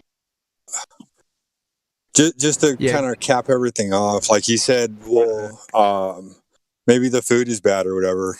No, they get taken care of by their family members, especially when they come into the emergency room. The family will be sitting there right there talking to them the whole time, and they're just staring blankly off into space, like they know something's wrong. Like it's just weighed down on them. They feel like they're not even being human anymore. They've been removed from everything that they've ever known. It's ingrained in your soul. It's ingrained into your soul. Dogs are the same thing. As an example, dogs on a farm, a dog, when they're about to die, a lot of times they'll go off into the wild, away from everybody, and die alone because they don't want their the family that they've been around to watch them die. Source. I see what you mean. Yeah, you know what? There's another one of those things that has been stolen from culture, as it were. I don't know how else to say it.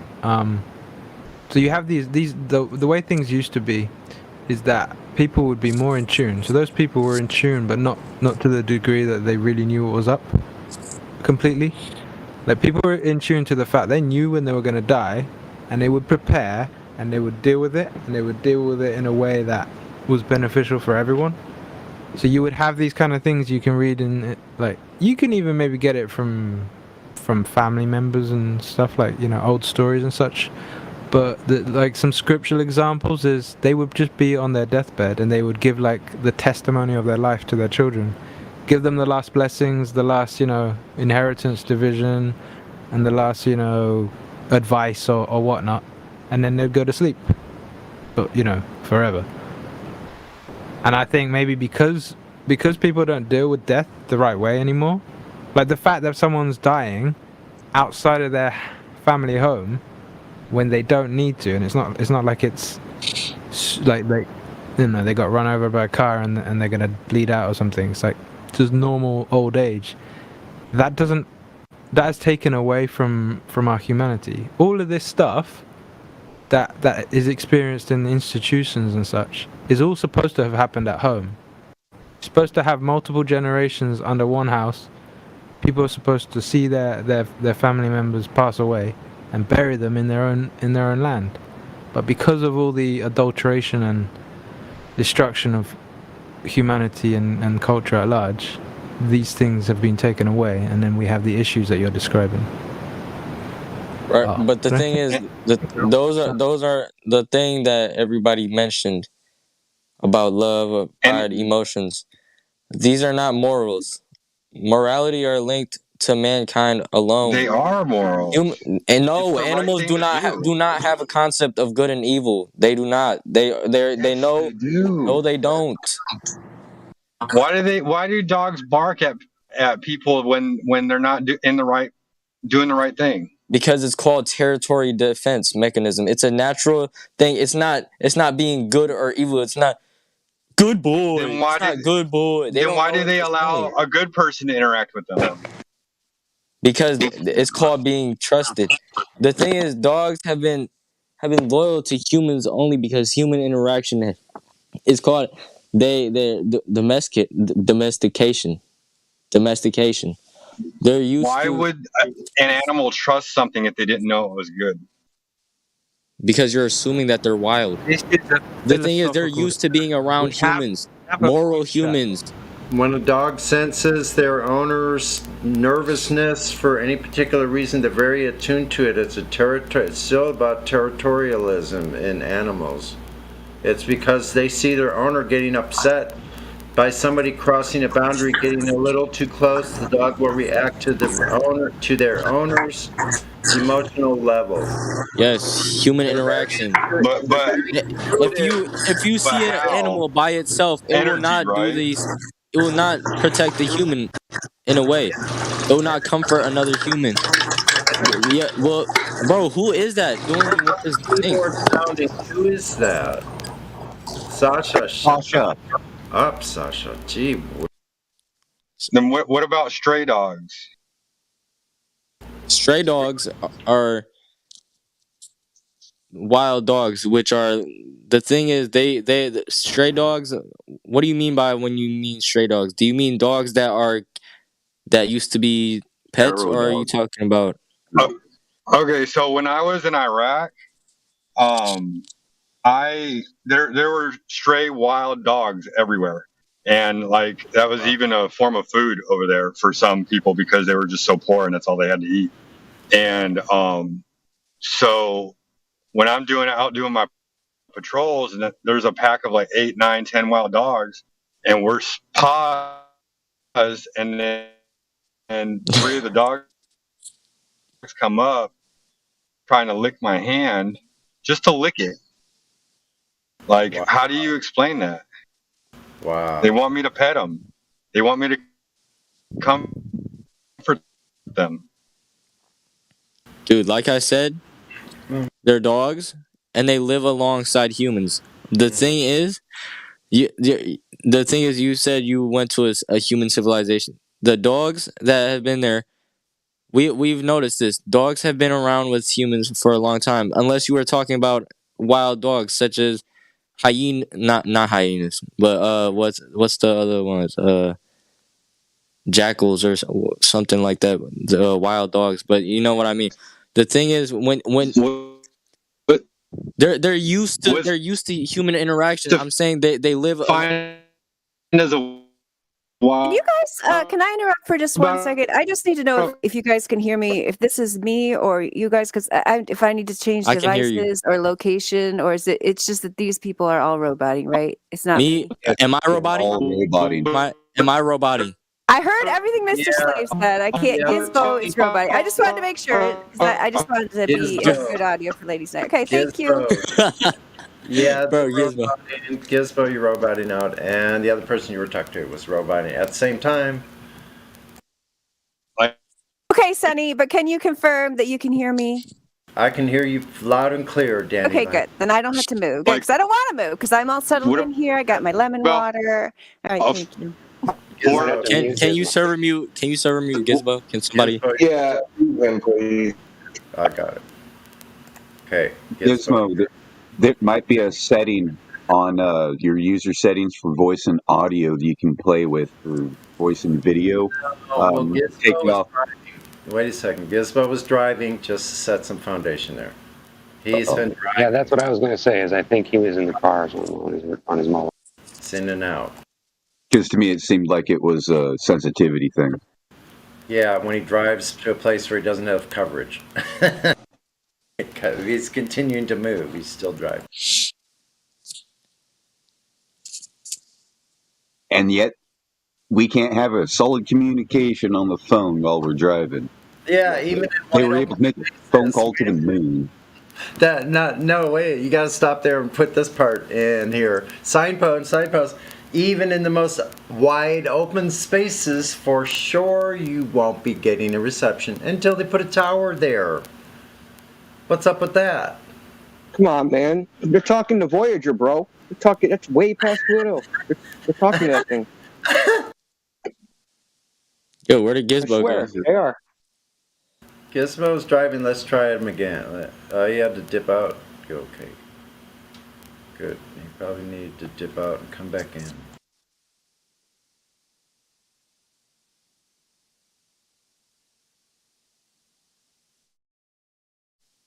Boy, my ping rate is going down from what it used to be. That's nice. Awesome.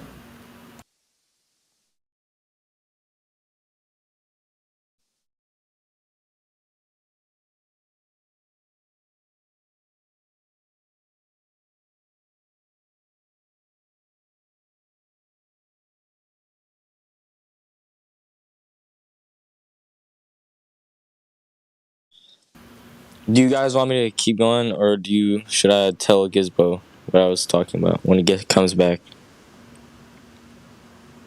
Your choice, man. Do whatever you want. Well, he brought up the thing that a dog went up to lick his hand, but as a rule, animals learn things from human treatment. Like I used to know this one horse that would snatch and bite if offered food, and then kick out. But he had been teased when he was like young, because humans can torture the innocent, being sadistic and even enjoy it. But a cat plays the same with an electronic mouse as with a real mouse. Of course, she could. You used Mr. Slave. I'm sorry. I'm sorry. I interrupted you because I just realized you're the DNO guy or D&D guy or whatever. Yeah, aren't you? Yeah. Yeah. Okay. I just got to make a note of it. All right. Keep going with your dog story. But like, I'm not. But the thing that Gizbo was confusing is that he was confusing morality with sentiency. Animals have sentiency, the ability to feel sensations. They also have the ability to feel emotions, but what they don't have or have much less than humans is the ability to reason. They are driven much more off of just instinct. Because of this, they don't deviate as much from like the mean of their species because like normal attitudes in comparison to humans. We fill up every single variable there could ever be, and we're still going at it to this day. And it's your choice to believe whether or not we come from other animal species, because Were you reading from something? No, I'm just talking to like people who believe in evolution. Because the theory of evolution is that we come from other animals. Catholics believe in evolution. Yeah, but that's not a choice The to Catholic believe. You either go with science or you can believe like That's a choice. fanaticism. That's a choice. You can either believe in the truth or believe in fake. You either accept what is true, or you are groomed, or you're stuff groomed. which goes with the scientific method, or you deny reality, and you are a fanatic, and you believe all sort of tooth fairy stories. Yeah, but you gotta realize that I'm not believing in these stories. I'm going against it. Yeah, I do realize that, but you have to correctly express yourself. I expressed it. I'm saying that there is no way for humans to be able to determine good or evil without anything correcting. Because if we were going off of natural instinct of a monkey, well, monkey just here. Well, humans are social animals. So what was the original subtitle? We are not social animals. No, we are not yes, animals. we are. We're literally humans are not animals. Yeah, we're not animals. You can behave like an animal. Yeah, human can mimic any animal from the animal kingdom. That's the supreme power of a human being. And this is why all animals in nature fear us, a human presence. Any animal fears in a human presence. Look at that. The origin of species by means of natural selection or the preservation of favored races. Racism, man. Well, that's like the old school, like Nazi version of evolution. This is the Bible. Where do you think the evolution comes from? The eugenicists, the racists, Ku Klux Klan, the circle of the whatever, Well, nowadays it's not like that anymore. Nowadays it's not like it is. It's extremely like that. No more secret clubs, huh? Clearly, you never read the bell curve. Who do you think those people are? Jeez. All right. The penis measuring is done. It's time for ladies' night. Let's clear up. That's right. Clear out. Well, technically, we still have 2 more minutes. Okay, smartass. Well, I'm going to go ahead and stop your broadcast then. And why you assuming the ladies don't have penises? What's wrong with you? That's sexist. Yo, Sasha 2.0. No, it's not. I've been listening to you for I don't know how long now, and I just want to hear what they think. Sasha, you believe the Big Bang happened? No, I'm kidding, man. I'm not sure about the Big Bang. I knew you were kidding, India. I think something like the Big Bang happened. I have confidence in the female genitalia around here is actually in 080. I think. But Some of y'all are sus though. Sasha 2.0, do you agree that human animals are just ordinary molecules? No. I know where there's a human animal. I think too. we're more than just molecules. I think we have a soul. Uh-oh. Where could that come from? I mean, emergent properties? Yeah, exactly. What? Did you hear what I said? Oh, I didn't hear what the other dude said. Oh. You said emergent properties? Yeah. Yeah, I think he's talking about You hear what I said? Piss off, it's ladies' night. Okay. I'm kidding, of course. I'm not trying to be a J.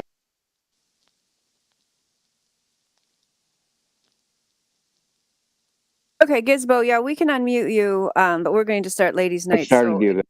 If you unmute yourself, if I unmute you, then just mute yourself, and then later we can check to see if your mic's working or not. So yeah, so this new feature in the events department, they upgraded it, so now it starts automatically. See, now it just started. It says live now, Flattered Ladies Night. I didn't start it. I don't think anybody else did either. So I started it. Oh, did you, India? Okay, because I wanted to see if it would work. It said it would auto start, but I don't know if it would or not. But thank you for starting it anyway. You're welcome. So yeah, thank you. Oh yeah, we appreciate it always. We've got several ladies in the house, and I think we've got several more that said they were going to step in at some point. Karma, Truth Prevails said she might make it. Maybe some other people. Looks like right now we've got Adelmatas, aka Shines. Hello there. Hey, good to be back.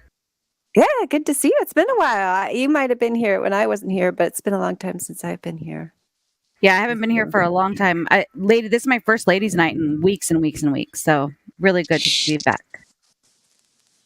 Yeah, good to see you. Yeah, I think during the holidays there wasn't too consistent, but hopefully we'll get back on track for 2022. This will be it's January 28th, 2022. Ladies' Night in the Flat Earth Discord server. If you haven't been here with us before, this is the evening when the ladies handle the live stream. Go up, talk to On the Fence people, some new. Yo, she's roboting. Oh, am I roboting? You sound fine now. It was just for like a second. You know what? I turned my head, so I'm not allowed to turn my head. I'll just keep looking this way. I won't move at all. Yeah, because where I am, I have to sit in the very corner to get the Wi-Fi, and so I literally can't move. So that's fine. That's why I asked you guys earlier if the sound was okay. So anyway, we've got Damsel Medic. Hello, Damsel Medic. You can say hello. If you can't speak now, then maybe later. Let me know if I robot again, because if I have to, I'll switch to my phone. Thanks for unmuting me, but I'll stay muted for necessity. Okay, yeah, that sounded good just now, so your audio must have gotten fixed. We've got KJ. Hello, KJ. Hey, how are you? Pretty good. How are you? I'm doing good. What's been going on here today? Have you been here?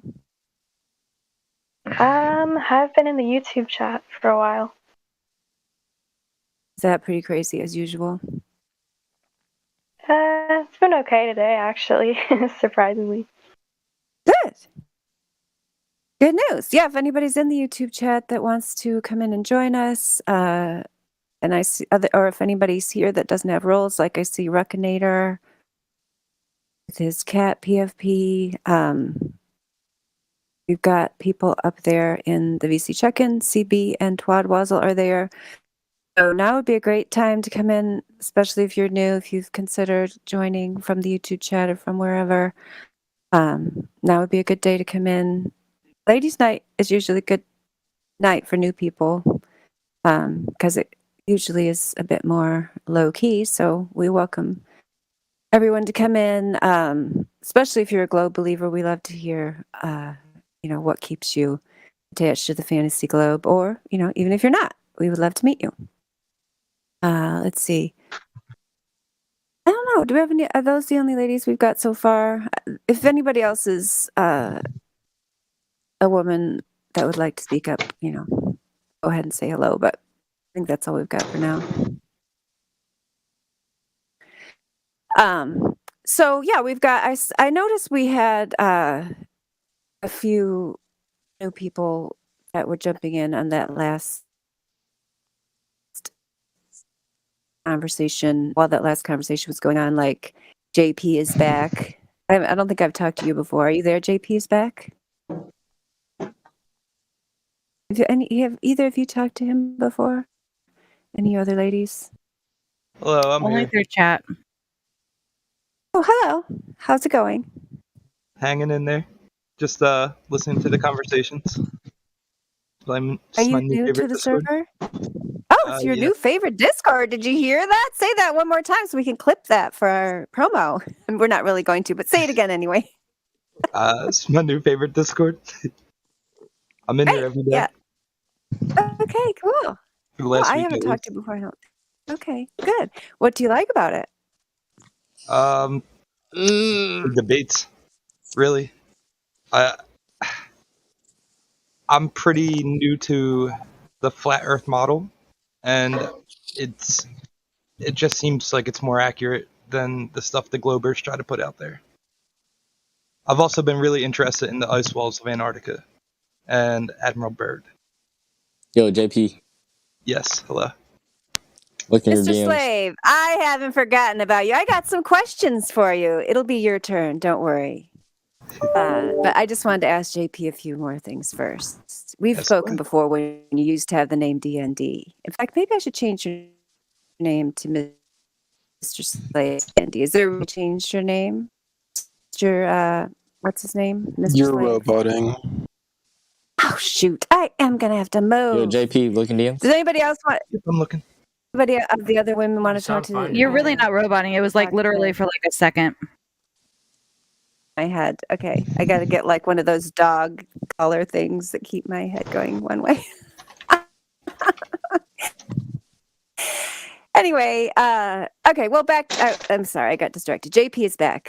What kind of good debates did you hear here in the week you've been here? Well, first and foremost, this is a very welcoming community from what I see, but there has been an insane amount of trolls I've seen this week. Couple days. I guess it was like Wednesday and Thursday, or Tuesday and Wednesday.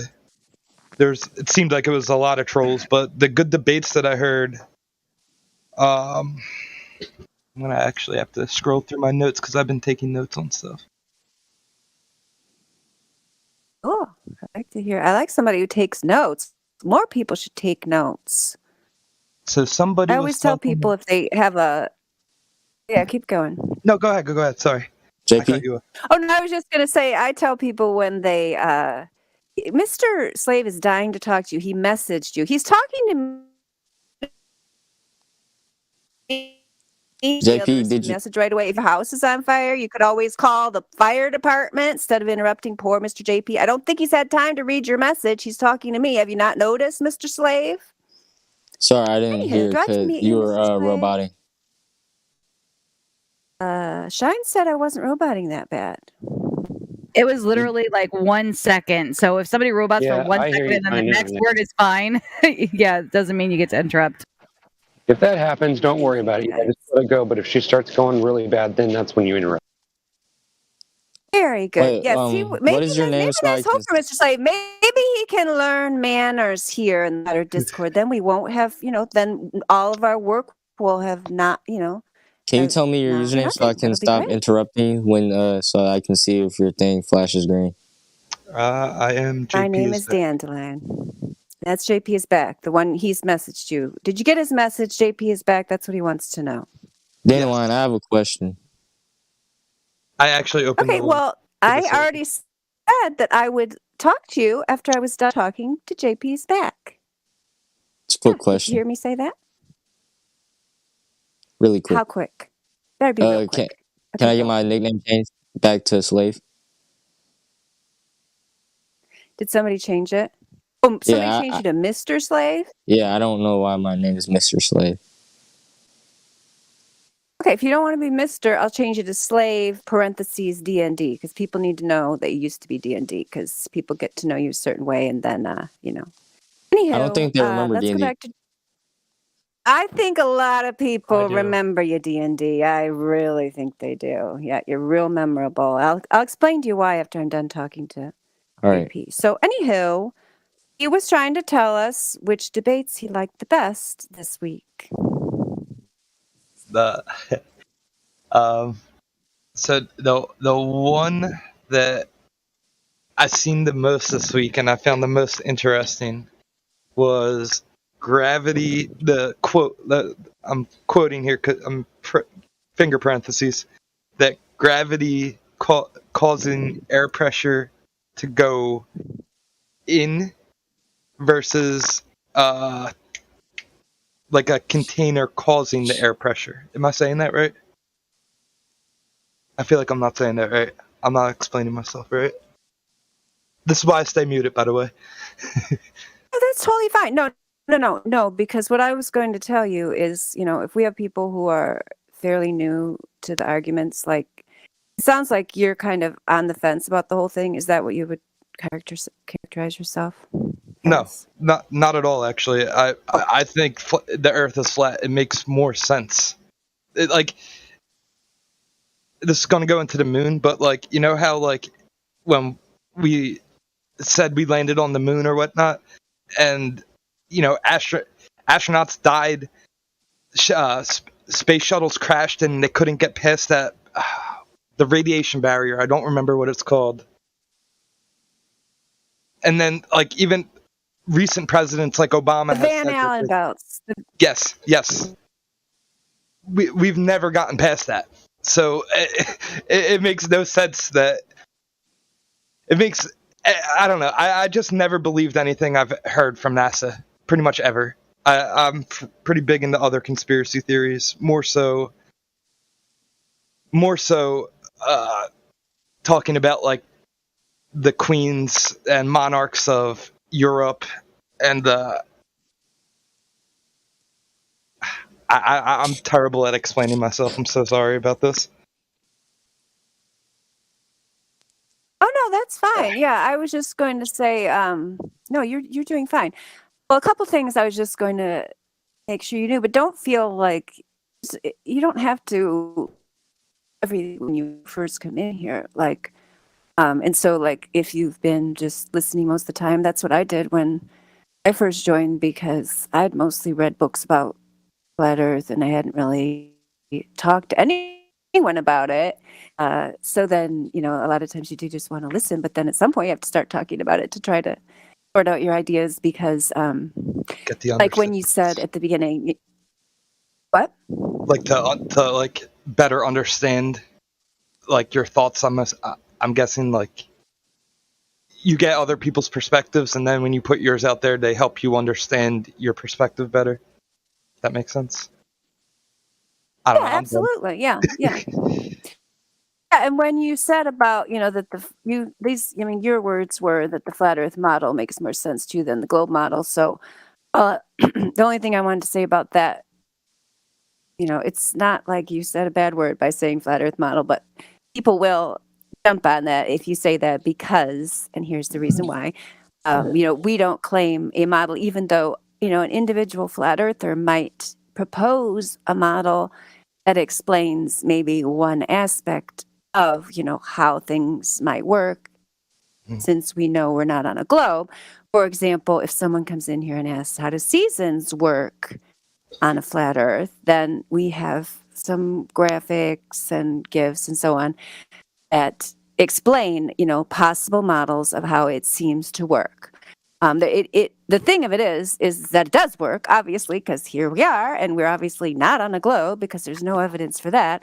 And in fact, these models that people have proposed for that particular phenomenon explain it better and match better what we observe in reality as opposed to the heliocentric model, which actually doesn't make any sense in terms of the seasons. But the problem is that people come in here and they've been told they're on a globe, so they assume all this stuff works on a globe, even though when you try to get them to explain their model, they're not able to do it.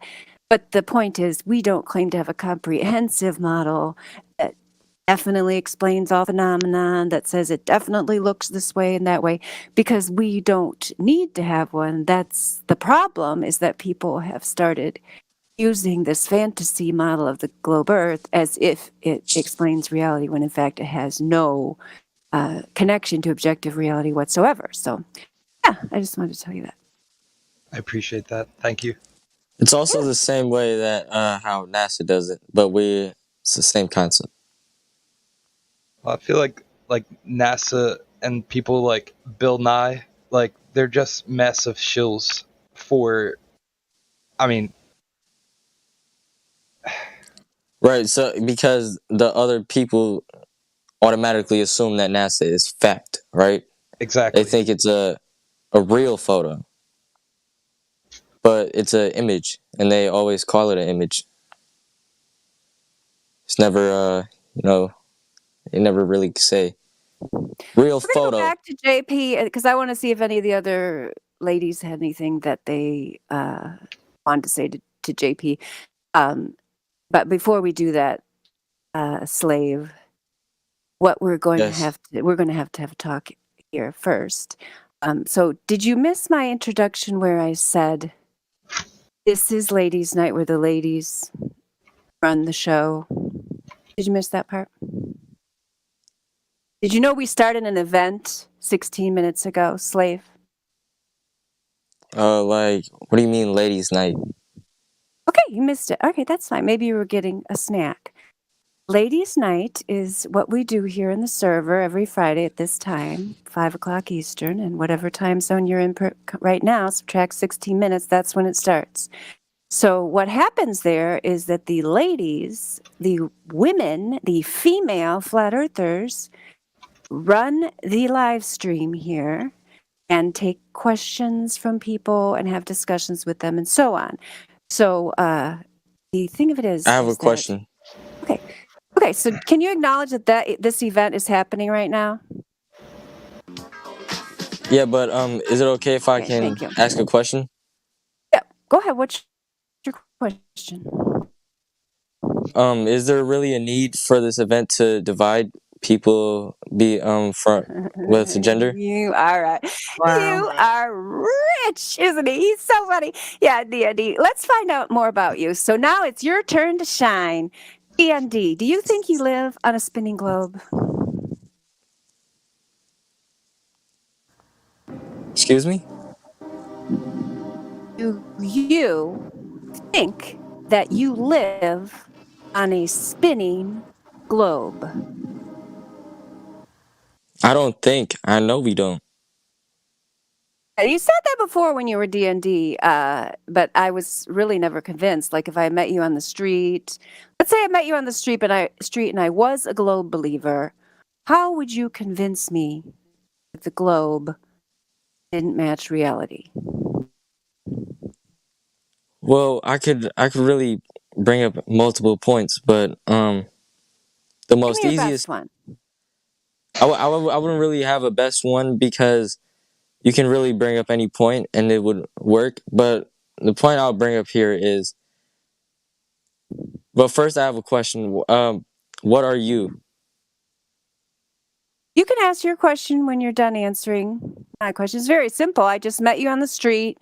I want you to give me my best flat earth proof. I have to go to work, so I only have 2 minutes. Go. Just cop a flight. Just get a flight. This is you got 2 more minutes. That's all you're going to say to me? What if you're going to change Slade, my you life? Should tell her about the Antarctica thing that you showed me last night. But the thing is, I know she's a flat earther, and I don't. The thing is, it's just wasting conversation to try I'm and convince. asking you to pretend. Use your imagination. Okay, D&D. You should know I that want I to don't know like what to you know. pretend. This isn't about me. This is about you. Everybody wants to know. We want to know your intentions, what your skill set is, if you need more help in certain areas. You're the one who wanted to talk, so now we're talking. What's going to happen if I get on a flight, D&D? How is that going to show me that the Earth is flat? You know, it's observable evidence. Just look out the window. Use observable evidence instead of, believing everything you see. Because not believing everything you see, but believing everything you see that is fabricated on the internet. When you use your own eyes in a world that, let's say, you've never even heard the concept of the Earth being a ball. You never even heard the concept of going to space.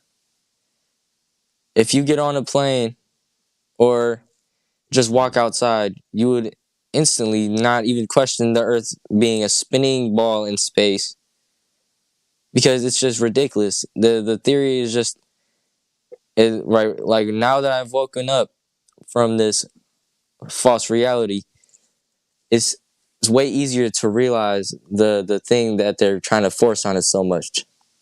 Mm-hmm. Okay, cool. All right, let's see if there's anybody else here that's new that wants to talk to us. We've got, well, Tyler, you don't have any roles. That step, we could unmute you, or you could go up to VC Verify would be easier, to VC check-in, and I'm sure somebody could go up there. Oh, I see Jaron answered me from before. He said his microphone doesn't work. That was nice to answer. If we don't have anybody else that has the VC verified role, we could try unmuting you. Oh, but Graybeard, I saw you were up there with CB and Twadwazzle. You got the VC verified role. Welcome to the server.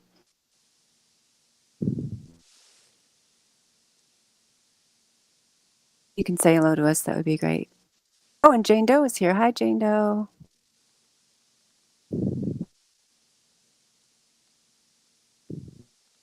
Oh, hey, there it is. I'm still on my mobile device. Just switched over to that. So that's me, Graybeard. My name is Tristan. First time listening to Ladies Night. And yeah, it's good to be here. How you guys doing? Good. How are you? Good. My kids just got home. And yeah. It's we recently moved to the Midwest, bought our first house. That's a little bit about in Ohio. So yeah, it's exciting. We actually just moved like last week, so our stuff arrived yesterday. Oh, that's got to be quite an experience. Then you're quite busy then. Yeah, a little bit, but I did want to jump on and have a listen. And yeah, it was very interesting. You're saying were you just saying, someone was talking to me, but you're saying if you came across a Glober in the street and asked them, what's the one proof that you have that the world is a globe, right? It's funny, they really don't have much to go on. I mean, myself too, I remember when I was in kindergarten, I wrote a solar system rap, it was so firmly ingrained in my psyche that when I really started to question that, it was difficult. It was really difficult, and it was like kind of a lot of mourning going on, because it's just. And then you start to really think about how they push that agenda so hard, so early, so much. You know what I mean? And then you start to see globes in every single movie, picture. They're everywhere, all the time. Globe, globe, globe, globe, globe, globe. And so. When I really started to wrap my head around the fact that this really could be like the huge deception, and that all the kids hoping to be astronauts and going to the moon, and it was all just a huge lie.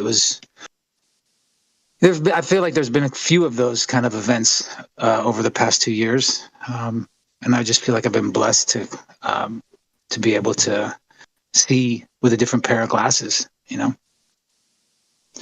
CB wants to hear your solar system rap. I wish I remembered. Well, I wish I remembered the whole thing. I remember it started with I mean, the first line, is that okay? Mercury and Venus are closest to the sun. Rapping about the planets can be real fun. I think that was the first line. So, I mean, this is just 5 years old, 5, 6 years old. I performed it in front of the whole school, though. I mean, wow. Yeah. And then I think we got to talk about how Earth was the third rock or something like that. Even though maybe that's, time is weird because third rock from the sun didn't come out until much later, but.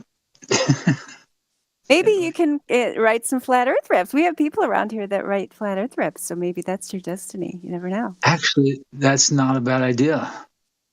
And I just thought about third rock from the sun and then Coneheads. Like those things are, the things that you think about as a kid that you never really, and then it's like, oh wow, I should go back and look at those, and they just have a completely different meaning and subtext, I guess you could say, right? Yeah, and it's gotten even worse. I mean, that's what I think. It just keeps getting worse all the time. They just keep adding it to everything. They're not even subtle about it anymore. Yeah.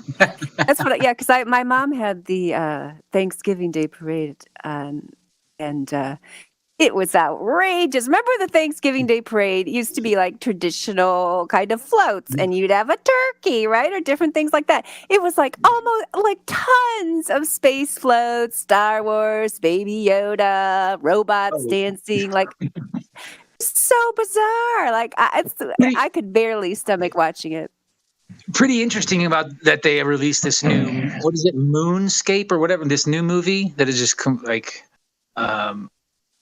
yeah. But the thing about the moon landing is that gets pretty interesting. Have you guys seen that French documentary about Kubrick?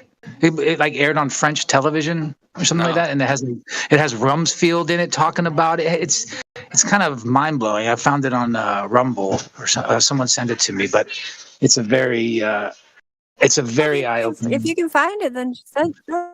Yeah, I will. I'll find it. Okay, I will. I have the link. I just got to go search for it real quick. So, if that's okay. Sorry, there's some arguing going on in the background. I'm going to mute myself now. That's okay. Yeah, that's cool. Battlemodus shared a video. Did you want to say something about that video? Oh no, it's Gizmo that shared it. I'm sorry. Battlemodus, you're just responding to it.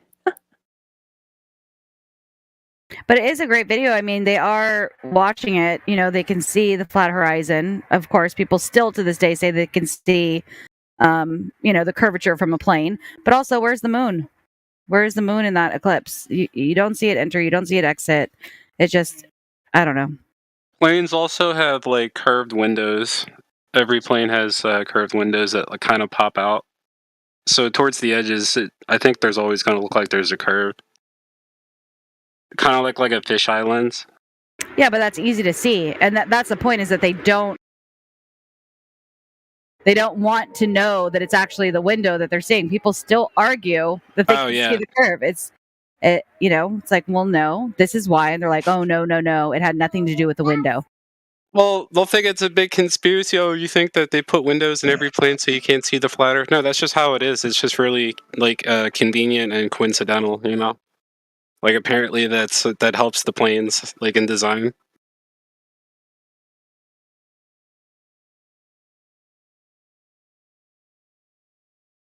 Does anybody know how they got the R value and how it's an assumption? I know it is. I just want to know how, so I know what to say to people.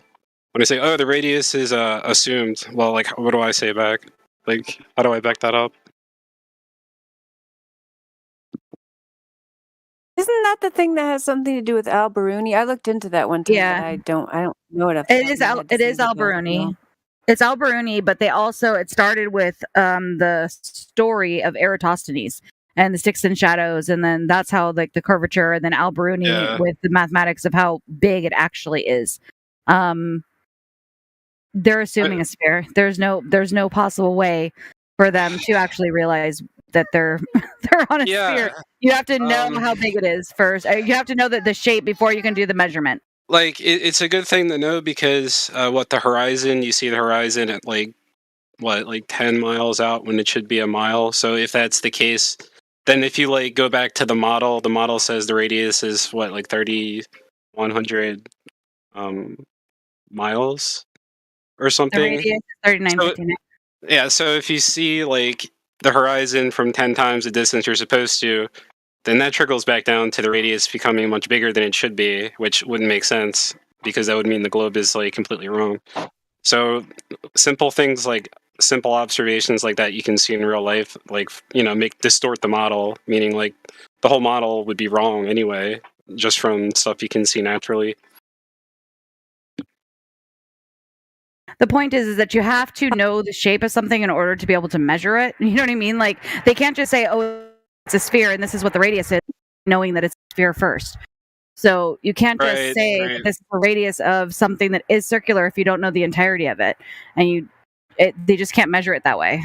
Like, period. Did they do a laser test over like 40 miles or something? And there's literally no curvature.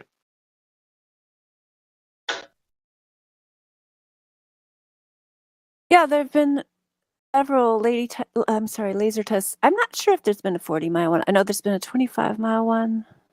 Possible there's been a 40-mile one. I'm not sure. There was one in Canada over land too, on the surveyed the flattest railroad track ever surveyed. I think it's in Canada. I believe they did a laser test pretty darn far over land on that one. I believe it. I don't believe satellites are in space, and it makes sense because the plane, there's like, I guess, plane radars that we can look at, and in the southern hemisphere, they just disappear. So there's some assumption that there might not be GPS like towers in certain parts of the ocean. You know, the planes are just out, and there's nothing out there, so that would explain why you can't see them in certain parts of the world on GPS radars. Supposedly GPS is all ground-based. It's not like, you know, in space. And the way that, I guess, radio frequencies work, they can work very well on a flat plane. Like, I mean, theoretically, we wouldn't need satellites to do that at all if it is a, you know, flat Earth. So Yeah, they do also have GPS buoys. So I know that they have that as well, where it's actually out in the ocean, and they do have buoy technology. So, and like a buoy that's like a excuse me, like a tower or something. It's not a tower, no. I mean, they don't go that far out into the ocean. So if you're like out in the middle of the ocean, I don't know about it there, but I do know that in the past 10 years, they have been working on the buoy technology for GPS in the oceans, but it's not like, you know, everywhere across the ocean. It's more closer to land where they're able to do it, but it just rests on the water just like a buoy, and it's a GPS signal. Wow. Yep, there you go. And they even have ones that are smaller than that. Like the ones that I've also seen, it looks just like a regular little buoy, small, and it just has like a little mechanism on the top of it. It doesn't even have the solar panels like this. It's like, I'm wondering also, like, I haven't done that much research into it, but I'm wondering if it does have like some underground, you know, optics, fiber optic cables or something attached to it as well. Oh yeah, right. They probably have something. I mean, they're really far out. So who knows? They might have to like receive somewhere, you know, and there might have to be like a chain of antennas or something in some way.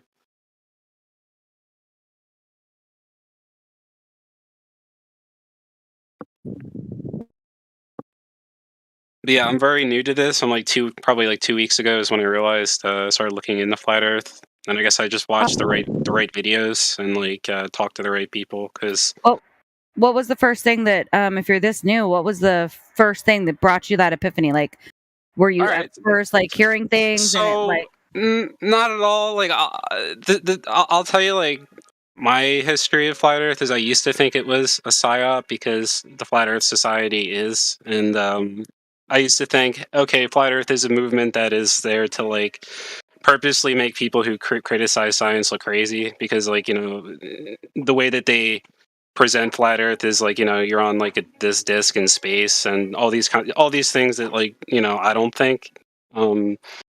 You know, the mainstream narrative assumes space is real. Flat Earthers don't think that. It assumes the planets are real. Flat Earthers don't think that.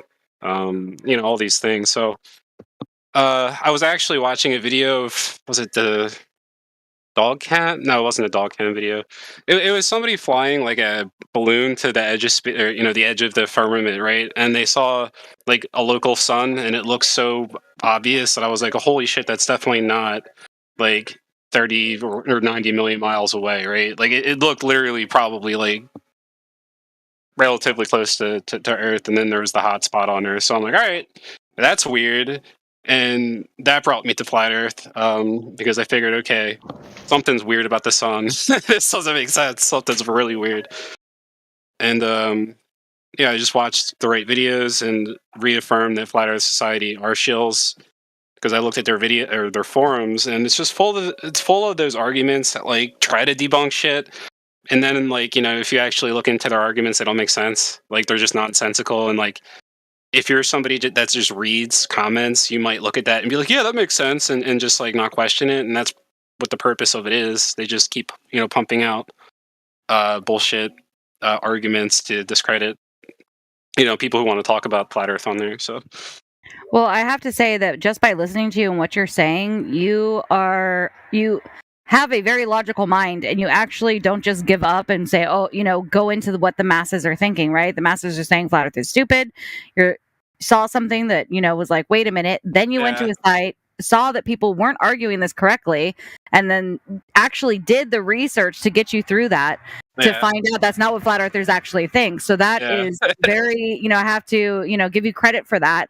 A lot of people, they just, they don't even get that far. They'll just laugh it off. And if they see a hotspot, they'll find research something for what the Globers say, and then that's it. So the fact that you've done all that work and actually are using logic and understanding that these things are illogical, kudos to you. That's awesome. Thank you. Yeah. Those kind of things with other theories, you can kind of pick out like how the, like the shill comment sections like are formatted just from reading them. You see like a pattern and you're like, oh my God, these are definitely shills. Like, but that just tells you this idea might be, there might be something to that. And that's exactly how it was with this. So, and it makes sense that every video about Flat Earth references Flat Earth Society. And it's just like, they're the figurehead of the thing. So people are never going to realize that, like, there's communities that don't think what they think. And, it's actually it's a very positive thing, I think, since realizing it and coming to the epiphany. It's just been like a positive, you feel like you're not on the ball. And, there's this kind of wonder of like, what else is beyond, the ice walls of undiscovered lands and all that stuff. So it's a cool thing.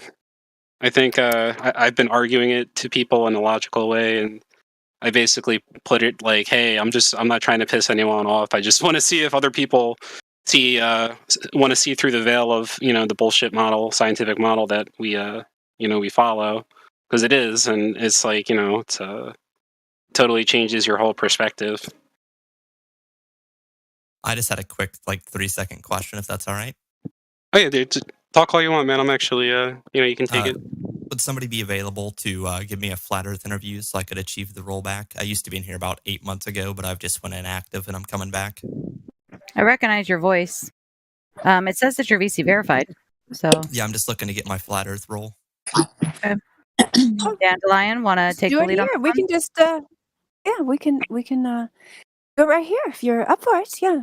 Sure. I'm not sure how I am a flat earther, but I'm not sure. I know proofs pretty well, but I may not be the greatest explainer. But yeah, I'll go for it. You don't have to be perfect. Just your best. So yeah, we just ask people to give us their top 3 reasons why the globe is a failure. All right. So number 1 reason obviously would be there's no observations of curve, nothing that we can do empirically that we could observe, repeat, or test that would demonstrate 8 inches per mile squared of curvature. People tend to use an argument like, oh, you can take a boat and it goes over the curve, when that's just like a pure demonstration of like angular resolution, for example. We've also had people who have taken, helium balloons and sent them up into the atmosphere where there should be a clear visible demonstration of curvature, and we see a flattened motionless plane, unless it's on hand from NASA, where it's just these fisheye lenses and things like that. So that's the biggest thing. There's no curve, so it can't be on a ball if there's no curve. Second thing would be There's no spin either. They claim that we're spinning 1,000 miles per hour at the equator, going through infinite space, I believe at like 1.3 million mile per hour. Yet we don't feel any spin, but we should, because, for example, when we're in a car, right, we speed up and slow down, we should be feeling a change in speed. But yet we're doing this in all of these different directions, and we don't feel any spin. The next one would be gravity. Gravity is just simply an unproven theory. We don't observe mass attracting mass. Things fall, and they fall for a reason. Reason being would be relative density and buoyancy. When something falls, for example, a waterfall goes down, but when you light a fire, the smoke rises, which pretty much defies gravity in the sense that what we're actually observing is relative density. Things that are heavier than their medium fall, things that weigh less rise. Hence why a helium balloon goes upwards. And then honestly, just like most convincing thing is just all the blatant lies that we see from NASA. Not sure if you guys know who Chris the Flat Earther is, but his folder was like really compelling when I seen it a year ago. And all of the evidence and CGI imagery that you could see from like the International Space Station. And, even if you go on Google, for example, and type in satellite, some of them have stars, some of them don't. And you wonder, how did these images of satellites get taken when you don't see anything else around them? It's just, and they even had, admitted to them that they're fake. There's just so much overwhelming evidence that NASA's lying as well. But yeah, that's the main things, but there's a lot more. Yeah, that's a good summary. Yeah, I think you expressed that well. Does anybody have any other questions for him? I made a summary of your points here. I put them in the live stream there. Yeah, okay, well, I'll go ahead and give you the role. Were you here under another name, or were you a while back? I've had so many accounts because I've gotten taken down. I couldn't tell you which name it was. And do you actually have a Truth Radio, or? No, it's just kind of a fun name because I do audio stuff, so I like to. Yeah, I like it. Oh, well, welcome back. We're glad you're back. Yeah, we've got we're doing the Flat Earth Ladies Night tonight. It looks like we've got a whole bunch of new people that just came in. I know a bunch of people were in the check-in. So if anybody's got a question about Flat Earth, you can ask. I know we have some more ladies that joined. Veronica K is here. I saw, Flat Earth Goddess is here. Arignus, which I might be saying her name wrong. Hi, Flat Earth Goddess. Arignus, I think is how you say it. Who else came in? I don't know, that might be it. Yeah, do any of these new people have a question, or do?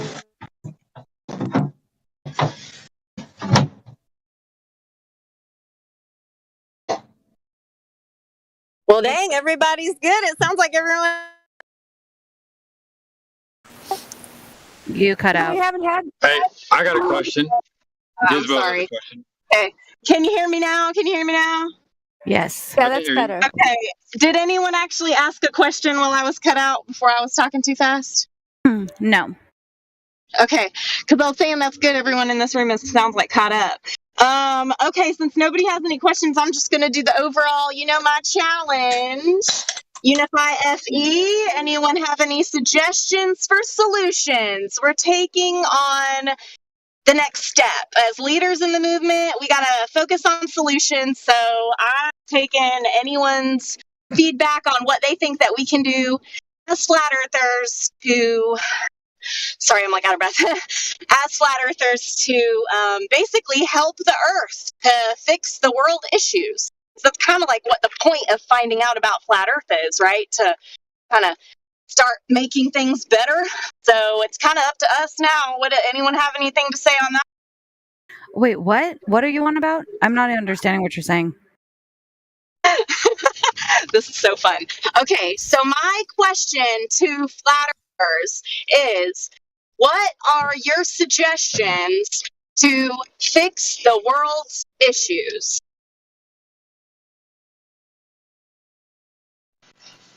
Which world issue? That's a very large question, and right now it's ladies' night, and very broad. Kind of not what we're doing right now. Are we allowed to mention like the current worldwide restrictions going on or anything? No, we're not doing that right now. We're not Okay, going to do that right now. I won't. I just didn't know if that could pertain to the question she was asking. But yeah, I won't go into that. That's a very broad question, and we're not. I don't want to start talking about the government issues or anything like that. Like ladies' night. Yep, totally cool. I didn't know. I didn't say the government. I didn't say the government. I'll be a little bit more specific. I'll be a little more specific. Okay, here's like obviously like homelessness is a huge issue. Hunger is a huge issue. The healthcare is a huge issue. But at some point, yes, we have to talk about these things and figure out what are we going to do to fix these types of issues. And we have to start within ourselves and our communities. A big thing that I like to focus on is the health-wise thing, because there's still a lot of flat earthers that, we're losing. There's a lot of people struggling with health issues. So I'm a huge health proponent. So if anyone wants to connect it, like how can we bring flat earth into our communities to show that flat earthers are actually good people? We're not here just to cause chaos and make people stressed out. We actually do care about what's going on, and we need to focus on fixing things. So that's kind of where I'm at. Like, even if it's just small things like ourselves, like anyone within our movement that is having a specific problem that needs help, we need to help them. We need to look at our brothers and sisters and make sure that everyone's good in our movement. We all have to be strong. I might have an example to provide for that, if I may speak. Go ahead, Gizmo. Yep, let's hear what you got. So, like, what can flat earthers do to help the community? If you'll let me just finish the statement, I don't want to get into politics or anything like that. But I was a Trump supporter, and I voted for Trump, and yada, yada, yada. Most people don't know that I am a Trump supporter. I don't talk about politics, so how would you ever know that I'm a Trump supporter? And so, but I'm a paramedic, and I help people all the time. And you don't have to be in civil service to help people. All you gotta do is reach out, listen, and be willing to, help the one thing that you can help with them in that current situation. And you don't even have to bring politics or certain beliefs into that environment. You can bring that in way later after you develop that trust with somebody. Then it'll make a problem. Mic check. Hello, everyone. I thought it was ladies' night. Why are guys still talking? Yeah, it is ladies' night, and so this is ladies' night. It's a night for Globers and flat earthers and everyone. And I don't know, getting onto politics or anything, even if it's homelessness, that always gets into politics. Then it becomes some other thing other than what's actually happening. Like talking to people about flat Earth, how they came to flat Earth, why they're a Glober. The flat Earth actual debate. So if we're going to talk about how we're going to change the world, that really doesn't have to do with what we usually do on ladies' night. Dandelion, if you think that. We can do whatever you want, but I don't know. I think it can derail from here. Question is, I sense toxic masculinity. Okay, well, hold on before we jump in on this. It's a topic we could discuss if we didn't have these new people here. I mean, it's something we could maybe put on the shelf to. That's what I mean. Yeah, as a question later, because we have like ostrich breeder. I know was just checked in. I'm trying to find all of them. There's so many new people in here. So I just wanted to make sure that we didn't have anybody else that was new to the topic that had some questions about just like, why do we even think the earth is flat? So I don't know. Ostrich breeder, are you available? Hello. Hi there. Okay, so I guess what did you want to ask me? Or I could talk about a couple of things, like how I came to this movement, or I like the topic of, how we help people and how we get a certain message out.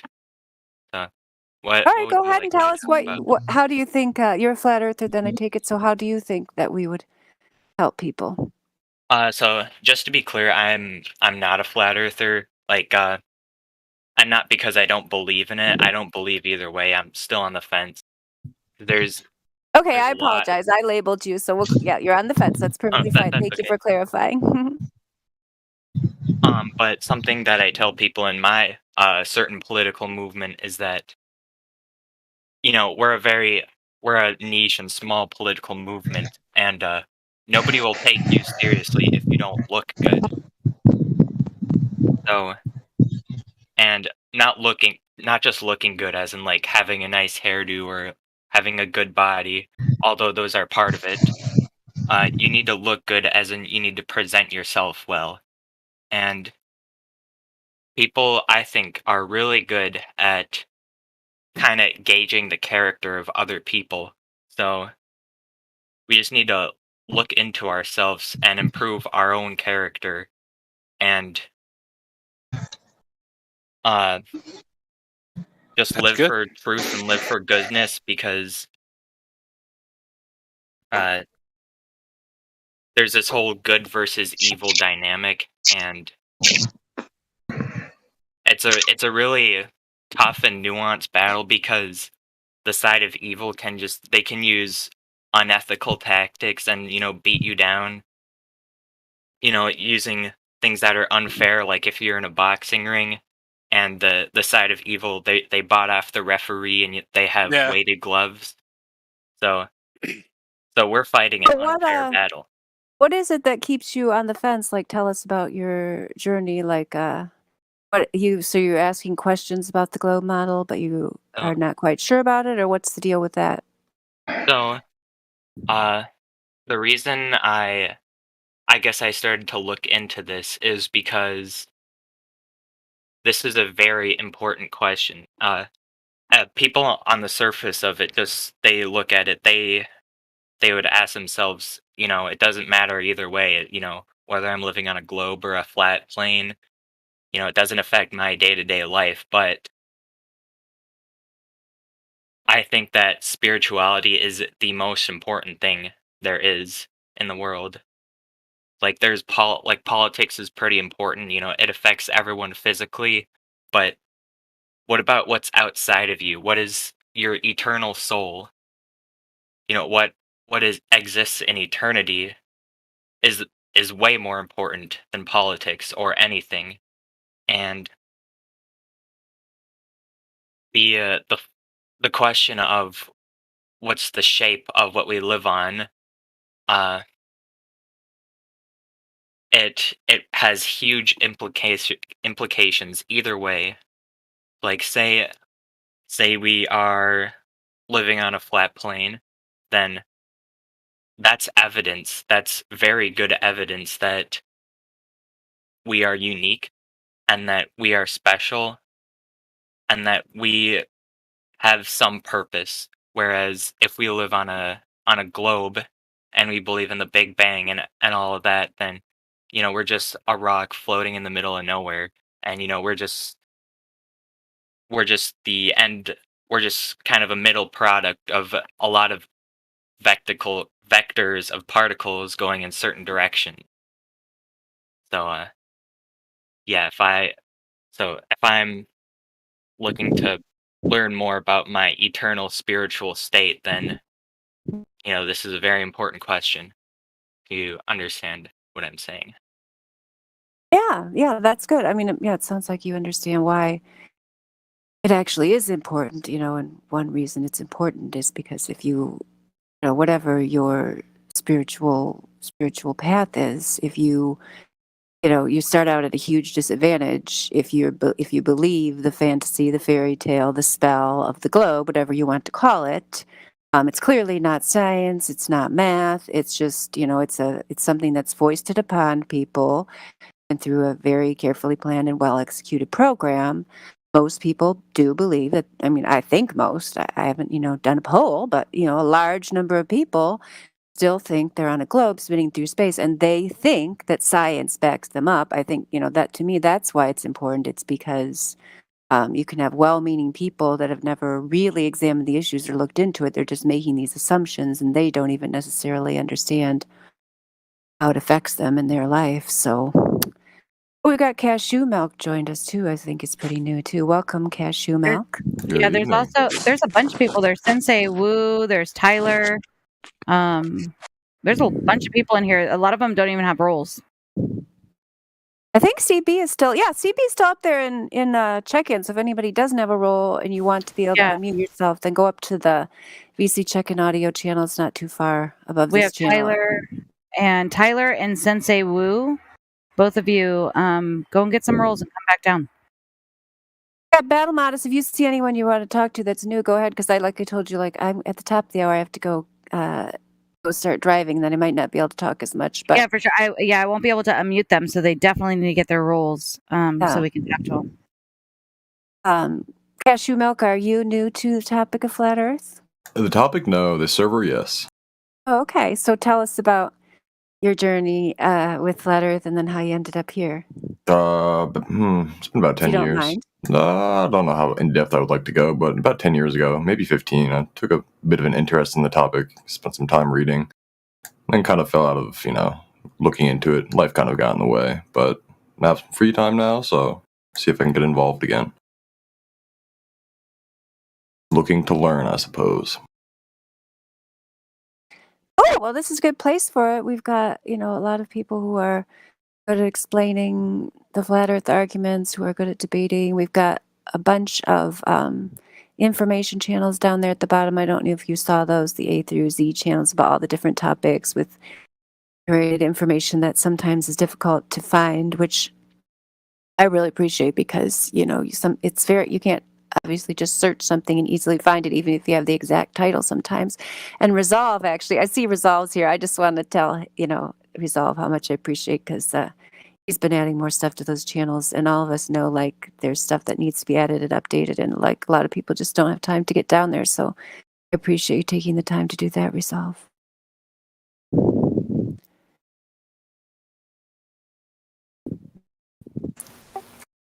Oh, and Madame de Plume's here. We have some other ladies that joined us. Feel free to say hello if you can. And Tracy Van Noellenbelt's here.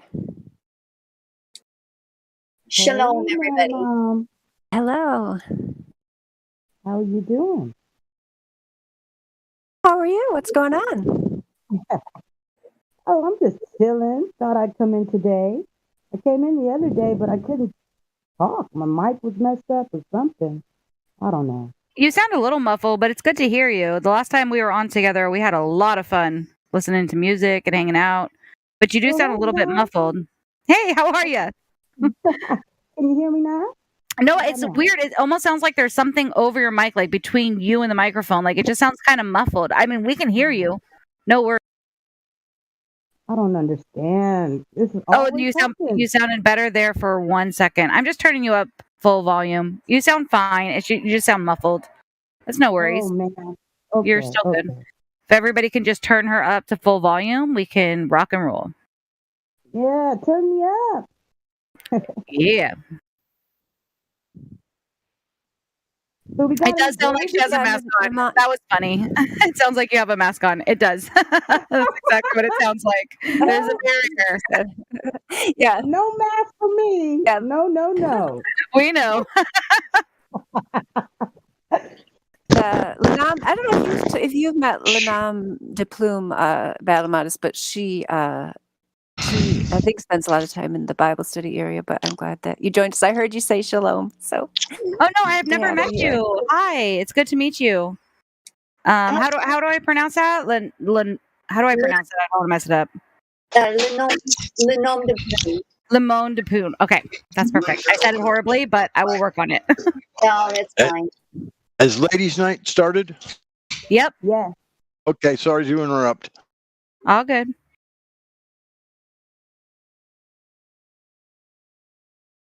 We got any Globies in tonight? I know, that's what I was just about to ask. Like, where are they? I sent some of them up to get checked in. I don't know if they're... I didn't see the people that I called out. I told them to go get verified, and now they're just gone. So I think they maybe got spooked a little bit. But yeah, it would be nice if we had any Globers in here. I'll try unmuting Squirts. While I'm still here, I'll try unmuting Squirts. We'll take a break. We'll take a risk. Squirts, are you able to unmute and say hello to us? Hello. Hello, how are you? Yo. I'm good.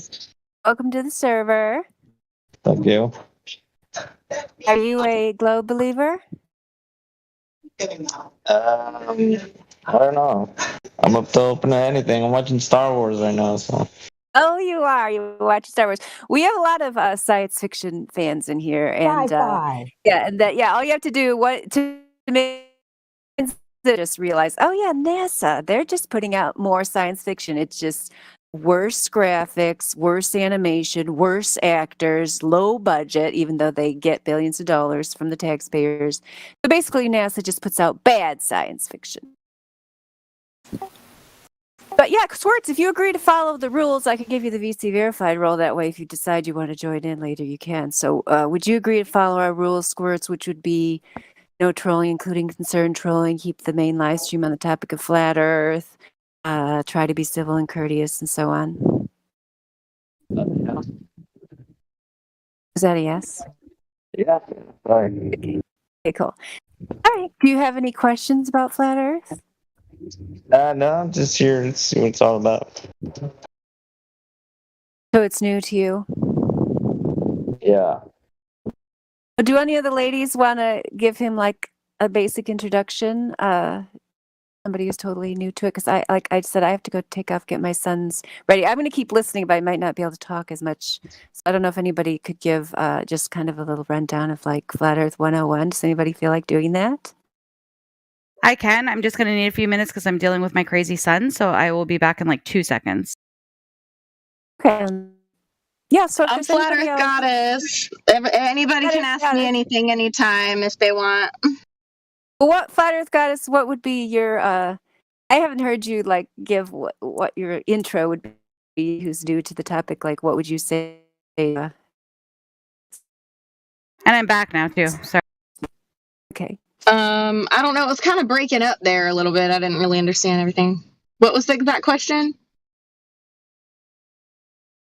What would you say to someone who's new to the topic of flat Earth? What would be like the number one you think is important for people to understand about why the Earth is? Well, I think a big part of it is the fact that.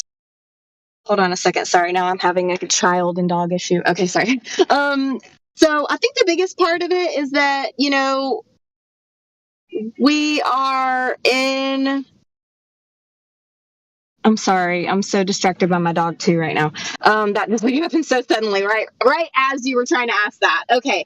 So there's a lot of different things to it. So I like to pose people who are asking about it with questions because everyone's kind of on their own level. So it just depends on the individual that I'm talking to and like kind of where they're at with their journey. But if somebody is like new to it and they're interested in it, sometimes I'll send them to like some of those videos that I liked in the beginning. If they're that kind of like good on watching, they want to watch YouTube videos. I think that one of the most important things about it is collective consciousness. One of the main questions that people ask is, oh, well, why would they lie? Why would they do that? And for me, I like to for people to understand, it's the concept of more land. If there's unlimited land and unlimited resources, then that means that we don't have to pay to live.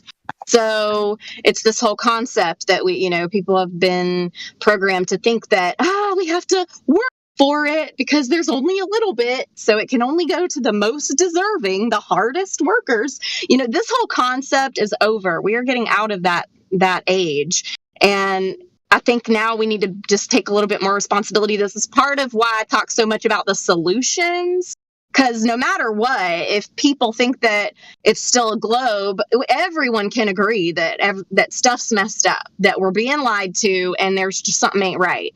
And at this point, and I say this all the time, so sorry if I sound like a broken record, but there's been humans for how long, and we still haven't figured out food, water, shelter. It's like the simplest concept. Why are we letting our fellow man fall? So you have to stick together. Okay, find some unification. I wanted to ask you You said a lot about like why would they lie, things like that, but I didn't really hear anything about the flat Earth. Like, what are your main flat Earth like topics that if somebody was new that came to you and they said, why do you think that the Earth is flat? How would you respond to them? How would you carry on that debate? Well, I mean, are they asking me for some kind of specific scientific evidence? That's why I said It depends on the person and so their journey. I'm asking you. You already are on the journey. You already know about flat Earth. So as a flat earther asking another flat earther. Act like I'm new. I don't know anything about flat Earth whatsoever, and I'm coming to you and I'm saying, why do you think the Earth is flat? Just like give me a couple of reasons. Well, I've always knew that something was up ever since I was a kid. I felt like the ball stuff was out there. I've always felt like something was up with that story. So when I was an adult and presented with this information like 7 or 8 years ago, it immediately resonated. I didn't even have to think about it. It was like, oh, that's why. It just put everything into perspective for me. So for me, it's not like a thinking thing. It's just something that I kind of always knew. I never really resonated with the school system, like the teachings in science class about the solar system. I failed all those tests because I couldn't remember ever. I still don't know all the planets' names and everything because that information doesn't resonate with me. And I think that's because deep down, I know it's not true, so I go with my gut instinct on that one. But I mean, if you're looking for like a physical test, I've done the experiments. I live at the beach. I can go on the beach with binoculars or a telescope or whatever, a high power zoom in camera, and I can see what's far out there that you can't see with the eye. It's simple little things that we can do. It's all perspective. It's understanding what we're looking at and where we're at. That would be an observation, not an experiment. But yeah, an observation that was something that I'm looking for. Like something that if somebody came to you, it's not like, oh, I didn't get it. And what they said is gobbledygook. Like, when people come to us with this debate, you have to give them something that is concrete that they can go and do. And that is something that you can go and do. You can go and observe that we see way too far. We have so many different observations of being able to see way beyond where this geometric horizon would need to be because it is geometric. It would need to cut off and we wouldn't be able to see behind it. So that was the first thing that I heard you say, that actually would be a great thing to talk about with people.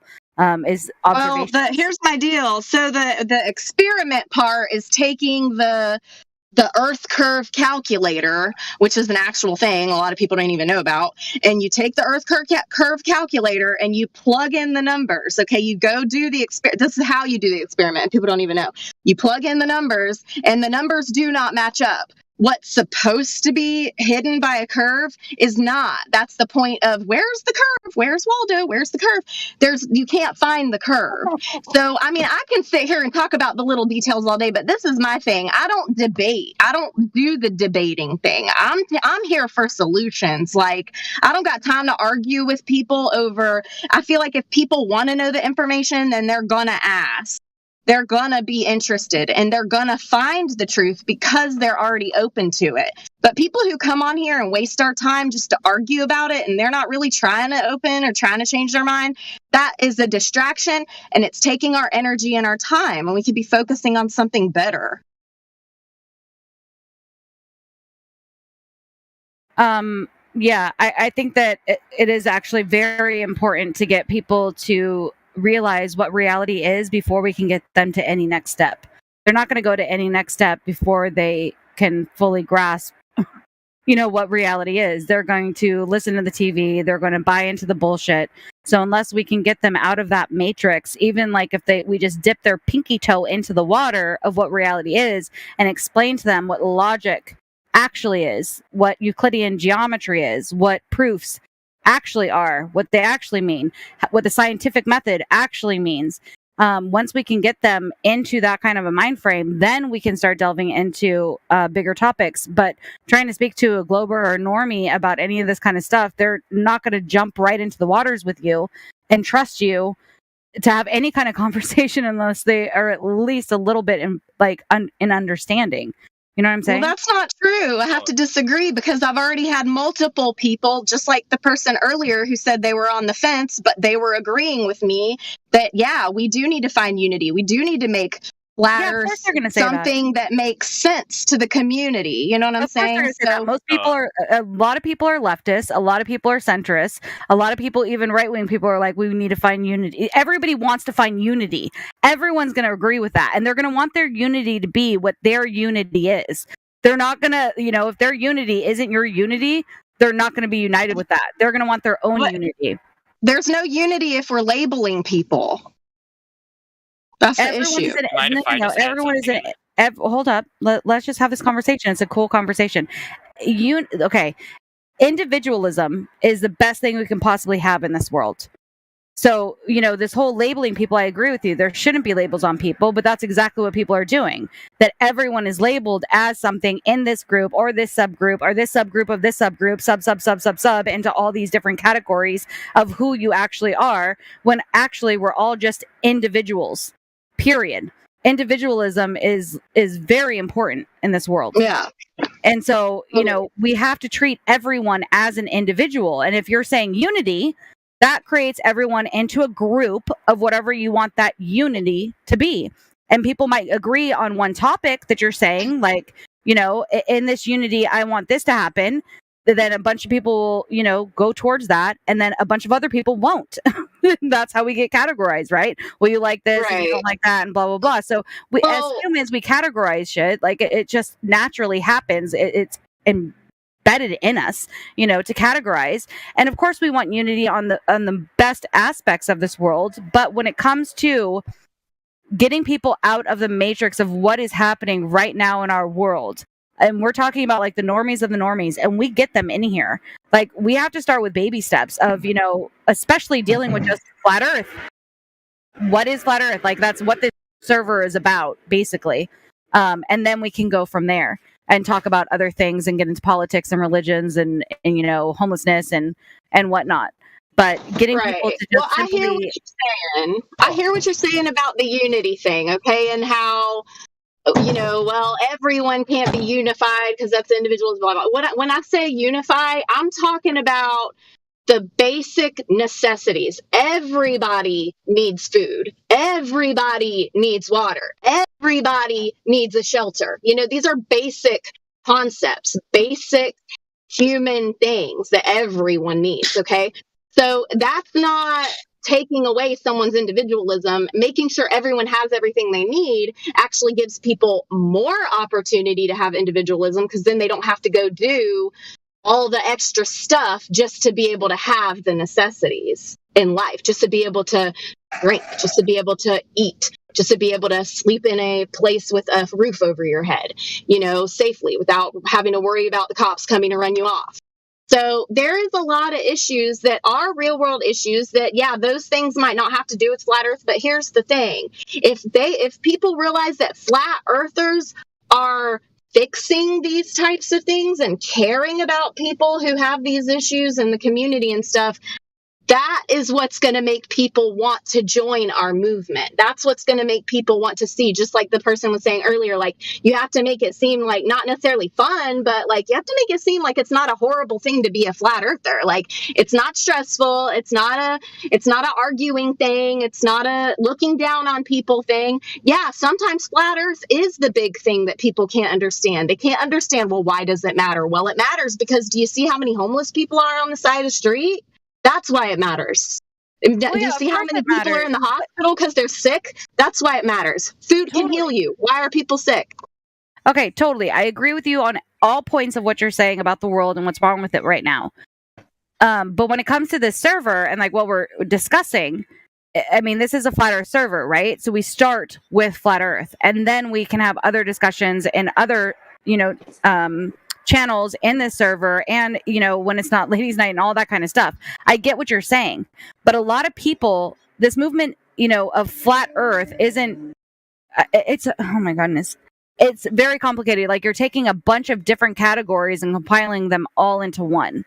When we're trying to focus we're trying, and I get that. I love your passion. The Flat Earth movement has so much division within it itself. That's why I'm trying to get rid of that. Like, that's my I'll point. go on these servers, and I literally, like, whatever, one of them the other day I was on one, and this guy reamed me out, and he's a flat earther, and he was saying he doesn't want to unify with me because he didn't like the way that I explained something, and it didn't mean that I wasn't going against him.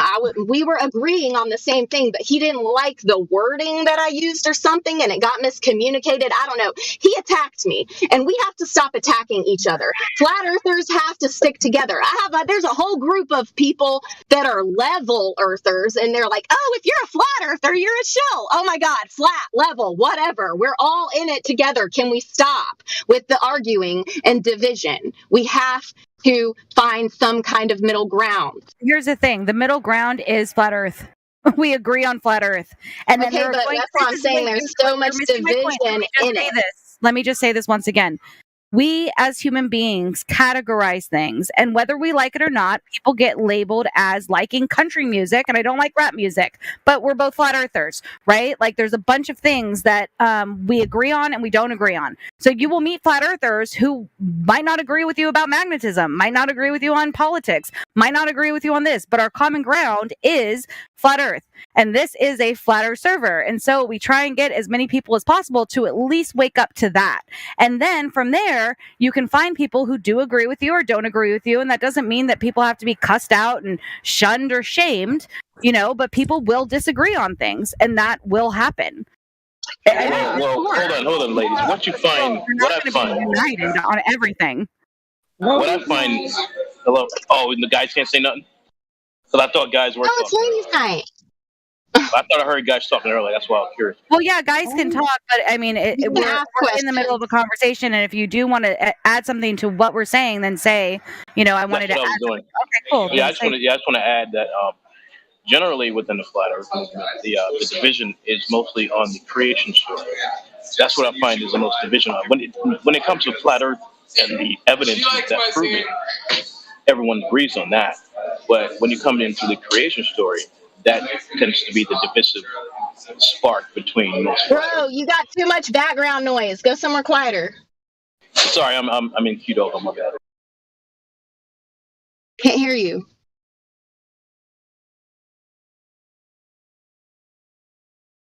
I think he's trying to find a better area to talk. Yeah, that's why I said go somewhere quieter. Yeah, my bad. I'm sorry. You're good.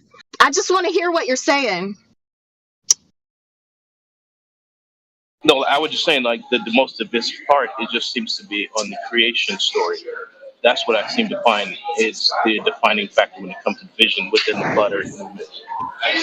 Okay, well, that's not necessarily true, though, because I think that trying to figure out all the religious aspects of it brings another thing into it, too, that creates division. I don't, the creation part of it, it's whether you believe it's an outside source or that we're all one. There's two complete different views. That's what I'm saying. So see how divisive that can be. Yeah, we can't argue over it anymore.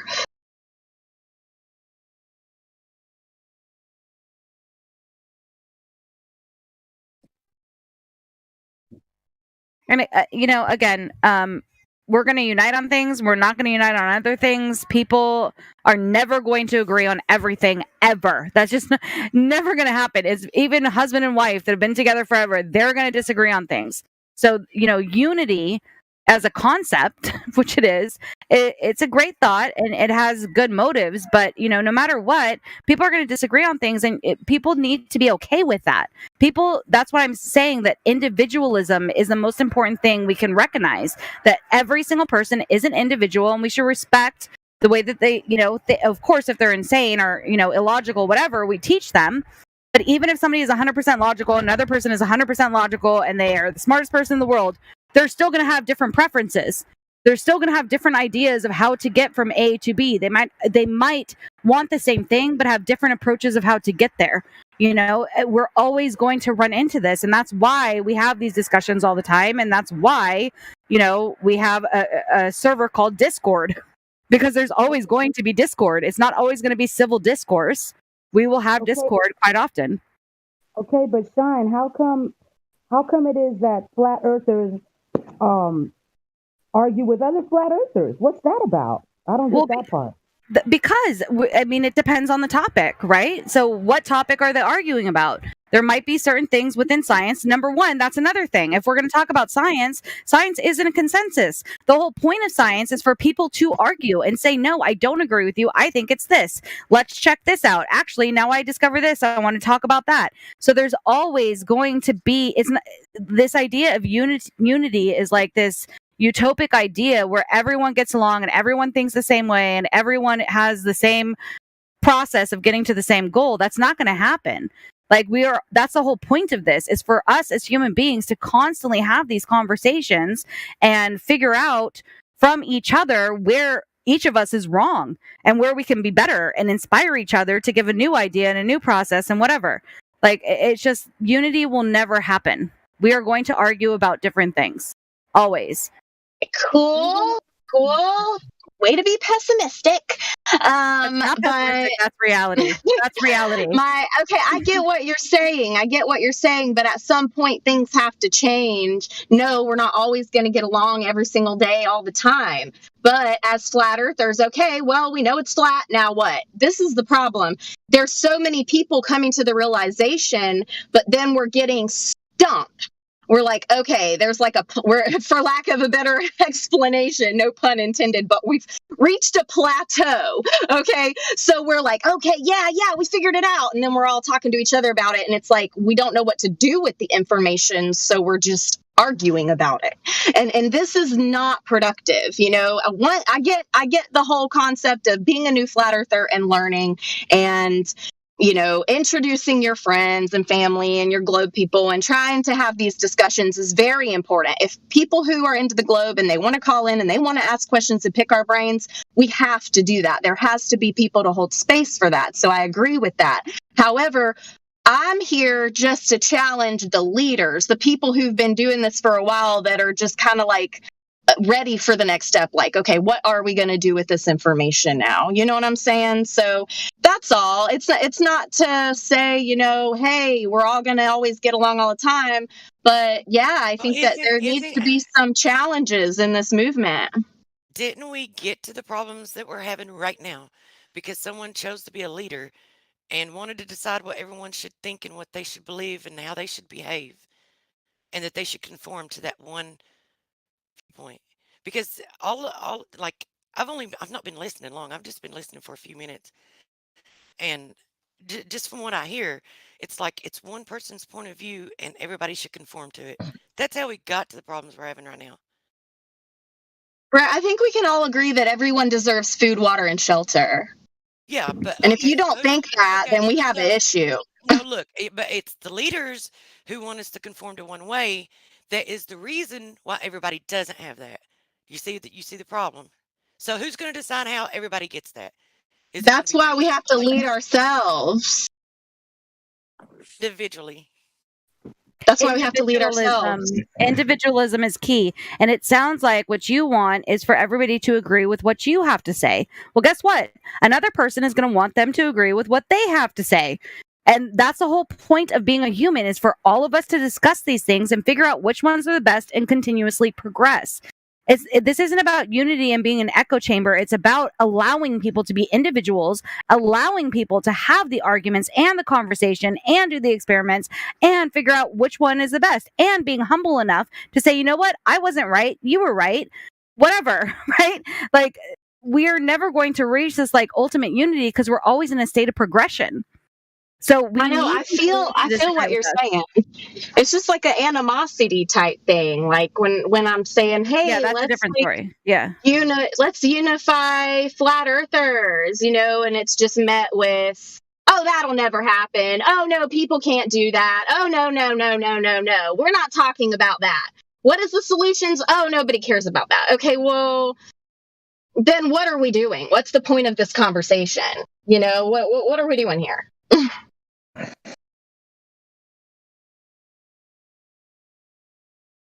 I get you. Yeah, I mean, I hear what you're saying. I get it. And that's a different topic. The animosity and the rudeness that's a whole other conversation and a whole other can of worms. I mean, that's not needed. When somebody's on your side, even if you disagree about something, like it's like, okay, let's have this conversation and reach the best conclusion instead of just being a hothead. That I get. Right. You know what I'm saying? 100%. But I just wanted to say we do have a lot of new people in here that really want to talk on Ladies' Night. So I'm hoping. Does anyone have any actual questions? Yeah, we have a lot of people. So we have the person that I've been told has been waiting and is very, very shy. Don't worry, we do not bite, and we're very. It's good that you're here on Ladies' Night. Is Kavanikan? I don't know how to say your name, Kavanikan. If you wanted to speak up and tell us what's going on, we would love to talk to you. Hello.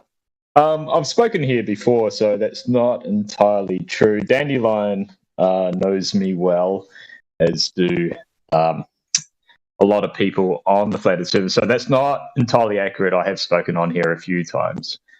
I'm not absolutely shy. I think we mostly came to loggerheads when we were deciding where I actually stood on the Flat Earth and the Globe Earth debate. But it was actually my friend Crit who wanted to hear more of a discussion about toxic masculinity and how it impacts the Flat Earth community, which I guess could be Oh my seen goodness! as a Wait. So now we're interesting debate. Okay, I thought this was going to be about like Flat Earth and Globe Earth, but you're talking about political, like toxic masculinity and feminism. I think we can talk about something that else. question. Oh my god, I love that he asked that question. Yeah. That's off topic, isn't it? It is very off topic. I don't think it's off topic at all because I feel directly resonated with that question because I have had plenty of men in this movement come after me just because I'm a hot female. And it's like, whoa, there is a lot of issues with that. Yes, I'm feeling that question. It's very deep, though. It's very deep. I'm going to let y'all. It's interesting looking at the live stream voice text. Well, how hot are you? This is Ladies' Night. No, this is Ladies' Night. So Well, I'm Flat Earth Goddess, so you can look. Yeah, I understand that you're a girl. There's a lot of guys talking right now, period. So if they could all simmer and let us ladies decide whether we want to take this topic on or not, maybe we need to take a vote because I'm not for it. Is anybody else for this topic besides Flat Earth Goddess? To be honest with you, I feel stigmatized at this point.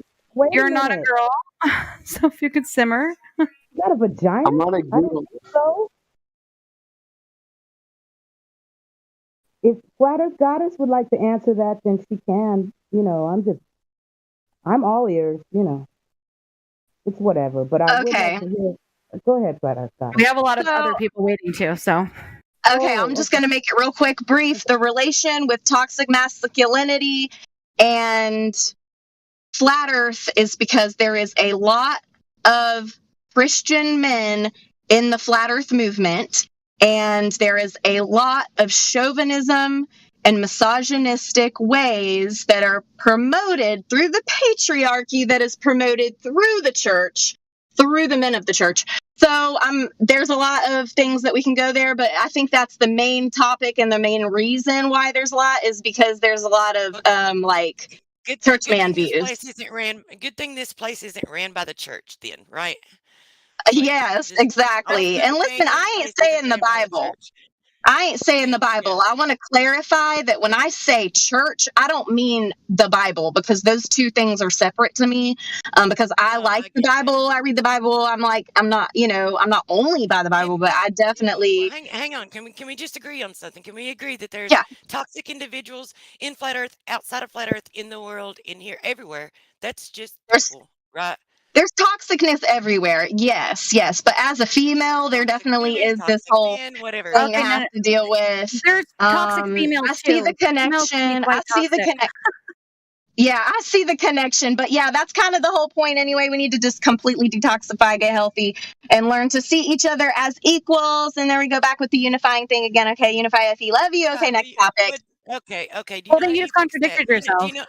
You fix that on an individual basis with the individual in your own individual world. You don't fix it by having a leader to put forth this plan of unity that everybody must conform to. That's how we got here. Get it? Yep, exactly. It goes right back to what Truth agrees with me. It's this individualism. We have to have individualism, and even then, when you were saying this toxic masculinity, toxic masculinity is it's so ridiculous to me. Like, there are men that are good men, and they're saying that those people are toxic for being good men, and then there are just assholes, and there are asshole women, right? So these toxic females, if we want to use their own terminology, are screaming and cussing and doing all this crazy stuff, saying that men are mean when they're acting like totally toxic. So it goes both ways. There are assholes and there are non-assholes, and all of us have a little bit of assholeness, and every once in a while it comes out.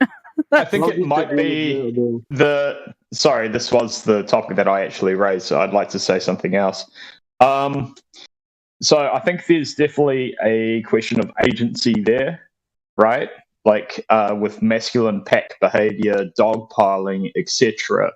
And the only reason I raised this topic was to elevate the server. You were talking about improving the server, elevating it in a way to create a barrier against trolls and minimalization of your science and your beliefs on how the Earth works. So it could be something that over time, if it's tweaked and adjusted, the way that masculine behavior works is it turns into dogpiling, and it's usually people that already support each other. And a newcomer turns up that could be a globe earther that gets absolutely hammered by, a group of core members, that a lot of the time are masculine, and they use masculine tactics, which is basically... What is a masculine tactic? Just stop. You're on a rant right now. Number one, no, I'm not.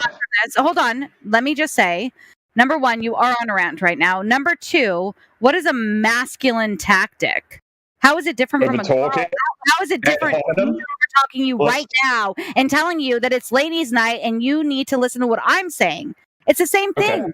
There's no difference. Okay. So saying that it's somehow it's masculine and this toxic masculinity, I'm sorry, anytime that somebody wants somebody to listen to them, they should speak up. And if a woman or a girl or whatever is not able to actually defend themselves and speak up in that time, then that's on them. That isn't on the person that's talking down to them.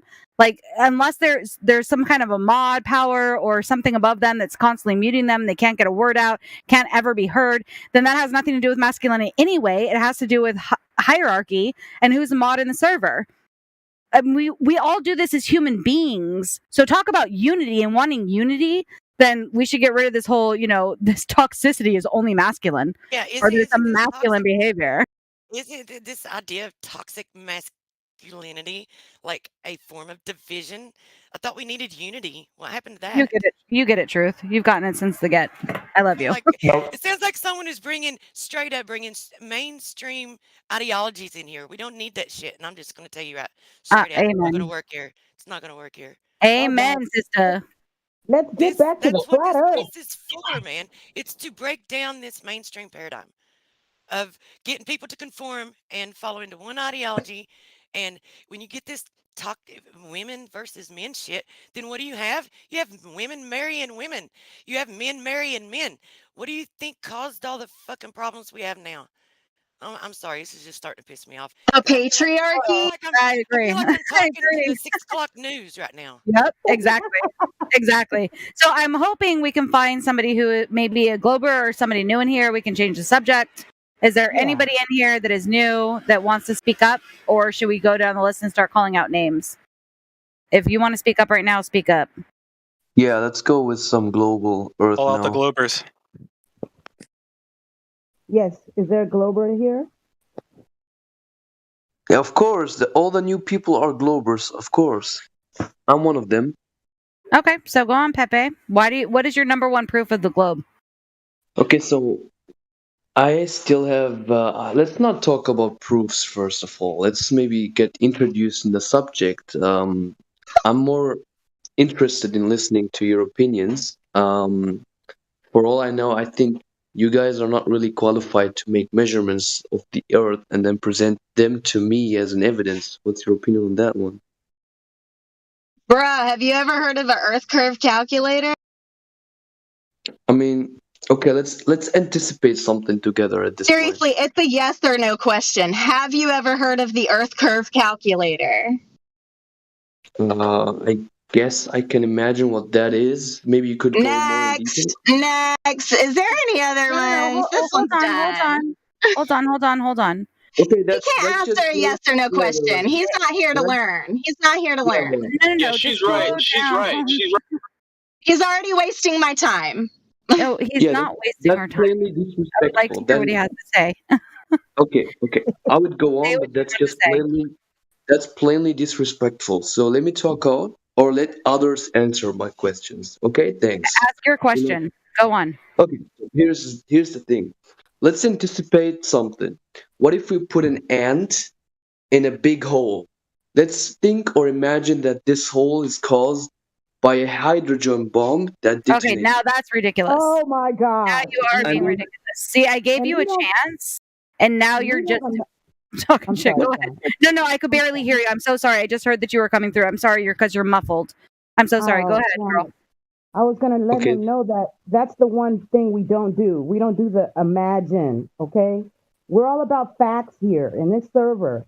Proof of flat Earth. I'm trying to get it on your level, okay? So no, you're not getting. No, this is the thing, Pepe. Listen really close. Okay, what you just said, in case you couldn't hear it, let me speak. You're talking over me. I asked you, let me speak. You keep talking over me. I asked you, what is your proof of the globe? Now, you can give me evidence. If proof is a hard word for you that you can't handle, then what is your evidence for a globe? That's the question. Give it to me. The proof. Okay, so the proof is everywhere. Okay, so you guys are you girls are denying literally centuries of proofs out there. Okay, the whole physics. I haven't said anything. What you're talking over me, and then you're just talking shit. Give me evidence.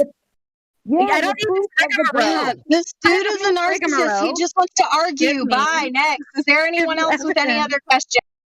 Can I ask a question? Hold on. We have the next person needs to be somebody specific. I wrote it down. Up here it starts with an E. Is the person about to speak starts? Eregnis is the person that's coming up next. Okay. Yes. Can you hear me? Can you hear me? We can hear you. Yes, it's Eregnis. It's Eregnis, and I'm a girl, but I just have a very stupid low voice, which it's going to be ridiculous. I'm not a mod, so I can't mute him. If you are going to be ridiculous, that's silly. So, do you have proof of a globe? Evidence of a globe? Real voice. Can you talk in your real voice? Hello, is it? Yeah, thank you. Okay, so that was ridiculous. Oh wow. Is there anybody else? Battle Modest, you're awesome. I love the way you handle this. Thank you. Good job. Yes, very good. I'm trying my best. I mean, it's always a circus in here. It's fun, but I would really the most fun that we have is when we actually get a Glober who is sincere and actually wants to have a conversation with us. We have the best conversations then, and like debates and even battling out and screaming and yelling. Like fun things can happen, but we need people that are sincere. So if we have anyone that's sincere that wants to talk to us, now is the time to speak up. You get a soundboard to make it more interesting and funny as well, or serious if you want. Yeah, Creation said that Pepe was better in check-in, so that sucks. May I ask a question? Yes, who is this? It's Cashew Milk. Yeah, go ahead. Just for clarification, is it amongst all flat earthers, is like NASA believed to be a conspiracy or fake, or is there like some level of belief in space exploration? And if so, there's no level. Okay, thank you. Okay, here's what they're doing, hun. They're just doing high altitude planes. Okay, everything that you see is just edits, graphic images. Have you heard of Math Powerland? I have not. Okay, Math Powerland worked for NASA years and years and years ago. He's a photorealism artist, and what he does is he paints things and it looks like the real thing. Like if he paints a flower, it looks like a picture of a flower. So what he did was he went and got this job with NASA as a, aspiring artist. They hired him to paint the picture of the Earth. And what NASA did was they took his photo that he has copyrights to. So that's why he has that shirt that says photo or painting with that blue marble perfect thing. That is a picture of his painting. Okay. So what you're seeing is just so many different ways that they're giving you fake images, they use props, all this stuff, edits. Now on it, obviously, they can do anything with a computer. So there's no raw images from space. This is the issue with NASA, okay? Yes, they're spending a lot of money doing crazy experiments and finding all kind of stuff out. And if you don't know what HAARP is or CERN, you need to look up those things too, because there's a lot of money that goes into those things. And that's actually like into weather modification and stuff like that, and geoengineering and what they're doing to our Earth. It is Photoshop, but it's has to be. It's all CGI, dude. Yeah. So NASA's real, but they're just really good at lying. They're really spending a lot of money just playing, just literally building rockets to send in the sky and explode and fall back into the sky, into the ocean. That's what the Bermuda Triangle is. That's where the rockets go up and then they fall back down, usually into the Bermuda Triangle area. That's why there's this whole weird thing about it that you can't go there. And if you do, you're going to disappear. Yeah. Is that the area where the rockets are normally launched from, is around like Florida or the Caribbean? Yeah. Yes. Very interesting. That is interesting. Never heard that one yet. Yeah, they leave in Florida and they go up sideways and then they fall into the Bermuda Triangle. That's where they're at. What? Yeah. Yep. So crazy. Makes sense.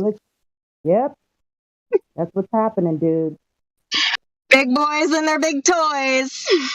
Yeah. My bad. Big people and their big toys. Yeah.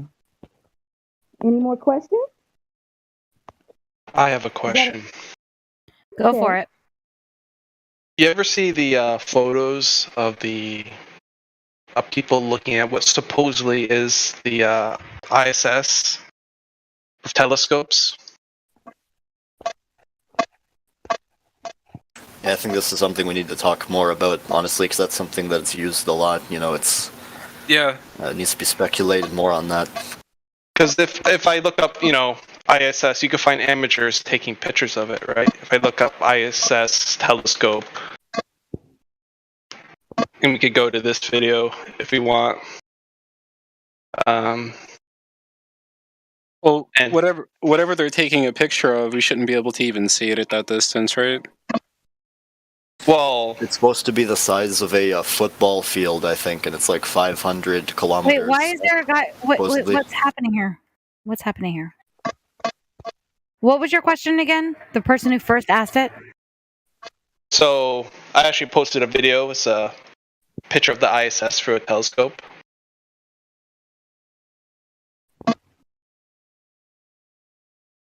And? What do you think of it? Is it a fake? It doesn't look like an airplane. It doesn't look like. Yeah, I get what you're saying. I get what you're saying. What he's asking, where did you post it? I posted it in live stream voice text. How long ago? Because I'm not seeing it. I'll post it again. The picture that Grace posted, where it shows the size comparisons and the distance, and how this makes absolutely no sense. This is a good video here, just sent by Ethan. Mm-hmm. Yeah. Yeah, I'm not seeing his video. I could post it again. Am I posting in the wrong place? No, just post it again. It's probably just too far up, and people are posting a lot. All right, so. I posted it 3 times. So you're Ethan. Yeah, I'm Ethan. He might not have permission. Does he have permission? That's something different. I have permission. I'm sorry. I thought it was Tracy Van Allen was speaking. I was like, wait a minute. I was so confused. Okay. So you're watching this video, and what do you think about it? You could see the satellite or whatever it is taking a picture of it. It doesn't look like an airplane. Wait, listen to what you just said. Yeah. What did you just say? I said he's taking a picture of whatever it is. Of whatever it is. Yeah. I'm using new. Even you, hold up. Even you, as you're posting this and trying to share it as proof of an ISS, you know deep down in your heart that you don't know what it is. So you're saying the ISS or whatever it is, because there is that part of your brain. More, you know, it's like it's not that, and it could be something else. I'm using neutral language in order to have the conversation right. I don't want to say then it's that's the not ISS. good neutral language. No, because if you're here to defend something, you should say it's the ISS. Sure, Period. it's the ISS. Okay. I mean, Okay, I hear what you're saying, honey. I hear what you're saying. Basically, it's the same concept of what we're doing when we're looking in a camera with the P900. I understand what he's not trying to be annoying. I get what he's saying. He's saying that, like how we use the P900 and take a picture of the moon, and we're like, this is what the real moon really, a lot of flat earthers are using the camera to show what's really going on up there. People, that's what he's saying. Real people are using a telescope to take a picture of the ISS. So he's saying, well, if they're taking a picture of it, what are they taking a picture of? That is his question. What is that in the sky? Okay. This could be anything. This could be literally a holographic image. This could be an airplane. This could be anything that they have designed to give this illusion at any given time. This could be people saying that they took the picture and they really didn't, or it was edited. I need to see a little bit more detail. I probably would have to see this myself through a telescope to really believe that that's what's actually happening personally. But I understand where the questioning is coming from, and you're not far off on having that question because there's so many things like this online now. So you just have to look past stuff that you can't explain and say, okay, well, I can't really get that, so I can't use that. I hope I am not interrupting, but I do have a little bit of experience here with this particular thing. I could probably add something pretty valuable here. We can't test or verify it. Please understand. I wanted to just add something to that. Thanks for explaining what he was meaning. I understood exactly what he meant. But the things in the sky, like what if someone did get a picture of it? Like, this is the thing. If you can get a picture of the moon, it's only a Nikon P900 only has 83 times zoom. But if you get a picture of something in the sky, what does that mean anyway? It just means that there's something in the sky. It doesn't mean that it's outside of this barrier that we know of our Atmos. That it's Totally. This area. It's just a UFO. Violation of the second law of thermodynamics. If anyone's have you seen they would need. I'm just cracking up because it made me think of that image of like when you see like a plastic pool floating through the sky and people are like it's like a UFO, but it is. It's just an unidentified flying object. You don't know what it is. It could be a piece of plastic, a balloon, anything. So you could calculate how far it is from Earth, right? You could how far it is from you, right? You could get two people. You know their distance apart from each other. You could look at the angle and you could figure out the height, right? Well, I'm sorry. There's a chat where it compares the size that they say the ISS is supposed to be, and this is not. It doesn't fit with that. It just got posted again. So I do have something to add with this because I've actually seen it through a friend of mine has a telescope, a really nice telescope, and I have seen they say is the ISS, in the sky. And one thing I can add is that there is an interesting effect that as it is disappearing from your vantage, as it goes like away from you to the horizon, the last moment you're able to see it, it kind of blurs. It always blurs into sort of like a rainbow sort of pattern, it fades out in an odd way that you don't normally see like an aircraft doing, for example. So that's something, why is the reason that it looks like that? Are you asking me? Well, it's just something to add because if it's a physical object there, you don't usually see that effect. You can say it's the atmosphere or whatever. But, for this topic, it's mostly speculation. So that is actually something I've seen, that it always has an effect over the horizon. Either way, you can test it or verify it, so it doesn't really matter. So I say back to testing the ground. And just to throw one thing in there, you never see any images of like a house or buildings from the ISS looking down on the Earth. So it's like you might have a telescope that can see it, but how come that they never show shots of them looking at the Earth or anything like that? I always find that interesting. So you're asking why they never... I'm just saying it's curious that we can always see these things up there, but there's never shots of them looking down here, right? Whenever you see anything from the ISS, they only show you clouds and a blue screen and some guy floating around, but they can never zoom down to the Earth. So how come you and your little telescope can see up there, right? But they can't see you? There's never any shots of that, or even any satellite shots for that instance of anything down here on the Earth. I don't know if you ever watched the Tonga whatever, was it volcano that erupted?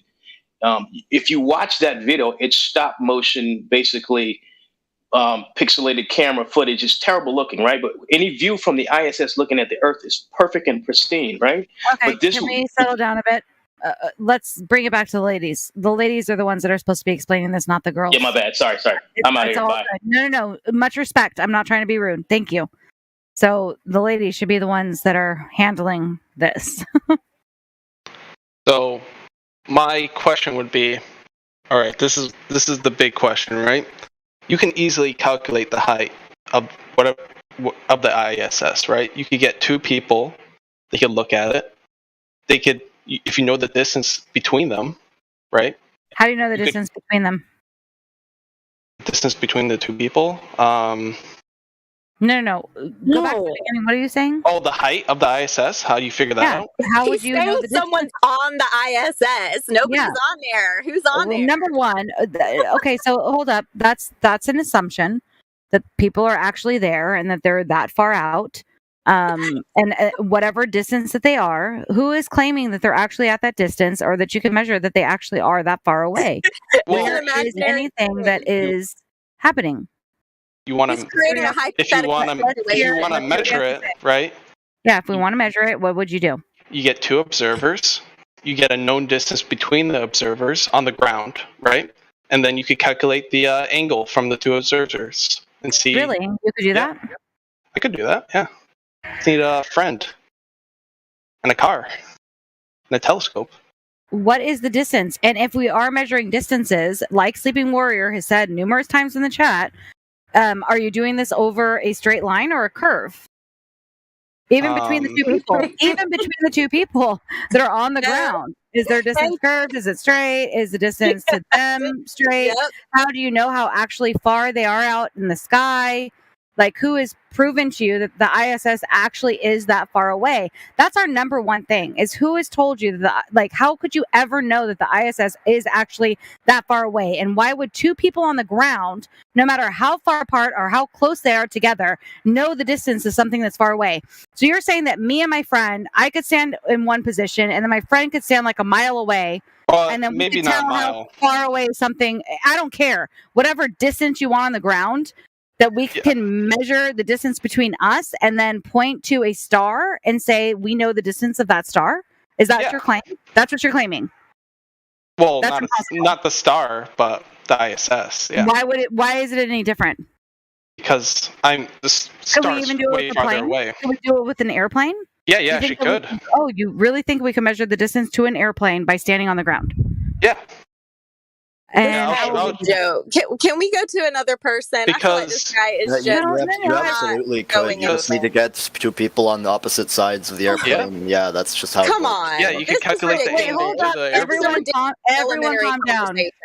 Everyone calm down. Who was it that just spoke up and said, yes, we can absolutely do this? That was me. You can look it up. People can do this all the time. You can do it with anything. It's They just can do it all the triangulation. time. Okay, great. So they can do it all the time. Do you want to show me any evidence for that? How they actually got that? How it actually works? Or are you just going to spout off your religion and say people can?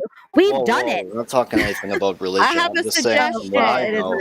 I have a suggestion. Why don't you guys go do it, okay, and then come back next week, and you can be on Flat Earth Ladies Night next week, and you can come show us They how you already did it. have it. They're saying that they already have it. So They we didn't do it themselves. They did not do it themselves. That's not science. Hold on. Okay, wait. Absolutely.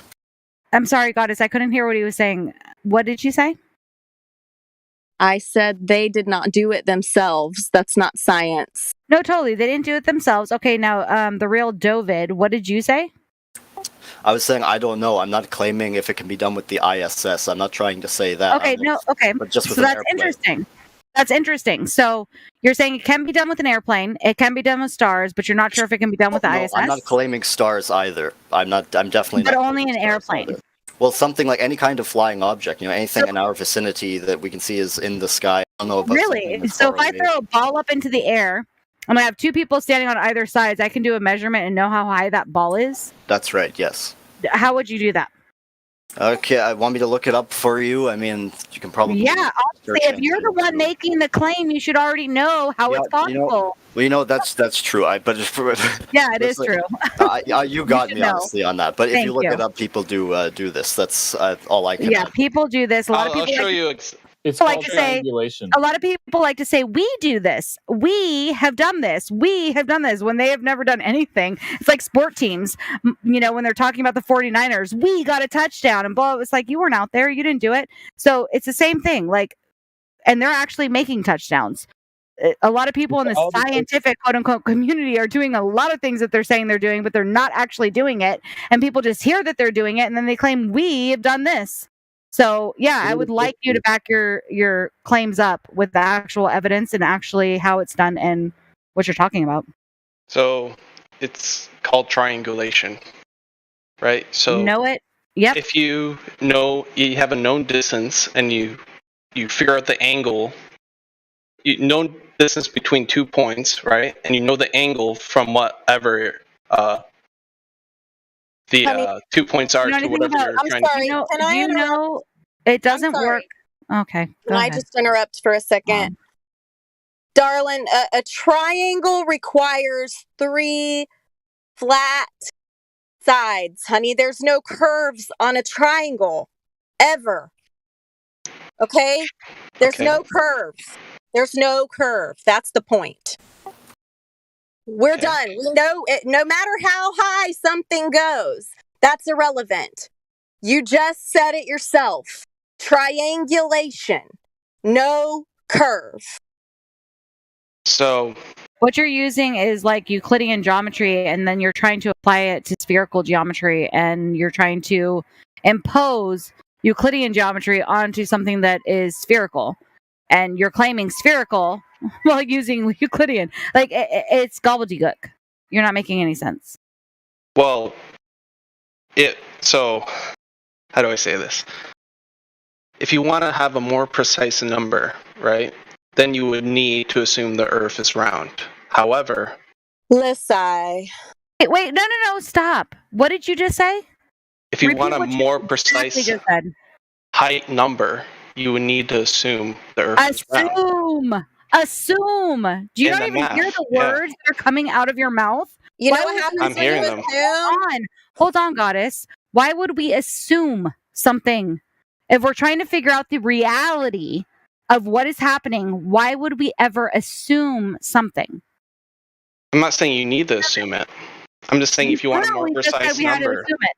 If you want a precise number, you need to assume. Are you listening to the words coming out of your mouth? If we want something precise, we need to assume. Do you know what words mean and how they're used? Really think about what you're saying. So I'm thinking right now about what I'm saying.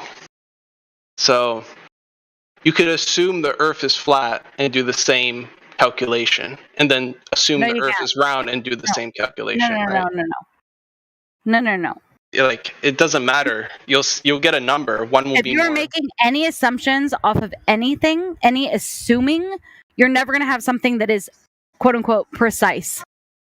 You do not assume things. I understand what you're trying to say. You're saying, like, let's pretend, I think is a better word that you're trying to use.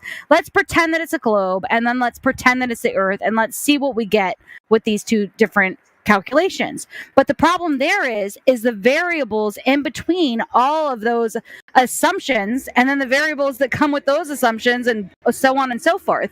You're not going to get anything that is realistic or reality when you are assuming anything. Period. You cannot assume. You have to know. So Answer her, please. I'm trying to answer. I'm trying to think of the best way to answer this. Okay. So if the Earth, if you could calculate it both ways, right? You could calculate if the Earth is flat and if the Earth is round, or a sphere, right? You could get both numbers, right? There's nothing wrong with that, right? What are you talking about? So you're saying, like, when you say the Earth is round and the Earth is a sphere, you're saying, like, one is actual Euclidean geometry and then one is also Euclidean geometry using solids? Or are you going into spherical geometry when you say something is spherical? So if you want to calculate the height of the ISS and assume the Earth is round, I won't use the word assume, right? From the perspective that the Earth is round, right? Then you would find a number, and then you could assume the Earth is flat, and then you could find a number too, right?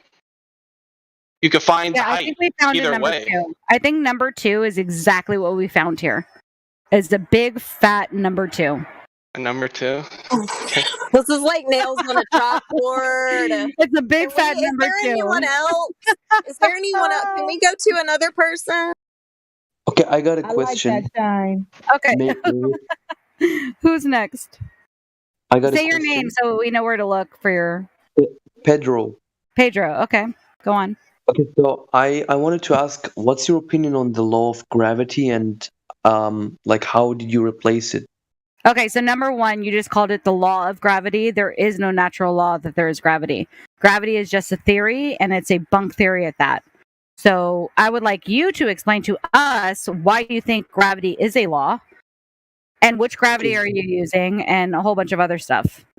I don't want to hear his explanations. He needs to just go look up the etymology of gravity so he can understand what the word really means. All it means is heavy weight. We're heavier than the air. Some things are heavier than the air. Some things are lighter than the air. Helium floats. Smoke does not go down. It goes up for a reason. There are certain things that just are, okay? We're heavy. That's it. Okay, that does kind There's of no make sense. secret magical force. That's an imaginary thing. Okay, that does kind of make sense. Well, look, I'm not a physicist. Okay, I study human medicine, so that might actually apply well to the point that I wanted to make. So I'll skip that. You actually already explained it. So what about the seasonal change? What about the seasonal change? Like, The sun and the moon are much closer and smaller than you have been told. So you have to take that 90 million, whatever years, things, light years, all that away. Everything you think you know, you have to forget it, okay? And you have to go outside and look for yourself. Everything is way closer. So in this instance, then, Pedro, what we should do is go back to the basics with you. Yeah. Wait, hold on, Pedro. Is this the one who just changed their name from Pepe to Pedro? Is this what happened here? Okay, cool. No worries. It's all good. So again, I would like to go back to the basics and have you, now that you've had this time to think and you changed your name, let's start afresh. What is your evidence that we live on a globe? Okay, ladies, I don't have an evidence. I'm just trying to get Because there educated is about none. it. Hold on.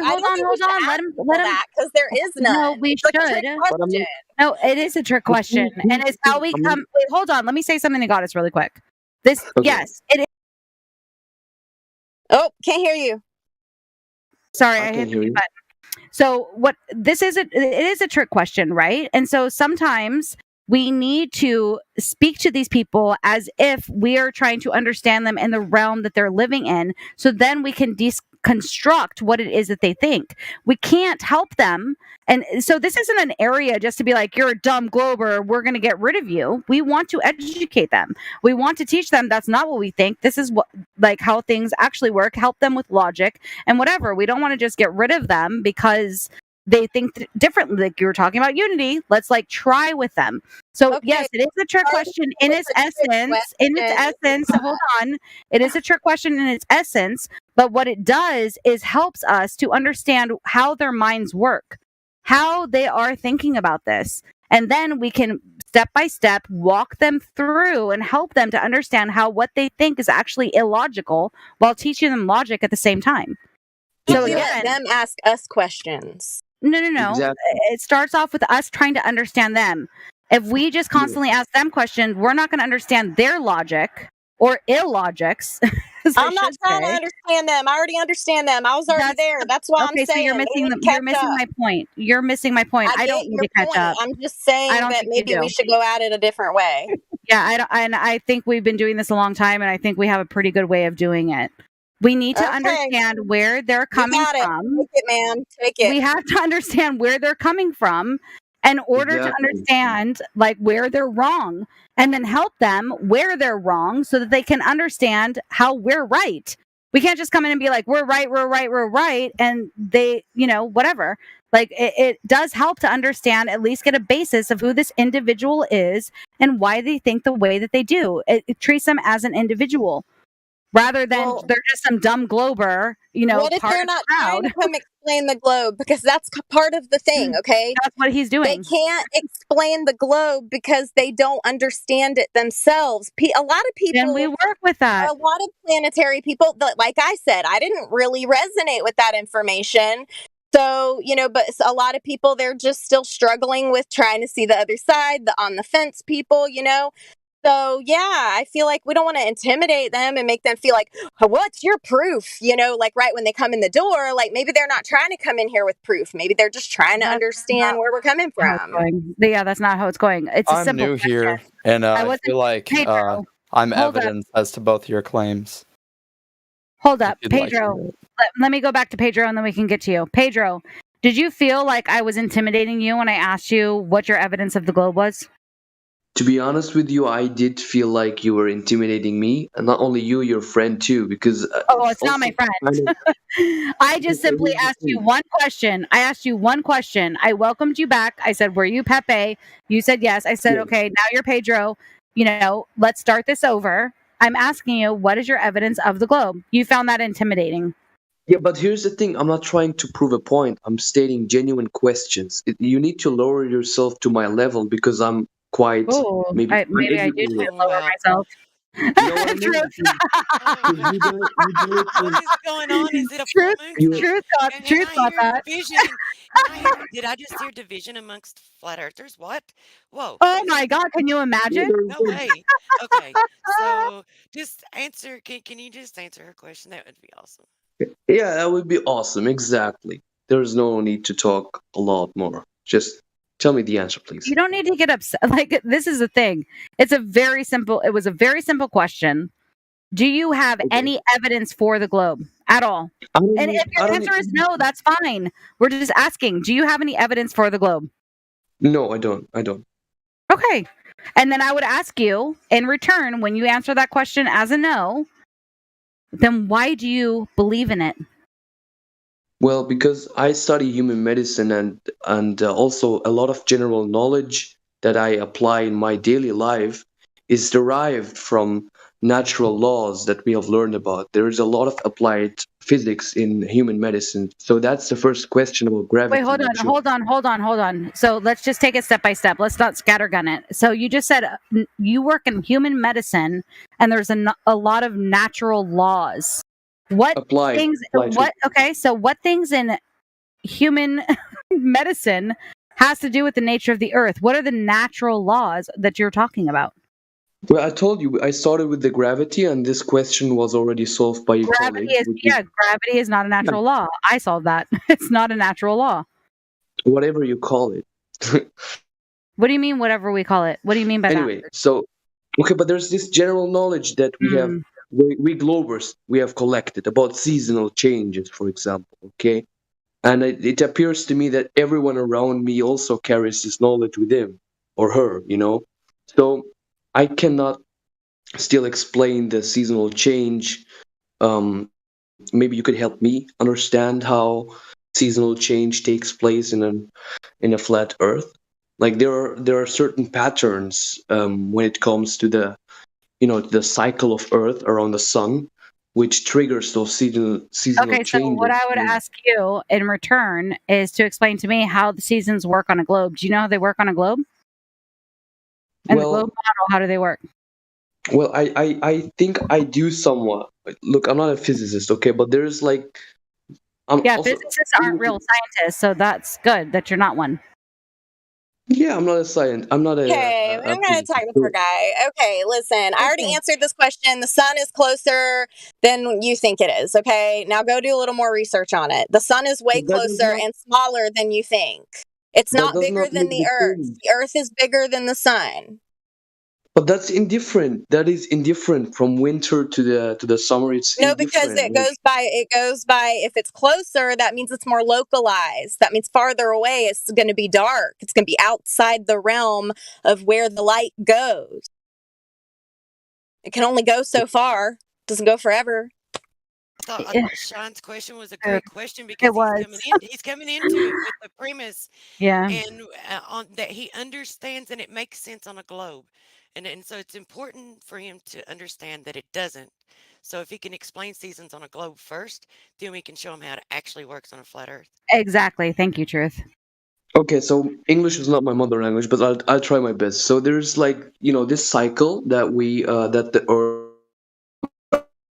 And there are certain points in time in the year where the Earth is rather farther away than it is when it's summer, okay? And this would quite basically, okay, explain to me personally why, and at certain point, experience other points in the year, such as winter, for example. That all has to do with the distance from Earth to the sun, and the distance itself is affected by the movement and the cycle around the sun. That's the point. Okay, well then tell me which one, winter or summer? Which one is it closer to the sun? And their winter. Pedro, I'm gonna help you out here, bro. Oh, you're not going to help him out. No, you're not going to help him out. He gave the wrong answer, but... Okay, then fine. You know what? No, Globe Earther, you are going to be on mute. This is ladies' night, and we're talking to him. Don't try and come and white knight him. Let's have this conversation with him. He can work it out himself. And this is his own. This is his own journey. Let him have his journey. Stop. Somebody mute him. I'm not a mod. Thank you. Fuck. Thank you, whoever did that. Go on, Pedro. Okay, so it's basic. In the winter, the Earth is farther away from the sun, and in the summer, the Earth is closer to the sun. So that's how the distance is affected, and it's all triggered and affected by the movement or the cycle of the Earth around the sun, basically. And the Earth moves quicker than other planets around the sun. For example, in comparison with Mars. That's what you would think if that's what you would think if it were going to make sense, but it's not how it is. Yeah, but I need a replacement. I need an alternative for this belief, because it's a common belief. If I go ahead to anybody around me and ask them for an alternative, maybe a physicist, maybe my mother, maybe my brother, whoever it is, everyone would come up with the same solution. So maybe you ladies respectfully have a different solution for me. You know what I mean? And Shines, I wasn't taking over your conversation. I just wanted to ask him that one question because he was saying that he knew. No, I appreciate that you actually did that, because I mean it got taken over to where it was like, oh, who cares, and let's talk about the flat earth model and whatever. Like, no, it is very important for this. It's so important for this to happen, where we walk people through what they think that they know. That's why we ask them, what is the model? What is your evidence? Okay, then what you're asking us about seasons? How does it actually work on the glow model? And then when we find out they don't even know how it works, and then we can show them how it doesn't make any sense, then it helps them through their journey, and we can take them step by step. This isn't meant to be cruel. It's meant to help them. Because they don't realize they think that it works out because that's how it would make sense in their mind. So that's how they see it. But that's not even how they claim that it is, because the Earth is closer to the sun during winter and further, according to their model, what they line out, what they lay out. They don't even have a model, but you know when they explain it to you and they give you a depiction of it, that's what they say. They say that the Earth is closer during winter and further during summer. It's wild. Exactly. And that was my point. That's why I was asking him, how does it work on the globe model? You know what I mean? Like, they need to understand how their model does not, in fact, work. It makes no sense whatsoever. Okay. I still have not received an answer, but I'll just. Yeah, I was trying to answer you, buddy. It's okay. So you're trying to understand how we're seeing it. It's a flat surface, okay? Take a flashlight, point it to the ground, turn all the lights off, go do a little experiment in your room, turn all the lights off, take a flashlight, hold it over, and then bring the flashlight closer to the ground. At some point, the light gets smaller, okay? So at some point, yes, there will be areas around that are dark. So at this point, it's super easy to understand and even research. There's plenty of options to go and look and find ways to research this yourself and get the real information and look at the flat earth models and see how close the sun is to the earth. Imagine that it's way closer than you think, okay? They told you it was super far away and bigger. Imagine it's way smaller and closer. Do you understand that? I do understand that, but I still cannot understand the effect of that on the seasons when talking about the whole because year. It's still moving. It's going from the center to farther away. Okay, this is what Passover is. So the sun goes over the equator, Ecuador, okay, it passes over and it stays for 3 days. This is where Passover comes from, in the same area. And then it goes over, okay? So when it gets farther away, it gets a little colder. When it gets closer, it gets hotter. Okay, and the sun provides heat. Go ahead. What? You can do it. I was just saying the sun provides heat, and the further away it is, it's colder in those areas. That's how we get seasons, because it is closer than we think.